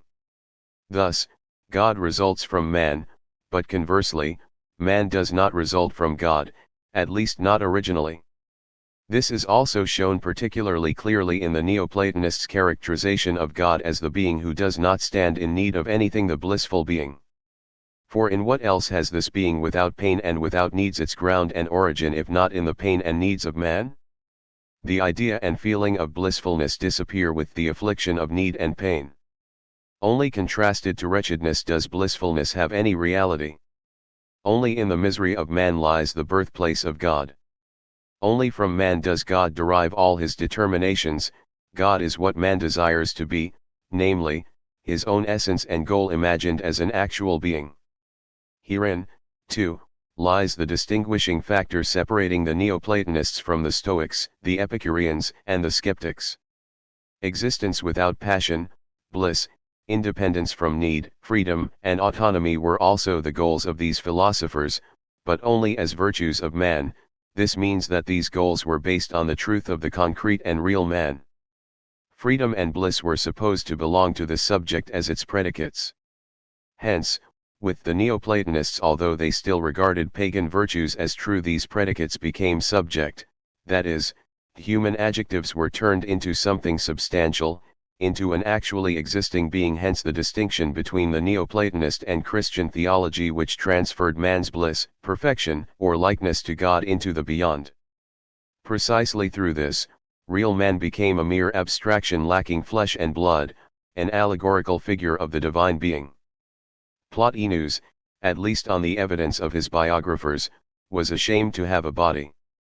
30. The understanding that only the concrete concept, that is, the concept that contains within itself the nature of the real, is the true concept, expresses the recognition of the truth of that which is concrete and real. But because from the very outset the concept, that is, the essence of thought, is also presupposed as the absolute and as the only true essence, the real can be recognized only indirectly, only as the necessary and essential adjective of the concept. Hegel is a realist, but a purely idealistic realist, or rather an abstract realist, namely, a realist abstracting from all reality. He negates thought, that is, abstract thought, but he does so while remaining within abstractive thought, with the result that his negation of abstraction still remains abstraction. Only that which is the object of philosophy according to Hegel. However, this is again only something abstract, only something conceived. Hegel is a thinker who surpasses himself in thought. His aim is to capture the thing itself, but only in the thought of the thing. He wants to be outside of thought, but still remaining within thought, hence the difficulty in grasping the concrete concept. 31. The recognition of the light of reality within the darkness of abstraction is a contradiction, both the affirmation and the negation of the real at one and the same time. The new philosophy, which thinks the concrete not in an abstract but a concrete way, which acknowledges the real in its reality, that is, in a way corresponding to the being of the real as true, which elevates it into the principle and object of philosophy, is consequently the truth of the Hegelian philosophy, indeed of modern philosophy as a whole. To look at it more closely, the historical necessity, or the genesis of the new philosophy from the old, results as follows. According to Hegel, the concrete concept, the idea, exists at first only in an abstract way, only in the element of thought, the rationalized God of theology before the creation of the world. But the manner in which God expresses, manifests, and realizes himself, the manner in which he becomes worldly, is the same as that in which the idea realizes itself. Hegel's philosophy is the history of theology transformed into a logical process. But if the realization of the idea takes us into the realm of realism, if the truth of the idea is that it really is, that it exists, then we have indeed raised existence into the criterion of truth. True is what really exists. The only question then is, what really exists? Is it alone that which is thought? That which is the object of thought and intellect? But we shall never in this way get beyond the idea in abstracto. The Platonic idea, too, is the object of thought. The heavenly hereafter, too, is an inner object, the object of belief and imagination. If the reality of thought is reality as thought, it is itself only thought, and we are forever imprisoned in the identity of thought with itself, in idealism, an idealism that differs from subjective idealism only in so far as it encompasses the whole of reality, subsuming it under the predicates of thought. Hence, should the reality of thought be a matter of real seriousness to us, something other than thought must accrue to it. It must, as realized thought, be other than what it is as unrealized, pure thought, the object not only of thought, but also of non-thought. That thought realizes itself means simply that it negates itself, ceases to be mere thought. Now what is this non-thought, this something different from thought? It is the sensuous. That thought realizes itself means, accordingly, that it makes itself the object of the senses. Thus, the reality of the idea is sensuousness, but reality is also the truth of the idea, hence sensuousness is the truth of the idea. But in this way we have at the same time made sensuousness the predicate, and the idea or thought, the subject. The only question is, why does the idea take on sensuousness? Why does it cease to be true when it is not real or sensuous? Is not its truth thus made dependent on sensuousness? Are not significance and value thus being conceded to the sensuous as such, that is, apart from its being the reality of the idea? If taken by itself, sensuousness is nothing, why is it needed by the idea? If value and content are bestowed upon sensuousness by the idea, sensuousness is pure luxury and trumpery, only an illusion which thought practices upon itself. But it is not so. The demand that the idea realize itself, that it assumes sensuousness, arises from the fact that sensuous reality is unconsciously held to be the truth which is both prior to and independent of thought. Thought proves its truth by taking recourse to sensuousness. How could this be possible if sensuousness was not unconsciously held to be the truth? But since one consciously proceeds from the truth of thought, the truth of sensuousness is acknowledged only in retrospect, whereby sensuousness is reduced merely to an attribute of the idea. But this is a contradiction, for sensuousness is an attribute and yet it lends truth to thought, that is, it is both essential and inessential, both substance and accident. The only way out of this contradiction is to regard sensuous reality as its own subject, to give it an absolutely independent, divine, and primary significance, not one derived from the idea. 32. Taken in its reality or regarded as real, the real is the object of the senses, the sensuous. Truth, reality, and sensuousness are one and the same thing. Only a sensuous being is a true and real being. Only through the senses is an object given in the true sense, not through thought for itself. The object given by and identical with ideation is merely thought. An object, i.e., a real object, is given to me only if a being is given to me in a way that it affects me, only if my own activity when I proceed from the standpoint of thought experiences the activity of another being as a limit or boundary to itself. The concept of the object is originally nothing else but the concept of another I. Everything appears to man in childhood as a freely and arbitrarily acting being, which means that in principle the concept of the object is mediated through the concept of you, the objective ego. To use the language of Fichte, an object or an alter ego is given not to the ego, but to the non-ego in me, for only where I am transformed from an ego into a you, that is, where I am passive, does the idea of an activity existing outside myself, the idea of objectivity, really originate. But it is only through the senses that the ego is also non-ego. A question characteristic of earlier abstract philosophy is the following: how can different independent entities or substances act upon one another, for example, the body upon the soul or ego? Insofar as this question was an abstraction from sensuousness, insofar as the supposedly interacting substances were abstract entities, purely intellectual creatures, philosophy was unable to resolve it. The mystery of their interaction can be solved only by sensuousness. Only sensuous beings act upon one another. I am I for myself and at the same time you for others. But I am you only in so far as I am a sensuous being. But the abstract intellect isolates being for self as substance, ego, or God. It can, therefore, only arbitrarily connect being for others with being for self, for the necessity for this connection is sensuousness alone. But then it is precisely sensuousness from which the abstract intellect abstracts.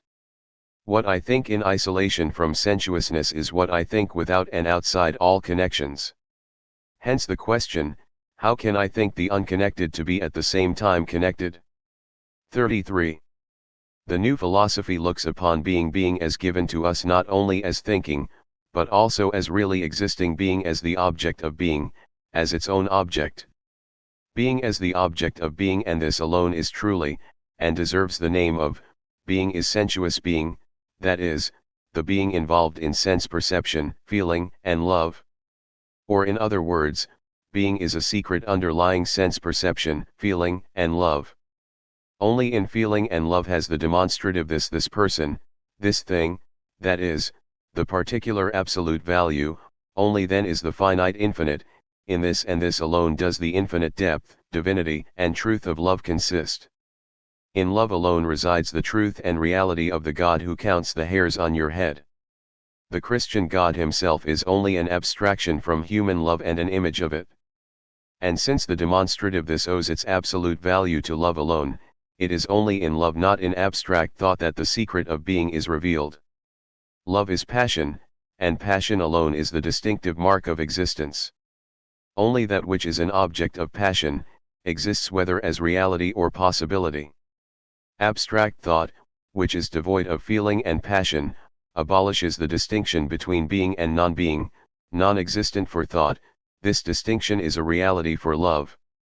To love is nothing else than to become aware of this distinction.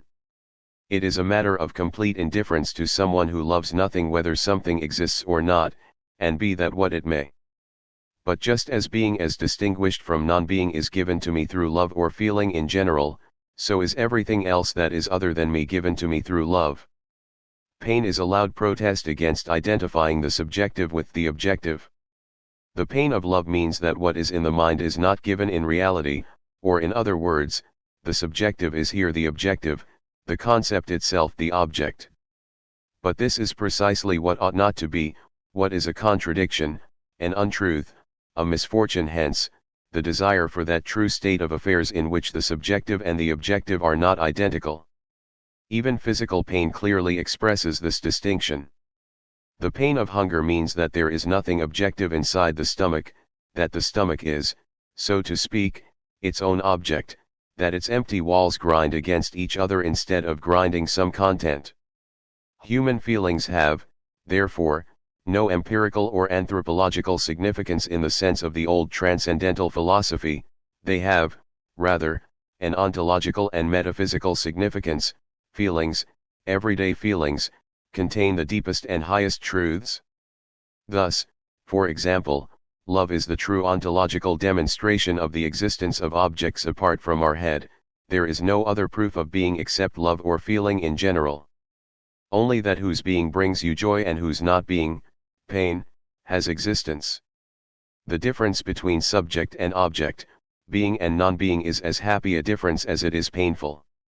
34. The new philosophy bases itself on the truth of love, on the truth of feeling.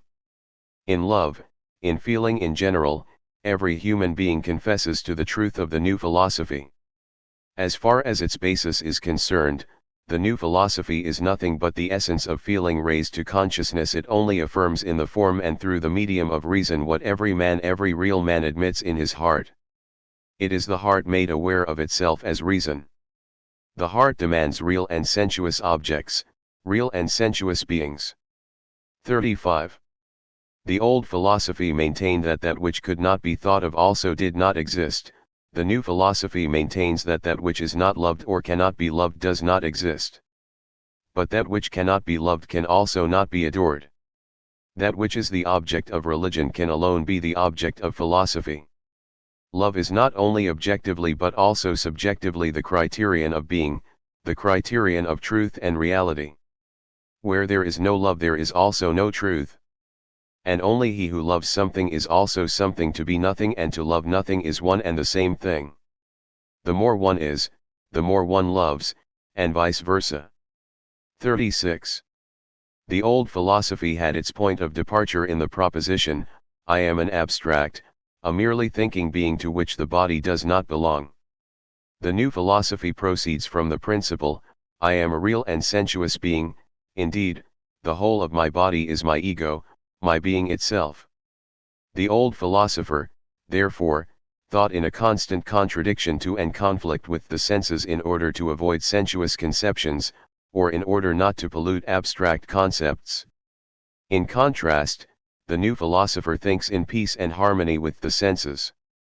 The old philosophy conceded the truth of sensuousness only in a concealed way, only in terms of the concept, only unconsciously and unwillingly, only because it had to. This is borne out even by its concept of God as the being who encompasses all other beings within himself, for he was held to be distinct from a merely conceived being, that is, he was held to be existing outside the mind, outside thought, a really objective, sensuous being. In contrast, the new philosophy joyfully and consciously recognizes the truth of sensuousness. It is a sensuous philosophy with an open heart. 37. The philosophy of the modern era was in search of something immediately certain. Hence, it rejected the baseless thought of the scholastics and grounded philosophy on self-consciousness. That is, it posited the thinking being, the ego, the self-conscious mind in place of the merely conceived being, or in place of God, the highest and ultimate being of all scholastic philosophy, for a being who thinks is infinitely closer to a thinking being, infinitely more actual and certain than a being who is only conceived. Doubtful is the existence of God, doubtful is in fact anything I could think of, but indubitable is that I am, I who think and doubt. Yet this self-consciousness in modern philosophy is again something that is only conceived, only mediated through abstraction, and hence something that can be doubted. Indubitable and immediately certain is only that which is the object of the senses, of perception and feeling. 38. True and divine is only that which requires no proof, that which is certain immediately through itself, that which speaks immediately for itself and carries the affirmation of its being within itself, in short, that which is purely and simply unquestionable, indubitable, and as clear as the sun. But only the sensuous is as clear as the sun. When sensuousness begins, all doubts and quarrels cease. The secret of immediate knowledge is sensuousness. All is mediated, says the Hegelian philosophy. But something is true only when it is no longer mediated, that is, when it is immediate. Thus, new historical epochs originate only when something, having so far existed in the mediated form of conception, becomes the object of immediate and sensuous certainty, that is, only when something erstwhile only thought becomes a truth. To make out of mediation a divine necessity or an essential quality of truth is mere scholasticism. The necessity of mediation is only a limited one, it is necessary only where a wrong presupposition is involved, where a different truth or doctrine, contradicting an established one which is still held to be valid and respected, arises. A truth that mediates itself is a truth that still has its opposite clinging to it. The opposite is taken as the starting point, but is later on discarded. Now, if it is all along something to be discarded or negated, why should I then proceed from it rather than from its negation? Let us illustrate this by an example. God is an abstract being, he particularizes, determines, or realizes himself in the world and in man. This is what makes him concrete, and hereby is his abstract being negated. But why should I not proceed directly from the concrete? Why, after all, should that which owes its truth and certainty only to itself not stand higher than that whose certainty depends on the nothingness of its opposite? Who would, therefore, give mediation the status of necessity or make a principle of truth out of it? Only he who is still imprisoned in that which is to be negated, only he who is still in conflict and strife with himself, only he who has not yet fully made up his mind, in short, only he who regards truth as a matter of talent, of a particular, albeit outstanding faculty, but not of genius, not of the whole man. Genius is immediate sensuous knowledge. Talent is merely head, but genius is flesh and blood. That which is only an object of thought for talent is an object of the senses for genius. 39. The old absolute philosophy drove away the senses into the region of appearance and finitude, and yet contradicting itself, it determined the absolute, the divine, as an object of art. But an object of art is in a mediated form in the spoken, in an unmediated form in the plastic arts, an object of vision, hearing, and feeling. Not only is the finite and phenomenal being, but also the divine, the true being, an object of the senses. The senses are the organs of the absolute. Art presents the truth by means of the sensuous properly understood and expressed. This means that art presents the truth of the sensuous. 40. What applies to art, applies to religion. The essence of the Christian religion is not ideation but sensuous perception, the form and organ of the highest and divine being. But if sensuous perception is taken to be the organ of the divine and true being, the divine being is expressed and acknowledged as a sensuous being, just as the sensuous is expressed and acknowledged as the divine being, for subject and object correspond to each other. And the Word became flesh and dwelt among us, and we saw its glory.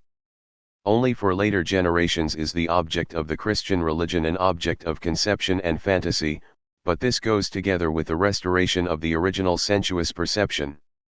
In heaven, Christ, or God, is the object of immediate sensuous perception. There he turns from an object of conception and thought, that is, from a spiritual being which he is for us here, into a sensuous, feelable, visible being. And remembering that the goal corresponds to the origin, this is, therefore, the essence of Christianity. Speculative philosophy has, therefore, grasped and presented art and religion not in the true light, not in the light of reality, but only in the twilight of reflection, in so far as, in keeping with its principal abstraction from sensuousness, it dissolved sensuousness into the formal determinateness of art and religion. Art is God in the formal determinateness of sensuous perception, whereas religion is God in that of conception. But that which appears to reflection as a mere form is in truth essence. Where God appears and is worshipped in the fire, there it is that fire is in actual truth worshipped as God. God in the fire is nothing else than the being of fire, which is so striking to men because of its effects and qualities. God in man is nothing else than the being of man. And, similarly, that which art represents in the form of sensuousness is nothing else than the very essence of sensuousness that is inseparable from this form. 41. It is not only external things that are objects of the senses.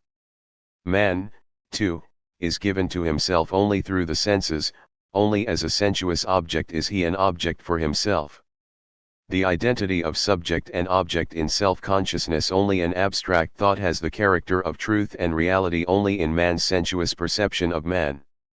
We feel not only stones and wood, not only flesh and bones, but also feelings. When we press the hands or lips of a feeling being, we perceive through our ears not only the murmur of water and the rustle of leaves, but also the soulful voice of love and wisdom. We see not only mirror-like surfaces and specters of color, but we also gaze into the gaze of man.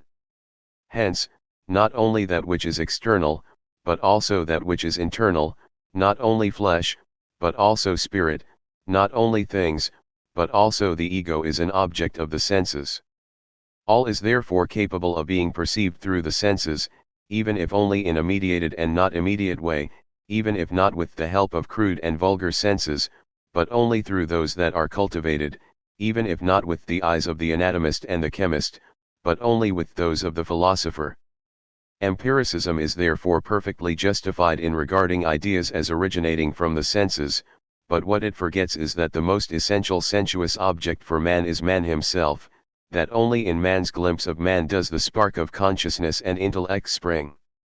And this goes to show that idealism is right in so far as it sees the origin of ideas in man, but it is wrong in so far as it derives these ideas from man understood as an isolated being, as mere soul existing for himself.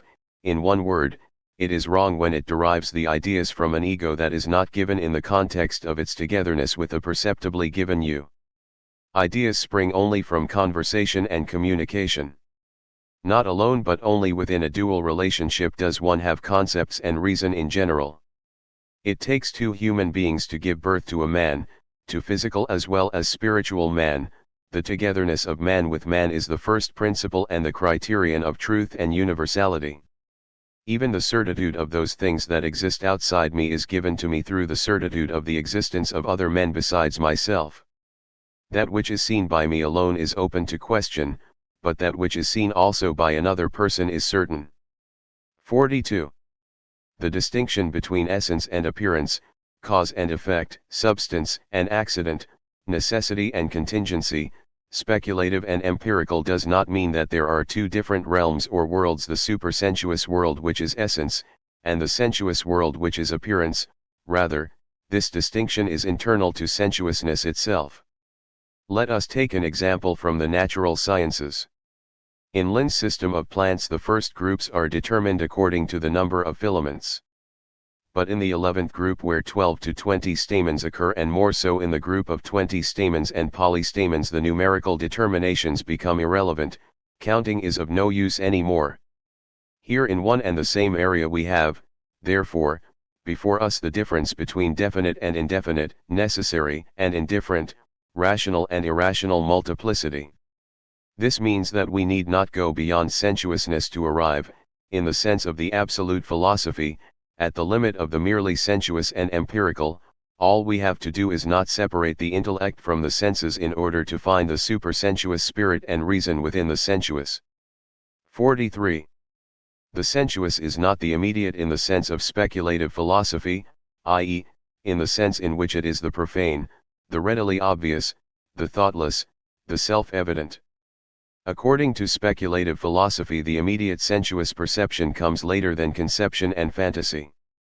Man's first conception is itself only a conception based on imagination and fantasy. The task of philosophy and science consists, therefore, not in turning away from sensuous i.e., real things but in turning towards them, not in transforming objects into thoughts and ideas, but in making visible i.e., objective what is invisible to common eyes. In the beginning men see things as they appear to them, not as they are. What they see in things is not they themselves, but their own ideas about them. They transpose their own being into things, and do not distinguish between an object and the idea of it. To the subjective and uncultivated man, imagined reality is closer than actually perceived reality, for in perceiving it he is compelled to move out of himself, but in imagining it he remains inside himself. And just as it is with imagination, so it is with thought. Initially and for far longer, men occupy themselves with heavenly, with divine things rather than with earthly things, that is, initially and for far longer they occupy themselves with things translated into thoughts rather than with things in the original, with things in their own innate language. Only in the modern era has mankind, as once in Greece after a foregoing era of the Oriental dream world, found its way back to a sensuous, i.e., unadulterated and objective perception of the sensuous or the real. But with this, it has also found its way back to itself, for a man who occupies himself only with creatures of the imagination and abstract thought is himself only an abstract or fantastic, not a real, not a truly human being. The reality of man depends on the reality of his objects. If you have nothing, you are nothing. 44. Space and time are not mere forms of appearance, they are essential conditions, rational forms, and laws of being as well as of thought. Here being is the being that comes first, the being that is the first to be determined. Here I am, that is the first sign of a real and living being. The index finger shows the way from nothingness to being. Saying here is the first boundary, the first demarcation. I am here, you are there, in between there is a distance separating us. This is what makes it possible for both of us to exist without jeopardizing each other. There is enough room. The sun is not where Mercury is, and Mercury is not where Venus is, the eye is not where the ear is, and so on. Where there is no space, there is also no place for any system. The first determination of reason upon which every other determination rests is to situate things. Although space immediately presupposes its differentiation into places, the organizing work of nature begins with a distribution of locations. Only in space does reason orient itself. The first question asked by awakening consciousness, the first question of practical wisdom is, where am I? The first virtue that we inculcate in the child, the raw material of man, is that of being limited by space and time, and the first difference that we teach it is the difference of place, the difference between what is proper and what is improper. What the distinction of place means is indifferent to the unfinished man. Like the fool, he does everything at all places without distinction. Fools, therefore, achieve reason when they recover the sense for time and place. To put different things in different places, to allot different places to things that differ in quality, that is the condition for all economy, including even that of the mind.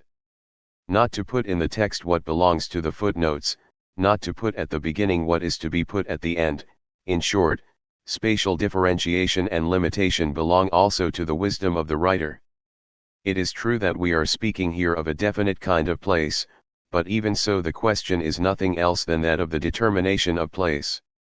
And I cannot separate place from space were I to grasp space in its reality. The concept of space arises in me when I ask, where? This question as to where is universal and applies to every place without distinction, and yet it is particular. As the positing of the particular where is simultaneously a positing of the universal where, so the universality of space is posited with the particularity of place. But precisely for that reason the general concept of space can be a real and concrete concept only if it includes the particularity of place. Hegel attributes to space as to nature in general a negative determination. Nevertheless, here being is positive. I am not there because I am here. This not being there is therefore only a consequence of the positive and emphatic here being. The separation of here from there is by no means a limit in itself, only your imagination regards it as such. That they are separate is something that ought to be the case, something that does not contradict but corresponds to reason. But this separation is a negative determination in Hegel because it is a separation of that which ought not to be separate, because the logical concept, understood as absolute self-identity, is what Hegel regards as the truth. Space is to him the negation of the idea of reason, and hence the only means by which reason can be put back into the idea is to negate it, the idea. But far from being the negation of reason, space is the first sphere of reason, for it is space that makes room for the idea, for reason. Where there are no spatial distinctions, there are also no logical distinctions. Or vice versa, should we depart, like Hegel, from logic to space where there is no distinction, there is no space. Distinctions in thought arise out of the activity of distinguishing. Whatever arises out of the activity of distinguishing is spatially set apart.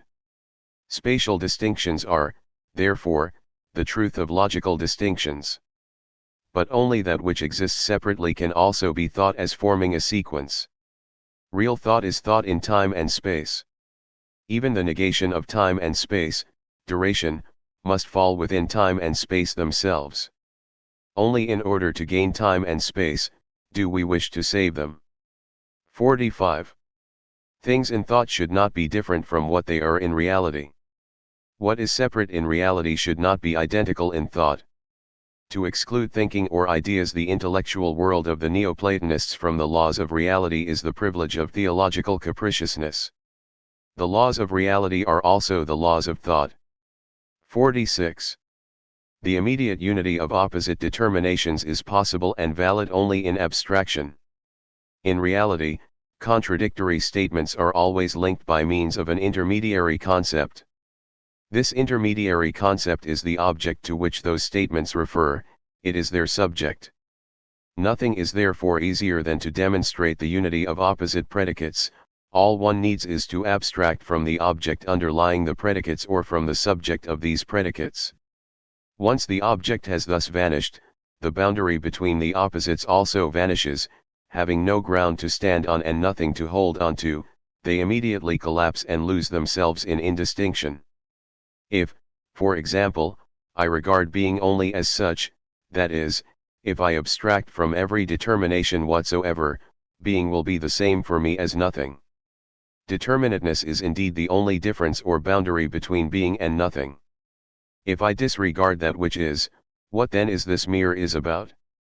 But what applies to this particular case of opposites and their identity applies to all other opposites in speculative philosophy. 47. The only means by which opposite or contradictory determinations are united in one and the same being in a way corresponding to reality is in time. This is true at least in the case of living beings. Only here, for example in man, does the contradiction appear that I am now filled and swayed by this determination, this particular feeling, this particular intention, and now by another, opposite determination. Only where one idea ousts another, where one feeling drives the other out, where nothing is finally settled, where no lasting determination emerges, where the soul continually alternates between opposite states, there alone does the soul find itself in the hellish pain of contradiction. Were I to unite contradictory determinations within myself, the result would be their mutual neutralization and loss of character, not unlike the opposite elements of a chemical process which lose their difference in a neutral product. But the pain of contradiction consists precisely in the fact that I passionately am and want to be at the present moment what I equally emphatically am not and do not want to be in the following, in the fact that positing and negating follow each other, both opposing each other and each, with the exclusion of the other, affecting me with all its determinateness and sharpness. 48. The real can be presented in thought not as a whole but only in parts. This distinction is normal. It lies in the nature of thought whose essence is generality as distinct from reality whose essence is individuality. That in spite of this distinction no formal contradiction may arise between thought and reality can be achieved only if thought does not proceed in a straight line or within its self-identity, but is interrupted by sensuous perception. Only that thought which is determined and rectified by sensuous perception is real objective thought, the thought of objective truth. The most important thing to realize is that absolute thought, that is, thought which is isolated and cut off from sensuousness, cannot get beyond formal identity, the identity of thought with itself, for although thought or concept is determined as the unity of opposite determinations, the fact remains that these determinations are themselves only abstractions, thought determinations, hence, always repetitions of the self-identity of thought, only multipla of identity as the absolutely true point of departure. The other as counterposed to the idea, but posited by the idea itself, is not truly and in reality distinguished from it, not allowed to exist outside the idea, or if it is, then only pro forma, only in appearance to demonstrate the liberality of the idea, for the other of the idea is itself idea with the only difference that it does not yet have the form of the idea, that it is not yet posited and realized as such. Thought confined to itself is thus unable to arrive at anything positively distinct from and opposed to itself. For that very reason it also has no other criterion of truth except that something does not contradict the idea or thought, only a formal, subjective criterion that is not in a position to decide whether the truth of thought is also the truth of reality. The criterion which alone can decide this question is sensuous perception. One should always hear the opponent. And sensuous perception is precisely the antagonist of thought. Sensuous perception takes things in a broad sense, but thought takes them in the narrowest sense. Perception leaves things in their unlimited freedom, but thought imposes on them laws that are only too often despotic. Perception introduces clarity into the head, but without determining or deciding anything. Thought performs a determining function, but it also often makes the mind narrow. Perception in itself has no principles and thought in itself has no life. The rule is the way of thought and exception to the rule is that of perception. Hence, just as true perception is perception determined by thought, so true thought is the thought that has been enlarged and opened up by perception so as to correspond to the essence of reality. The thought that is identical, and exists in an uninterrupted continuity, with itself, lets the world circle, in contradiction to reality, around itself as its center, but the thought that is interrupted through the observation as to the irregularity of this movement, or through the anomaly of perception, transforms this circular movement into an elliptical one in accordance with the truth. The circle is the symbol, the coat of arms of speculative philosophy, of the thought that has only itself to support itself. The Hegelian philosophy, too, as we know, is a circle of circles, although in relation to the planets it declares and led to this by empirical evidence the circular course to be the course of a defectively regular movement. In contrast to the circle, the ellipse is the symbol, the coat of arms of sensuous philosophy, of thought that is based on perception. 49. Only those determinations are productive of real knowledge which determine the object by the object itself, that is, by its own individual determinations, but not those that are general, as for example the logico-metaphysical determinations that, being applicable to all objects without distinction, determine no object. Hegel was therefore quite justified in transforming the logico-metaphysical determinations from determinations of objects into independent determinations, namely, into the determinations of the concept, quite justified in turning them from predicates, this is what they were in the old metaphysics, into subjects, thus attributing to metaphysics or logic the significance of a self-sufficient divine knowledge.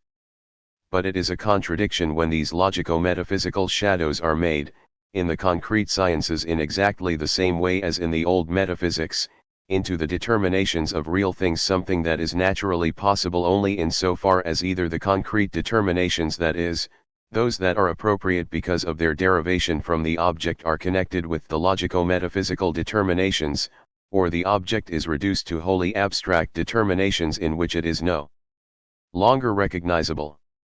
50. The real in its reality and totality, the object of the new philosophy, is the object also of a real and total being. The new philosophy therefore regards as its epistemological principle, as its subject, not the ego, not the absolute, i.e., abstract spirit, in short, not reason for itself alone, but the real and the whole being of man. Man alone is the reality, the subject of reason. It is man who thinks, not the ego, not reason. The new philosophy does not depend on the divinity, i.e., the truth of reason for itself alone. Rather, it depends on the divinity, i.e., the truth of the whole man. Or, to put it more appropriately, the new philosophy is certainly based on reason as well, but on a reason whose being is the same as the being of man, that is, it is based not on an empty, colorless, nameless reason, but on a reason that is of the very blood of man. If the motto of the old philosophy was, the rational alone is the true and real, the motto of the new philosophy is, the human alone is the true and real, for the human alone is the rational, man is the measure of reason. 51. The unity of thought and being has meaning and truth only if man is comprehended as the basis and subject of this unity. Only a real being cognizes real things, only where thought is not its own subject but the predicate of a real being is it not separated from being. The unity of thought and being is therefore not formal, meaning that being as a determination does not belong to thought in and for itself, rather, this unity depends on the object, the content of thought. From this arises the following categorical imperative: desire not to be a philosopher. If being a philosopher means being different to man, do not be anything more than a thinking man, think not as a thinker, that is, not as one confined to a faculty which is isolated in so far as it is torn away from the totality of the real being of man, think as a living, real being, in which capacity you are exposed to the vivifying and refreshing waves of the ocean of the world, think as one who exists, as one who is in the world and is part of the world, not as one in the vacuum of abstraction, not as a solitary monad, not as an absolute monarch, not as an unconcerned, extra-worldly God. Only then can you be sure that being and thought are united in all your thinking. How should thought as the activity of a real being not grasp real things and entities? Only when thought is cut off from man and confined to itself do embarrassing, fruitless, and, from the standpoint of an isolated thought, unresolvable questions arise. How does thought reach being, reach the object? For confined to itself, that is, posited outside man, thought is outside all ties and connections with the world. You elevate yourself to an object only in so far as you lower yourself so as to be an object for others. You think only because your thoughts themselves can be thought, and they are true only if they pass the test of objectivity, that is, when someone else, to whom they are given as objects, acknowledges them as such. You see because you are yourself a visible being, you feel because you are yourself a feelable being. Only to an open mind does the world stand open, and the openings of the mind are only the senses. But the thought that exists in isolation, that is enclosed in itself, is detached from the senses, cut off from man, is outside man. That thought is absolute subject which cannot or ought not to be an object for others. But precisely for that reason, and despite all efforts, it is forever unable to cross over to the object, to being. It is like a head separated from the body, which must remain unable to seize hold of an object because it lacks the means, the organs to do so. 52. The new philosophy is the complete and absolute dissolution of theology into anthropology, a dissolution in which all contradictions have been overcome, For the new philosophy is the dissolution of theology. Not only in reason this was effected by the old philosophy, but also in the heart, in short, in the whole and real being of man. In this regard, it is only the necessary outcome of the old philosophy, for that which was once dissolved in reason must dissolve itself in life, in the heart, in the blood of man, but as a new and independent truth. The new philosophy is also the truth of the old philosophy, for only a truth that has become flesh and blood is the truth. The old philosophy necessarily relapsed into theology, for that which is sublated only in reason, only in the concept, still has an antithesis in the heart.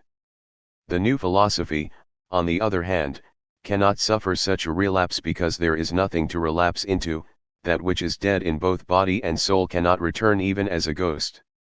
53. It is by no means only through thinking that man is distinguished from the animal. Rather, his whole being constitutes his distinction from the animal. It is true that he who does not think is not a man, but this is so not because thinking is the cause, but only because it is a necessary consequence and quality of man's being. Hence, here too we need not go beyond the realm of sensuousness in order to recognize man as a being superior to animals. Man is not a particular being like the animal, rather, he is a universal being. He is therefore not a limited and unfree but an unlimited and free being, for universality, being without limit, and freedom are inseparable. And this freedom is not the property of just one special faculty, say, the will, nor does this universality reside in a special faculty of thinking called reason. This freedom, this universality applies to the whole being of man. The senses of the animal are certainly keener than those of man, but they are so only in relation to certain things that are necessarily linked with the needs of the animal, and they are keener precisely because of the determination that they are limited by being exclusively directed towards some definite objects. Man does not possess the sense of smell of a hunting dog or a raven, but because his sense of smell encompasses all kinds of smell, it is free and also indifferent to particular smells. But where a sense is elevated above the limits of particularity and above being tied down to needs, it is elevated to an independent, to a theoretical significance and dignity. Universal sense is intellect, and universal sensuousness is intellectuality. Even the lowest senses, smell and taste, are elevated in man to intellectual and scientific activities. The smell and taste of things are objects of natural science. Indeed, even the stomach of man, no matter how contemptuously we look down upon it, is something human and not animal because it is universal, that is, not limited to certain kinds of food. That is why man is free from that ferocious voracity with which the animal hurls itself on its prey. Leave a man his head, but give him the stomach of a lion or a horse, and he will certainly cease to be a man. A limited stomach is compatible only with a limited, that is, animal sense. Man's moral and rational relationship to his stomach consists therefore in his according it a human and not a beastly treatment. He who thinks that what is important to mankind is stomach, and that stomach is something animal, also authorizes man to be bestial in his eating. 54. The new philosophy makes man, together with nature as the basis of man, the exclusive, universal, and highest object of philosophy. It makes anthropology, together with physiology, the universal science. 55. Art, religion, philosophy, and science are only expressions or manifestations of the true being of man. A man is truly and perfectly man only when he possesses an aesthetic or artistic, religious, or moral, philosophical or scientific sense. And only he who excludes from himself nothing that is essentially human is, strictly speaking, man. Homo sum, humani nihil alienum puto. The sentence, taken in its universal and highest meaning, is the motto of the new philosophy. 56. The philosophy of absolute identity has completely mislocated the standpoint of truth. The natural standpoint of man, the standpoint of the distinction between I and you, between subject and object, is the true, the absolute standpoint and, hence, also the standpoint of philosophy. 57. The true unity of head and heart does not consist in wiping out or covering up their difference, but rather in the recognition that the essential object of the heart is also the essential object of the head, or in the identity of the object. The new philosophy, which makes the essential and highest object of the heart man also the essential and highest object of the intellect, lays the foundation of a rational unity of head and heart, of thought and life. 58. Truth does not exist in thought, nor in cognition confined to itself. Truth is only the totality of man's life and being. 59. The single man in isolation possesses in himself the essence of man neither as a moral nor as a thinking being. The essence of man is contained only in the community, in the unity of man with man, a unity, however, that rests on the reality of the distinction between I and you. 60. Solitude means being finite and limited, community means being free and infinite. For himself alone, man is just man, in the ordinary sense, but man with man the unity of I and you, that is God. 61. The absolute philosopher said, or at least thought of himself naturally as a thinker and not as a man, la vérité c'est moi, in a way analogous to the absolute monarch claiming, l'état c'est moi, or the absolute God claiming, l'être c'est moi. The human philosopher, on the other hand, says, even in thought, even as a philosopher, I am a man in togetherness with men. 62. The true dialectic is not a monologue of the solitary thinker with himself, it is a dialogue between I and you. 63. The Trinity was the highest mystery, the central point of the absolute philosophy and religion. But the secret of the Trinity, as demonstrated historically and philosophically in the essence of Christianity, is the secret of communal and social life, the secret of the necessity of a you for an I. It is the truth that no being whatsoever, be it man or God and be it called spirit or I, can be a true, perfect, and absolute being in isolation, that the truth and perfection are only the union and unity of beings that are similar in essence. Hence, the highest and ultimate principle of philosophy is the unity of man with man. All essential relationships, the principles of various sciences, are only different kinds and modes of this unity. 64. The old philosophy possesses a double truth: first, its own truth philosophy which is not concerned with man, and second, the truth for man religion.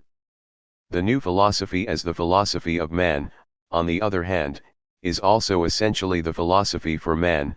It has, without in the least compromising the dignity and autonomy of theory, indeed it is in perfect harmony with it, essentially a practical tendency, and is practical in the highest sense. The new philosophy takes the place of religion, it has within itself the essence of religion, in truth, it is itself religion. 65. All attempts undertaken so far to reform philosophy are not very different from the old philosophy to the extent that they are species belonging to the same genus. The most indispensable condition for a really new, i.e., independent philosophy corresponding to the need of mankind and of the future is, however, that it distinguish itself in essence from the old philosophy. It is quite obvious that here, as in all sections where the problem is to deal with, and present the development, of historical phenomena, I do not speak and argue from my point of view, but rather let each phenomenon speak for itself. This applies also to my treatment of the ism here. In the context of the present work, the differences between materialism, empiricism, realism, and humanism are, of course, irrelevant. Preface to the second edition of The Essence of Christianity. The foolish and perfidious judgments passed on this work since its first publication have not surprised me in the least, for I did not expect, or could I have reasonably expected, anything to the contrary. With this work, I have in any case spoiled my chances with both God and the world. I have had the wicked audacity to spell out as early as in the preface that Christianity, too, has had its classical age, and that only that which is true, great, and classic deserves to be an object of thought. However, that which is untrue, small, or unclassic is better dealt with by the forum of satire and comedy, and that I have therefore put myself back into those times when the bride of Christ was still a virtuous and immaculate virgin, when she had not yet braided the roses and myrtles of the pagan Venus into her heavenly bridegroom's crown of thorns, when, Although poor in earthly treasures, she was nevertheless more than rich and more than felicitous in the enjoyment of the secrets of a supernatural love. Only thus, that is, only after extricating Christianity from its reduction to a dissolute, characterless, comfortable, belletristic, coquettish, Epicurean Christianity could I turn to it as an object worthy of thought. So this wicked audacity of mine consists in pulling the true Christianity glossed over and disowned by pseudo-Christians out of the darkness of the past and placing it in the light of day, although not with what would have been the laudable and sensible intention to present it as the non plus ultra of human mind and heart. Far from it, the underlying foolish and diabolical intention was to reduce Christianity to a higher, more general principle. No wonder then, that as a consequence of my wicked audacity I have understandably become the curse of modern Christians, especially theologians. Further, I have attacked speculative philosophy at its most vulnerable point, at its point d'honneur, in that I relentlessly destroyed the apparent harmony which it had construed between itself and religion by demonstrating that in order to establish this harmony it in fact robbed religion of its true and essential content. In doing so, I had also dealt a fatal blow to the so-called positive philosophy inasmuch as I demonstrated that the origin of its idol was man, that flesh and blood belonged essentially to personality. Through this extraordinary work of mine I have thus gravely offended the whole pack of ordinary schoolmen. Further, through an extremely unpolitical, unfortunately yet, intellectually and morally speaking, necessary enlightenment concerning the obscure essence of religion, I have brought upon myself the displeasure of politicians just as much of those who use religion as a political weapon to suppress and repress people as of those to whom religion is politically completely indifferent and who, although acceptable as friends in the spheres of politics and industry, are nevertheless enemies of light and freedom. Finally, I am guilty of committing a dreadful and unpardonable offense against the current code of decency simply because of the uncompromising language I employ in my effort to call everything unceremoniously by the name it deserves. The normal and current tone of the times, the tone of polite society, the neutral, anemic tone of conventional illusions and untruths is the tone in which not only political matters, this is quite obvious, but also religious and scientific matters, that is, the evils of the age, are discussed. Semblance is the essence of the age, semblance, our science. Under these circumstances, he who speaks the truth is impertinent, uncivilized, and since uncivilized, therefore also immoral. To our age, truth is therefore synonymous with immorality. What is moral, indeed even authorized and condoned, is the hypocritical denial of Christianity disguised as its affirmation. A morally upright denial of Christianity, that is a denial that makes no bones about its being a denial, is, however, immoral and decried. Moral is, on the other hand, that game of capriciousness with Christianity that lets one basic article of faith lapse in reality, but lets another seemingly stand. After all, Luther has said that he who overthrows one article of faith overthrows all the others, at least in principle. Immoral, again, is the earnest and innerly necessitated desire to abandon Christianity, but moral, the jarring halfness rather than a self-certain and determined wholeness. Similarly, moral is what is an abominable contradiction, but immoral is all rigorous consistency. Moral, again, is all mediocrity because it is unable to tackle and get down to the bottom of anything, yet immoral is all genius because it makes a clean slate and does not rest until it has exhausted all the possibilities contained in an object. In short, the lie is moral because it skirts or conceals the evil of the truth, or, what is now the same thing, the truth about the evil. In our age, however, truth is not only immoral, but also unscientific. It is the limit of science.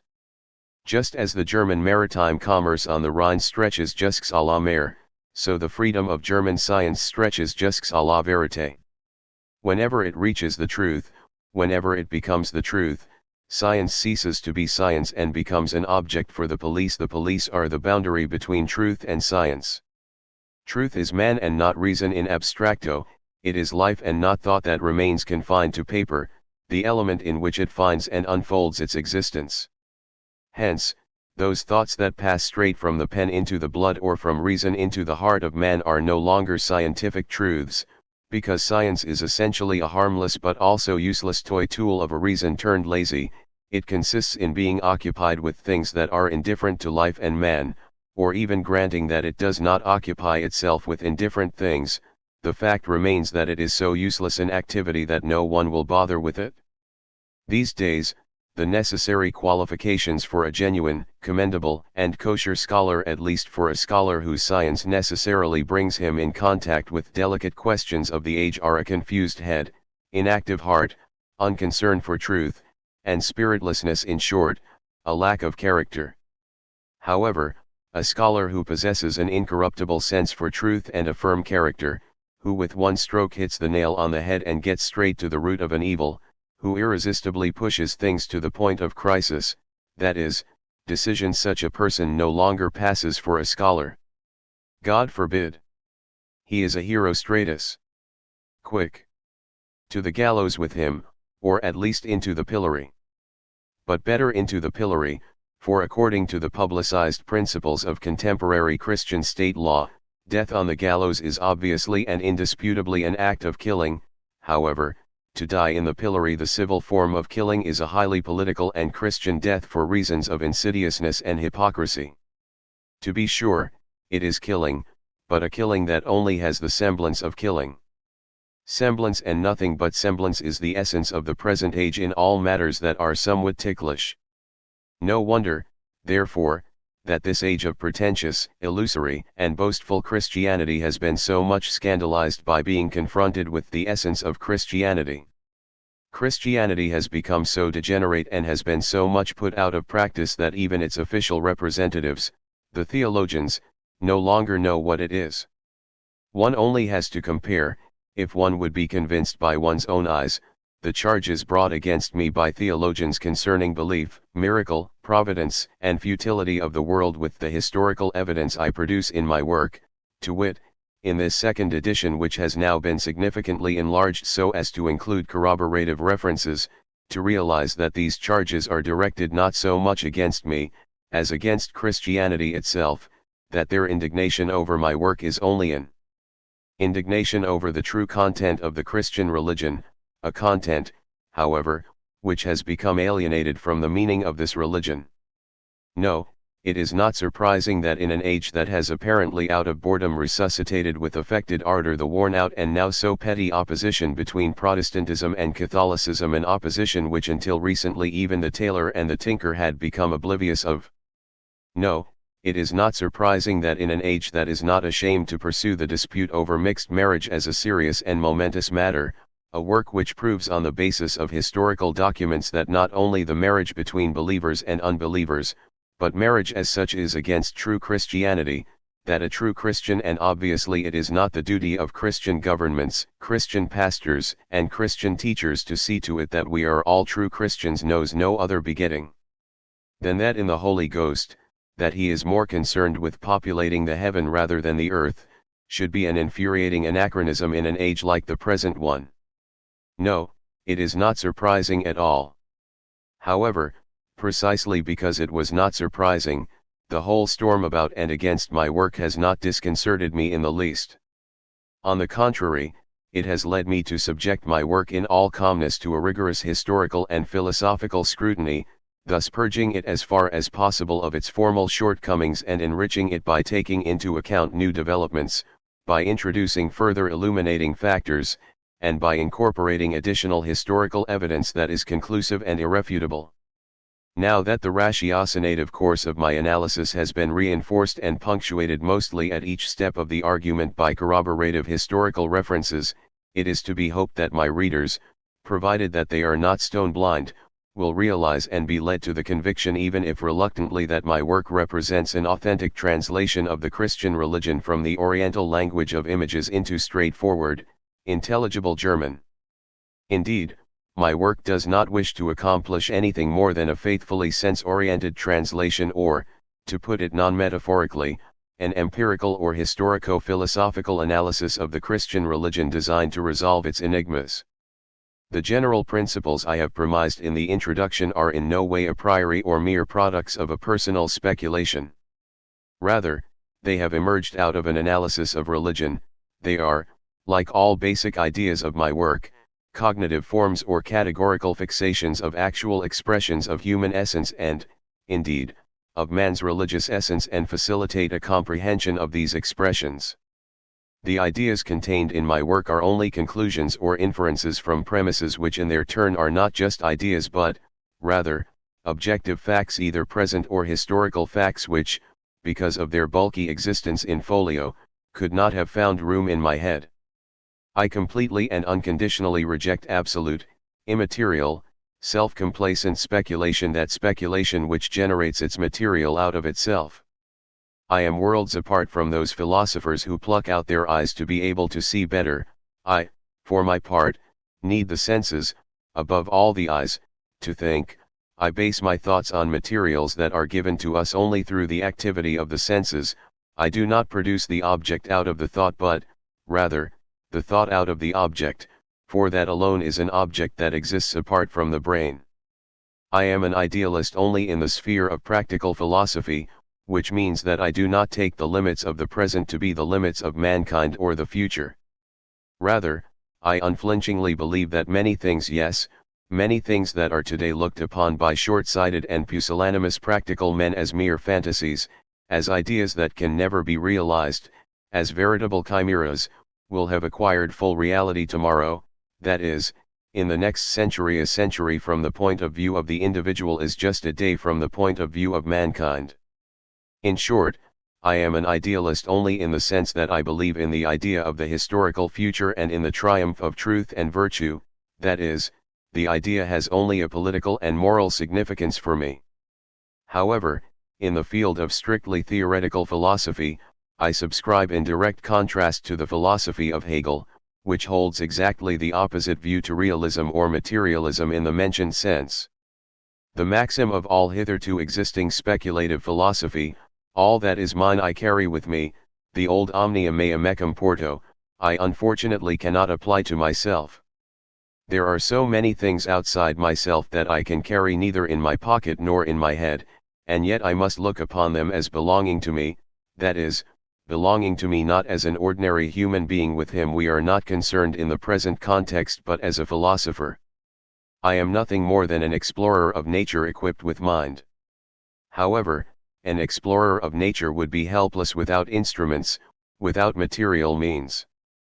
It is in this capacity, that is, as an explorer of nature equipped with mind, that I have written the present work which, consequently, contains nothing else than the principle of a new philosophy which has proved its truth practically, i.e., in con serie 2, to the extent that it has been developed from and successfully carried out in the presentation of a special object, but an object that has a universal significance, namely, religion. This new philosophy is essentially distinguished from all previous philosophy in so far as it corresponds to the true, real, and whole being of man. For that very reason, it is, of course, opposed to all superhuman, i.e., anti-human and anti-natural, religion and speculation which have corrupted and crippled man.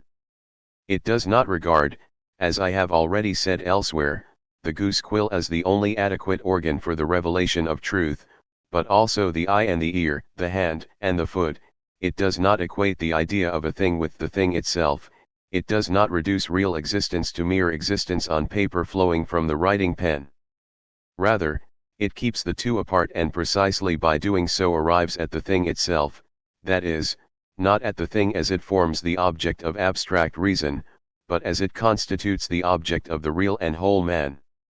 What it therefore cognizes as the true thing is the real and the whole thing itself. It is a philosophy that does not rest on an intellect taken for itself, on an absolute, nameless intellect, belonging one knows not to whom, but on the intellect of man with the qualification that it is not perverted by speculation and Christianity, and it speaks the language of man, rather than a language that is incapable of naming real being, that posits the essence of philosophy, so far as both its subject matter and language are concerned, in the negation of philosophy. In other words, it declares the true philosophy to be only that which has been translated in succum et sanguinem, which has been turned into flesh and blood, which has become one with man. Hence, its greatest triumph consists in the fact that it does not appear to have the character of philosophy for all those dull and scholastically warped minds that see the essence of philosophy in what is only a semblance of it.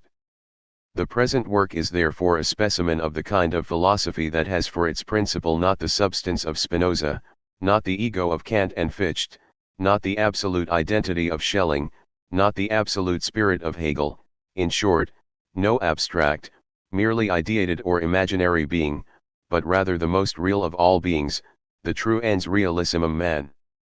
In other words, its principle is the most positive and real, and it generates thought from the opposite of thought, namely, matter, being, and the senses. Its relationship to its object is sensuous, that is, passive and receptive before it determines it conceptually. My work, although it is on the one hand the true upshot of all hitherto existing philosophy or philosophy turned into flesh and blood, is so little to be categorized as speculation that it is, in point of fact, the very opposite, indeed, the dissolution of all speculation. Speculation makes religion say only what it has itself thought and expressed far better than religion. Speculation determines religion without itself being determined by it, for it does not step out of itself. As for me, I let religion itself speak, I only listen to it and function as its interpreter rather than its prompter. My only objective has been to uncover existence, to discover rather than invent, my only endeavor has been to see correctly. It is not I but religion that worships man, although it or rather theology denies this. It is not my humble self, but religion itself that says, God is man is God.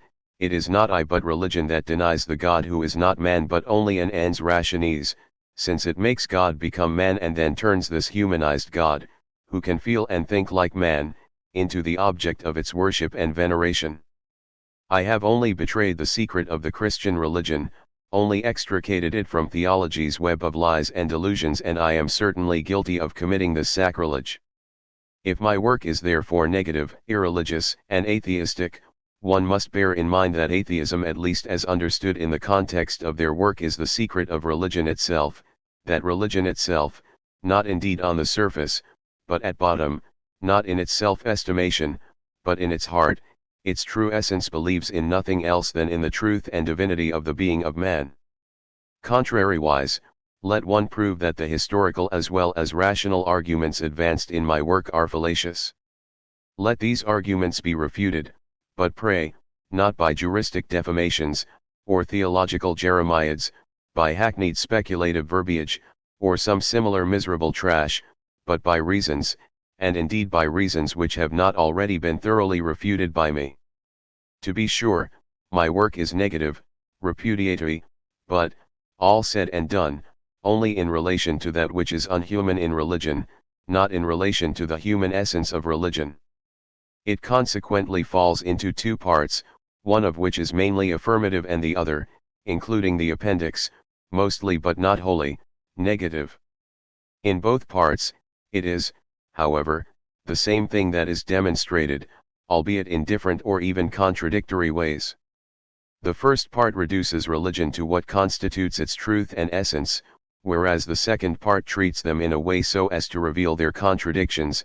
The first develops the theme, the second is polemical, which is why the former is understandably more calm, while the latter, more vigorous. While developing the theme you move slowly, but while contesting you advance swiftly, for development is at peace with itself at each stage, but a contest only at the final stage. Development is thoughtful, but a contest, resolute.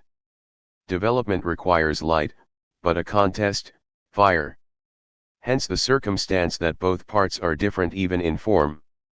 I demonstrate in the first part that the true sense of theology is anthropology, that there is no difference between the predicates of the divine and the human essence, and consequently, also none between the divine and the human subject or essence, for whenever predicates are not just accidental attributes, as is certainly the case with theological predicates, but rather express the nature of the subject, there can be no distinction between predicate and subject, so that the predicate can be put in the place of the subject because of the identity of the two.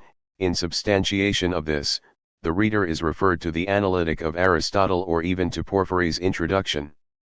Contrasted with this, I demonstrate in the second part that the distinction between theological and anthropological predicates dissolves itself into nothingness or nonsense.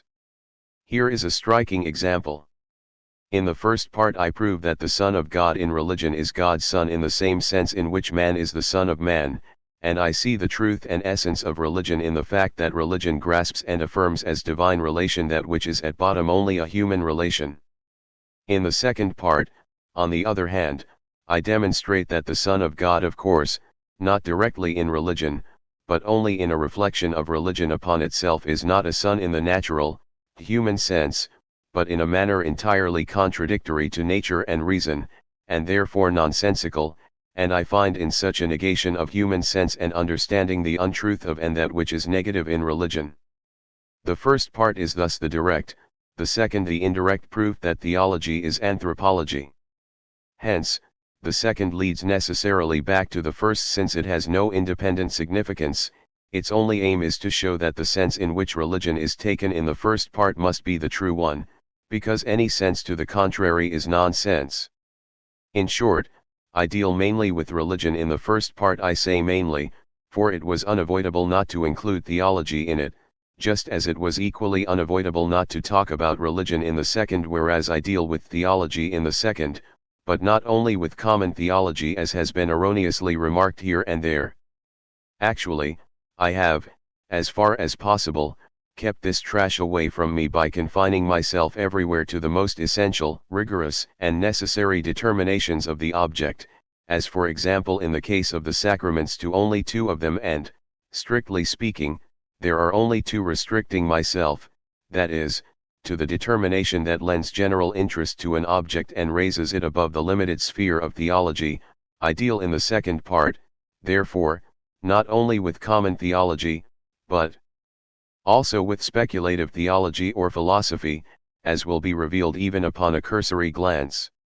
I say with theology and not with theologians, for everywhere I can define only that which is prima causa, which is the original, not the copy, principles, not persons, species, not individuals, objects of history, not objects of chronique scandaleuse. If my work consisted only of the second part, one would be perfectly justified in accusing it of a negative tendency, and in characterizing its essential content as based on the proposition that religion is nothing, that it is an absurdity. However, I do not assert at all that would have made the task so easy for me that God is nothing, the Trinity is nothing, the Word of God is nothing, etc. What I demonstrate is that religion conceives the apparent, superficial essence of nature and mankind to be their true and inner essence, that it therefore conceives their true and esoteric essence as a separate and particular being, and that, consequently, what it defines or objectifies in its determinations of God or of the Word of God, at least in those determinations which are not negative in the mentioned sense, is only the true essence of the human word. The accusation that according to my work religion is nonsense, nothing, pure illusion would be justified only if it led to the conclusion that that into which I resolve religion, which I demonstrate to be its true object and content, namely, man or anthropology, was similarly nonsense, nothing, pure illusion. But it would be grossly wrong if someone thought that I ascribed to anthropology only a subordinate meaning or no meaning at all, or, say, a meaning that can be attached to it only so long as there exists a theology above and in contrast to it. My aim in reducing theology to anthropology is rather to raise anthropology to theology in just the same way as Christianity, by reducing God to man, elevating man into God, even if into a transcendent, fantastic God far removed from man. That is why I understandably take the word anthropology not in the sense of the Hegelian or the hitherto prevailing philosophy, but in an infinitely higher and more general sense. Religion is the dream of the human mind. But even in dreams we do not find ourselves in nothingness or in heaven, but on earth, the realm of reality. The only difference is that we see real things not in the light of reality and necessity, but in the enthralling splendor of imagination and caprice. What I therefore do to religion and to speculative philosophy and theology as well is nothing else than to open its eyes, or rather to turn outward its inwardly directed eyes. In other words, I only lead the object from its existence in the imagination back to its existence in reality. But, naturally, for the present age, which prefers the picture to the thing pictured, the copy to the original, imagination to reality, or the appearance to the essence, this metamorphosis of the object, entailing as it does a shattering of illusions, is the same thing as its absolute destruction or wicked profanation, for illusion alone is sacred to this age, but truth profane. Indeed, sacredness grows in the eyes of this age in the same measure as truth declines and illusion increases, so that the highest degree of illusion is to it the highest degree of sacredness. Religion has disappeared, and what has taken its place, even among Protestants, is the appearance of religion, the Church, in order at least that the faith may be imparted to the ignorant and indiscriminating masses.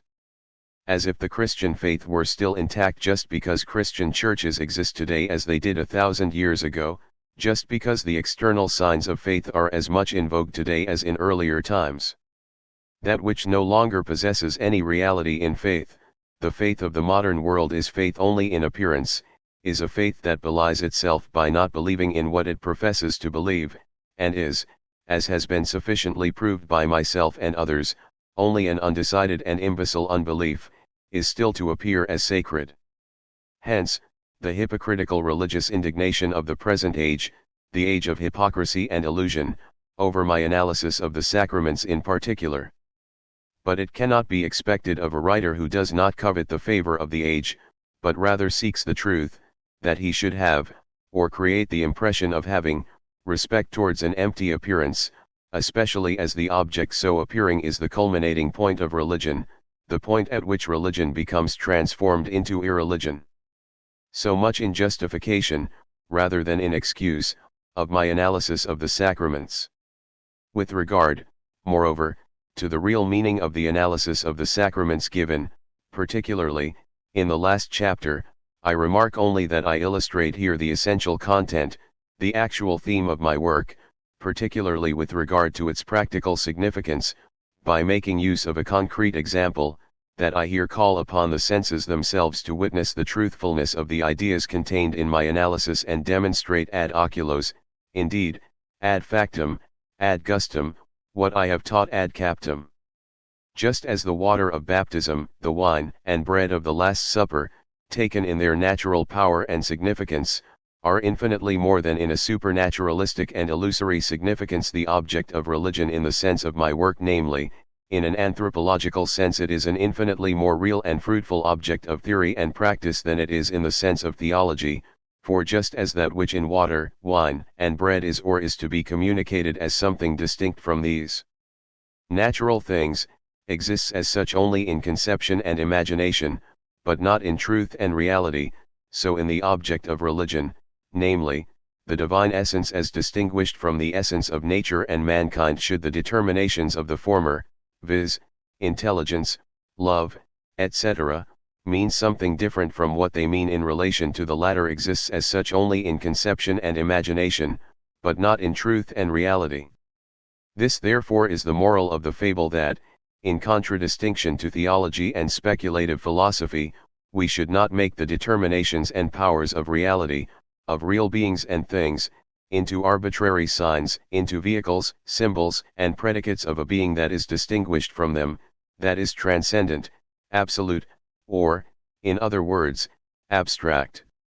Rather, we should take them in the sense that they have in themselves, a sense that is identical with their quality, that is, with that essential determination that makes them what they are. Only in this way do we come to have the key to a real theory and practice. I do, as a matter of fact, put in the place of the sterile baptismal water the real water which possesses the quality of being pleasantly refreshing. One would exclaim, how watery, how trivial. Yes, indeed, trivial. But there was a time when marriage, too, was a very trivial truth before Luther, possessed as he was of a natural human sense, vindicated its truth in opposition to the threadbare sacredness of celibacy. It is true that I regard water as a real thing, but the unholy spirit of my work also uses it merely as a vehicle, image, example, or symbol. In the same way, the baptismal water, the object of my analysis, also means both real and symbolical water. The same holds true of bread and wine. Yet, slanderers have drawn from this the ridiculous conclusion that bathing, eating, and drinking are the summa summarum, the positive upshot of my work. My reply is simply this: if the whole content of religion is contained in the sacraments, and if, consequently, there are no religious acts other than those performed in connection with baptism and the Last Supper, then it is naturally true that the whole content and the positive upshot of my work is bathing, eating, and drinking, since this work is nothing but a faithful, rigorously object-oriented, historico-philosophical analysis of religion, of the self-deception and the self-consciousness of religion. My analysis is historico-philosophical as against the purely historical analyses of Christianity. The historian, for example, Dahmer, shows that the Last Supper is a rite going back to the ancient cult of human sacrifice, that once real human flesh and blood instead of wine and bread were partaken. I, on the other hand, make only the Christian significance, or the significance sanctioned within the Christian position, that the object of my analysis and reduction in pursuance of the principle that the significance which a dogma or institution has in Christianity, naturally not in contemporary, but in ancient, true Christianity, no matter whether it prevails in other religions or not, is also the true origin of that dogma or institution to the extent that it is Christian. Or, again, the historian, for example, Lutzelbacher, shows that the narratives of the miracles of Christ resolve themselves into contradictions and incompatibilities, that they are later concoctions, that, consequently, Christ was never a miracle worker, never that which the Bible has made him out to be. For my part, I do not ask what the real, natural Christ was or may have been in distinction from the fictitious or supernaturalistic Christ, taking the Christ of religion for granted. I rather show that this superhuman being is nothing else than a product and object of the supernatural human mind. I do not ask whether this or that, whether a miracle can happen at all. I only show what a miracle is, and, indeed, not a priori, but by referring to the examples of miracles narrated in the Bible as real events. In doing so, however, I answer the question as to the possibility, reality, or necessity of miracles in a way so as to liquidate the possibility of all such questions. So much concerning that which sets me apart from historians hostile to Christianity. But as regards my relation to Strauss and Bruno Bauer, with whom I am constantly bracketed, I would only like to point out that the difference separating our works is indicated already by the difference in the object of inquiry itself, as is borne out by the title alone. The object of Bauer's criticism is the evangelical history, i.e., biblical Christianity, or rather biblical theology. For Strauss it is the Christian dogma and the life of Jesus, which, however, can be subsumed under the former, or, in other words, dogmatic Christianity, or rather dogmatic theology. In my case the object of criticism is Christianity in general, i.e., the Christian religion and, consequently, only Christian philosophy or theology. For that reason, I quote mainly and exclusively such men for whom Christianity was not merely a theoretical or dogmatic object, for whom it was not just theology, but also a religion. The main object of my inquiry is Christianity, is religion, as it is constituted in its immediacy by the objectification of the essence of man. I regard erudition and philosophy as only the means by which the treasure hidden in man is to be brought to light. I must further emphasize that I neither intended nor expected my work to reach the general public. It is true that I have always regarded universal man, and not the scholar or the abstract and particular professional philosopher, as the measure of the genuine mode of teaching and writing. It is true that I have regarded man in general, not this or that philosopher, as the criterion of truth, that I have taken the highest virtue of the philosopher to consist in this, that both as a man and as an author he does not advertise himself as a philosopher, that he is a philosopher not in form, but in substance, that he is a quiet philosopher, not a loud, let alone a bragging one. In view of these considerations, I have made the utmost clarity, simplicity, and precision a law governing all my works including the present one, so that they may be understood, at least in terms of their main ideas, by every educated and thinking man. And yet the fact remains that my work can be appreciated and fully understood by the scholar alone, and, of course, by that scholar who loves truth, whose judgment is sound, and who is above the opinions and prejudices of both the learned and unlearned mob, for although a thoroughly independent creation, it is nevertheless a necessary outcome of history. I refer quite frequently to this or that historical phenomenon without explicitly mentioning it, because I thought it was superfluous to do so. Clearly, such references are understandable to the scholar alone. Thus, for example, in the very first chapter where I discuss the consequences arising out of the standpoint of feeling, I have in mind the philosophers Jacobi and Schleiermacher. In the second chapter I allude, from the very outset, mainly to Kantianism, skepticism, theism, materialism, pantheism. In the chapter, The Standpoint of Religion, in which I discuss the contradiction between the religious or theological and the physical or natural philosophical view of nature, I hark back to philosophy in the age of orthodoxy, above all to the Cartesian and Leibnizian philosophy where this contradiction shows itself in a particularly characteristic manner. Therefore, he who is unacquainted with the historical presuppositions and the historically constituted nature of the problems underlying my work, will miss the points whence my arguments and ideas proceed. No wonder my assertions often appear to him as unfounded, however firm the ground they stand on. There is no doubt that the theme of my work is of general human interest, or that its basic ideas will one day become the property of mankind, even if not in the form in which they have been expressed here or in which they can be expressed under present conditions, for at the present time it is only hollow and powerless illusions and prejudices contradicting the nature of man that stand in opposition to them. But I treated my subject in the first place as a matter of science, as an object of philosophy, for I could not treat it in any other way. Also, while wanting to rectify the aberrations of religion, theology, and speculation, I cannot but make use of their expressions.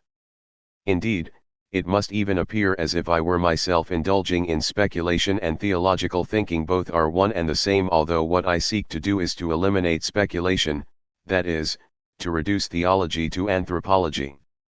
As mentioned above, my work contains the principle and a principle derived from concrete facts of a new philosophy, of a philosophy that is for the sake of man rather than the schools. Indeed, it contains this principle, but only in so far as it generates it and, indeed, generates it out of the guts of religion. Hence, the new philosophy is secure, be it said in passing, against falling into the temptation to prove its agreement with religion by its agreement with Christian dogmas such as the Old Catholic and modern Protestant scholasticism, born out of the essence of religion. It carries within itself the true essence of religion, it is philosophy per se and qua religion. However, a work that is genetical in the treatment of its subject, that undertakes to explain and demonstrate it, is precisely because of this formal quality not meant for the masses. Finally, as supplementary reading to the present work with regard to many apparently unfounded assertions, I refer to my earlier works, especially to the following: P. Bell. A Contribution to the History of Philosophy and Mankind and Philosophy and Christianity, where I have delineated with few but precise strokes the historical dissolution of Christianity, demonstrating that Christianity has long vanished not only from the reason but also from the life of mankind, that it is nothing more than a fixed idea which stands in a shrieking contradiction with our fire and life insurance companies, our railways and steam engines, our picture and sculpture galleries, our military and industrial schools, our theaters and natural history museums. Bruckberg, 14th February 1843. Fragments concerning the characteristics of my philosophical development. 1822. Ansbach.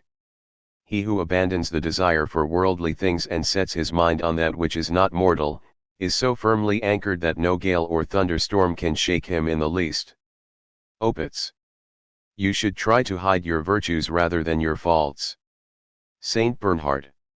If you are praised, do not let this make you vain. Remember that in praising you one praises him who works through you. If you perform a good deed, perform it not. 1824. Heidelberg. Dear Father, my wish for this Easter is to be able to transfer to the University of Berlin, which I think is the most suitable place for my further theological and general education. You would surely remember from my earlier letters that Dobb is the only man here who is completely to my liking. However, I have already taken his main seminars. In the last term I attended, in addition to the course in theological morality, his brilliant seminar on the origin of evil. In this term I attended his lectures on dogmatics, which is the very center of his whole spiritual being, the quintessence, as it were, of his mind. What is now left for me to do in this place after I have lost Dobb, who was the only focal point of my life here? For Paulus, as I have already written to you, is unbearable in his exegesis and no less so in his church history. Even in a context like this, he cannot help dishing up his own wisdom and subjective opinions, and deriving his glorious ideas out of inglorious psychological motives. If I go to a lecture on church history, then I would rather have church history than the opinions and hypotheses of this or that gentleman who happens to be talking about it. One only has to present the facts, whether actions or ideas, objectively as they result from their own logic and as they determine each other necessarily and irrespective of whether they promise life or death, in order to see how history explains itself through itself and shows what is true and what is untrue. It does not need any commentary. In order to realize the greatness and sublimeness of the Cathedral of Cologne, one really does not need the help of a modern architectural advisor. Besides, the only philosopher we have here is Erhard, but he is a philosopher only in name, not in reality. He does, indeed, frequently have good and beautiful ideas, but, forlorn in his company like orphans, they grin at each other like dogs and cats instead of burning together in one flame of love and losing themselves in one fundamental idea. How advantageous would it therefore be for me, after having absorbed the best from the great Dobb, absorbed not only through the ears but also through the mind and the soul, to continue my career in Berlin, where, unlike here, there stands not just one single tree of knowledge from which to pick the fruits of knowledge and science, but a whole garden full of blossoming and fruit-bearing trees, where every science, indeed almost every single part of a science, is represented by famous and distinguished men, where I can hear the living word of the Spirit not only ex cathedra but also from the pulpit of a Schleiermacher who is known to be the greatest clerical preacher of our time. Where else could I study exegesis and church history better than at the place where the great Schleiermacher teaches the former and the well-known and esteemed Neander, the latter? Such seminars are extremely necessary for theologians, and I have long since craved for them. Philosophy in Berlin is truly in altogether different hands than is the case here. Apart from the fact that I wholeheartedly desire to be thoroughly initiated into the study of philosophy, it is also made compulsory by the government of Bavaria to attend philosophical seminars, and if this has to be done, then it is certainly better to attend genuine and not just so-called philosophical seminars, so that one does not waste one's time on an empty word. Berlin. Dear Father, it is only 4 weeks since I started on my courses, but they have already been infinitely useful. What was still obscure and incomprehensible while I was studying under Dobb, I have now understood clearly and grasped in its necessity through the few lectures of Hegel which I have attended so far. What only smoldered in me like tinder, I see now burst into bright flames. Do not think for a moment that I am deceiving myself. It is indeed quite natural that someone inspired by a drive for knowledge, and coming to Hegel after he has been trained in thinking by a man like Dobb, experiences the powerful influence of the richness and profundity of his ideas. Also, Hegel is not so unclear in his lectures as in his writings.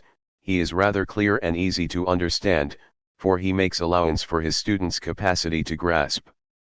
But the marvelous thing about him is that he sticks to the heart of the matter even when he is not engaged in developing the concept of a thing strictly philosophically, but is dealing only with ordinary views. 1825. Dear brother, there is so much I would like to write to you about, but there is so little time and inclination to do so. Just this much, I have changed over from theology to philosophy.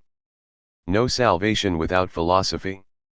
A man can satisfy others only if he can satisfy himself, and he can accomplish something only if he has the confidence to accomplish it. My longing for philosophy, however, guarantees my aptitude for it. Since my stay in Berlin I have already made infinitely greater progress than ever before. Nowhere else does one go ahead faster than in thought. Once delivered of its limits, thought is like a current that irresistibly carries us away ever faster. To want me to go back to theology now would be like forcing an immortal spirit back into its dead and forsaken shell, or like converting a butterfly back into a cocoon.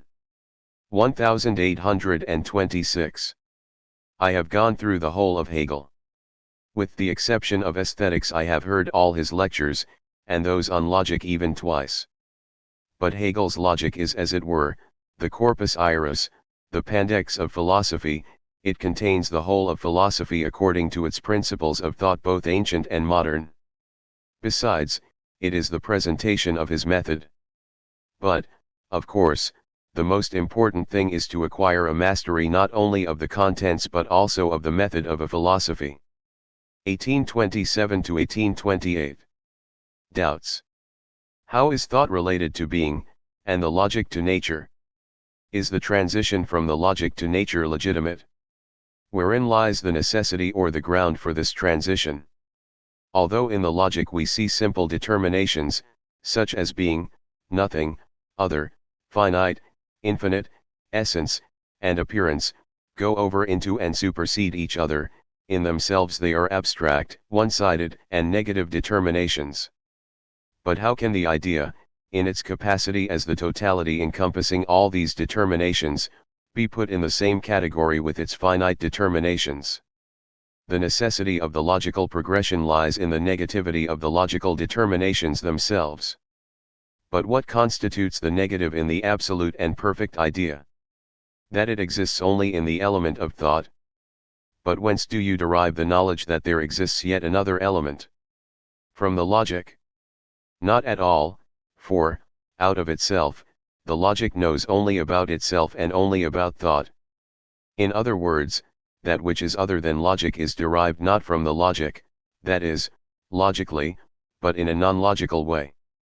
That means that the logic goes over into nature only because the thinking subject finds outside the logic nature or something immediately existing, and is compelled to acknowledge it due to its immediate, that is, its natural, giveness.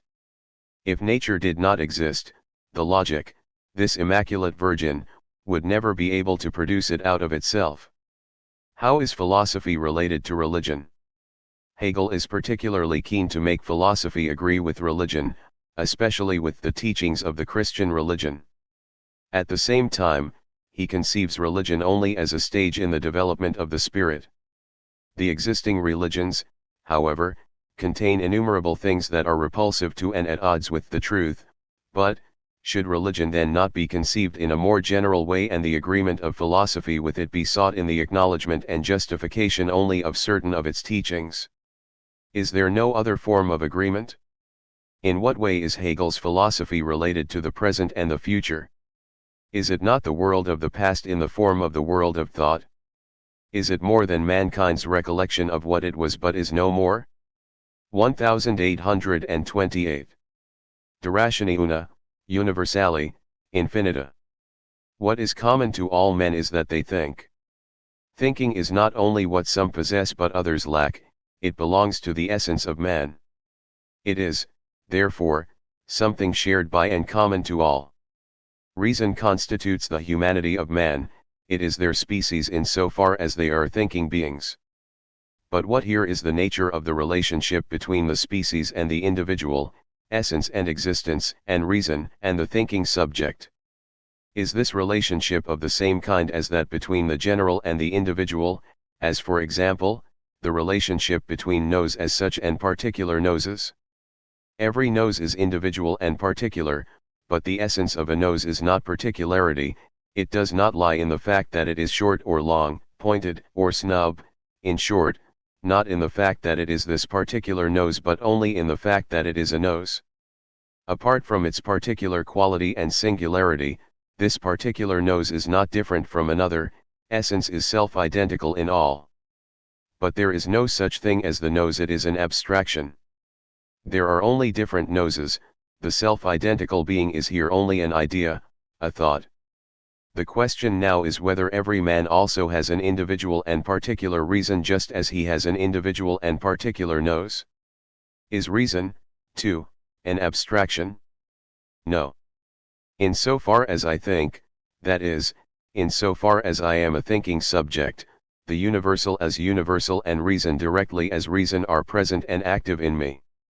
It is necessary that essence and existence are inseparably one here, that I, as one who thinks, do not in the act of thinking relate myself as an individual to reason as my essence in a way in which I, as a sensuous individual, relate myself to the species.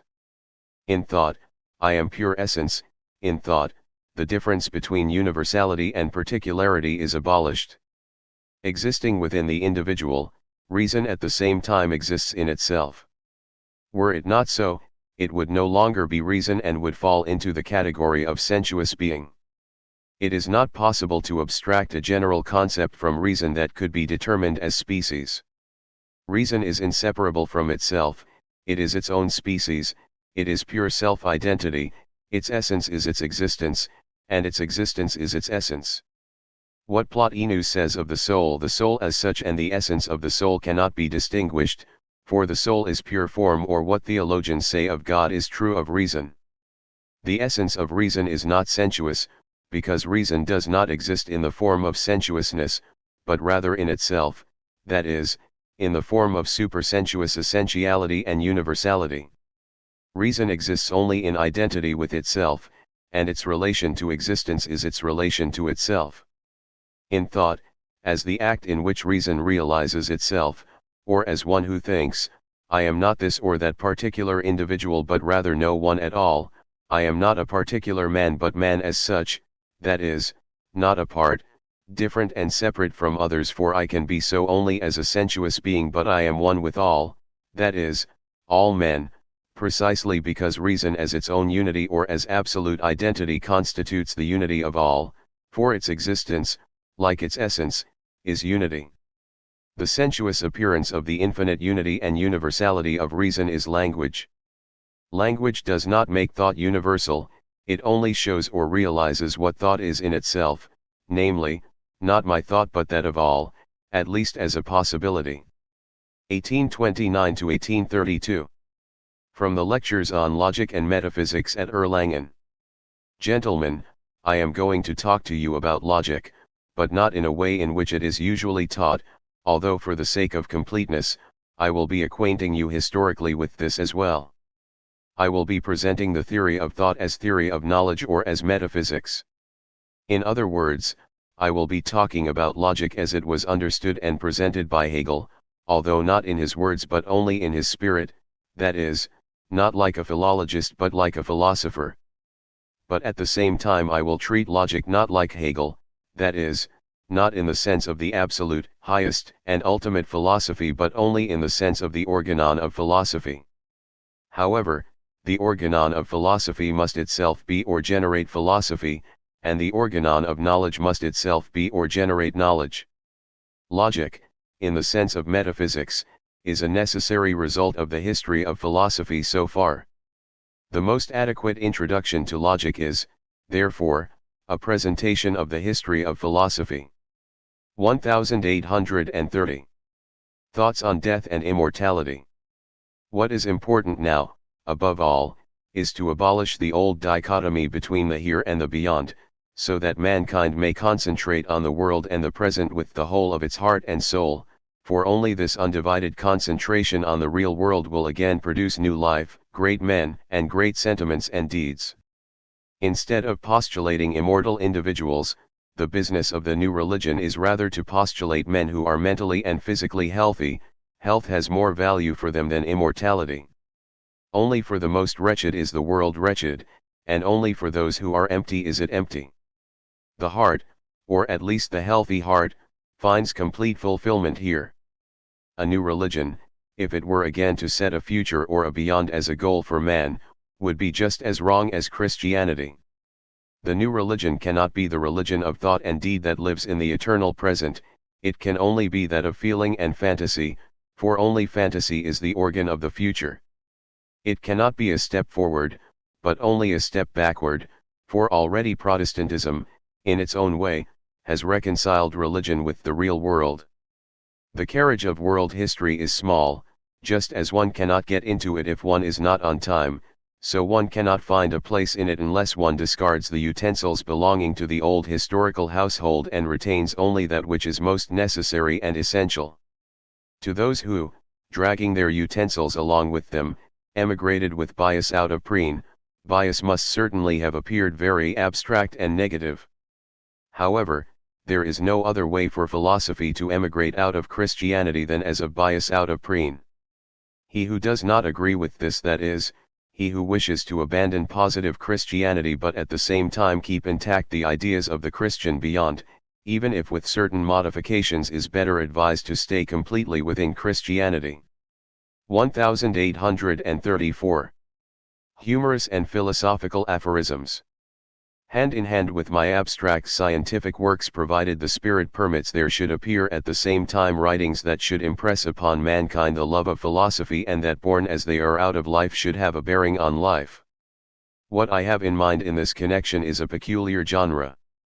A partly unsuccessful attempt is provided by this writing. 1834 to 1836.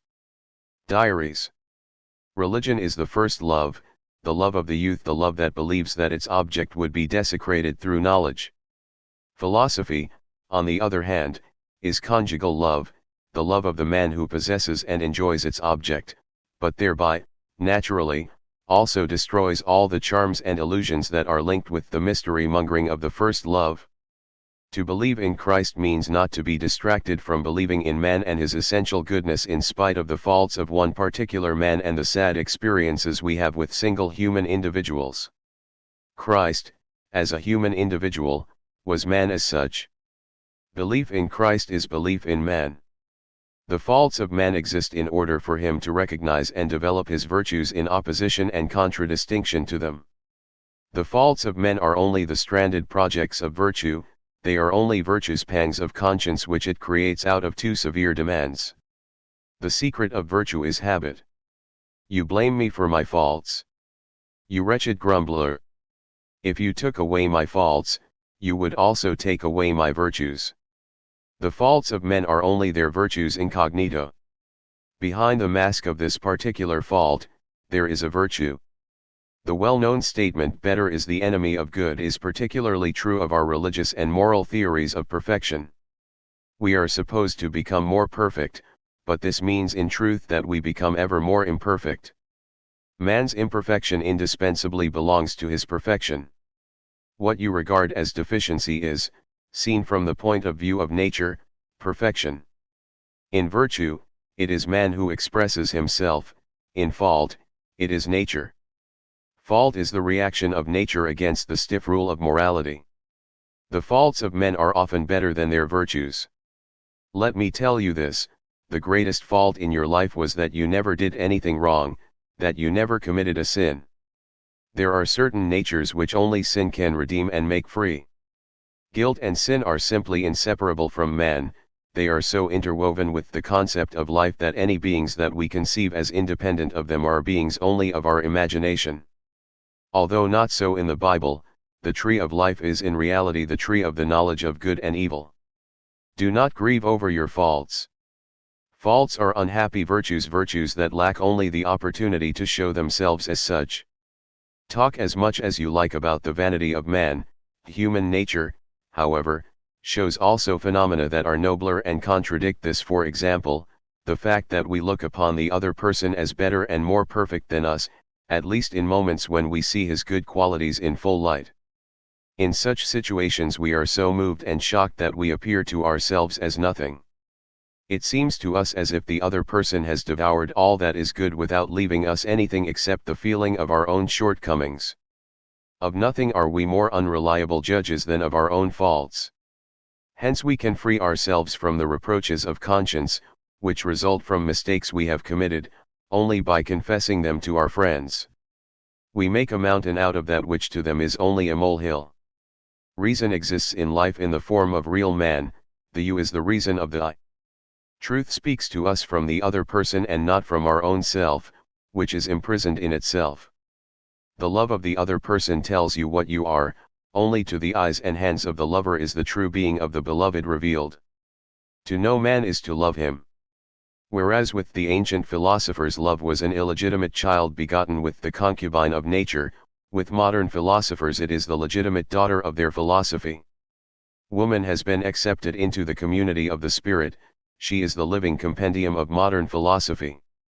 Did you say duty demanded renunciation? How stupid! Duty commands enjoyment. We must give ourselves to pleasure. Renunciation is only a sad exception to the rule, occurring only when dictated by necessity. In such a case, it is, of course, good and wise to make a virtue out of necessity. Follow boldly your instincts and inclinations and follow all of them. Then you will not fall victim to any of them. No living being is destined for happiness, but all are destined for life precisely because they live. Love, however, is the life of life. You ask whether I will be happy with you. I do not know, all I know is that I am now unhappy without you. But how foolish it is to let a present and tangible evil exist for fear of only a possible and uncertain evil. What you have once begun you must also complete, no matter whether its completion leads you to happiness or unhappiness, to paradise or hell. Happiness is luxury, but completion is necessity. Prevent a tree from expressing itself in leaves, flowers, and fruit and it will wither away. Prevent love from expressing itself, and it will be choked by its own vitality. You can believe without having to prove your belief by acting, for belief is something that you have only for yourself. But you cannot love without confessing, expressing, and practicing your love, for love is something that you have not for yourself but for the other. Go on denying what you deny pro forma or out of consideration for others, and in the end you will deny in reality and before yourself what you denied only apparently and only before others in the beginning. Man is nothing without an object. It is better to embrace with love even the most idle and unworthy object than to shut oneself up unlovingly in one's own self. However, only the object of true love first develops and manifests the true essence of man. Believe, indeed you must, but then believe that true love also exists among men, that the human heart, too, is capable of an infinite and all-forgiving love, and that human love, too, can have the attributes of divine love. There is only one evil egoism, there is only one good love. Love, but truly. All other virtues will automatically come to you. What is love? The unity of thought and being. Being is woman, thought is man. Who would be so inhuman as not to feel the urge to see again the beloved ones who are dead? But is it a proof of the reality of the world hereafter? Is it not rather the expression of a love that is already fulfilled and satisfied here? Is it not, therefore, an indirect evidence of the fact that all that matters to us is given here? To say that I love you forever means that my love for you ends only with the end of my consciousness. Eternal is that whose end is my own end. Love alone can solve the mystery of immortality for you. The comforting function of the idea of immortality is as little a proof of its truth as the painfulness of its opposite idea is a proof of its falsity. Moreover, the idea of our finitude is painful only as long as we are not accustomed to and familiar with it. Is it not a terrible weakness on our part to be most painfully affected if those we love are taken away from us? Not at all. Weakness is, rather, to refuse to accept the pains of love and the pains of life. That is why I am not alarmed to have borne you, O yet tortures of love and ardent desire, and firmly believe that I am essentially a philosopher, for a philosopher must not only know, but must also and above all experience things. Belief in immortality is, in the case of a woman, a feminine belief, but in the case of a man, a womanly belief. To grasp every person in a way that is in keeping with his nature, and hence, to teach him philosophy in a way that is suitable for him as a particular person. This is the method which I follow both in my life and writing. The true philosopher is a physician, but one who does not let his patients know that he is the physician, in that he treats them according to their nature, that is, cures them through themselves. He who enlightens a man even on things that are nearest to him, kindles in him a general light, for it is precisely a quality of light also to illuminate distant objects. The true and human method of teaching, at least in sensitive matters, consists only in the enunciation of premises. The conclusions should be left to the understanding of the reader or the listener. How is thought related to knowledge? Thought is the premise, knowledge the conclusion; thought is the ground, knowledge the result.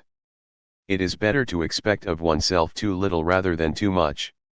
De gustibus non est disputandum. The happiness of one person consists in appearing more than he is, that of another in being more than he appears. One should never directly make the future the object of one's thought and care. The rational enjoyment of the present should be the only rational care for the future. The greatest mistake committed by parents is that they preempt through their reason the natural development of their children, that they wish to construct a priori the life of their children. Do not make a decision before the time is ripe to make up your mind. Decisions at the wrong time are products of your capricious nature, which because engaged in conjectures leads to erroneous conclusions. However, decisions made under the pressure of necessity are the products of your necessary and, at least in a relative sense, infallible nature. Away with lamentations over the brevity of life. It is a trick of the deity to make an inroad into our mind and heart in order to tap the best of our sap for the benefit of others. The best of our sap? No. Only that part that is already at the point of turning sour and threatens to turn into poison if not immediately provided with an outlet. The shorter our life, and the less time there is at our disposal, the more time we really have, for the lack of time doubles our powers, makes us concentrate only on what is necessary and essential, and gives us presence of mind, initiative, tact, and determination. There is, therefore, no excuse worse than that of lack of time. What is generally termed as the lack of time is actually the lack of inclination, strength, and adroitness to break one's familiar routine. Man overcomes everything. But only if overcoming is a necessity for him. If he must, man can do anything. O holy necessity, I would rather be unfree if I only had the blessing of your compelling force. Why does time pass more quickly in our riper years than in our youth? In youth, we live within the ambivalence between inclination and prescription. We must go to school, and we must sit and sweat there against our will. We long for the time when school is over. What we long for cannot be too soon in coming. Our desire wanders across the limits of the present into faraway regions. We are not where we would like to be, the barrier of time lies in between, so time becomes unbearably long for us. In riper years, on the other hand, all Sundays, holidays, all dies academici, and similar epoch-making moments disappear from our lives. One thought follows on the heels of another, and one deed is immediately succeeded by another. And even if we pause to attend to business to which we are not inclined, the fact remains that we think of the hour of rest only when it strikes, because we have no time to think about time. It therefore almost always comes too early for us, if not according to our desire, certainly according to our reckoning, whereas in our youth it always comes too late. Time is the source of poetry. A glimpse into the past is an incision in the heart that opens the poetic vein. Past time is always beautiful time, it shines in the moonlight of memory, it is idealized because it is now only an object of imagination. The oldest history is everywhere poetry, and the first songs of a race sing only of times and people that are no more. In space, the part is smaller than the whole; in time, on the other hand, it is, at least subjectively, larger because here the part alone is real, whereas the whole is only an object of imagination. A second in reality is a longer unit of time, it lasts longer than a decade of imagination. It is strange, although easy to explain, that precisely those who contribute the least to the progress of mankind and who are even hostile to it, find themselves in their religious and intellectual development still on the level of centuries long past. Those who show the least sign of an instinct for perfection in this life, I mean priests and theologians, are also those who emphasize most the gratification of this instinct as the reason for the necessity of another life. What is the cause of the present struggle? What is the reason for our indignation against those who require of us to stick to the past, to the Bible in religion, and to historical right in politics? Mankind now demands the remuneration for its labor. It will not have thought, strived, struggled, and suffered for nothing. It wants to enjoy what it has earned. The admonishers were not exactly able to obviate labor, indeed, they favored it. And yet, they want to deprive us now of our remuneration. The most interesting thing about writing is not that one becomes known to the world, but rather that through writing one comes to know the world, even if not from its best side. One writes for others, not for oneself. I, at least, cannot write anything just for myself. Whatever I write must be directly addressed either to a definite person or to mankind. That is why I write as clearly and lucidly as possible. I do not want to be a nuisance to other people. You call Schelling one who is reborn. I have nothing against this. But make sure that in the history of his development, Schelling has not suffered the fate of Lepus anatifer, that is, that his eyes are not left stuck in his old skin. Vermeister, Natural History of Rankenfusser, 1834. Pietistic God behaves just like the surgeon in the Diabel Beutux who, in his desire to procure customers, inflicted injuries on people so as to have them for treatment. 1835. Lectures on the History of Modern Philosophy. In order to usher in a new epoch, mankind must mercilessly break with the past. It must take for granted that whatever has happened so far is of no value. Only by doing so can it acquire the power and desire to create new things. Any link with the given would only paralyze its power to act. From time to time it must, therefore, throw away the child with the bath. It must be unjust and partial. Justice is an act of criticism, but criticism only follows upon, and does not itself become, the deed. From the Catholic side, the modern era is designated as the original sin. However, it was the modern era that, like any other era, brought a new principle to light, for the old and the existing always claimed to be sacrosanct and inviolable.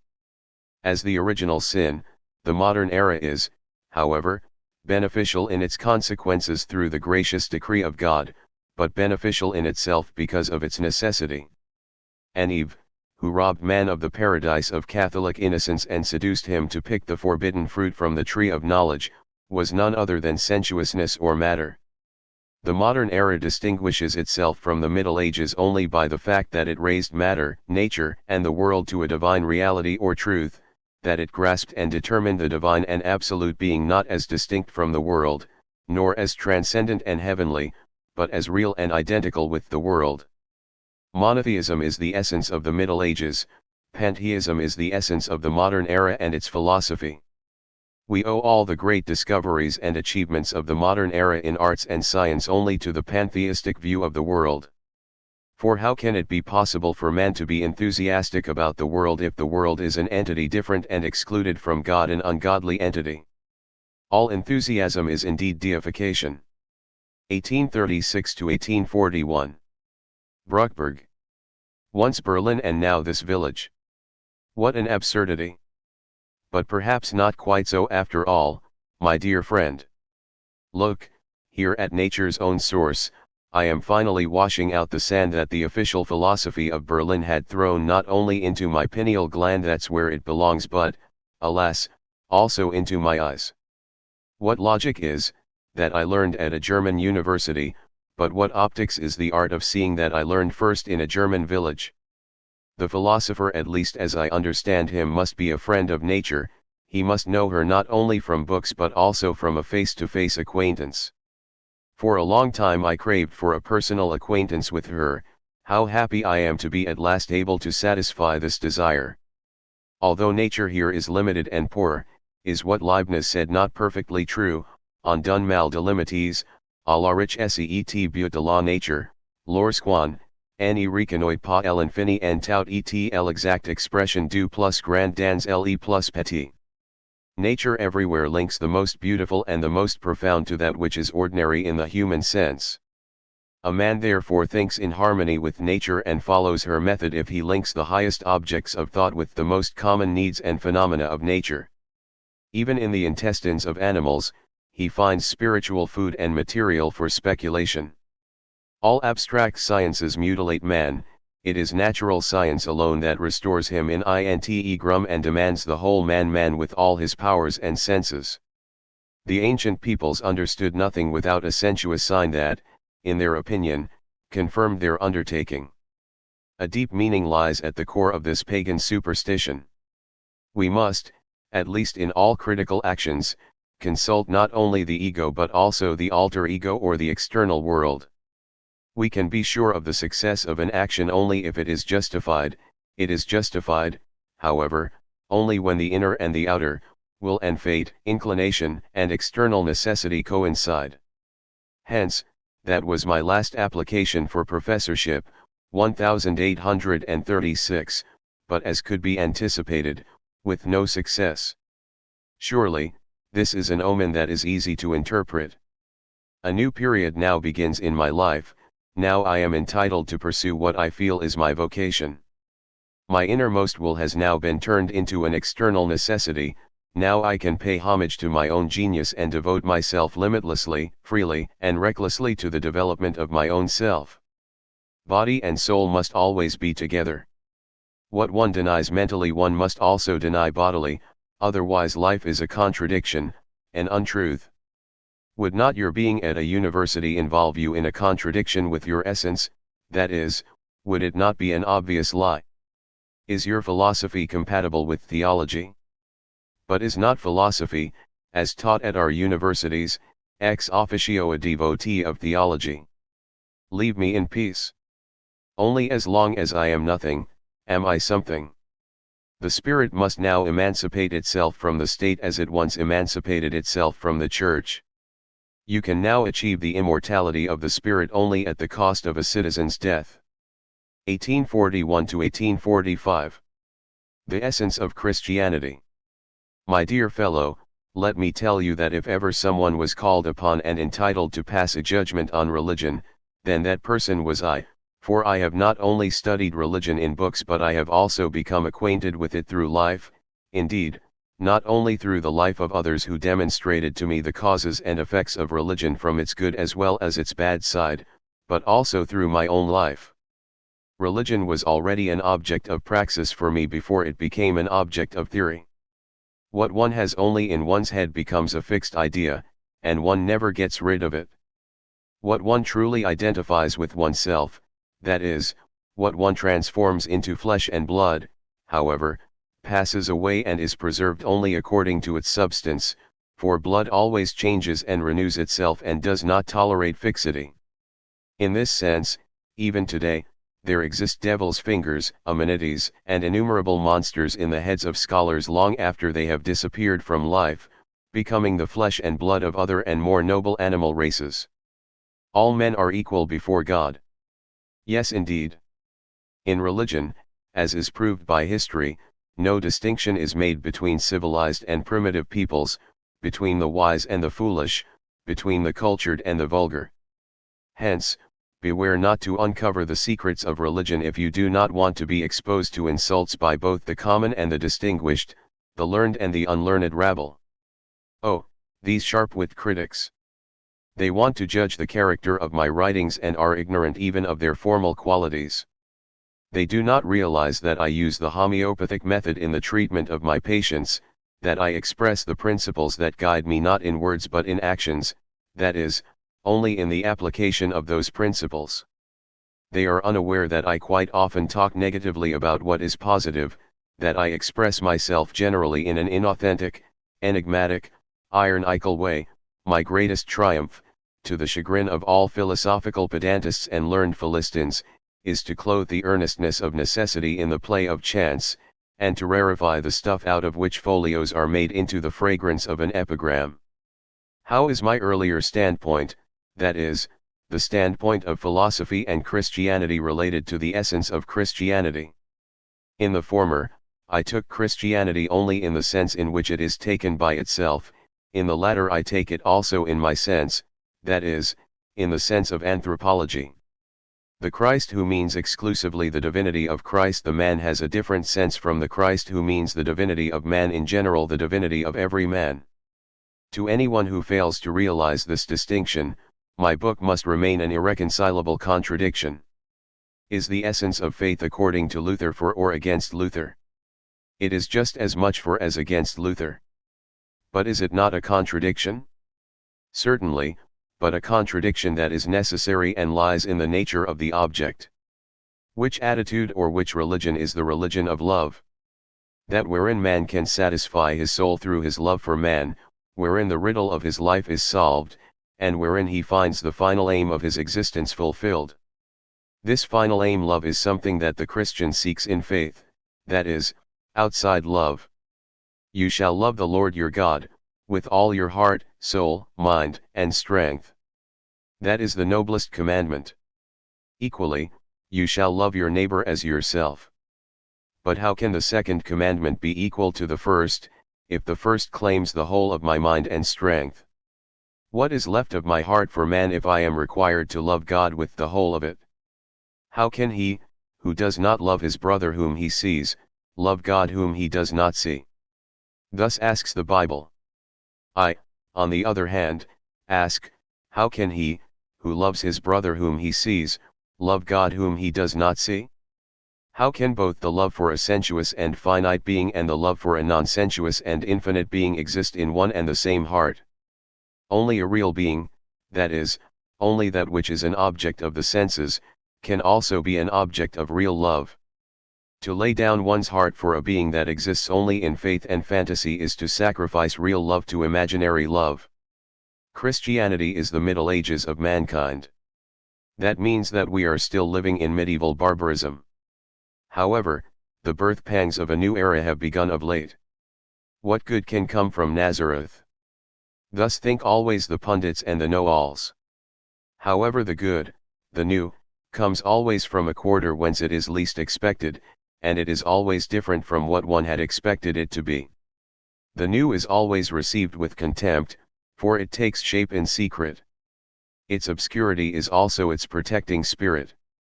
Imperceptibly, it turns into a force. Were it to attract attention from the very outset, the old would mobilize all its powers to nip it in the bud. Governments behave, to the fortune of mankind, in the same way as physicians, to the misfortune of mankind. As long as an evil and every deep-reaching innovation is an evil for governments is in statu nascendi, it escapes their attention, but when they notice it, it is already beyond cure. What is the surest sign that a religion no longer possesses inner vitality? The answer is, when the princes of the world have to stretch their arms to put it back on its feet. The true qualities of a man show themselves only when it is time for them to be shown, i.e., put into action. If someone played the role of a German emperor while being a student, he would certainly play the role of a student while being a German emperor. Initially, Luther did not intend to go as far as he later did. This is precisely the course things should take. He who sets out to achieve at the beginning what can only be an unintended and involuntary consequence of an ensuing process, misses his goal. Those alone are truly historical deeds that are not preceded, but only succeeded by consciousness and whose meaning and purpose become perceptible only after they have already been done. This is as far as you are allowed to go and not one step further. What a foolish caution! Let us simply go, for you can be sure that we will not always be moving on, but will also be stopping. Your function is only to ensure movement, but it is for life or history to put limits on it. Nothing is more absurd than to acknowledge the necessity of the Reformation, and yet to found the right to bring it about on civil or canonical law. I would be prepared to countenance his teaching, said one cardinal of Luther, but it is simply preposterous for someone at the center to be converted to a view from the Comer. But, my dear Lord Cardinal, only popes go forth from the collegium of cardinals, not reformists. A reformation never adheres to propriety of form, but occurs always in an original, extraordinary, or illegitimate way. He who has the spirit and courage to be a reformist is necessarily a usurper. All reformation is an act of violence committed by the spirit. The intellect writes history, but passion makes it. The new is therefore always unjust to the old. The writer of history has the time, and it is his business to see to it that justice is done to the old, but not the maker of history. The pure and impartial intellect, the historical conscience, awakens after the deed has long been committed. One can think without being unjust to or hurting anyone, for to think, nothing more is needed than the head, but one cannot act without acting with one's whole body, that is, without hitting and hurting in all directions, even against one's will. History does not give you the knowledge of the present, it shows you only that a particular phenomenon is similar to another that has occurred in the past. It does not show you its distinctive character, individuality, or originality. The present can be grasped only directly through itself. In order to understand the present, you must belong not to the past but to the present, not to the dead but to the living. To believe is a necessity for mankind. Yes, indeed. But to believe in what you believe is surely not a necessity. Even we, the unbelieving, believe, but we believe in exactly the opposite of what you, the believers, believe. The condition of mankind is always determined only by itself, it derives its theoretical and practical principles always and only out of itself. How can you therefore imagine to possess something positive, lasting, and unchangeable in the Bible? Of course, the letter of the Bible is unchangeable, but its meaning is as changeable as the mind of mankind. Each era reads only itself out of the Bible, each era has its own, self-made Bible. The new teaching is true, but not practical, not for the people. In talking like this, you only prove that you are ambivalent about the new teaching, that it is only a theoretical and unpopular truth for you, and that it has not yet taken hold of the whole of your being. That which is a concern of your being also instills the certainty in you that one day, of course, in its own way it will also become the concern of the people. Bother humanity. Germanity is our watchword. German we are and German we want to be. I have nothing against this, but why then does your patriotism zealously combat only the consequences of Christianity, i.e., humanity, and not Christianity itself?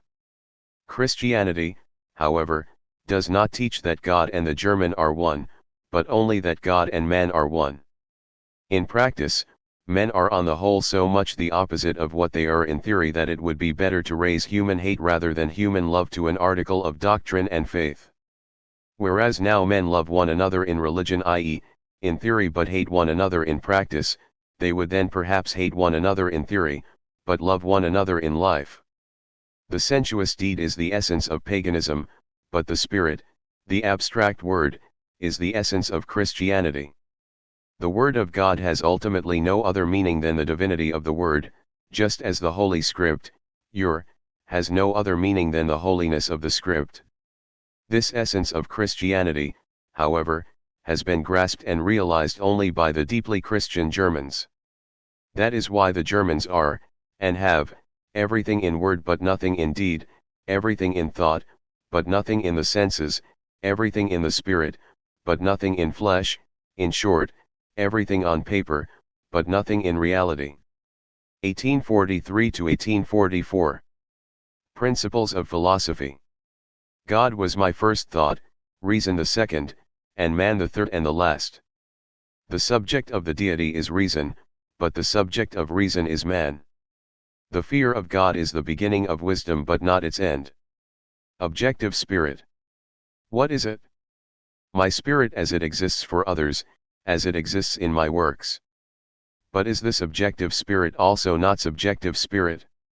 Is it not mine, i.e., the spirit of this particular man that I am? Do I not know a man from his works? Do I not read Goethe when I read the writings of Goethe? Where does man come from? First ask, what is man? Once his essence is clear to you, you will also know his origin. What? Thus asks a man, whence? Thus asks a child. Man cannot be derived from nature. True. But man, as he directly emerged from nature, was only a natural being, not man. Man is a product of man, culture, and history. There are even plants and animals that have changed so much under human care that they are no longer to be found in nature. Would you then take recourse to a deus ex machina in order to account for their origin? Where do the gaps and limits in our knowledge of nature come from? They come from the fact that knowledge is neither the ground nor the goal of nature. Science does not resolve the mystery of life. That may be true. But what follows from this? That you take refuge in faith? That would be falling out of the frying pan into the fire. What really follows is that you turn to life, to praxis. Doubts that theory cannot resolve are resolved by praxis. How can man result from nature or the spirit from matter? First give me an answer to this question: how can matter result from the spirit?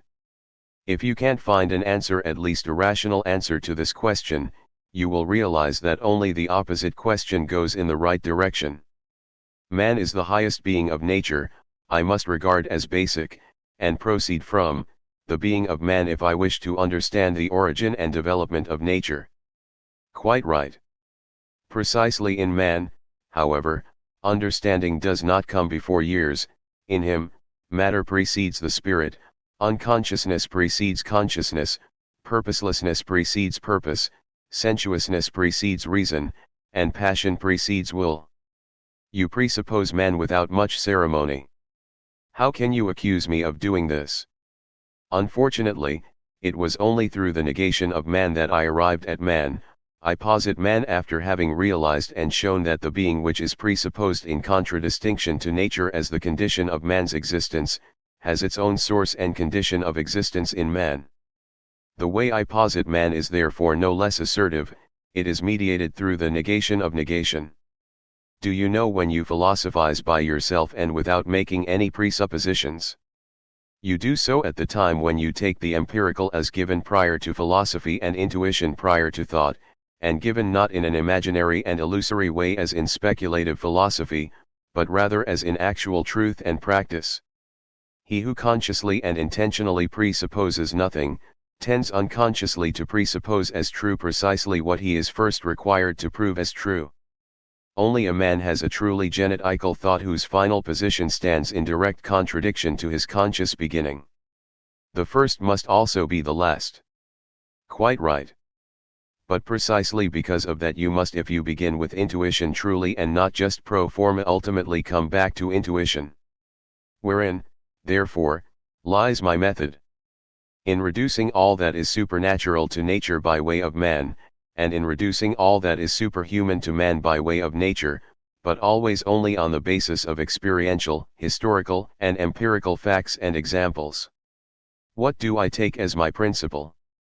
Ego and alter ego, egoism and communism, for both are as inseparable as head and heart. Without egoism, you have no head; without communism, you have no heart. Your first duty is to make yourself happy. If you are happy, you will also make others happy.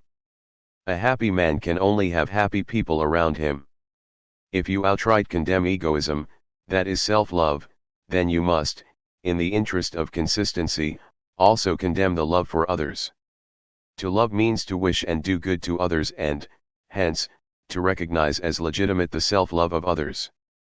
But why should you deny in your own case what you accept in the case of others?